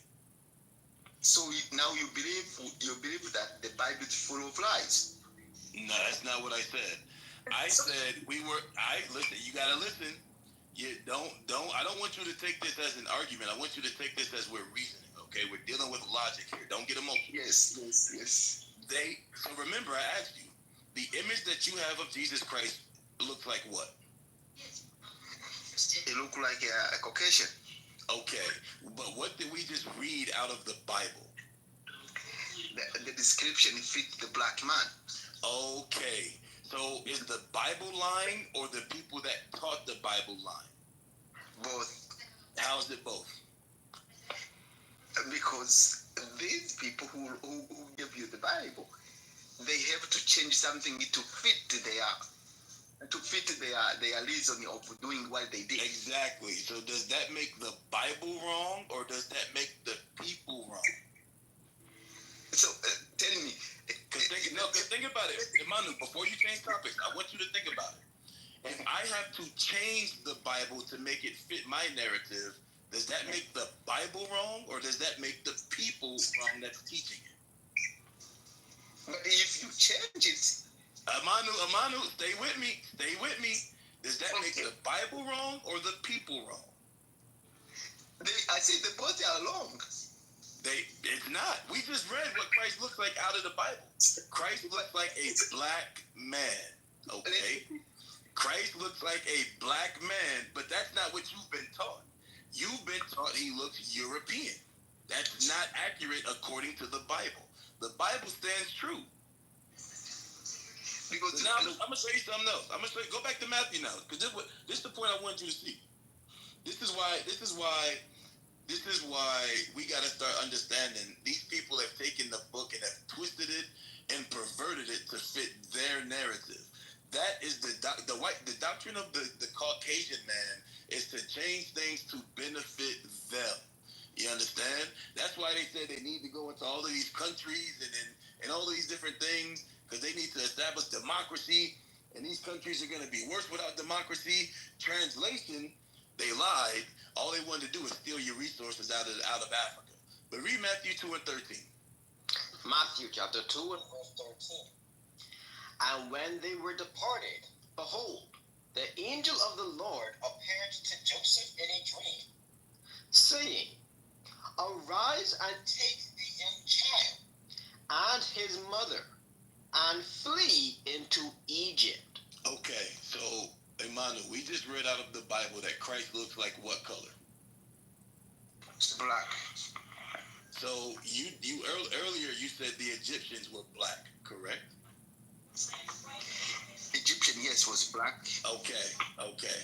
So how could, if Christ was European like you're thinking, how could he have hidden himself in Egypt? First of all, you have to know that this color, the color thing was created. Because if you go to Africa, you can see the Ethiopian who look like Caucasian. You can go, you can, and you can see we have, in black people have albinos. Albino look like albino look like just Caucasian. So this color was always created. So it's nothing. That's why you can depend on the Bible to tell you the history, because the Bible has. What do you and see? This is where you fall off the wagon, Imanu. What do you mean we can't depend on the Bible? You just acknowledged the Egyptians were black. The Bible acknowledged Christ was black. That's how he died. Hey, we gotta have Imanu show us, because you keep saying that they changed the Bible. So you gotta show us what did they change in the Bible. Can you do that? So you cannot trace what is true in the Bible and what is lie in the Bible, because the Bible is already corrupted. Well, again, Manu, what you're saying, let's get to the problem then. You're saying that we can't trust the Bible because they changed or altered things in the Bible. That's what you're saying. So let's address what they altered. Can you tell us what did they change in the Bible? Because Mo just showed you that they taught us that Jesus was a white man. That's what you believe, right? But we're showing you that the Bible says otherwise. So meaning they didn't change anything that was written in the Bible. They just taught us lies. That's how we knew it was lies, because we went into the Bible and we saw that it said something else. So they didn't change the Bible. So if you're saying they changed the Bible, can you show us what exactly did they change in the Bible to make the Bible a lie? But do you know the Bible is correct? It's a collection of books. Yes, we know that. We just want to know what did they change? If you can tell us. Where they collected these books? It was taken from the people that the Bible was written to, which were the children of Israel. When the children of Israel were enslaved, the blacks, Hispanics, and Native Americans, due process of history, which we went through the transatlantic slave trade. We were subject to Arabs in the sub-Saharan slave trade. We also, our Northern Kingdom brothers, so-called natives, they were put on cargo slave ships as well during the quest of the conquistadors. So during those time periods, they got a hold of our records, because like you said, the Bible is a collection of records or books. They got a hold of those books, and then they enslaved the people and taught the people incorrectly once they erased their mind from that actual collection of books or historical evidence. Do you know? So again, can you show us? Well, now you're asking me questions. I just wanted to touch bases on the point, because you keep saying, well, we can't trust in the Bible, because I'm trying to get to that point. What in the Bible can't we trust because they changed? So we can address that. The whole story of Jesus' crucifixion is made up stories. So, if it's made up stories, even his description is just made up stories. So how do you know that Jesus' crucifixion was made up? What do you base that? Where did that theory come from? Where did you base it on? Because I did my research and I found out the person who thought was Jesus actually he ran away. And all right, let me see. Can I look at the research? Like, where do you research this? Because I would like to look it up. Where did you go?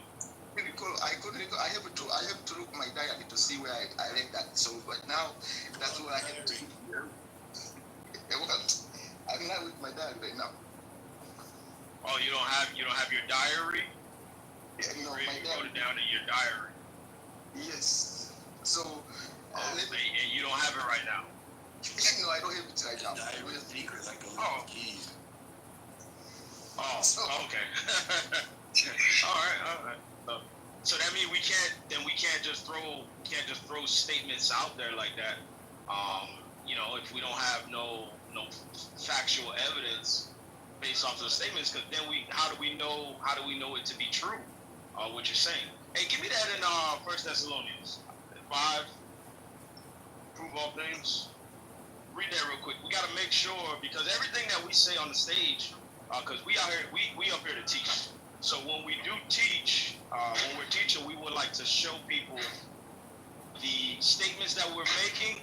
We're going to give them historical and biblical proof based off of the statements that we're making. So that way, we're not just up here saying a whole bunch of vain things, right? Read that for me. 1 Thessalonians chapter 5 and verse 21. Prove all things. Hold fast that which is good. So God says that when we make blanket statements like that, well, Jesus' crucifixion is not real. We can't take the Bible for factual history, and yet you don't have no resources. You don't have no historical evidence. You don't have no links, no nothing. To understand your God, we gotta ask Google. When we make things up like that, we can't base that off of substance. It has no substance. You understand? There's not multiple references that we can base what you're saying and say, well, okay, you know what Imani is saying is true based off of these references. You understand what I'm saying? So the problem with you guys, you only use the Bible as a source of the information. That's not true. That's a false statement. You made another false claim, because we've used much more than just the Bible. The Bible is the foundation. We also link the Bible with historical fact. We did that up here multiple times. Hey, Dan the man, if I may, sir, if I may. So I told the brother that I was going to show him the history, and then I was going to show him what those white folks discovered about the Bantu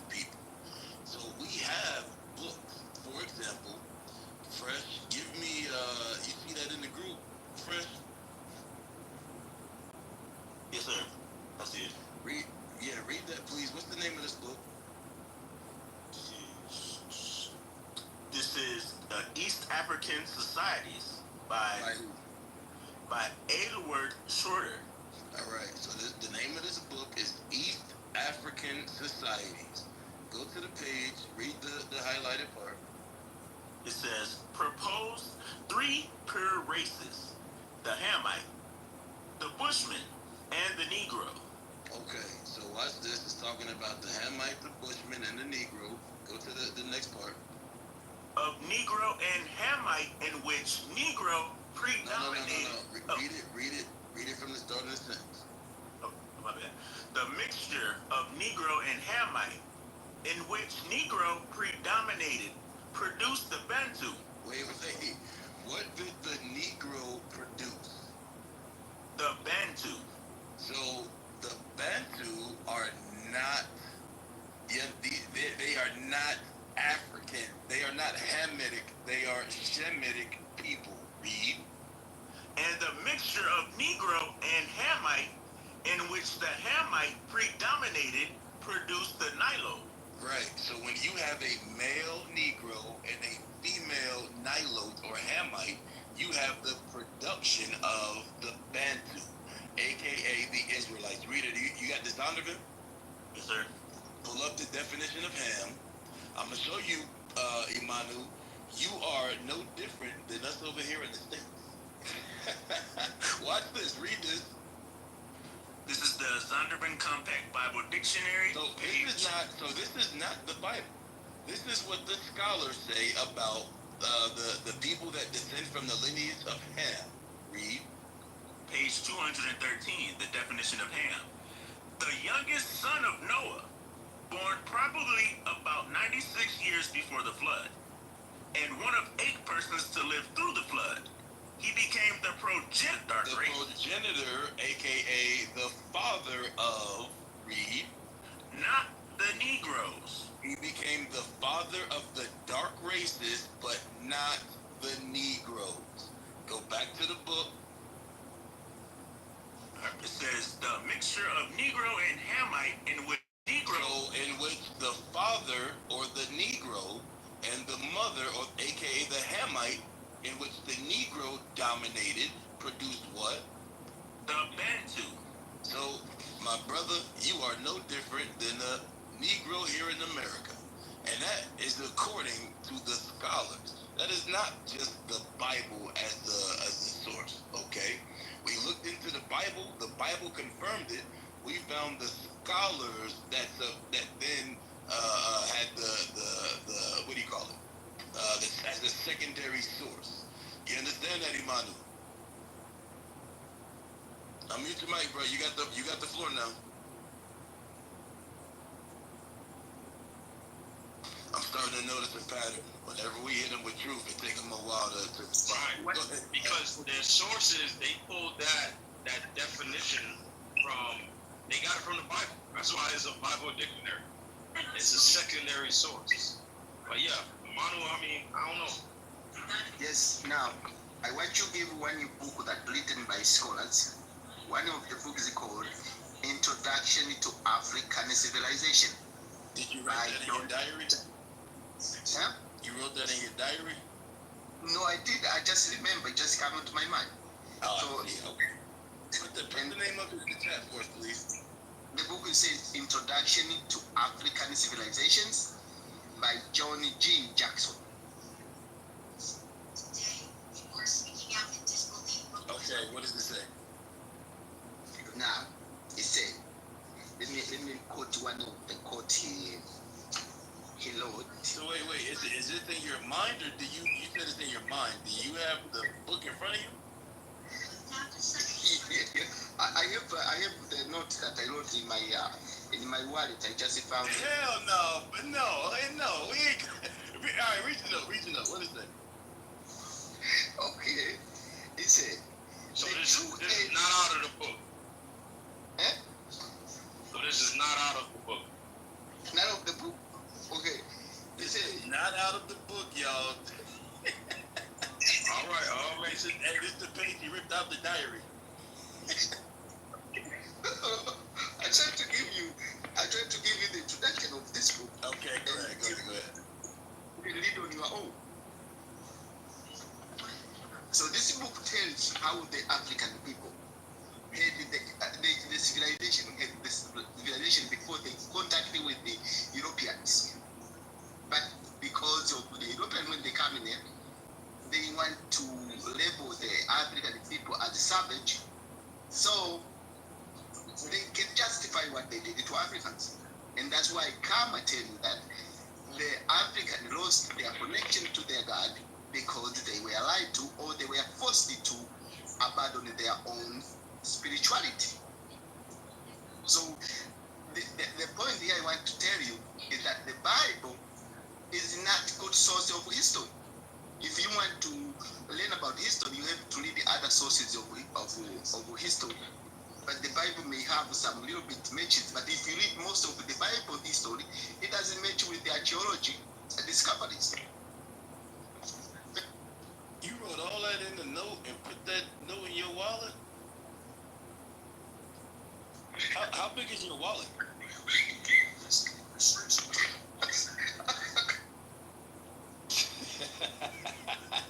Hey, you got a big wallet, bro. You better not be walking around with no purse, man. I'm trying to help you out, bro. You better not have no purse on you, bro. But anyway, hey, that's what we just read. We just read the sources that were not the Bible that showed you your people, and that's what I was trying to get you to understand, through me telling you all of that, is that your people are not Hamitic people. Your people are Israelites. And what I'm going to show you, Leviticus 26 and 40 and 40. Hey, before we get that, I got one. I'm gonna change my PTR. We got another one for you. Now you can bring that out while I change my PTR. All right, give me that Leviticus 26. Hey, this brother, Imano, you better not have a purse, man. I'm gonna yell at you if you got a purse. A pocketbook. You better not have no pocketbook. Hey, read Leviticus 26 and 40. Leviticus chapter 26 and verse 40. So here's Immanuel, I know he's joking for a little bit, but here's the reality of it, right? Spirituality has not helped our people in terms of leaning on our ancestors and having them send up the messages to the Creator, and that stuff hasn't helped us. It hasn't helped us during colonization.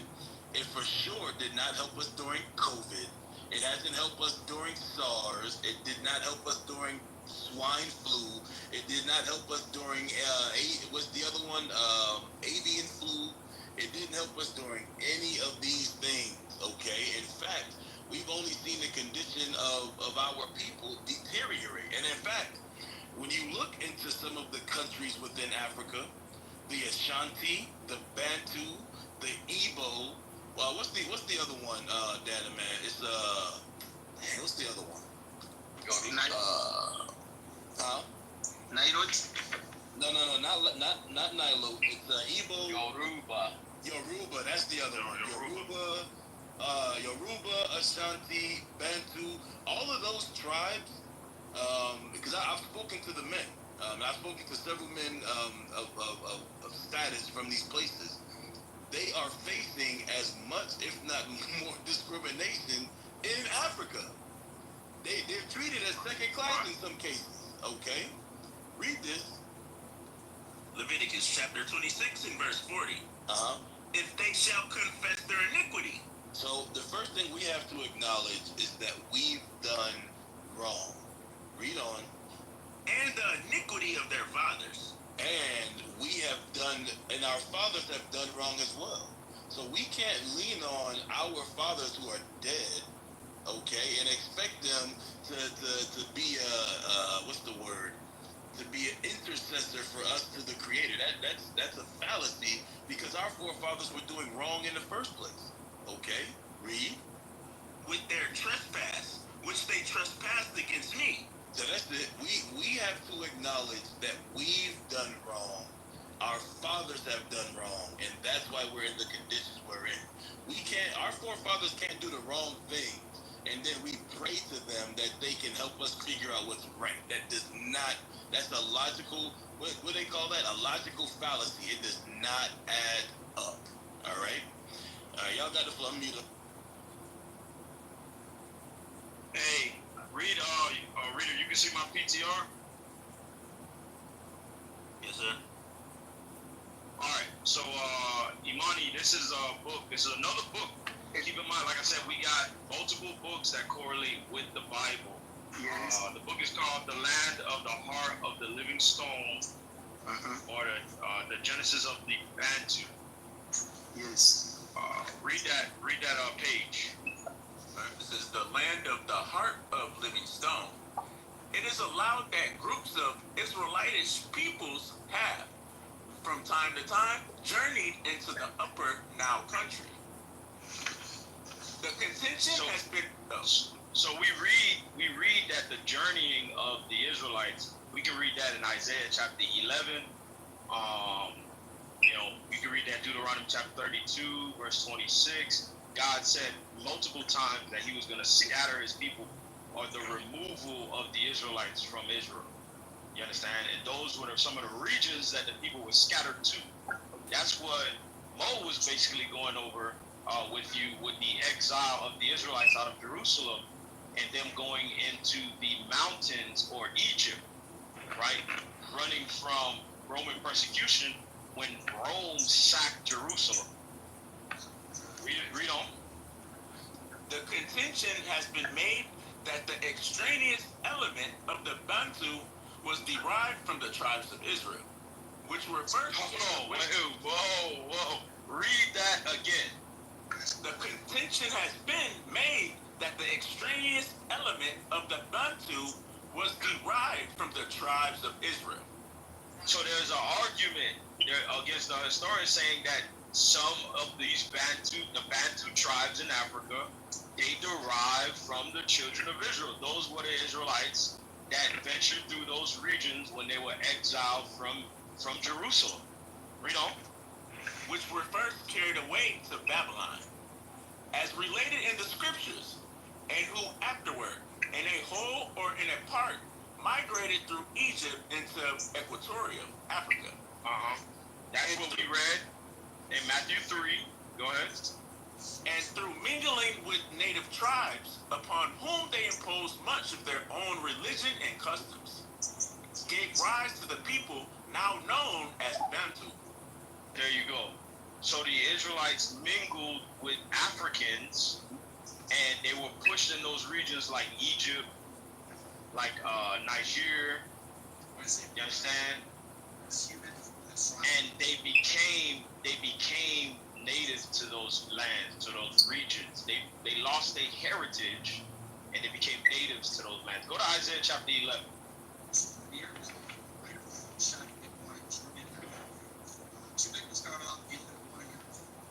Isaiah chapter 11 and verse 11.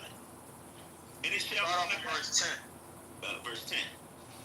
And in that day there shall be a root of Jesse, which shall stand for an ensign of the people. To it he shall to the Gentiles seek, and his rest shall be glorious. And it shall come to pass in that day that the Lord shall set his hand again the second time to recover the remnant of his people, which shall be left from Assyria, and from Egypt, and from Pathros, and from Cush, and from Elam, and from Shinar, and from Hamath, and from the islands of the sea.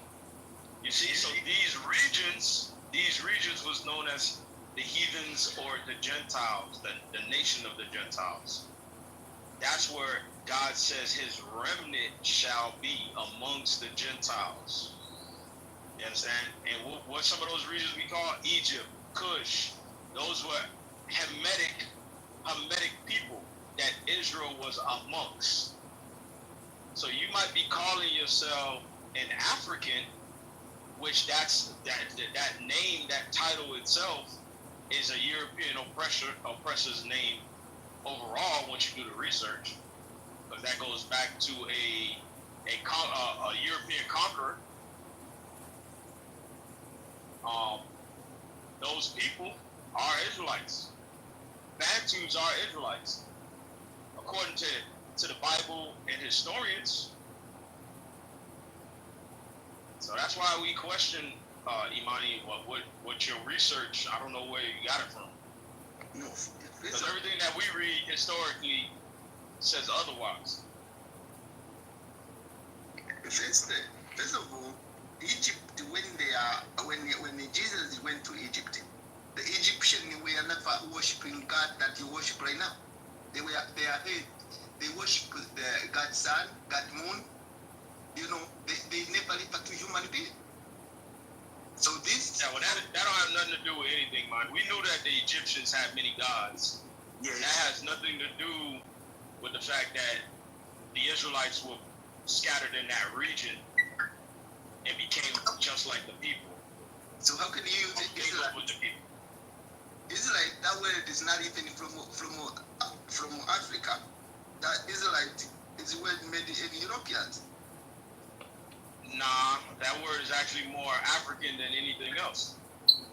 It's more African than African. Where does the word Africa come from? What's the origin of Africa? Yes, Africa used never to be called African. That's what's made by Europeans. No. What, the word Africa? Yes, it's not African. All right then. So Israelite is more black than calling yourself an African.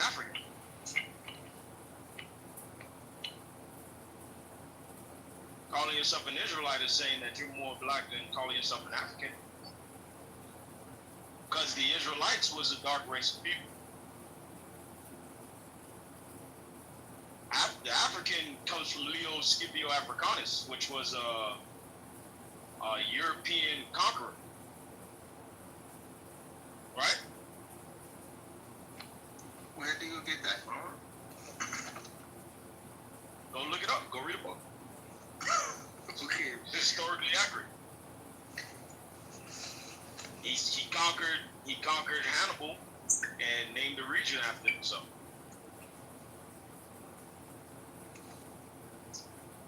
All right. Mo, you still on it? Yeah. If Imani, you got any more questions? Yeah, Imani, what you got for us, bro? If not, we'll move on. Okay. Don't pull nothing else out your purse, bro. I want to recommend one book that you can read and understand why the Bible is right. One is called God Anatomy. Did you write a note on that too in your wallet? Didn't he say he wanted to read another book so he can understand why the Bible is right? That's what you said? Why the Bible is full of lies. It's called come on, man. Come on, man. We're not believing your notes that you pulled out your purse to try to convince us after we done brought all this history that you can't find anything in the Bible that's false. We're not gonna believe it. It's not gonna work, Imanu. Yeah, the writings of Imanu are not solidified as historical facts, so we can't go on that, bro. Yeah, we gotta go on something else. It's not canon. Hey, Imanu, stay on stage if you got some more questions, man. I'll give you the last word. Go ahead. Oh, that's it, man. That's it. I have to read my books before I come here again. Yeah. Hey, next time come with the sources, man. This is not the room you think it is, my brother. This is not we do not subscribe to Christianity as everybody knows it. All right, so you gotta, if you coming in here, you gotta come with facts. Ambush, what's up, bro? I'm good, boss. Where you from, Ambush? I'm from Nigeria. Okay. What tribe? Are you Igbo? I'm Yoruba. Yoruba. Okay. So explain your belief without telling us that ours is wrong. I believe that knowledge is unlimited, and when you believe you've known it all, then you're most wrong with yourself. I'm kind of driving, but so I have to be cautious since I'm talking on here. So first of all, I'm just here basically to learn. Although I have perspectives, but I know not all of my perspectives are right because I'm still young dude trying to learn and move forward. So basically, I'm just here to learn. And what Ima was talking about the other time about the African religions and everything, it's something that we as the people here in Africa, we basically don't know a lot. We are so ignorant about a lot happening, about how we went into slavery, about the outcomes, what it has done.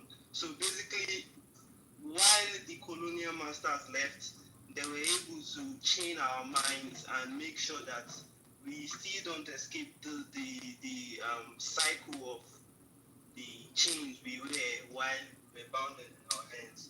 So, and hence why I believe a lot of Africans will rather just believe what they're being told or what their environment, we're a product of our environment. So him is a Tanzania, and he has their cultural things that were being told to him while growing up.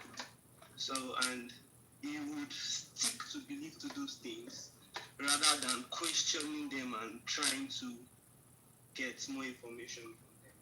So, for now, I don't think I have a question or something I believe that I would want to talk about. Well, I would want to learn more.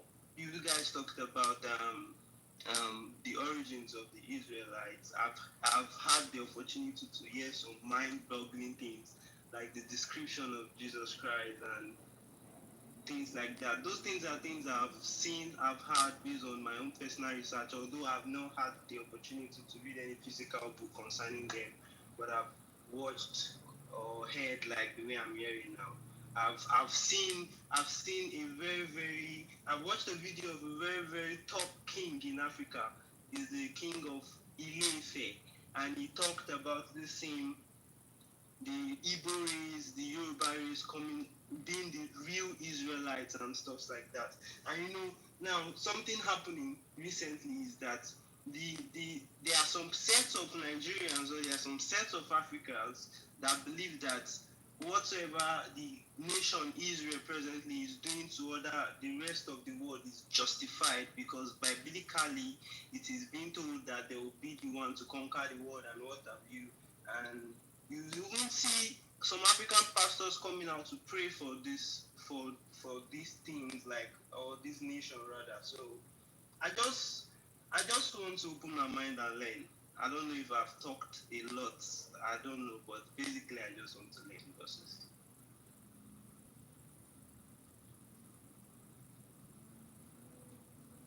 Hello? I can hear you.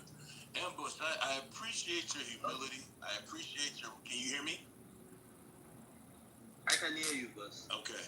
I appreciate your humility. I appreciate the fact that you say you're here to learn a bit. So when you heard the description of Christ, did you hear it when we read it earlier? No, I'm literally at work now, so something happened. I didn't get that part, and I even typed it on the comment section, but I don't think anyone responded. Okay, so when you read Revelation chapter 1, verse 14, read it for him, reader. Mm-hmm. Revelations chapter 1 and verse 14. His head and his hairs were white like wool, as white as snow. So, and his Ambush, what does woolly hair look like on a... Woolly hair, maybe should I guess like wool should be like an afro, like wool. That's correct. Woolly hair is afro-textured hair, okay? So it says that Christ had afro hair, and it was white, okay? Now, the image that you have been taught is Jesus Christ. Does it have woolly hair? No. Okay. So we have been taught lies according to the Bible. Do you understand? We have been taught lies by the college and by the oppressor. They've taken the Bible and have twisted and perverted the teachings. You understand that? I understand that. Okay, good. I'm gonna show you something else too about Yoruba. Go, reader, look in the group. Okay. Go to. I'm gonna show you what the name Yoruba means. Do you know what it means, or do you know where it comes from? No, I have yes or no idea. Okay. I appreciate your humility. And just so you know, so the rest of y'all listening, everybody that come up on this stage don't get yelled at or talked about wildly or you know, we start, you know, doing whatever. It's when you come up here and you profess that you don't know what you're talking about, but you still continue to argue. That's where y'all see the smoke. All right, but if you coming up here humble, man, we gonna just have a regular conversation, just like me and Ambush. Ambush is all right. Ambush, you cool with me, bro? Hey, read that it's page 593, reader, on the bottom of the page. It's a footnote. So the book here is The Lost Tribes of Israel. All right, read that footnote for me, reader.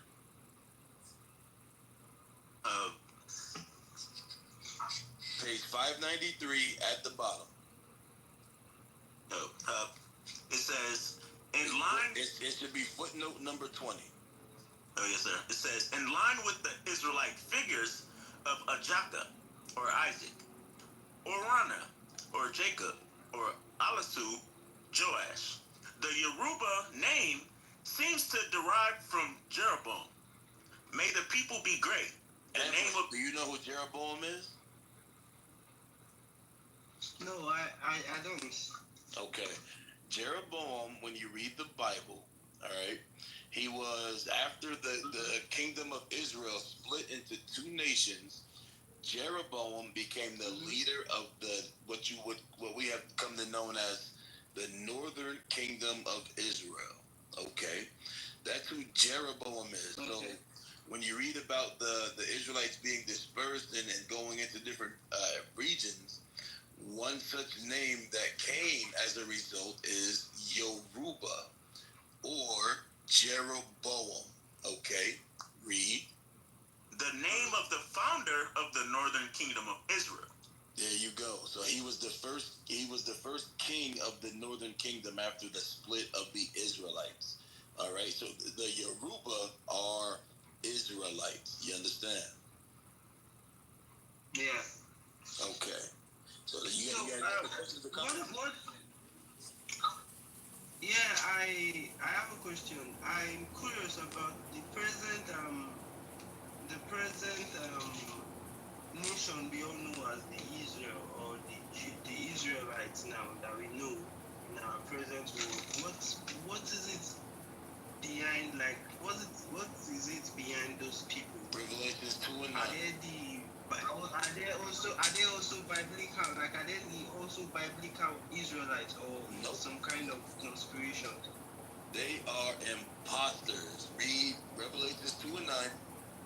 Revelations chapter 2 and verse 9. I know thy works and tribulation and poverty, but thou art rich. So the Bible says that the real Israelites would be impoverished. Okay? The people over there today are not impoverished. In fact, they get billions of American tax dollars every single year. America finds a way to be in debt every year, but they also find a way to give the place over there billions of dollars. Read. And I know the blasphemy. Ambush, what does blasphemy mean? Like speaking against God, to my understanding. Yes, it's a lie against God. Read it again. And I know the blasphemy of them which say they are Jews. Who calls themselves Jews, Ambush? Sorry, what does the word republished say? You said something about them being republished. What does it mean, please? I said what? You said the first before the blasphemy. They're impoverished. It means poor. It means poor. Okay, poor. Okay. So the real Israelites would be poor. You understand? Okay. That's what it's talking about. The people over there today are not poor. They get billions of dollars every year. They are not poor people at all. They get, even in America, they get completely free health care. They have their own hospitals, and they don't have to pay anything. But we have to pay co-pays pay for insurance. They don't have that problem. They don't worry about that. America gives them loans so they can build houses. They don't got to pay back those loans, right? They get loans. They get grants from the government. They get all type of money every year. We don't get that. Okay, keep reading the verse. And I know the blasphemy of them which say they are Jews and are not, but are the synagogue of Satan. Who are they? The synagogue of Satan. Ambush. What did it just call the people that are pretending to be Jews? The synagogue of Satan. I don't know if I got that right. Yes, they are the church of Satan. Okay, they are not the real Jews. They are imposters. Okay. So you said the real Israelites are biblically they are to be impoverished, which means they will be poor. But on the contrary, I think there's what is being called like a God wealth, like whereby God wants his people to be wealthy. So why are these two contradicting each other? If God wants his people to be wealthy, and this description is saying that one of the things that would be that you would see from a real Israelite is that they are impoverished. So I want to get why that too is like, why is it like that? I want to give me enlightened. Reader. Luke 21 and verse, I think it's 23. Luke chapter 21 and verse 22. For these be the days of vengeance, that all things which are written may be fulfilled. So the part that I want you to understand is that last part. It said all things must be fulfilled. Okay? The Bible says when you read Deuteronomy the 28th chapter that the Israelites would be cursed for disobedience to God. One of those curses, let's read it. Deuteronomy chapter 28 and verse 48. Deuteronomy chapter 43. Deuteronomy chapter 28 and verse 43. The stranger that is within thee shall get up above thee very high. So it says the strangers that are amongst us would get up very high. They would get up high economically, socially, financially, politically, in all aspects. They would supersede us. Okay, read. And thou shalt come down very low. And we would become very low. So they would be above us, and we would be below them. Read. He shall lend to thee. He shall do what? He shall lend to thee. So he shall give us financial backing when we need things. We have to go to him to request that those finances. If you need a loan for a house, if you need a loan to purchase a car, as a matter of fact, if you need to go to them to get permission to even build those things in the first place. Even if you own the land, you need permission from them to build things, and that's getting, whether it be a permit or you having to get approval for certain things. You understand? That's what it's talking about. You know. And thou shalt not lend to him. And we would not lend to him because we would not have the financial means to give them any type of funding. If we don't own banks, who owns all of the banks in Africa? The ones at the top. Okay, who are they? Honestly, I don't think I know. I know the World Banks, but I don't know much about this aspect, the aspect of okay, finance. so I'll tell you. All of the World Banks or the country banks or the Federal Reserves, they are all owned by the so-called Jewish people.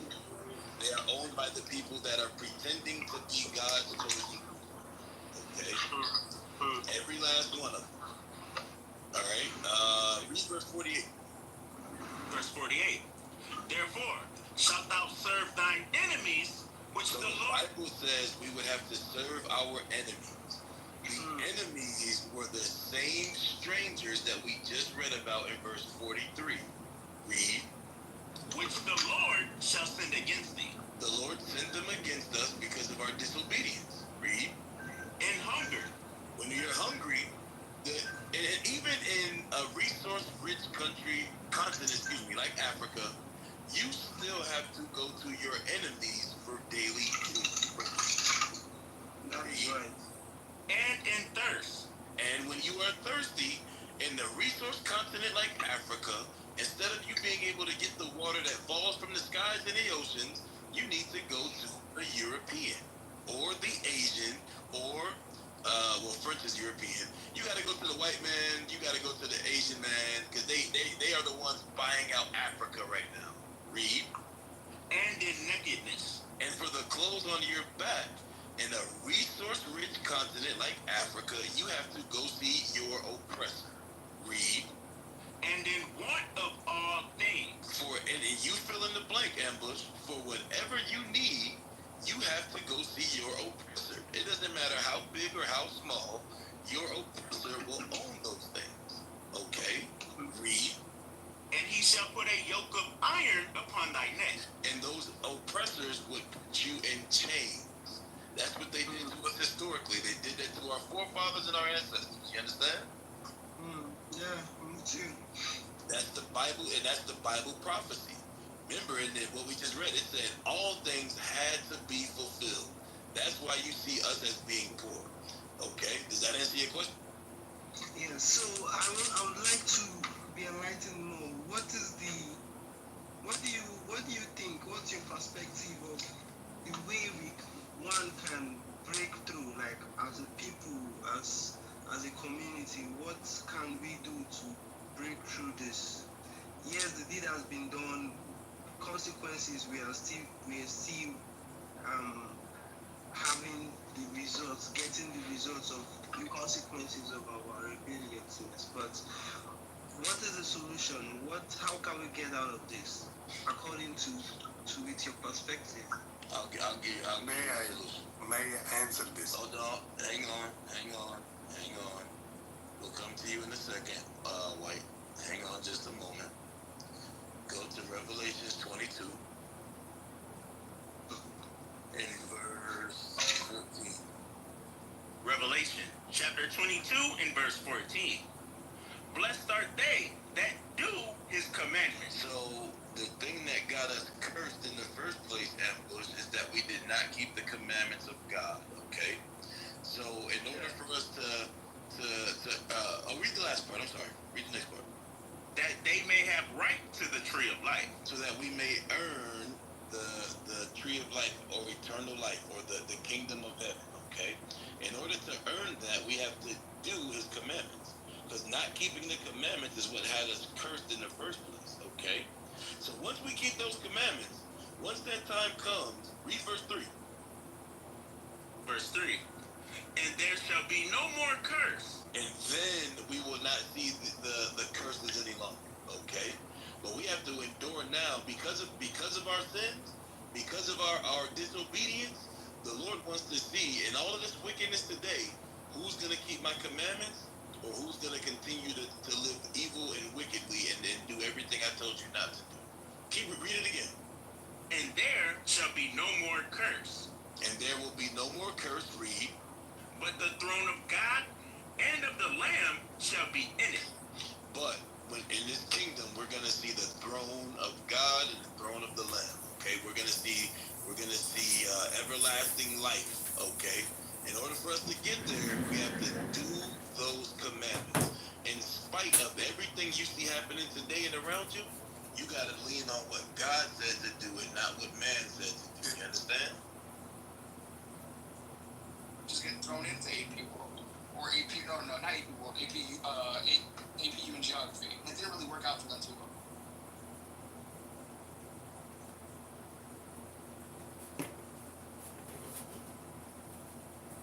Is it true, Zach, that they have Holocaust jokes? Is it true that there are jokes about the Holocaust? Yeah, like, do you guys joke about it, like amongst the Jewish community? Yes, I think that there are Holocaust jokes.